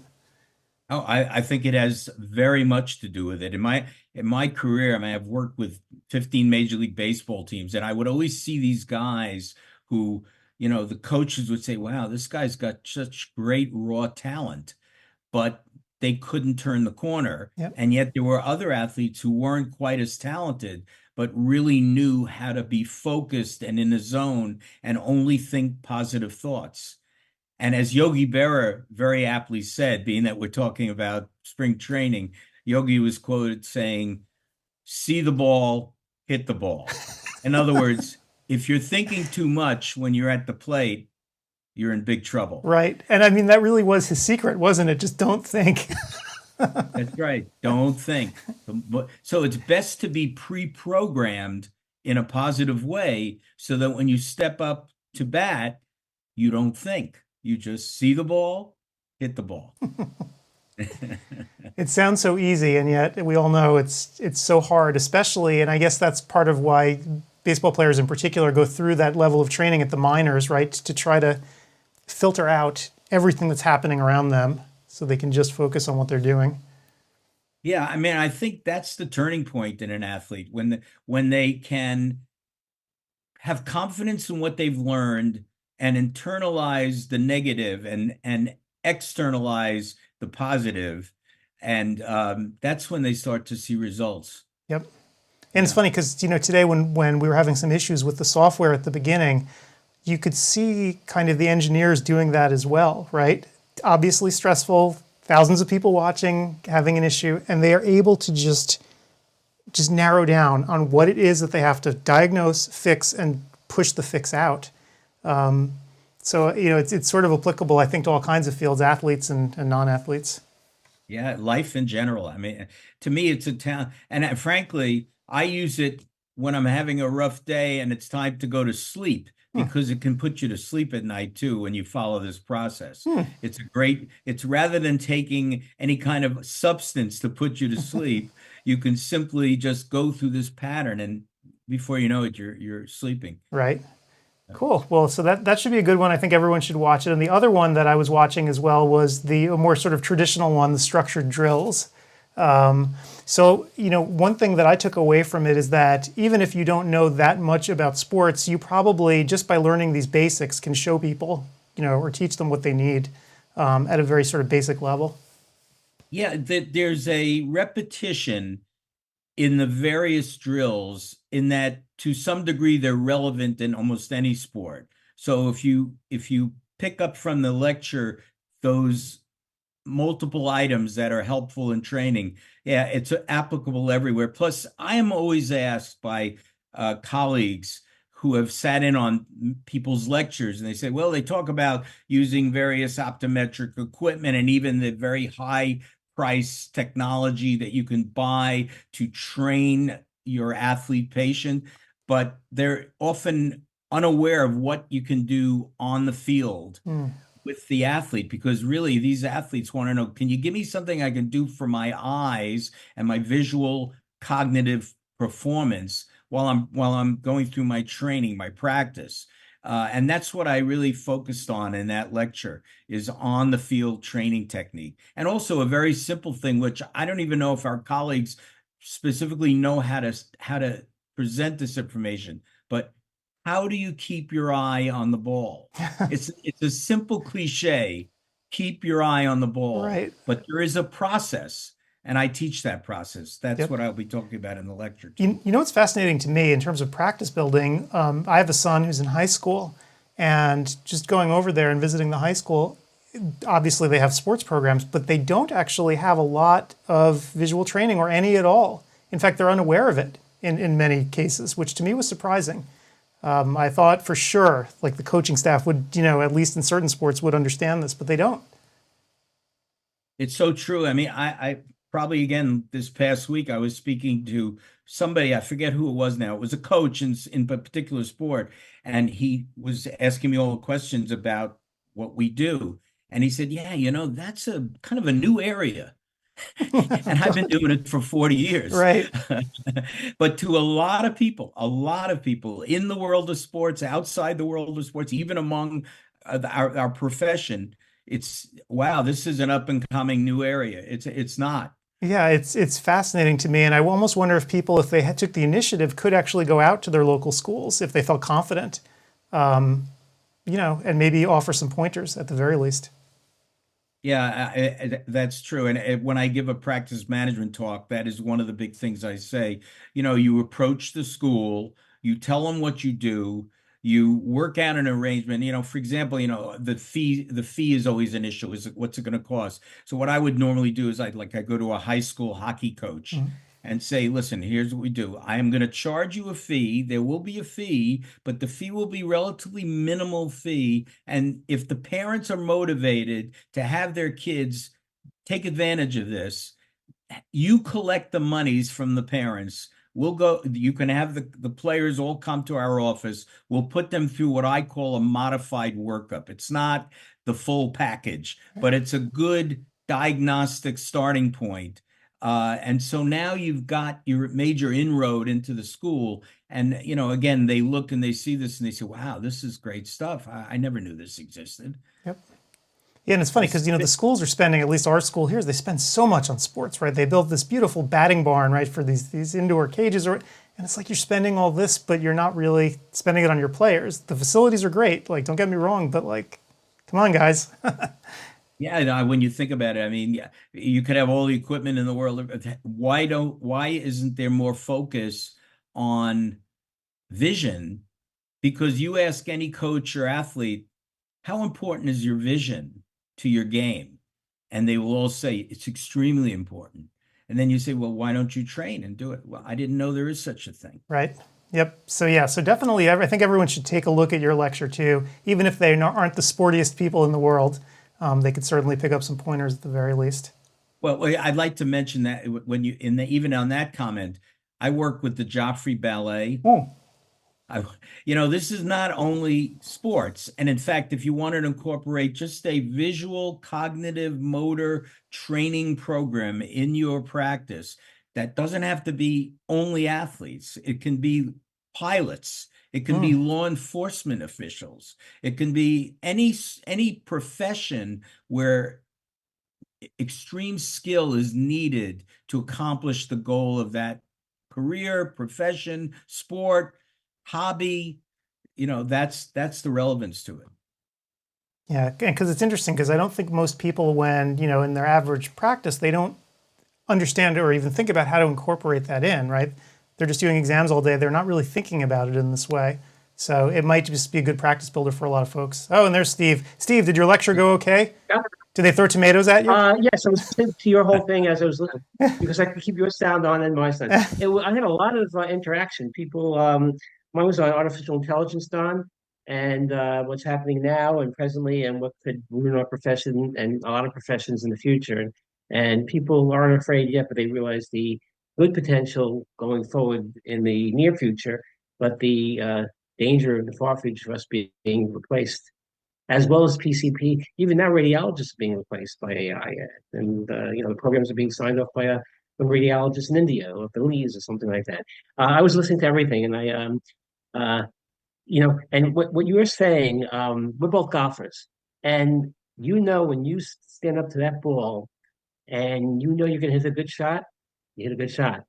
And when you just don't feel right, it just doesn't happen. And you're the same person, you have the same muscles, and visualization is really everything. And and stay in television is what a lot of athletes call it, where they can screen out everything and just focus on things. And the best athletes can certainly focus on that stuff more. So I was listening as I was doing.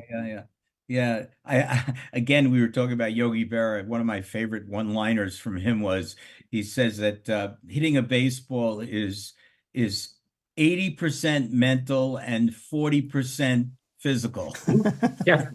But you So know his what? math was never that great, but he did make a valid point: is how important the mental is, to be mentally prepared, so that, and believing in yourself that you're going to hit it right.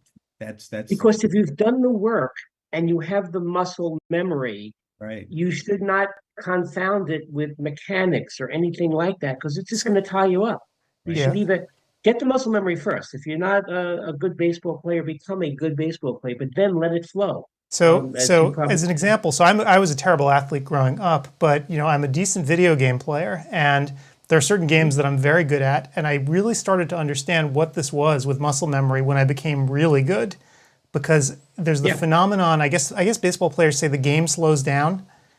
You get into that state where you feel it, like, yes, I am killing this game that I'm playing right now. The game feels like it's slowing down around me. And I'm overwhelming it. And I wonder if that's the kind of feeling that they're talking about when you're so locked in that you feel like everything else is in slow motion. Well, just think, you think what you do when you walk or when you run and when you even talk. I mean, there's so many muscles and things happening in those everyday movements. We don't think about it because it's just part of ingrained neurological emotions. And the same thing can happen in any sport, but you got to teach it. And you got to teach people not to think, but first get good. You have to have the basic ability, but after you get good, just ingrain it. And then your techniques, I remember they were doing way back when. You remember Chico Resch, the Bowling on the Islanders? Way back when somebody was teaching him visualization. I think back in the '70s, even to be a better goalie. No, that's right. I remember talking to Wayne Gretzky, who would describe his skating down the ice as everybody's around him was in slow motion. The net was enormous. And it's like when he successfully scored the goal, he just knew that everything was so easy around him because he was so pre-programmed to be good at it. That's the secret. Yeah. You need natural talent, but then you have to expand and cultivate it. Like you were saying, I was listening as I was going. There's so many prospects in a sport like football or basketball. A lot of it's raw strength, and you can get by with raw strength to a certain degree as an offensive lineman with some technique, or even a center in basketball getting rebounds, but not, and even shooting for that matter. But in baseball, it's a lot of technique and a lot of things that you have to master to be a good baseball player. More so than I think, and you can't. Baseball player can be 5'6" or 6'7". 5'6" athletes are not going to make it in the NBA unless they're Spud Webb, or in baseball unless they're Jose Altuve, for that matter, or Steve Silberg, who just got cut last week. Are you still working with the athletes in the Alpha Zone? Yeah, well, I have this coaching academy. I've got 20 coaches. We officially, with the help of the people who have created CEwire, are going to be launching the fluid, efficient website that will allow people to book appointments, because that's so tricky getting that to be exactly right. But yeah, we're moving it. We've added another component, which is really interesting. So a 1 hour lecture we do, not lecture, interview called Overtime. And we interview some of the greats in sports of all time: Earl the Pearl Monroe, Joe Namath. And people can go on that and listen to these interviews, because a lot of these people, it's about not just what they did in their careers, but what they're now doing, giving back to the community, doing things in their lives. We talk about Clint Malarchuk, the goalie, and he became an equine dentist upon completing his career. So the interviews, and he's one of the interviews, by the way. So we have about 20 of those on the website and podcasts, but the big focus is on the Alpha Zone, which is this coaching academy. Can't wait to see it. I'll give you one correction. CEwire was created by Adam, Paul, and myself. Audencio presents it in a fashion that's never been this good. Yeah, The they website development. they have been great partners to work with. I mean, they are here. Yes. In fact, as this is all unfolding today, I'm in constant contact with them right now as they're adjusting the software on the fly in real time. So we couldn't It's do it this amazing. well without them. Yeah, they've been great And with one us. day you have to get up here whenever. Next week is I have all my friends coming down from up north this week and whatever they're staying. But after next week, if you want to play golf with me at my club, my treat. Um, uh, Take you out for lunch. So just let me know. Oh, great! I'll definitely give you my putting program if you're interested. Oh, I could. You know what? I lose more strokes putting than I do with any other club. I think we all do. No, Yeah, I and you think don't many practice people. as much. Yeah. You think it's easy, but it's not. Well, actually, there was a great lesson I saw. You ever see the School of Golf on TV? It's like a guy's up in West Palm Beach. He has a pretty girl, the blonde. He Yeah, was yeah, I talking know it is. about putting, but he was talking about it like an optometrist. He had a laser showing how the eye was working and going like back in this around the ball. And he was saying, you don't look at the Titleist, you look at the top of the tee. Meaning you don't move your eyes from that exact spot because our eyes tend to wander. And that small little wandering is what takes the club not in the perfect plane back and forth. He was talking about using your eyes. You know your eyes going to move around a little bit. You can't help that. But he was trying to say stabilize it and just think about that. Look at one dimple and just keep your eye on that dimple. You have to be able to do that, but the more you can, the more accurate your putting will be. That was his putting tip for the day. He certainly knows what he's talking about. Because that you're stealing my Yeah. thunder. That's my program. Oh, sorry. In baseball too, to look for Mhm. the letter S in Spald or the R in Rawlings, the letter Oh, R in it's Rawlings. Now I know you're not going to really see it when the pitch comes in, but the no. effort you make to pinpoint like that keeps your eye quiet. There was a professor out at Calgary, University of Calgary, and her name was Joan. I'm just drawing a blank on her last name now, but she came out with this whole thing, the quiet eye. And that's what helps in every sport, Sure. even in We gaming, Adam. we Yep. track all the The time, and like quiet when I'm eye. looking at the Yeah. face, Keeping looking it at quiet. various parts. Yeah. Yeah, real Well, interesting stuff. I'm ready to roll in about 5 minutes. All right, so we will Okay. let you go then. Thank you so much for doing this again, though, and I hope it goes well. And I'm sure we'll catch up with you at the next one. I'll Oh, drop in great. after the next Thanks for interview. asking me. I love doing this. It's great. Awesome. Thanks, Have a Don. nice one. Take care, Indeed. guys. Catch you later. Okay. Bye-bye. All right, It's so real there's, interesting. It's simple concepts, but it works. yep. And so Don's lecture will be coming up, and just in a few minutes in room 4. And it looks like things are going well here today. Since the little flubs we had in the beginning with the surveys, everything's working. So Steve, you weren't around. I mentioned that Jake was actually on top of stuff. I'll have the transcripts running for everyone tonight. As soon as we're off Good. here, I'm going to get it all set up, as well as links to all of the surveys, and I'm going to e-blast everyone, letting them know where it all is. Because it's kind of funky now. If you look at assessments, you see them, and courses you took, you're not getting credit for. But that's also because he hasn't turned on the system yet. Yeah, so You'll see. it should all work itself out. And most people, when they look, are probably just going to head straight for their printable transcripts once that link is working, because that's where most people actually want to see. Did my course post to my printable transcript? So we'll have that running this afternoon, though. As soon as I leave here, actually, I'll flip it on for people. Well, some guy in kudos from like Kalaksinski was in my room, and she said, "We're really interesting." Now I'm scared. What I do is I present, basically, it's very simple. Right now, we collect data with technicians, we analyze data, we prescribe.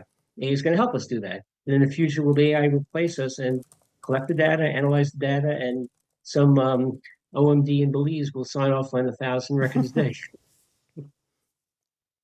if they need somebody to do so. Right. Let me see more. Calendar.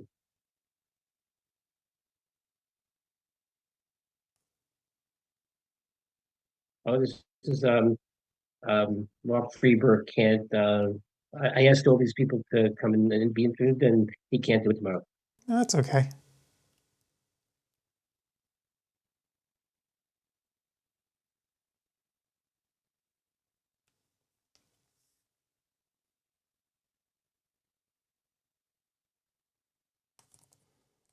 Okay, he can do it. He can talk to us in September. No.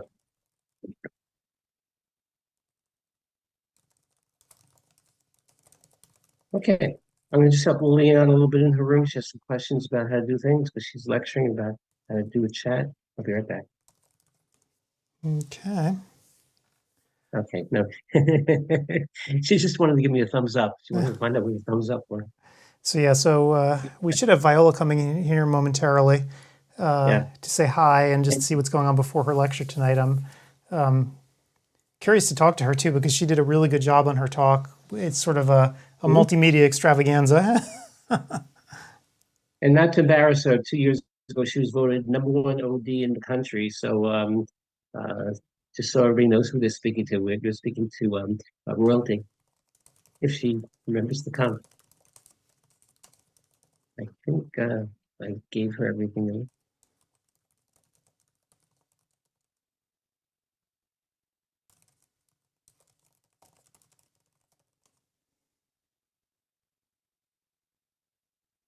Okay.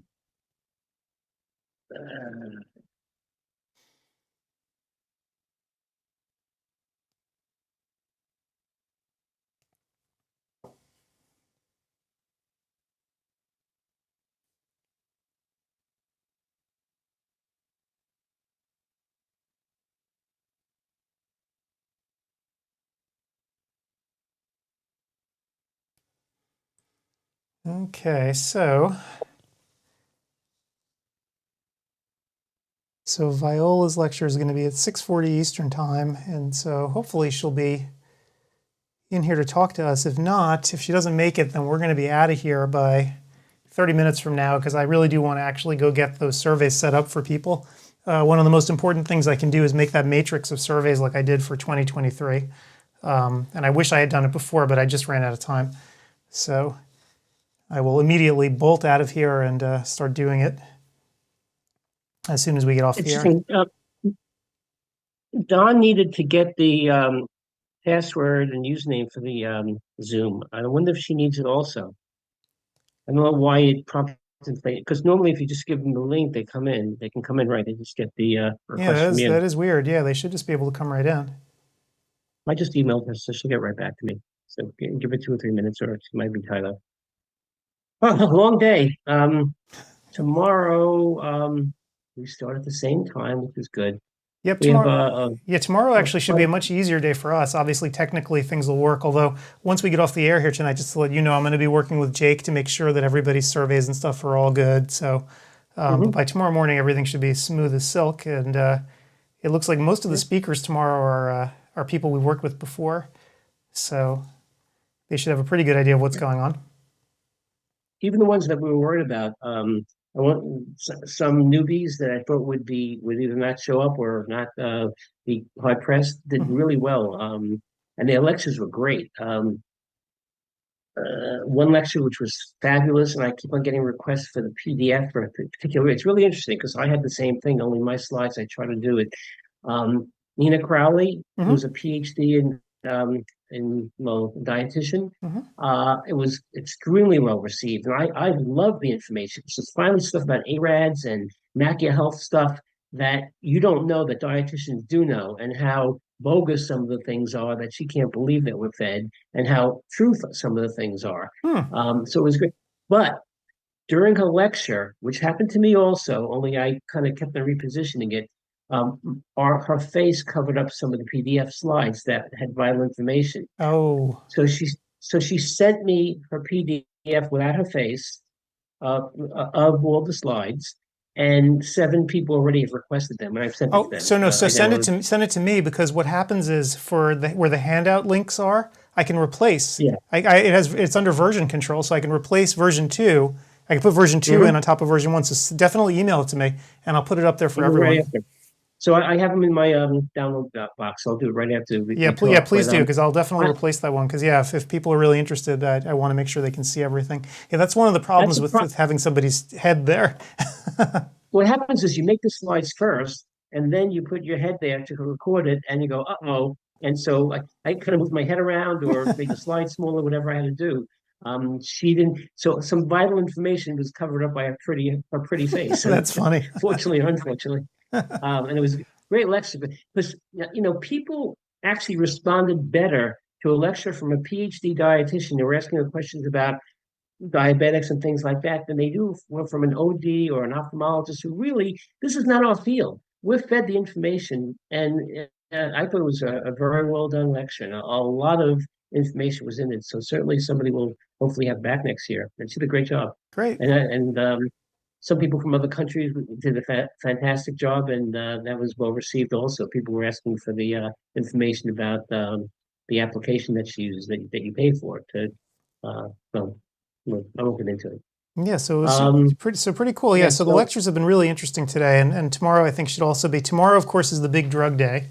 So in room one, it's going to be drugs all day. So yep. Well, tonight's the big drug day. Right after this is a bottle of wine. Right.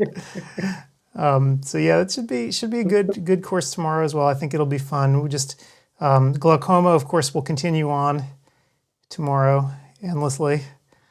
So and I was interested that people didn't stay there. People went to room 1 or room 4, whatever it was, and they didn't always stay in the glaucoma lectures, but they were fabulous. I told you, Eli Cohen's, you have to watch that first lecture if you haven't watched it. It's something you should put up on ODwire if he gives you permission.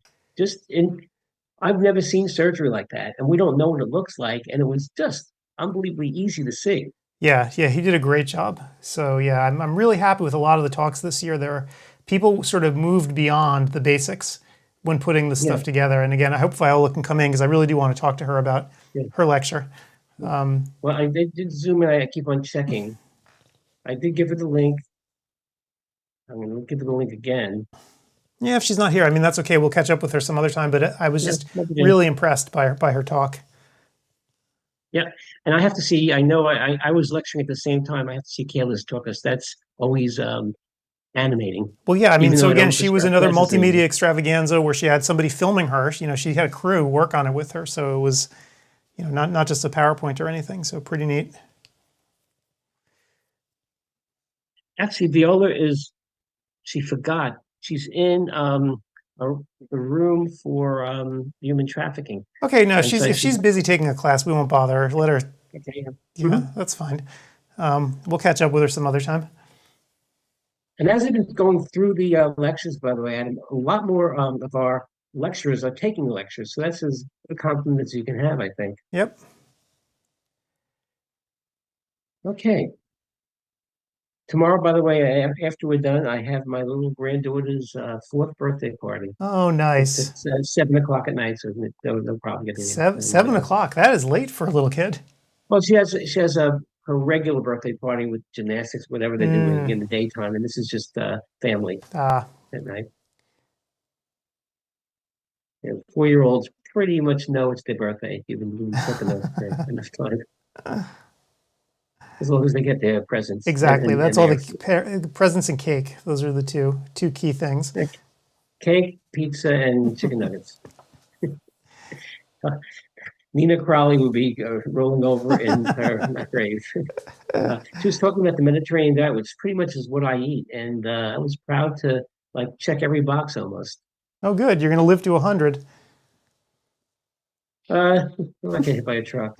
I've checked every box except for choosing the right parents, and we'll see how that works out. You chose the right parents. That helps a great deal. Yeah, I mean, I guess I got lucky in that way. I mean, thinking about my parents and what they ate through the years, they didn't exactly hold to any Mediterranean diet, that's for sure. Paul basically was on the seafood diet. He'd seafood and he would eat it. Adam, actually, some of the speakers, including this was Viola, are giving me just a point of information that the audience can hear this. They don't give you their OE tracking number, correct?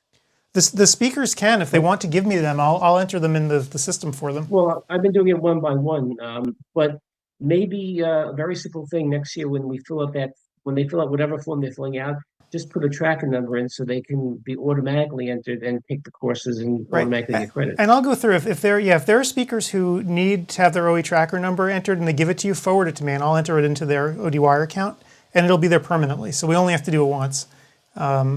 Obviously, the MDs don't care, so they won't actually need it. But everybody else, if they need an OE tracker number, please let me know, because we want to send these credits into Arbo on Thursday. So, you know, they've obviously been here all day watching. I want to make sure they get their credit. Yeah. Okay, Viola really didn't know she was supposed to be here. She's just emailed me. So she's taking a course now, so let her take Yeah. she's taking a course in human trafficking, and then we're trying, just as a last little plug for us, to check every box in terms of each state. Some require trafficking, of course, the DA initiative, glaucoma in a lot of states, orals, and I know New Jersey and maybe some other states. So it's all there. When you have 75 credits, you better have everything, including some things that you didn't expect, and a lot more surgical stuff that people are interested in what a multifocal IOL does and how it works, and we don't really learn that in our. You might get some lecture in some article in Review Optometry or some other peer-reviewed journal, but it's not quite the same thing as listening to the surgeon talking about it. Yep. And I guess sort of these premium IOLs are becoming the thing now that industry is really pushing too. So it's something that everyone really does kind of need to know about. But I always thought it was tomorrow at 5:30. I don't know if you want to go that late. If not, I'll just. Yeah, sure. I mean, if we have time tomorrow, sure, I'd love to talk to her. Okay, I'm gonna send the link for tomorrow just in case there's no. Okay, I'll do that right now. Or if she wants to do it earlier tomorrow too, we have openings there. That's fine. Yeah, I'll tell her that. Yeah, whatever she wants to do. If she wants to do it earlier, that's cool. You just sent her the email now.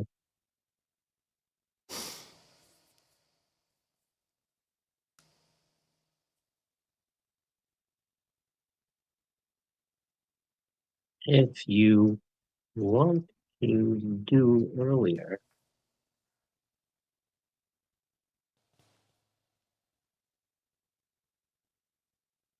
okay, she has the information. Okay. Yep. I have Yes. this new 2:30. computer, and I hate this. The keyboard is gray and it's backlit, but you can't see the keys really. I have to. The old one was a much better one. I'm a good typer, but I still have to hunt and peck now and then. Oh, whatever. Yeah, I always wonder why some companies do that. They put these low contrast keys. It's like, why would you do that? Why would you torture people? Yeah. and I mean, make the key black. I can see it. Right. Like, yeah, I never understood that. Does it cost more for black? I have no idea. That's because after 2 years, you're sick of it and you get another computer. And you get another computer, yeah. And you put this one in the closet, so when yours breaks down, you can choose again before it breaks down. So it looks to me, I'm looking here. Yeah. So I guess Gretchen's going to be back in a little while, but I think we're just about done here in terms of like talking to people today. And I'm trying to decide how much longer to stay on here. I may just want to like keep the chat box open in case people are having problems, but I really do want to try to get those survey data out to people so they'll know where to fill out surveys. And Jake also just told me, some inside baseball, we're going to rerun all of the credits again tonight after the evening's over, so in like 3 hours or whenever it is, to make sure that everybody gets their credits from this morning, just to make 100% sure that it all worked. Because that first couple of hours was where they restarted the servers a couple of times. We want to make sure everyone gets their credits, so that'll happen. Game time. Okay. Okay. And I'll be in the rooms, making sure that the speakers are here and kind of making sure there's no problems in the rooms up until the gory end. I might do it on my phone though, but this is scary. Now, I don't know if you saw the movie. I'm watching a little bit of the sex trafficking thing, the trafficking thing. There was a movie. I forget the name of it. It's a recent movie. It was a movie 6 months ago, but it's excellent. And it was a true story about this fellow who got a lot of kids out of Central America by his actions. Yeah, and it's interesting. I was mentioning it's a first run movie. It's on Netflix or one of the other things. It was in the movies. I'd say about 6 months ago. Yeah, and I saw the movies with my wife. Well, for the trafficking stuff though, the closer to home, right? It's happening all around us. We had 2 trafficking stories, like I said, right here. One with a local restaurant that was trafficking people who were working in the back, who had their passports confiscated, and then another one yesterday it was a massage parlor in our town. And again, those people were being trafficked. So this is like literally all around us, whether you realize it or not. So that's why I think that lecture is a really important one for people to attend.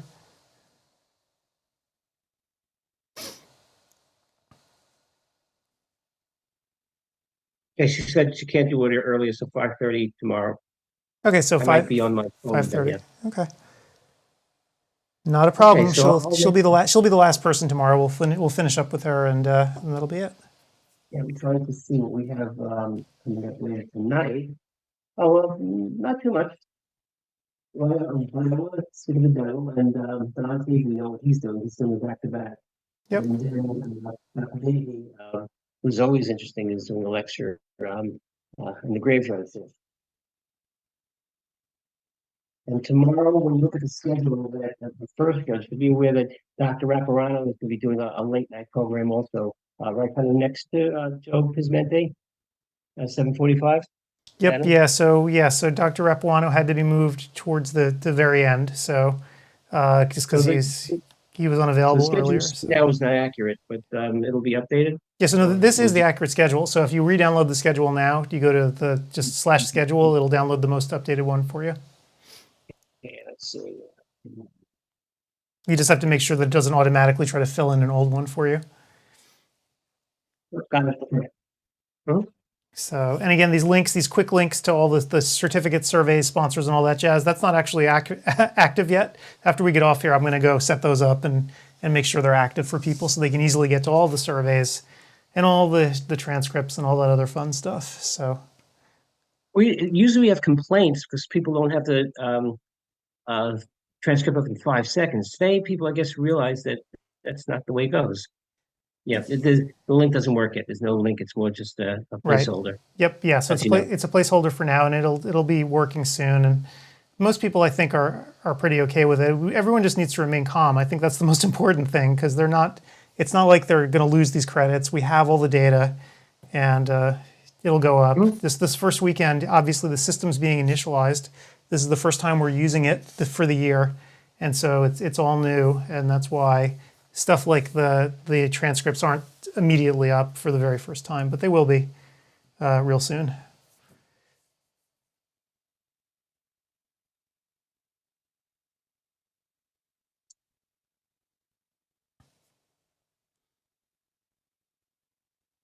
Telling Viola it's great. Okay. Amazing talking to approximately 70 speakers or so and getting them all online. Yeah, it's kind of remarkable, and I think this year with so many classes, it's other than the little glitches we had this morning, it's amazing. I mean, we've had 4 tracks running. It's been really good. And every speaker was in every room. Yep. So that's just amazing that they remembered. They got their stuff in, albeit some last minute. But sometimes the last were the best. Yeah. Yep. In terms of things. All right. Well, I don't think Gretchen's coming back. I don't know. So maybe what we should do is just end the stream here. I can put up some movies here, and then I can actually go and I'll keep monitoring the chats, which is really important. And then we'll pick it up again tomorrow morning, I guess, same time. I'll be online at 8 o'clock. Okay, Yeah, cool. So back and forth. Yeah, so if anybody needs anything, we'll be in the chat. I'm going to actually run. Which one should I run here right now?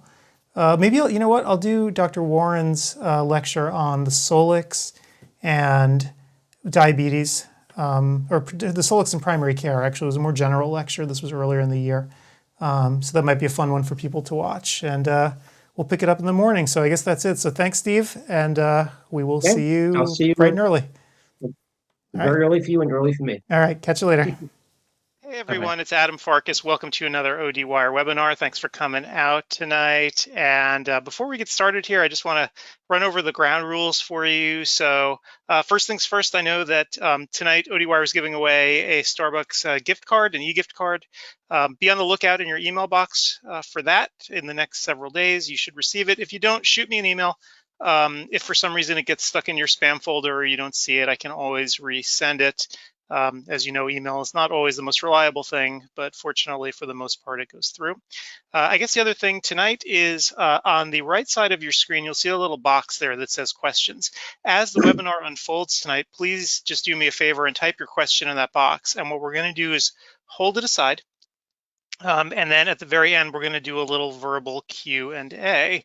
So those are my little PSAs. And I guess let's get down to the topic tonight. So OCT angiography applications in primary care, featuring OptiView Solix by Visionix. It's a mouthful, but as you know, we've had a really great series here on the Solix, the new device that just came out within the past year. That takes some really incredible images and can really enhance your patient care. And this is the latest webinar that we're doing.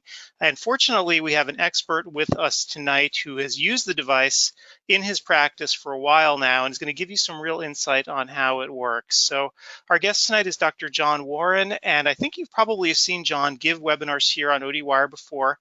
If you haven't, you've almost certainly read his work. He's published in all of the major optometric journals.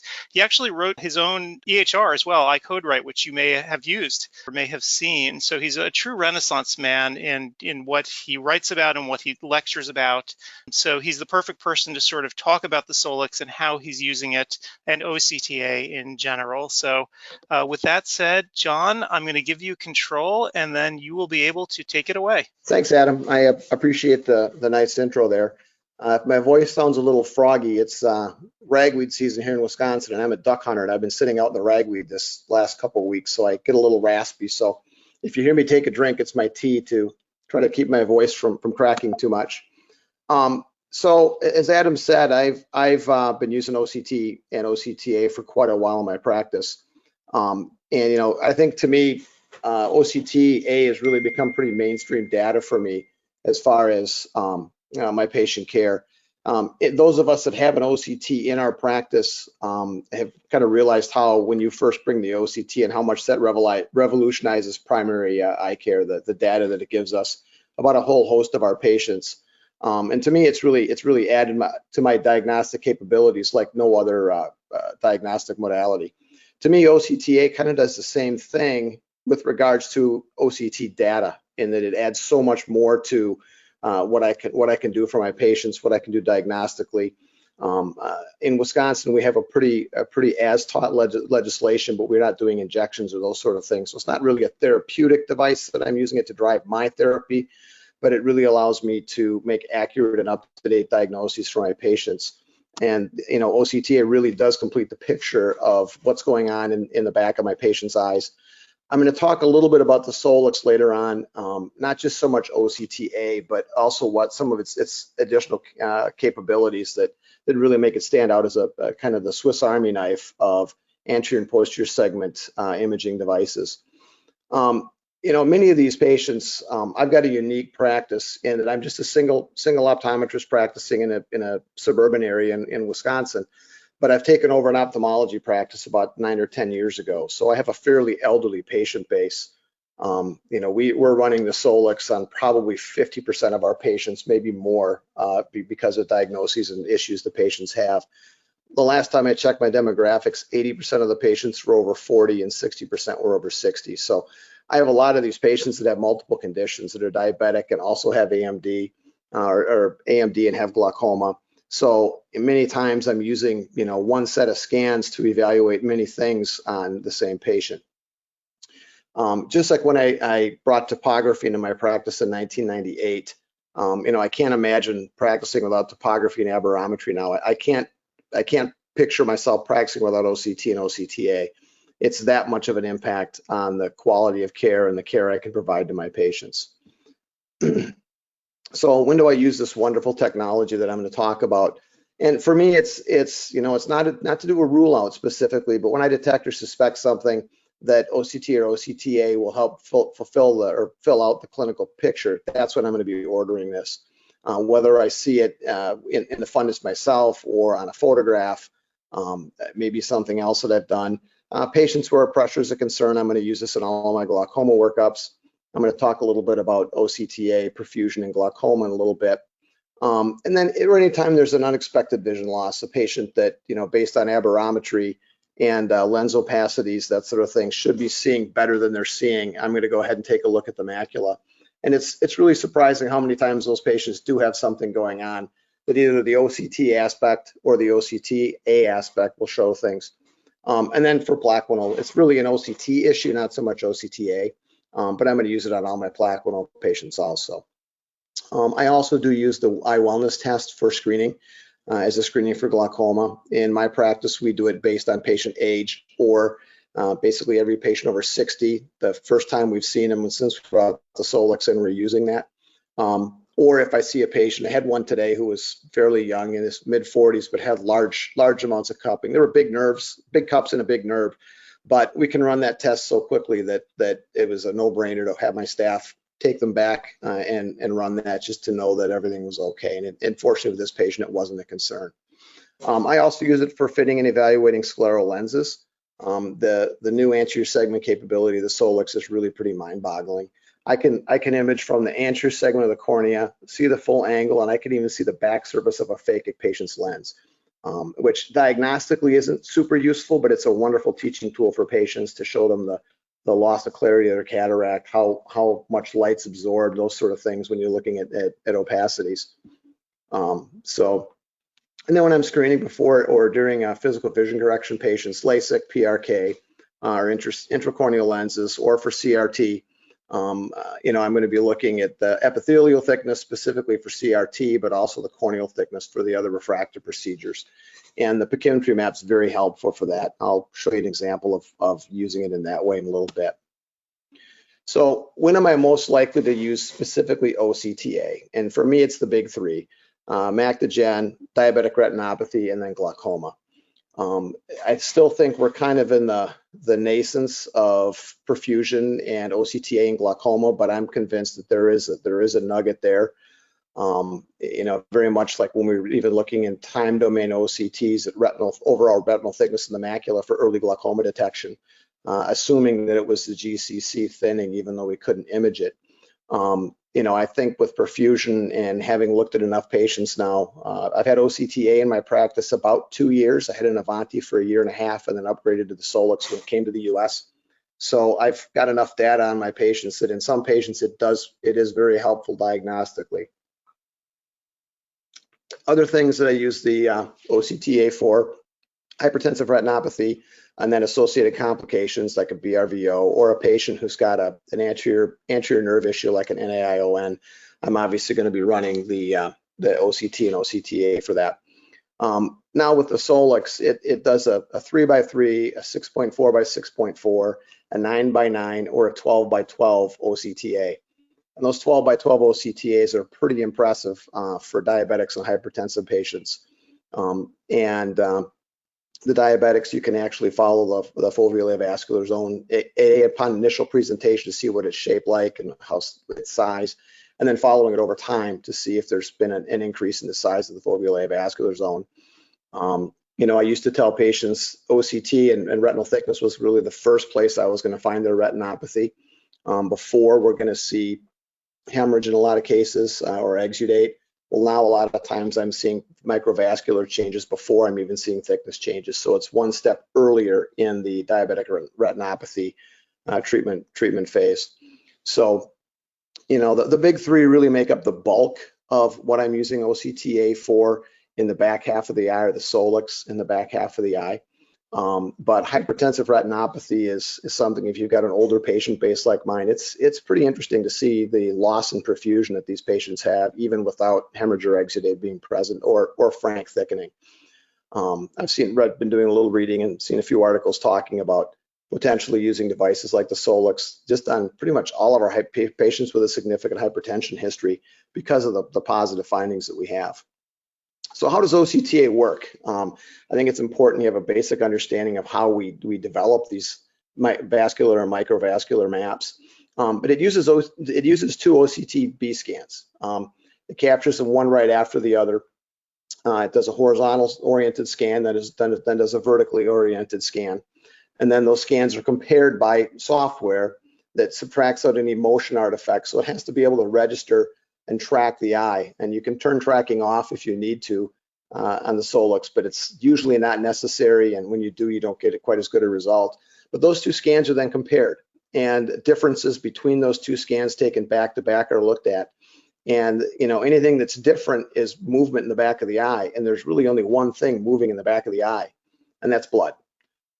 So by looking for movement, identifying the vascular tree and then the microvasculature, we're able to actually build these incredibly powerful maps or angiographies that we have for our patients. So saccadic movements are calculated out.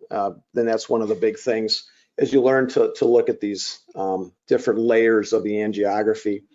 But it takes out any of the saccadic movements. You sometimes get what are called projection artifacts, where more anterior vessels will cast a shadow that you have to be able to look at these. It's not difficult data to look at, but it is, there's a learning curve to it.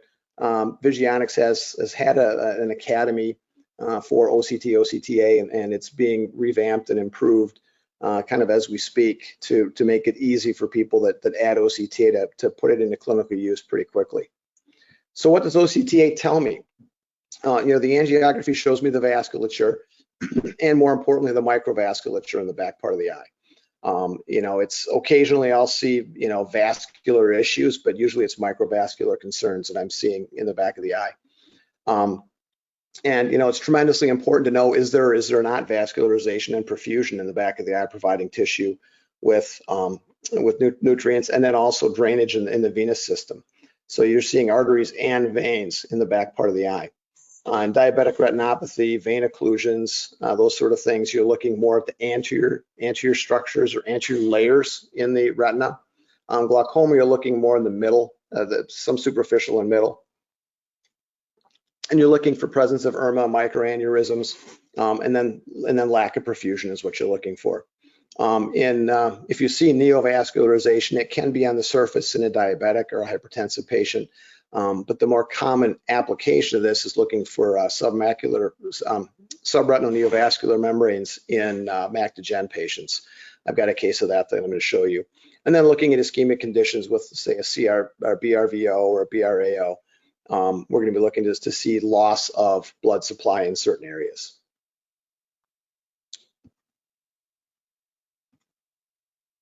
Fluorescein angiogram has kind of been the gold standard for angiography for years, and it's still a very useful clinical tool. OCTA does not 100% replace fluorescein angiography. But the one thing OCTA can tell me that fluorescein doesn't is the depth of perfusion or loss of perfusion. Because of the way the fluorescein angiography data is gathered, you can just see is there flow or not. You can't see what level is it in. You can make some assumptions based on time to fill and those sort of things. But it does not show you the depth.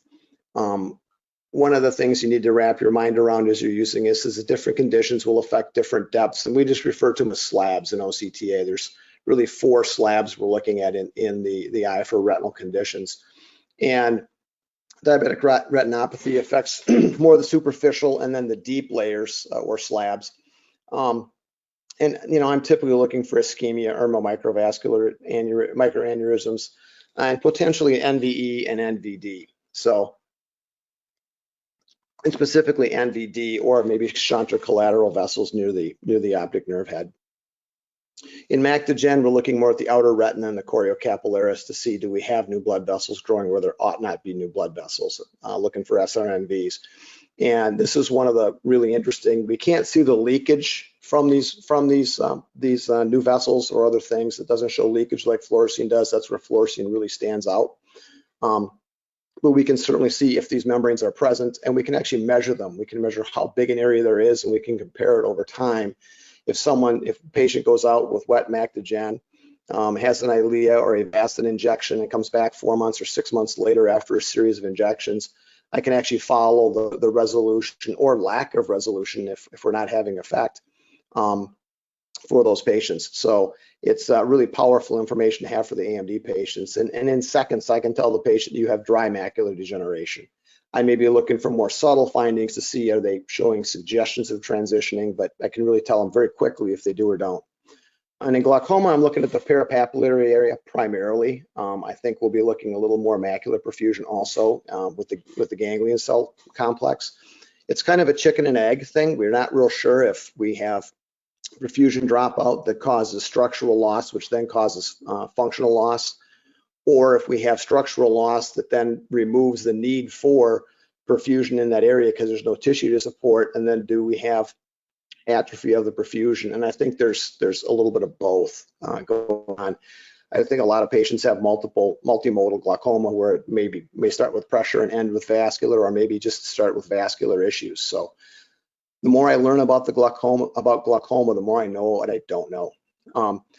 And the Solix has what's called OCTA angiolytics, which creates numeric data in sectors, inferior, superior, and then also in 4 quadrants. And it color codes the vascular density in the reports. So it makes it very easy to follow change over time. You can either visualize just the bare vascular microvascular tree, or you can actually look at the angiolytic reports and see it really enhances areas where there's dropout, especially. These areas where there's the FAZ, as I mentioned, you can measure that. It will become larger and more irregular in diabetics. You can compare it over time. And as I alluded to earlier with subretinal neovascular membranes, you can actually measure them, and you can get calculate the area of flow, how much flow within an area there is, and see if it's increasing or decreasing over time. So the angiolytics are very powerful as a way to compare things to a normative database, and then also to very quickly see is there new loss, or is it progressing or regressing? So what doesn't OCTA show me? Doesn't show me leakage from vessels. It's not like a fluorescein where you can watch for late phase and see the leakage and hopefully identify where it's coming from. I've been practicing long enough, 30 plus years, that I remember focal laser and low energy laser and all the other things we used to do back in the stone ages of retinal care for AMD. And leakage was a big deal. We really needed that information. But OCTA looks for blood flow, not the presence of red blood cells. So if you have a large blonde hemorrhage or a large flame hemorrhage in the nerve fibrillator, you're not going to see that on OCTA. In fact, loose blood, dense vitreal or anterior retinal hemorrhages are a bad thing if you're trying to image somebody with OCTA or OCT, because they're going to block the light. The laser is going to be diminished or totally blocked, and you're going to have shadows and artifacts in your OCT and OCTA data. So that's what I can't see with OCTA is loose blood. You may see some haze in the vitreous if there's a hemorrhage, and you may be able to appreciate where that's located with some of these full depth scans, but you're not going to be able to detect the presence of it with the OCTA.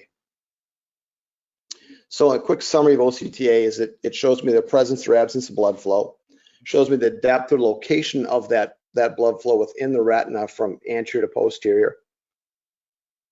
Unlike fluorescein, it allows me to really prevent unnecessary referrals. When you have those patients, you look in there with your 90 diopter lens and you do all your imaging, you do your OCT, and you go, gosh, is there something going on underneath that RPE? Or in the RPE, you can actually tell if it is now or not. And I'm much more confident referring or not referring patients. I get to make a much more definitive diagnosis. I've got the luxury. I've got a private retina practice that I refer to, that I'm actually able to share my OCT, OCTA, my images, everything with that physician. So when he walks in the room the first time with the patient, he's already seen what I've done with them, has my tentative diagnosis, then he goes in and does his thing, and it works out very well for patients. He's still going to be imaging them on his own because he wants his own tech, his own device, know exactly what's going on, but it really gives him a better feel for what he's walking into the room to. It lets me find things in diabetic retinopathy sooner. I used to think that the earliest phase of really detecting this was early retinal thickening. Now we can actually see that microvascular dropout, which is concurrent with or precedes the edema that we'll see. And it just makes me a better diagnostician. One of the things I like to say, whether you're using refractive technology or using imaging technologies, you have to trust the technology. And I'm not saying the technology replaces me, but when the technology tells me something's going on, I need to listen. If it tells me there's nothing going on, I need to listen to that too. I still may change my follow-up pattern based on just my clinical gut or other things. But it's real important to trust the technology we're working with. So I want to show you a few quick cases of how I apply OCTA in my practice. You know, I'm not going to sit here and run through 25 different cases and 7 different retinopathy cases and other things, but I did want to share with you some of the things that I do with my patients and how it's benefited my patients to have OCTA. And a couple of these, specifically the wider field OCTAs that I can get, especially the 12 millimeter at 12 millimeter scan. So this is, you know, I had alluded to referrals and do I need to or not need to refer a patient? Larry's a gentleman, I've been seeing him for about 8 years. He's had AMD the whole time that I've been following him. Fortunately, his acuities are still pretty good. He's got some vitreomacular traction also. And that's something I didn't really talk about because it's more of a straight OCT issue. But when you start using OCT or OCTA more with your patients, you'll be really surprised how many of your patients do have that have epiretinal membranes do have mild to moderate vitreomacular traction. The incidence is much higher than you would think just looking at the eye with a 90 diopter lens or a super field fundus lens, whatever you might be using for your fundus exam. His systemic health's positive for hypertension and some vascular disease, but he's never had any strokes, anything along those lines. I think he's taken a baby aspirin, but nothing aggressive as far as that goes. So this is just a fundus photo. Sorry for the glare and reflection that's on there. But I've got an arrow pointing to the area that's of most concern that I'm wondering what is going on underneath that spot. You know, he doesn't have a whole lot of drusen scattered throughout the posterior pole. They're all, in his case, kind of superior temporal to the foveal pit. And when you take a look at his OCT scan, I've got the arrow pointing to that area that we're looking at. And lo and behold, he does have an area where he's got a drusenoid PED. And it looks like he's got some new blood vessels growing underneath there. And when you look at the upper right red arrow, you can see it pointing right to that net. I have sent him out, and he is seeing my retinologist. He's had some Eylea injections. I have not seen him back yet since I referred him out for this. But I had watched him for about 3 to 4 years with OCTA, then about 1.5 years with the Avanti, and he did not have that membrane. As soon as that showed up, off you went to see the retinologist, who actually has my same last name, but is no relation. And he's been having some Eylea injections. I think he's been spread out to about 5 to 6 weeks right now is where he's at. You can also see it's his other eye that's got more of the vitreomacular traction. One of the other things you'll see are these drusenoid PEDs that are to the left of where the lower red arrow is. You know, you start seeing those. When I talked about the angiolytics, the bottom left diagram that's got a lot of blue color does show that he may have some dropout or some loss of perfusion. But this is one of those cases where in about 2 seconds of looking at this scan, I knew that Larry needed to go and be looked at by my retinologist. So it's a case of being confident in the referral. You know, when that wasn't present, I was very comfortable following him every 4 to 6 months. And you know, he's a snowbird, so I get him in fall. I just saw him, and I'll be seeing him again in May when he comes back in. So you know, the retinologist and I share his care fairly well. This is a diabetic that none of us want to see. Ruben's a wonderful guy, Hispanic male with a long history of type 1. I want to say he wasn't diagnosed at age 7, but he was in his mid-teens when he became diabetic. So he's got about 30 years of diabetes behind him. And anybody who's as old as I am and a college basketball fan remembers Dick Vitale and his Dow Jones or his kids that were up and down and up and down. That's his blood sugar. He's like the stock market. He goes up, he goes down, he goes up, he goes down. And he's also not real consistent with his follow-up with me and with retina. He's been lost to follow-up by both of us on and off over the last 4 or 5 years. He's a little tough to manage. It's actually been a little easier to manage him with some of the better imaging I have now, not just the OCTA, but fundus imaging, to say, look, this is what's going on, and this is why we need to do these things for you and to you. Other than his diabetes, he's in pretty good health. He's in Wisconsin. We have lots of diabetics who are hyperlipidemic and also hypertensive, but he's actually in pretty good shape otherwise. And fortunately, his uncorrected vision's outstanding. So, he sees well. It's hard for him to buy into the fact he's got some serious problems we really need to be worried about. But Ruben still sees pretty well, fortunately, for now. This is his right eye, and you can see the dot and blot hemorrhages are actually worse in I would say nasal to the nerve than temporal. Not that there's nothing temporal. And fortunately, his macula is fairly clear of significant hemorrhage or exudate. You look at the left eye, and it's a fairly similar picture where he's got widespread retinopathy. He also, coming off his optic nerve, has a very prominent vitreous face. You'll see that in the OCT. You can kind of see the grayish or the goldish color to that. When I show you the OCT, you'll be able to see that very well. But he doesn't really have any real vitreomacular traction from that as of yet. Our retinologist and I are concerned that he's going to develop that either as a result of the epiretinal membrane vitreous face contracting or some diabetic factors. This is the bilateral vascular tree, and you can see that he has lots of dropout just looking at the naked perfusion map. Off to the far left in the right eye or temporal in the left eye, there's certainly lots of dropout, probably worse superior than it is inferior. The foveal avascular zone doesn't look too bad. It's enlarged somewhat. It's sort of irregular. He's got some microaneurysms popping up temporal to the fovea. But the left eye is the bigger concern. You can see that there's a lot of dropout. He's probably lost temporal to his foveal pit. He's probably lost 15 to 20% of his vascular tree or microvascular.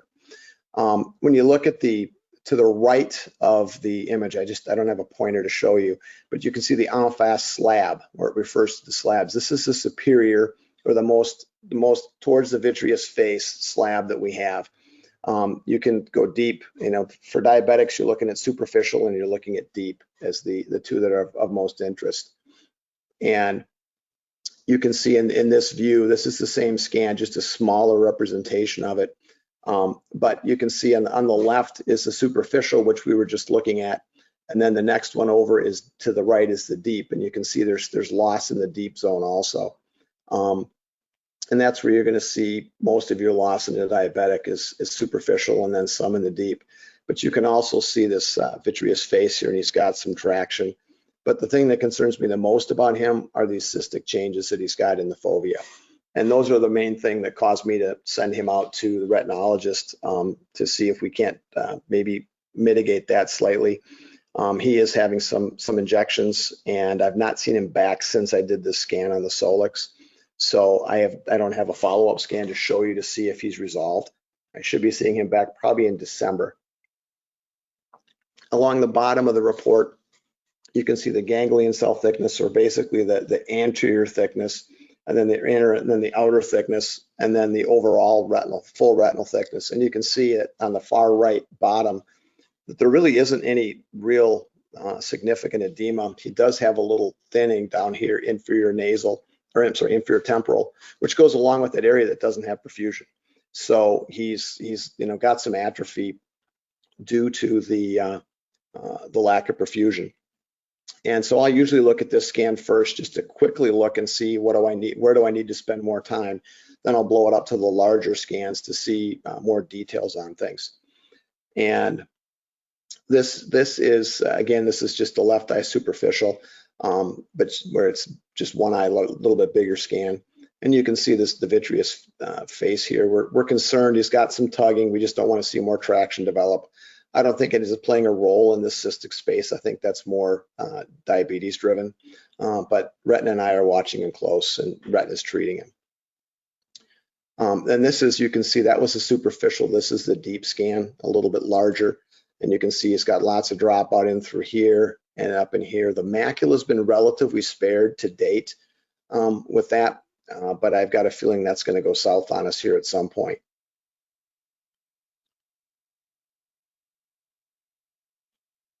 And then these are the color thickness maps that you can show, and you can jump from different you can jump to different thickness, whether it's thickness or the en face or whatever it is you want to look at. So, and you can change whether you're going to see the ganglion cell thickness here or the full retinal thickness as I've got it shown here, which is more useful for a diabetic. This is a patient, she's one of my favorite patients. She's 69, she's very involved in her healthcare, she's inquisitive. I always have interesting things, unfortunately, to show her about her eye. And now she has stage 4 pancreatic cancer, so I don't think we'll be taking care of her too much longer, but she's got the warrior mentality, so we'll see where things go. She's had a BRVO in 2017 that I've been following. I usually see her every 6 months, and the retina sees her to do injections as need be. But I want to follow her lens, her pressures, and kind of her overall eye care, and let her have a quarterback to her eye care. I found if I just send them off to retina and don't see them back again, their primary eye care tends to suffer.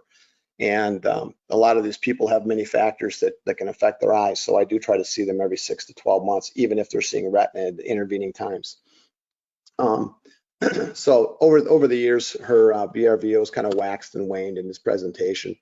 It's inferior. You can see the corkscrew vessels, and you can see some shunt vessels here. And at this photo, without zooming it in, it doesn't look all that bad. But I can tell you, when we look at the OCTA and OCT down in this area, you're going to really see some things that aren't so bueno. This is just an OU scan real quickly. And here you can see the small superficial maps. I'll blow those up in a minute so you can see the left one and see the superficial and the deep perfusion loss. And you can also see the retina thickness and the inner and outer, or the full retinal thickness and the inner retinal thickness. You can select and change what's shown on these maps. If I clicked on vessel density here in a live scan, it would actually show me the angiolytics too, which you're going to see in a moment.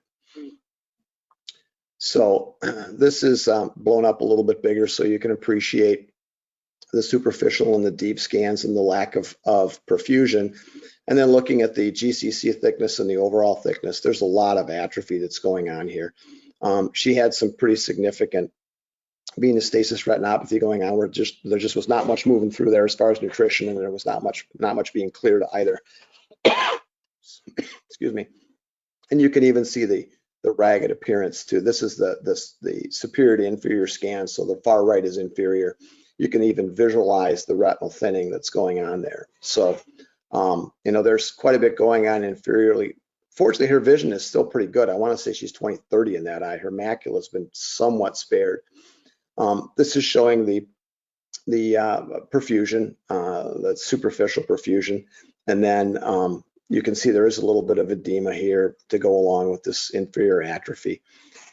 With these 12x12 scans, I can visualize this so much better than I used to be able to. With the Avanti, it was a 6x6 scan, so I was pretty much from here over to here and up was what I was seeing, which has clinical use. It tells you about the macula and what their central vision is doing. But for these vasculopathy patients, these scans are extremely powerful pieces of clinical data to use, patient education, and following for progression or regression.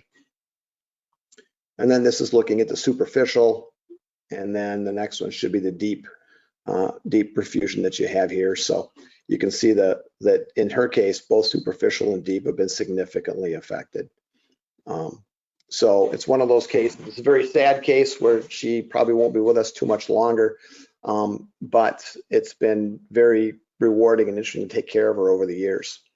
Now with glaucoma, I mentioned the chicken or the egg, and that's does loss of perfusion cause structural damage, which causes functional damage, or do we have structural damage, which then removes the need for perfusion, and so the body being lazy, the perfusion atrophies? I think in some patients it's one, and in some patients the other, and in some patients it's both. So that's just my clinical gut feeling. Jane's a 73-year-old white female. Just saw her recently. I first diagnosed with glaucoma in 2020. I've been seeing her for quite a while, and one of those interesting patients that develops glaucoma on your watch. And it was more her nerve changes. You can see when you look at her pressures, the pressure was never a concern on its own, but you can see what happened in the right eye as far as the cup to disc ratio. It's certainly gone up over time. So You know, she's had disc changes, which caused me to look at other things and say there's something else going on here. These are her fields. The left eye, relatively clear. She's got a little superior defect, but the right eye has certainly got inferior defect. And you'll see when we look at the OCTA, OCT and OCTA, you'll see what's going on. And here comes the OU report, which I know there have been a couple other webinars showing this report, and it's just, I saw one, my Solix was on order, it hadn't shown up yet, and I saw one of these reports in a webinar and went, wow, I can't wait. So you can see the RNFL thickness. There's definitely lots of thinning. Ganglion cell complex is not wiped out, but it's greatly thinned throughout the whole right eye. Left eye, it's more inferior, which would account for that superior field defect. Now, when you look at the RNFL thickness, and then you take a look at the angiolytic perfusion map down below, you can see that there certainly is some dropout. Dark blue is less perfusion. Certainly some dropout in the area that, in the left eye, that correlates with the retinal nerve fiber layer thinning. And the same thing in the right eye, superior and inferior. You can actually see where the, this build isn't quite working right. Let me go back. I want to draw your attention to that. The circles are showing you where that perfusion really aligns with the structural loss that's there, and it goes along with the field loss also. And it's from seeing patients like this for really almost 2 years now that has really got me rethinking some of my thoughts about glaucoma and what's causing these optic nerves to get sick in some patients. And a patient like this, she may be a perfusion issue where it's much more a vascular problem for her. As you saw from her pressure, it was never much over 20, 21. And we've all been taking care of patients for a while that have low tension glaucoma. And I think they probably have vascular glaucoma more than they have the tension glaucoma issue. Then they may feed on each other as we lose structure over time. But when you take a look, I'm much more into graphical. There's a ton of numerical data here that I think over time is going to be worth following these specific numerical values for change. But I tend to spend a lot more time looking at the pretty pictures, much more graphical with my analysis of these things. And you can certainly see that the perfusion goes right along with the structural losses there. So in my clinical gut, I know there's something going on there. These are some of her older scans from the Avanti, which looks similar. The reports in the Solix are much better and much more robust. But I wanted to show some of the things that she'd had before. These are what she had done before as far as her perfusion in the parapapillary area. The lower are the 2 scans from the Solix that I just added in. And then the uppers are the previous ones for the Avanti. And you can see it looks pretty stable in the left eye, maybe a little different, but pretty stable. But in the right eye, I think we've got certainly some more superior thinning. It's a little artifactual here because I've got this blown up larger just because it's easier to see. And this is the same data pulled off the Solix report, just laid next to the Avanti data. One of the things that people will ask me, they'll say, I have whatever OCT it is, and I'd like to add OCTA, but isn't it really painful to change OCTs? And there certainly is some pain to deal with. The thing is, normative databases are nice once, and that's only the first time you image someone on that device. After that, the patient becomes their own normative database, assuming that the scans are of good quality each time you see the patient. So it's really for about a year that you're dealing with the transition, because you're going to scan a patient on the Solix and compare it to whatever you had before. And the next time the patient's in, specific glaucoma, diabetic retinopathy, AMD patients are coming in every 4 to 6 months.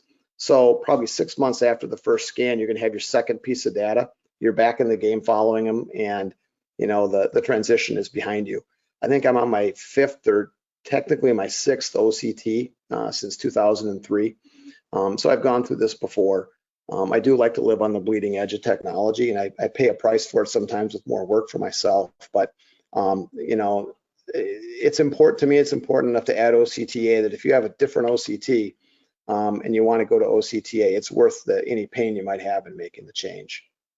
And then these are just blow-ups of her fields. No, I'm sorry, this is another patient. I don't have her demographics written up here, but Marilyn has been a patient of mine for about 25 years. and developed glaucoma while I was taking care of her. And you can see she's got some moderate field loss in both eyes. A little more concerning in the left than in the right, but it's present in both. And when we take a look at her AngioView report, this is her right eye. On the right eye field over here, you can see she's got the inferior GCC thinning, which goes along with this field defect. She's got some superior thinning, which would account for that nasal step.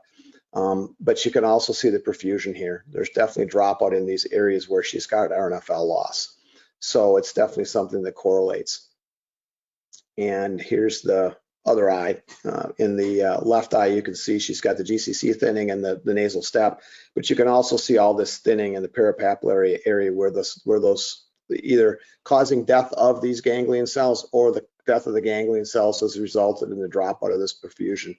But it's really another check on your data. And I think in some patients, I'm starting to see perfusion progression before I'm seeing OCT progression. I can't hang my hat on that and say that it's definitely there, but I think we're going to see more of that coming out in the next 4 to 5 years as we clinically apply this to more and more patients. One of the other things the Solix does is it does do color fundus photos. These are just some photos we snapped on one of my technicians, undilated,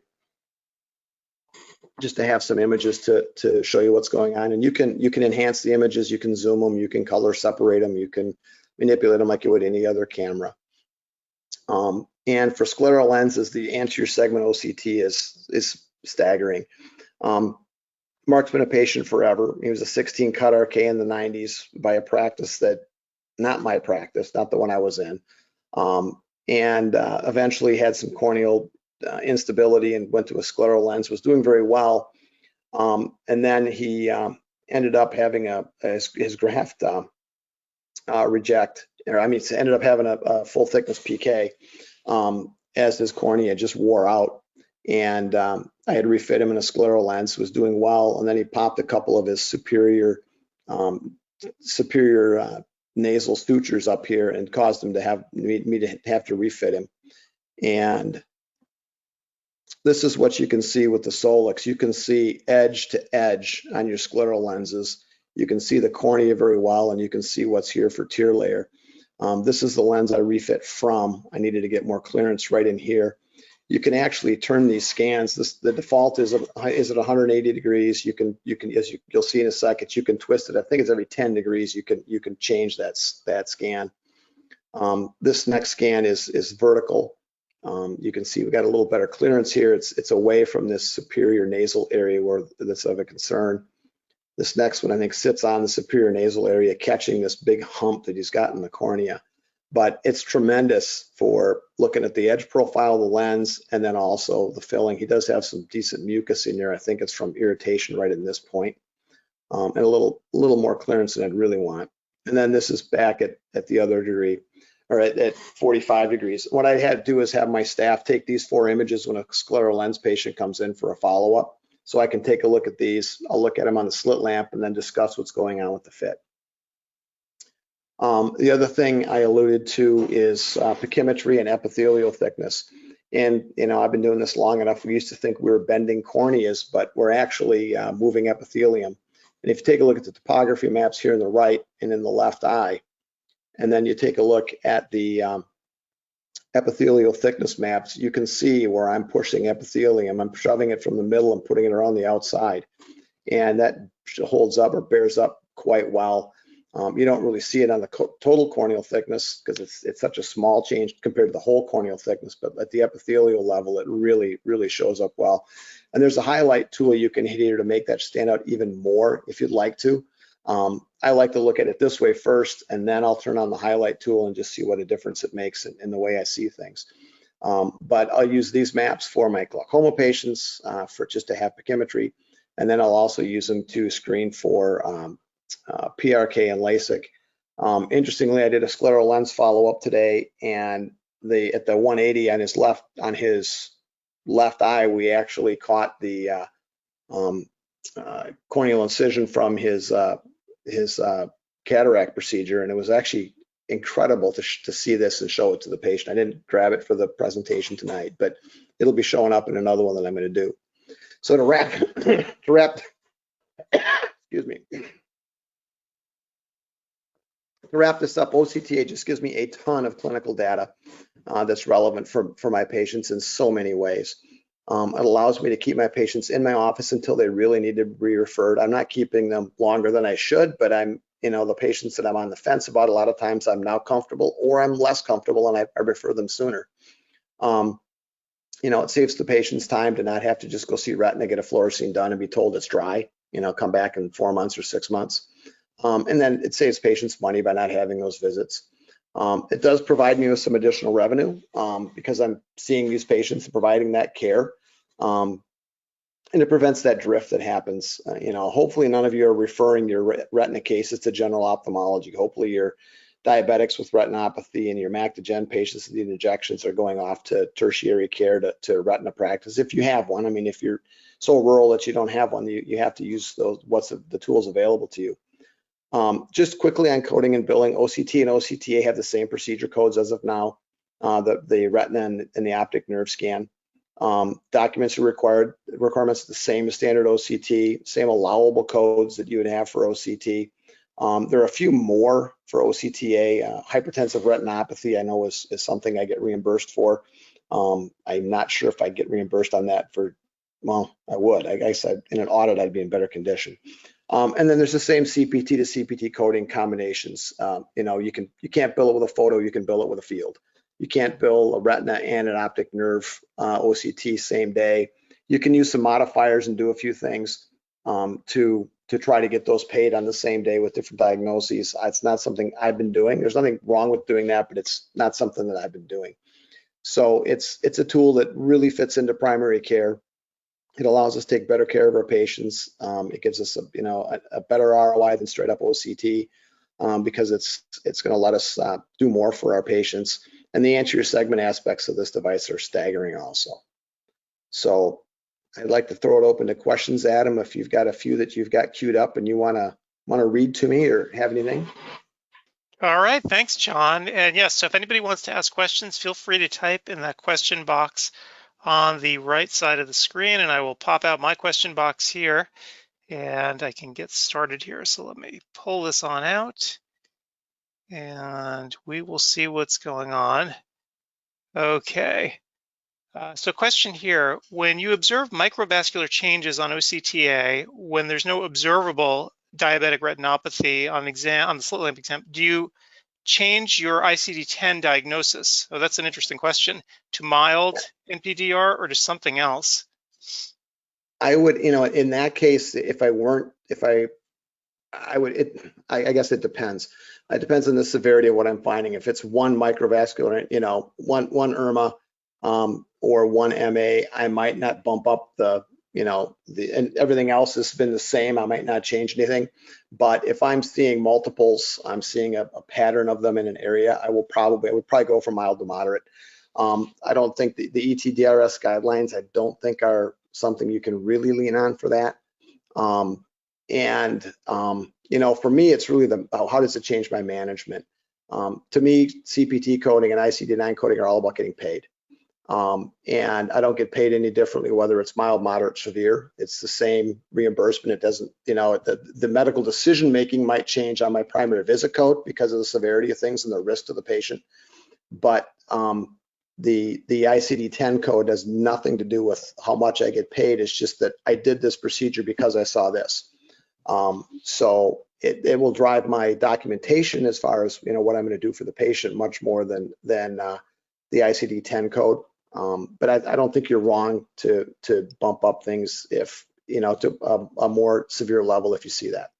Right. And this brings up an interesting issue, though. Of course, you're starting with OCTA to see these microvascular changes that you would never have seen before, right? So you're seeing these changes before any clinically significant disease presents itself. You're probably the first person actually that's seeing any sort of change, right? Even before they're their primary care physician. So how do you actually handle that in your office when you see something like that?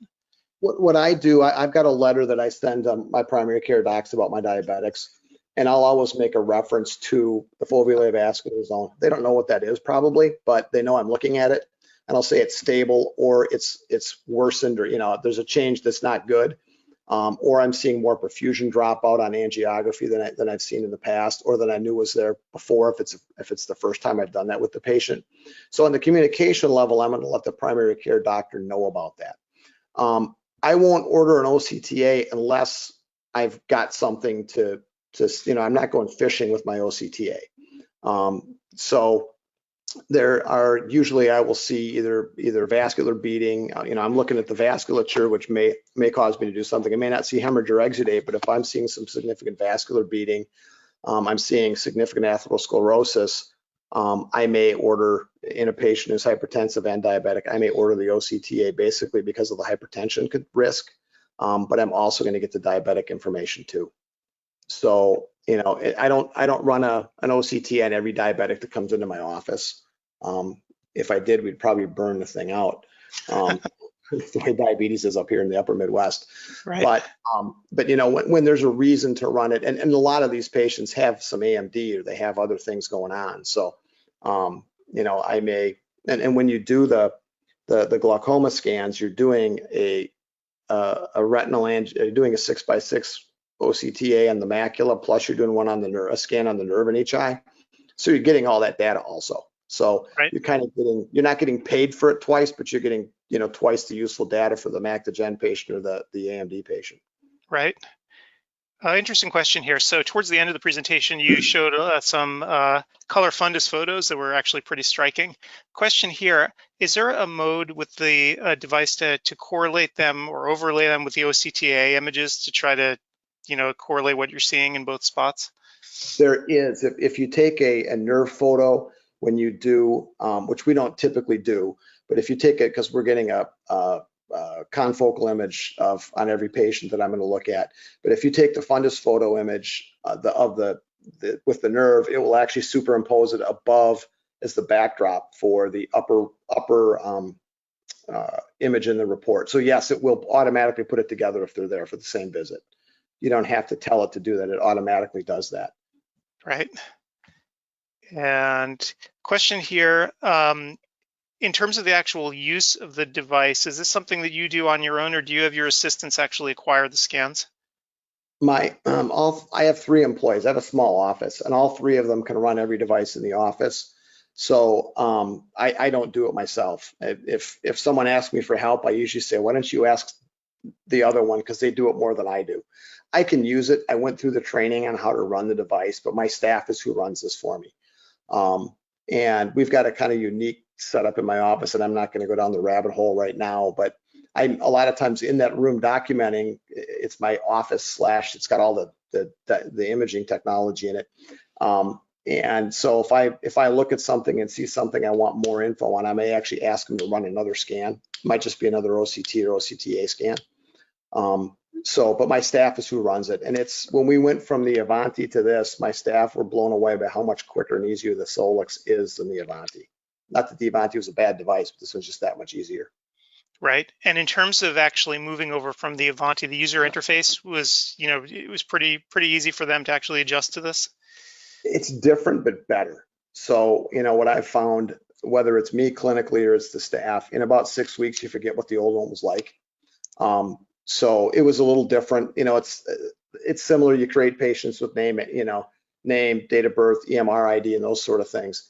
And then the actual scanning is similar than the Avanti, but it's slightly different also, and in a lot of ways better. You have more things you can look at and better cues for your Z-axis. Are you in too far? You're out too far? And then cues for alignment also right on the screen. It shows you the tracking status right on the screen you're looking at. So it's much easier to operate for my staff. Right. Now, here's an interesting question. I never really thought about this, but when you're moving from device to device and you have to compare data that you've captured, let's say even 5 years ago, how easy is that, or has it been for you to do since you've moved to different OCTs to compare with prior data? What I've done historically, because the data, specifically, even though it was the Avanti, it was a Visionix product, and so was the Solix, because of the scan patterns and the different densities in data, you can't do a comparison on an Avanti 6x6 scan and a Solix 6x6 scan. what I've done historically is when I find the view that I want to save for, to memorialize for that day's visit on my OCT or OCTA, I dump it and it goes into an image management system, so I can put them right side by side. So I am doing an eyeball comparison, which I will not say is as good as a statistical subtraction analysis that we'll be doing next time for progression analysis. But it's not as difficult as I thought it was going to be. So like, as I showed you, overlaying where I overlaid the scans, I don't physically do that with my patients, but I'll have the scans next to each other. Well, I can see what the OCTA, the angiolytics looked like last time versus how they look this time. And I use the 12 millimeter scan a lot, which didn't exist in the Avanti anyway. So it's kind of hard to make a one-to-one comparison on that. So it's a little bit of a learning curve, but it's not as bad as you'd think, but it is something you have to take into account. Right. Question here, and I don't think you're going to be the one to answer this, but folks at Visionics, hopefully they're still out there and listening. So question around pricing. To acquire the device, what's the pricing model? How does it work? Do you buy the device? Do you lease it? How does that actually work? You buy the device and then finance it however you'd like. I mean, you could pay cash if you want, or use a lease or use a loan, whatever your accountant. I would always get your accountant involved in those lease versus, you're not leasing it from Visionics, you're buying it from them. But whether you structure the financial agreement as a lease with a lender or a buy with a lender, I'd talk to your accountant about any benefits to that. That's way beyond me. And pricing is something I don't really have a clue about. That's but I'm sure Visionics can get people information on that. Right. So I think probably the best move is to contact Visionics and have a rep contact you. If after this webinar is over, you're going to get follow-ups from me. The system's going to shoot you an email. If you have any questions for Visionics, just reply to that email, and I'll send it on over to them as well. So, and I don't know if any folks from Visionics want to chime in here as well.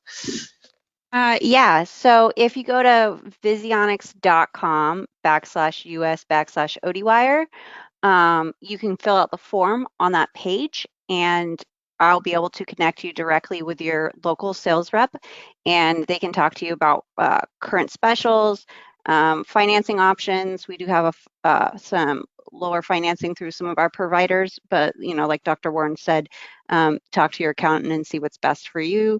And then, we can get you guys set up before the end of the year so you can take advantage of your Section 179. So. Great. Okay, and I'll actually put a link in the email, the follow-up email that I send out to everybody with that URL in it, so people can get to it quickly as well.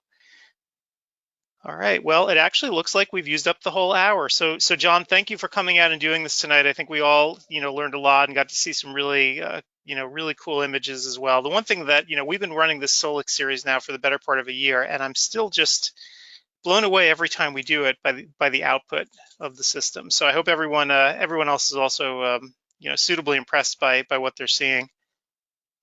I learn something every week, about better ways to analyze this, or there's so much data that's there. It's not overwhelming in any way, but there's just so many different ways to look at the data that I keep finding better and better ways to put it in my practice.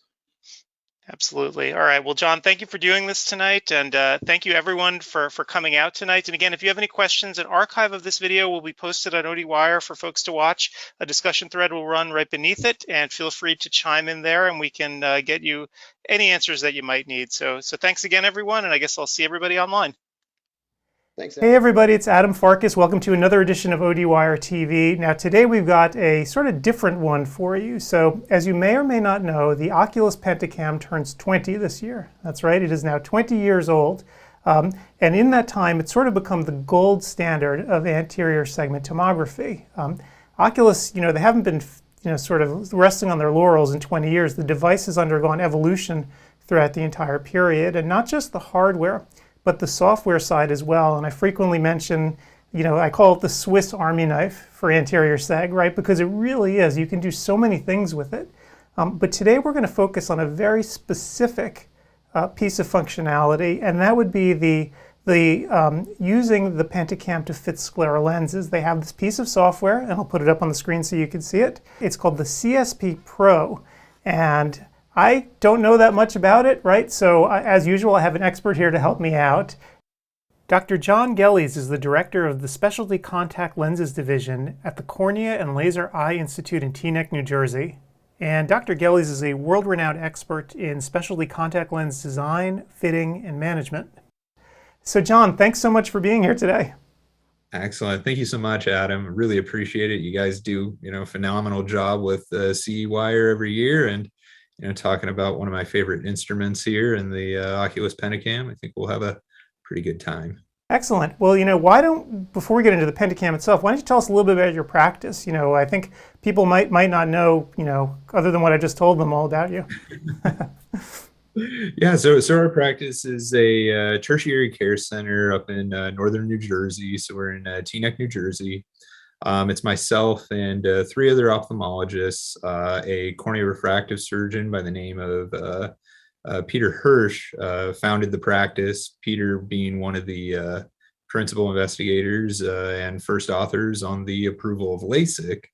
And our center has been the forefront of many high impact approvals for FDA clinical trials, like the approval of corneal collagen cross-linking, and work almost entirely in the space of cornea refractive, and have a subspecialty research center within the center dedicated exclusively to keratoconus, where I direct the division on specialty contact lenses and work exclusively in specialty contact lenses. So yeah, this this is really our bread and butter is cornea, and more cornea. Excellent. Well, 20 years ago when the Pentacam came out, if you had told me 20 years down the road that scleral lenses would be a thing that people cared about, I would have been shocked. I never saw this coming, and I wonder if the instrument itself actually sort of helped push scleral lenses into the forefront. Yeah, the ability of this device, if we even look back, I mean, even now, but let's look back 20 years ago, this is entirely revolutionary to the idea that we can understand just about everything structurally about a cornea. We can understand the anterior surface shape, the posterior surface shape, the thickness of these corneas. And just knowing that is so much more information than, let's say, a corneal topographer with placido rings, where we have to do projection onto the surface, and all we're getting is data about the surface. Really where this instrument comes into its own was in the prevention of iatrogenic, ectasias for refractive surgery, right? But what's the worst thing that can happen in an elective procedure? That you induce a problem, right? So you need something that's able to give you a greater amount of detail. And this is just a mind-blowing device for 20 years ago. It's still a tremendous device. And, that comes with the evolution that's happened over the last 20 years, right? So it's phenomenal. The software just continues to evolve and evolve. And, I really think that our ability to track these diseases like keratoconus or, post-refractive corneal ectasias with this really helps us to, not just find the right treatments for these individuals as far as like cross-linking or, other interventions for trying to improve corneal contour, but also in saying, this individual is continuing to get worse. This individual is having problems with their contact lens. This individual is probably better served in a scleral lens. And when you look at the way that the technology works, it's pretty, pretty logical or intuitive that eventually you would use it to map beyond the cornea and get to kind of the scleral mapping. Right. So let's pick that up. Let's talk about scleral lenses. I guess that's what we're here to talk about today. This CSP Pro software. So you can see a picture behind me, actually. I think people can get a sense of what this looks like. But why don't we talk a little bit about that? How does it work and what does it do? Yeah, so they, with the Oculus Pentacam, originally with the Pentacam HR, they had a software program that they had developed a couple years back. And the way that that worked was by using the Scheimpflug camera to be able to get an image of the cornea and then stitch to it the superior nasal, temporal, and inferior scleral shape to that cornea, so you could get the scleral topography, or rather the profilometry of the ocular surface. Now, with the CSP Pro, which is the evolution of this CSP software, what they've done is on the Pentacam Wave AXL, they've given it a much wider sensor. So what you're able to capture in this is, instead of what used to take five images, you can now get that all in one image. So it now becomes a very, very quick and efficient way to get the data that you need for these individuals. And the coolest part about this is, not only is it going to help you understand the scleral shape, right? Like, think of like fitting contact lenses, prior to a corneal topographer, right?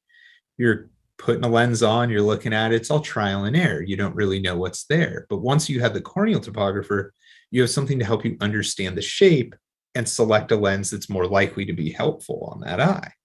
Well, now, if we were fitting scleral lenses before the CSP software, it was basically that same guess and check. But now, if I can look at the mapping that's there, I can understand the scleral shape and say, hey, this individual seems to have a very toric scleral shape. Let me go ahead and grab a toric fitting set and put that on the eye as my start point. And then I'm much closer to an endpoint. The other cool part about it, though, is that that data can be transferred out of the software and into external softwares, where I can design lenses based on that elevation data, and be able to create these geometrically complex lenses for these patients to fit eyes that maybe I couldn't even have fit with a standard fitting set. So it's a really, really amazing software. Sure. And I guess the one question a lot of people have is, how long does it actually take to sort of capture an image that you can then use and manipulate in the software? Yes, yeah. So if we look, at the CSP Pro, this, I can do a bilateral case in just under a minute. Each one of these eyes, really the only thing that takes the longest period of time on this is not actually the image capture, it's the little bit of processing time that happens afterwards. So it's a very, very efficient way to do it. And the cool part about this is, because the Pentacam just as a device has so much utility to it, I don't need to take them to another device and, do other things like add fluorescein to the eye or other things so that I can capture profilometry. I can just go directly into profilometry while I was getting their other scans. So like the Pentacam Wave AXL has, the ability to get corneal tomography data, but it also has a wavefront aberrometer in it and a biometer in it. So I can do a full sequence scan on this individual where I'm collecting all that data in one shot. And then I can go and open up their lids all the way and capture the scleral data all while they're sitting there. I don't even have to go to another device. It's really amazing. Right. Especially when you think about like the older CSP software, that would take a couple minutes per eye, because you had to get several quadrants scanned, and they all had to match up well. Right. In fact, I had my own OD actually create a pair of sclerals for me just as a joke, just to play around. It's not like I need it for any sort of medical necessity, but I wanted to see the process. And the funniest part about it was, the actual scan itself was really fast, and then he started fiddling around trying to create a lens, and he's like, no, I don't need to actually have the patient here while I do this, but you can sit here and watch me. But he's like, in reality, I have everything that I need, so we can go about the patient's business, do whatever they have to do, but I can create the lens in my own time. Yes. Yeah. That's the really, really cool part about that is, once you have the base data of the eye, and this is, I'm very much guilty of this, but the ability to tinker on these external softwares, right. I mean, man, you could really spend some time there if you want. Right. And just so everyone should know, when you put sort of scan the patient, do they need to be prepped in any other way with fluorescein or anything else before actually using the pen? No, and that's the great part about it. In fact, if you were to put fluorescein on the eye, fluorescein would actually illuminate under the Scheimpflug, which would actually cause flare in the image. So don't use fluorescein on this one. But the great part about this is it requires no prep. It's not like one of these where you gotta pre-prep them so that the image can actually be seen. Like if you look at some of the raster stereography devices that are out there that utilize fluorescein, essentially they need the fluorescein as a photoactivator so that you can actually pick up the depth of the eye. Without that fluorescein on the eye, you're not going to get the image. So, a lot of these suffer from issues where the fluorescein is just not covering the full surface, or it drains really quickly. So now you got to put even more drops on them, and then you got to take more and more scans. This one is very, very efficient. I've used actually all the profilometers out there, and at this point, this is the only one that I continue to use. So it's a winner. Excellent. And we touched a little bit on workflow before, where you get the scan and then you start fiddling around trying to create lenses for people. From the patient's perspective, how does this work? Do you still use trial lenses? How does that all work? So yes, yeah. So you still have to get your over refraction data on the individual. So I'll still put a trial lens on the eye just to see what do I get on my over refraction, what's the base curve that I'm using, what's the power of the lens and the over refraction, so that if I'm going to use this to export the data and create a lens in software, such as like the Wave software, I can go in there and then I just type in the data so that I have the optics on the first lens. Now, on the other side of this, though, some people have the misconception that these devices are only good for, transferring to, third-party software or to Wave software to be able to create lenses, but you can use it to guide your own just diagnostic scleral lens fitting so that you can understand the ocular shape better and where the obstacles of the eye might be, where there might be a pinguecula, how wide it is and how tall it is. And you could modify your diagnostic lens based on that.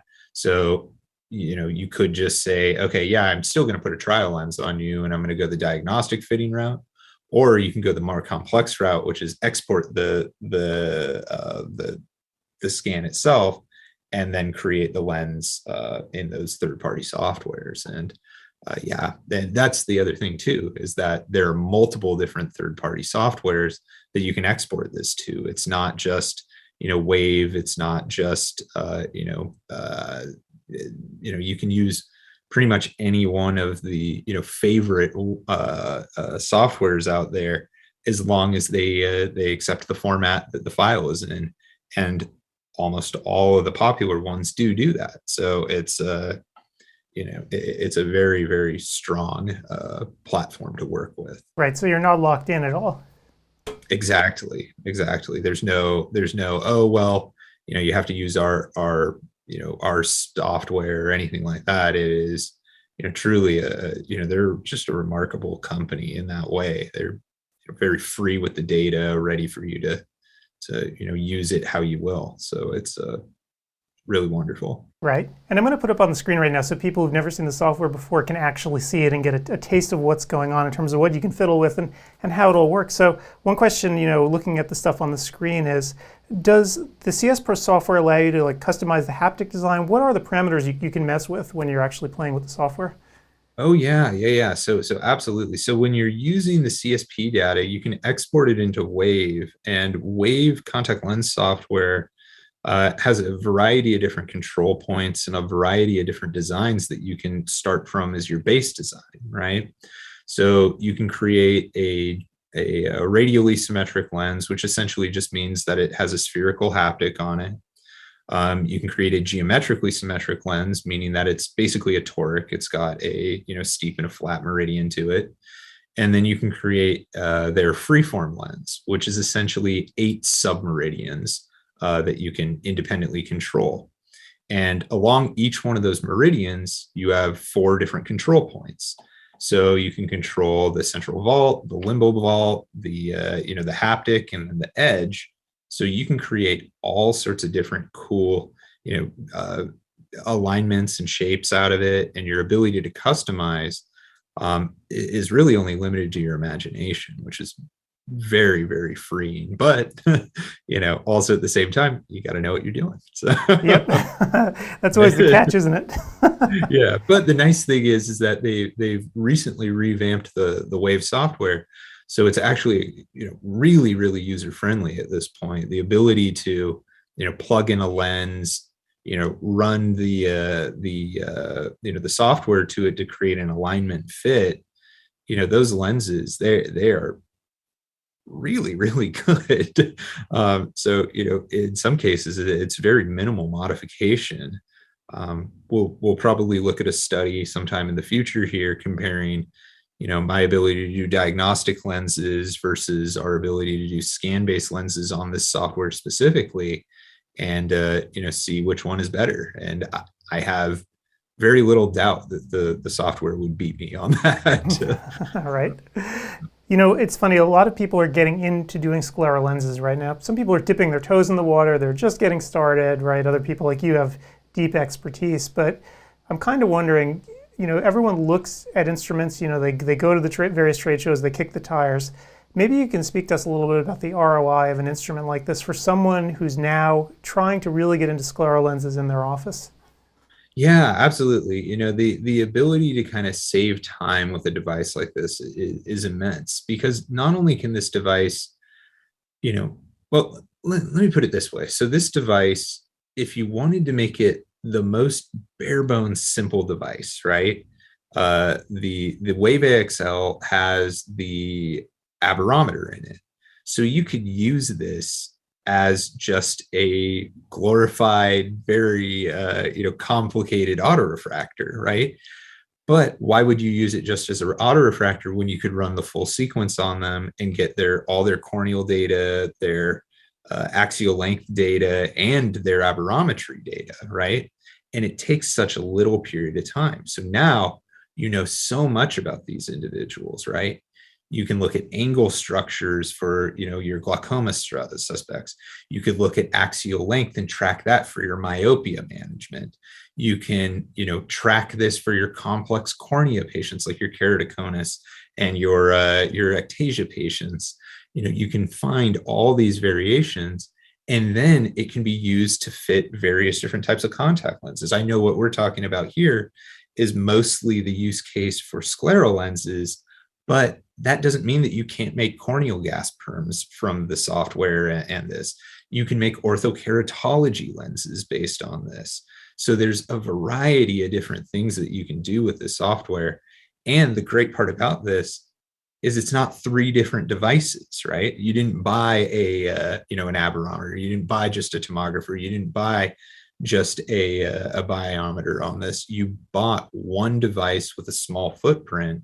So, even those individuals who work in New York City can can have some space back, Well, great. Well, John, thank you so much for this information. And I'm sure if people have questions, there's going to be comments right down in the thread below, and hopefully you can stop on by and answer them. Absolutely. Absolutely. Thank you so much. Hey everybody, it's Adam Farkas. Welcome back to another edition of ODwire TV. And today it is all about dry eye and the Keratograph 5M by Oculus. And for those of you who've watched the show before, you sort of know that we're all about gadgets and technology and how you implement them in practice. And as you may also know, Oculus is a longtime sponsor of ODwire and of CEwire, and I'm grateful for them, not just for their sponsorship, but also because they allow us to do stuff like this, where they don't just sort of put out, advertisements and commercials for their products. They let us actually come in and talk to experts about their gear, so you can get a sense of what it's like in practice to actually use their instruments and how some of these instruments can actually be rather transformational. And just like every other time, today we have an expert. Dr. Thomas Washevsky is the owner of Carolina Forest Family Eye Care in Myrtle Beach, South Carolina. And for the past 3 decades, he's specialized in contact lenses, including specialty lenses and lenses for myopia control. He's lectured extensively on the subject in both the US and abroad. And critically important for today's discussion, he's recently built a successful dry eye component into his practice, and today he's going to share with us how he's made it work. So Tom, thanks so much for being here today. It's my pleasure. So I guess the first question I would have is, how would you describe your practice, and maybe talk to us a little bit about dry eye and how you've sort of worked it into what you do? So I have this is actually sort of a redo of my practice. I practiced in northern New Jersey and the New York metropolitan area for 20 years. And 16 years ago, went on vacation to Myrtle Beach, South Carolina, bought a house with no expectation of ever leaving the New York metropolitan area, because let's face it, we all know it's the center of the universe. And you can't believe that there's life elsewhere. But thinking about slowing down, I wasn't sure. I thought I might retire. And it was fun not working for a couple of weeks. But by the end of the third week, I was getting itchy. And by the end of the first month, I was climbing the walls and decided to open up another practice cold. Now, I've had a couple of cold starts in my career, but this was really cold because I didn't know a soul in the entire state of South Carolina. That was 16 years ago. Grew the practice, and 5 years ago built a 7,000 square foot building and moved my practice into that. Currently, we take up about 5,000 of those square feet. We're looking at taking the rest sometime in the next 6 to 12 months. And the practice has just taken off. I have an associate, and I no longer do any primary care. My personal practice is only dry eye, ortho-K, myopia control, and sclerals. Really all anterior seg stuff. And so that's what most of my background is in. So basically, you get to do exactly what you want to do now. One of the advantages sort of starting up again and getting an associate to do everything else. That's it, exactly. She does all the primary care. I'm not particularly fond of doing glaucoma, among other things, but doing the things that I really have honed my skills on over the past 36 years, really it's changed the game for me. As someone who's treated dry eye the entire time, but it was always very frustrating that you couldn't get results. And in 2019, I decided to get serious about dry eye, and I went all in. I bought the keratograph, bought an IPL, bought LipiFlow, took a course, the Dry Eye Institute, Dr. Crystal Breimer's Dry Eye Institute, and which was very helpful, and really jumped in with both feet. Towards the end of 2019, I was amazed at how well it did, and my whole concept of dry eye has really changed rather dramatically in the past 3 years. Where did you actually find the patient base to do this, right? Because a lot of people think, oh my gosh, I want to try this, but I'm not going to be able to actually spin up a practice fast enough to be able to get enough dry eye patients. Well, getting the dry eye patients was actually the easy part, because they're already in your chair, and you just have to know how to look for it. All these advanced treatment modalities like IPL or tear care or low-level light therapy or radio frequency, there's a ton of technology out there, and it's kind of interesting. I see a lot of talking about how great one device is or another, and they'll go out and they'll buy a device thinking that they're going to set the world on fire, and a lot of times what will happen is they're kind of disappointed because they can't get the patients to want to buy in to their treatment program. For me, the keratograph is the answer to that. I mean, yes, it's great to have all these technologies to provide all these treatments, but if you cannot educate your patients and show them exactly what's going on with their eyes, no one's going to say, well, gee, doc, my eyes aren't, I'll do that $1,000 treatment. They may just say to you, well, my eyes aren't that bad. I can just go out and buy another bottle of artificial tears. Well, why don't we just back up a second then and talk about the keratograph 5M, or I guess let's call it the K5M, because let's make it nice and short, right? Okay. So we'll talk about the instrument, because starting from the beginning, how do you use it to actually screen patients, right? Because you can use this device throughout the entire sort of life cycle of the patient, but let's start at the very beginning. So let's talk screening first. How do you actually use it? Most of our patients come from screening our comprehensive eye exam patients. And we use the K5M exactly for that. And we screen every single comprehensive eye exam patient every year. I've spoken to docs about, well, why would you want to screen everyone? It's a low yield. And I know some of the quote unquote experts have said that in some of their presentations, that there's a low yield to screening everyone. And I would completely disagree. It's very easy to see an end stage dry eye patient, the one who's coming in and is miserable. But why would you want to wait till someone is end stage? Why do you want to wait till they're miserable? We know that this is a chronic condition. We know that it gets worse over time. Waiting till someone's lost all of their meibomian glands is probably not the best idea. So we screen everyone. And yes, it adds about 3 to 5 minutes to our comprehensive exam time, but it's well worth it. And the tests are tech driven. I don't really touch the K5M. Like I said, it adds about 3 minutes to the pre-test time and another 1 to 2 minutes of doctor time. We capture 4 images. We look at the tear meniscus height to determine whether there's a true lack of volume of tears. We look at the lipid layer. We're looking for the oil layer, right, to test meibomian gland function. We're looking for redness to give us a clue about inflammation. And we're doing meibography. And we don't even do the upper lid meibography because it's a little bit time consuming and the techs don't really enjoy doing that. So they're just doing the lower lids. But from those 4 images, we can get a really good idea as to where this patient is. And it only takes a minute or 2 for the doctor to go through those 4 images and say, look, it looks like you've got an issue here. Let's look a little deeper. Let's do some advanced testing for dry eye. And then they get scheduled back for a comprehensive dry eye evaluation. And what impact do you think that has on the patient actually showing them the pictures? Is that really what sort of gets them to buy into what you're trying to do? So absolutely, Adam. It's one thing for you to say, Mrs. Jones, you've got dry eye, and here, I want you to do this IPL, and it's $300 a treatment. You need a series of 4 treatments. And Mrs. Jones is going to say to you, well, I don't think my eyes are that dry. They don't bother me that much. Just I'll take another bottle of artificial tears.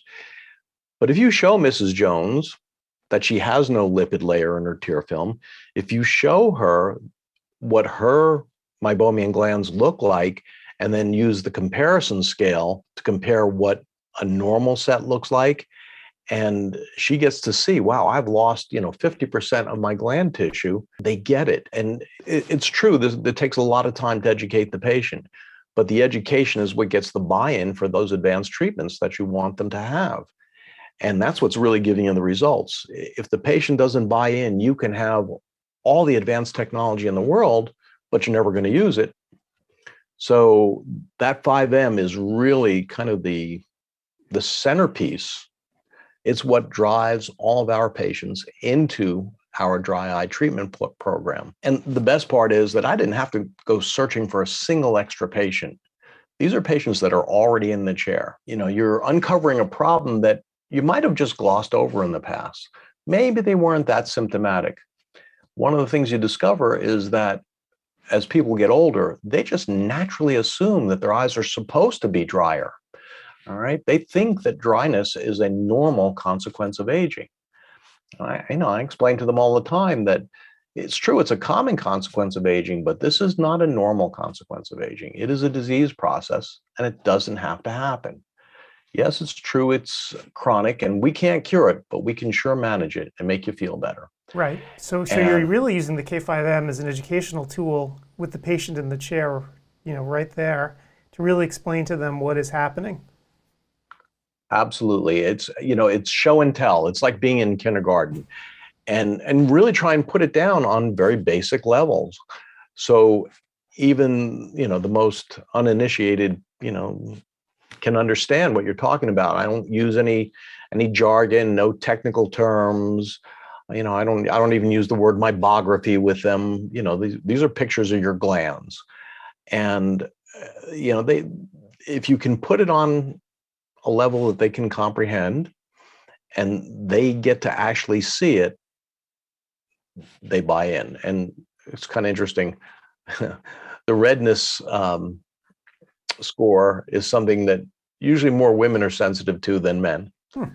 It's funny, the K5M also creates this thing called the Crystal Tier Report, and I'm putting up on the screen right now so everyone can see what this report actually is and what it looks like. And maybe you could take us through what this actually is and how it was created and who created it and what it's all about and how you actually use it. Okay, so the Crystal Tier Report is really something the doctor sets up in advance. He determines, for, let's say, an aqueous problem, what his treatments of choice are, whether it's a mild case, a moderate case, a severe case, whether if it's a lipid layer problem, again, what his treatment plan is. And you go through looking at all the patient's images, and the K5M will auto score some of these things and automatically fill it out. But a lot of it you have to, click on, and you'll decide what the level of severity is. And it does this great printout that you have there that you hand out to the patient. It's an educational piece. It explains a little bit about each issue. And what the report does is it looks at your tear film and the eyes in a certain way. And it breaks it down to the level of water in the eye, right? Is it an aqueous problem? Talks about the oil in the eye. Is this a meibum issue? It looks for inflammation. It looks for allergy. It looks for lid function. It also looks for bacteria. Is there blepharitis here? And it provides specific treatment recommendations that you've already predetermined. And of course, you can change those treatment recommendations on the fly with a simple click of the mouse. But it just flows really smoothly, really quickly. You don't have to do a lot of typing, or there's no typing involved. You're just clicking. And we hand out this educational piece at the end to the patient, and it does a great job. When they get home, very often you'll have told, your patient, Mrs. Smith, all about this, and you're going to recommend that she does LipiFlow or whatever. And she gets home and she has to explain to Mr. Smith, who's going to ask her, well, and it's how much? She now has this take-home piece that she can talk to him about and show him and say, look, this is what's going on with my eyes. And yeah, this is what we need to do. Right. And what's interesting too, you mentioned the report actually sort of shows you, the different etiologies of dry eye, right? Back in the old days, people just got drops and went home, right? You didn't really differentiate the different kinds of dry eye, but now we can. And so the instrument does. And so I'm sure that's led to sort of different treatment modalities that you use in your practice based on what the report's telling you. Absolutely. What I tell them is, using the K5M, it allows me to hone in on the root cause or causes of their specific problem and attack those directly. And that's exactly what the Crystal Tier Report does. It basically details all of those exact issues. And we mentioned how you're sort of using the instrument to educate the patients. How does it play into follow-up? Once you've actually decided on a course of treatment, you've initiated it, then what happens? What's the next step to keep the patients compliant and coming back? So after I explain to them that this is a chronic condition. So after we've completed their course of treatment, typically we'll see them back at some time period, depending on how they're doing. It might be 1 month, it might be 3 months. But most of these advanced therapies need to be repeated periodically at some interval. So with LipiFlow, they typically recommend a year, but not every patient can go a year. For things like IPL, typically we recommend a booster at around 6 months. And, if we can get somebody feeling better and get them on an even keel, we want to keep them there. We don't want to let them slide and go back to the way they were. So that's how we follow up with them. And again, we will scan them again at a later date.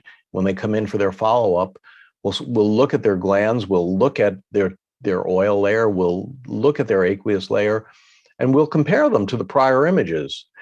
And you can show the patient, well, you're still doing great.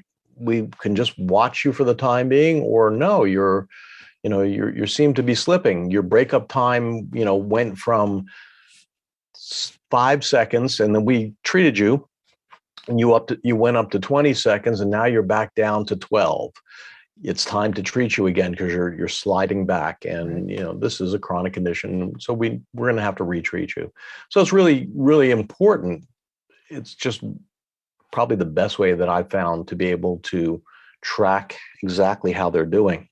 So Tom, I have to ask you the multi-million-dollar question right now. People, who actually make the investments in instruments like this, they always ask, what's the ROI? Is it possible to compute? And what does it mean for my practice? So, obviously you're a super user of this device, and I'm kind of curious, what is the ROI? And it sounds like you made it the centerpiece of your practice, but is this something that you've actually been able to quantify in terms of the return on the investment? Absolutely.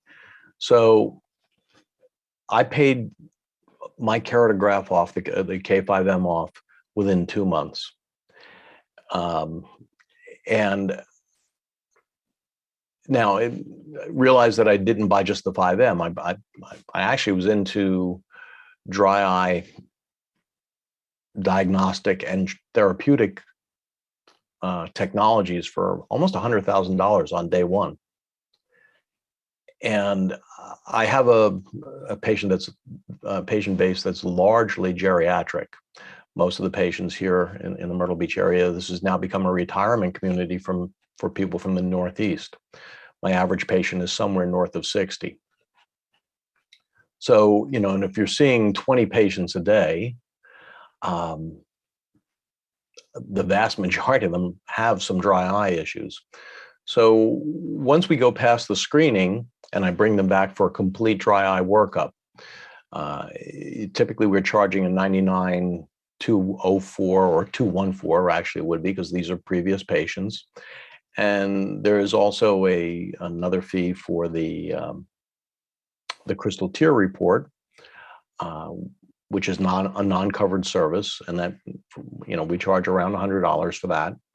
The 99214 is $125 roughly.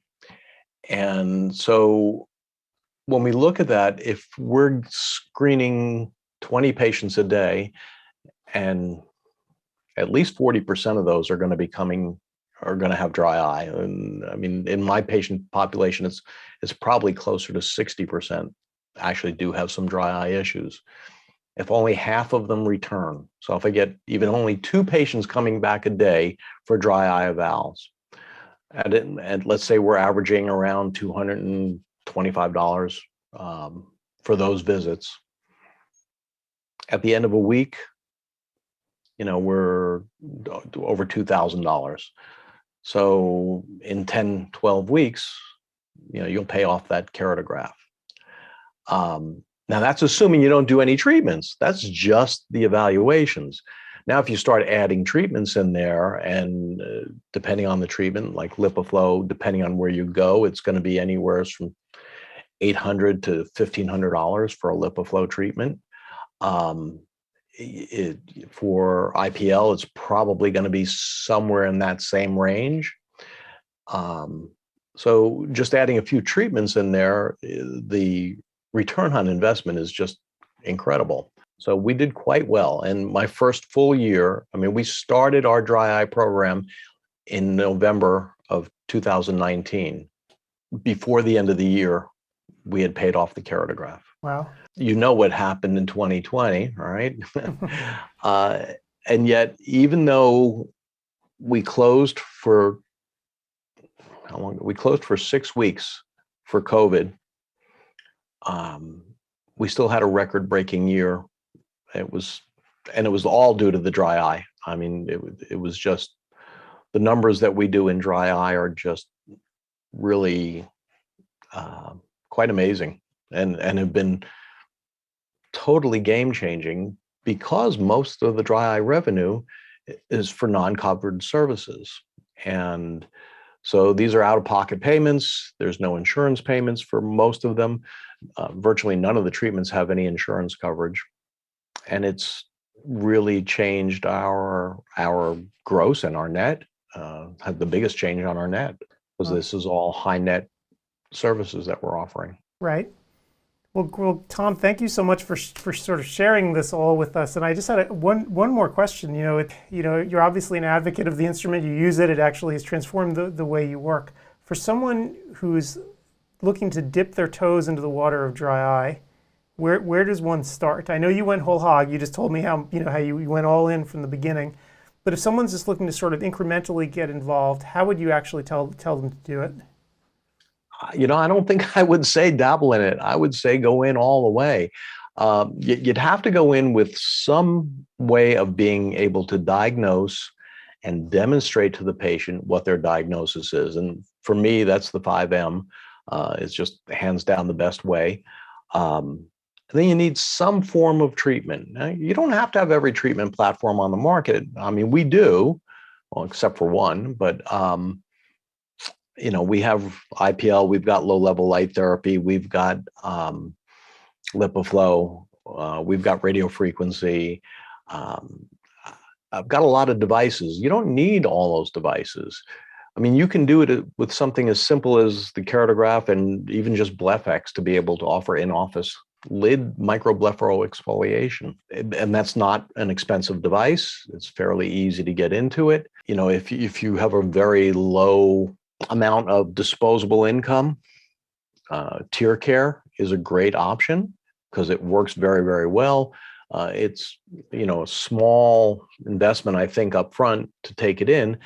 It has higher ongoing costs because the consumables are expensive, as opposed to something like IPL or low-level light therapy where there's very little, if any, consumables. And those are the things I would tell you. I mean, even if you do nothing other than just screening your patients and offering complete dry eye evaluations, the average practice can easily do $125,000 to $150,000 a year if you're only doing 2 dry eye evaluations a day. So if you're doing 10 a week, it adds up over the course of the year. Right. And you actually brought up an important point that I think we should stress to people because, obviously in your community, you have sort of a wealthier set of people who are willing to actually spend on these treatments. But, obviously people in different parts of the country have different demographics that they're dealing with. Sure. And their patient base may not have that disposable income. But despite that, you can find ways to introduce treatment modalities into your practice that are not like IPL, right? That are not that expensive. To try to help people, even if it's not sort of the Rolls-Royce approach, right, all the way up here, there are things that you can do now that are effective. Yeah, the other thing I would say is get yourself educated. And that's probably the single most important thing. I like recommending Dr. Crystal Breimer's Dry Eye Institute because she does a phenomenal job. And she'll show you how to put all this together and give you really the nuts and bolts to it. Yeah, I mean, you don't have to offer all these treatments up front. Eventually, you probably will. And we've talked about money so far. What we haven't talked about is what you're doing for your patients. And so many suffer in silence, and they don't say anything because, they just assume this is a normal consequence of aging. They may be in pain, and they're just thinking they don't have a choice. And if you can help them out, you can really improve their lives. And, I know that dry eye is acutely connected to depression. If somebody's eyes are miserable all the time, they tend to be very depressed individuals, and you can really change their lives if you can improve that condition. And I think we've all gotten so accustomed to just handing out bottles of artificial tears and realizing that is only providing temporary relief of a symptom. And we're looking to go beyond that. And the treatment paradigm has really changed. You want to go beyond just treating symptoms. You want to hone in on those root causes and attack those directly. And that's where you really start making differences in patients' lives. And I think that's a really great point to end on. So Tom, thank you so much for sharing your story and being with us. And in the comments below, I'm sure people are going to have questions. So I hope you can come on back and answer them as they watch this. Thank you very much, Adam. It was great doing this with you.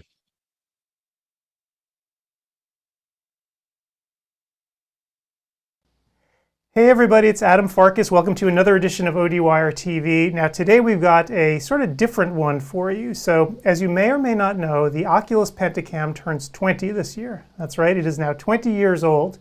And in that time, it's sort of become the gold standard of anterior segment tomography. Oculus, they haven't been, sort of resting on their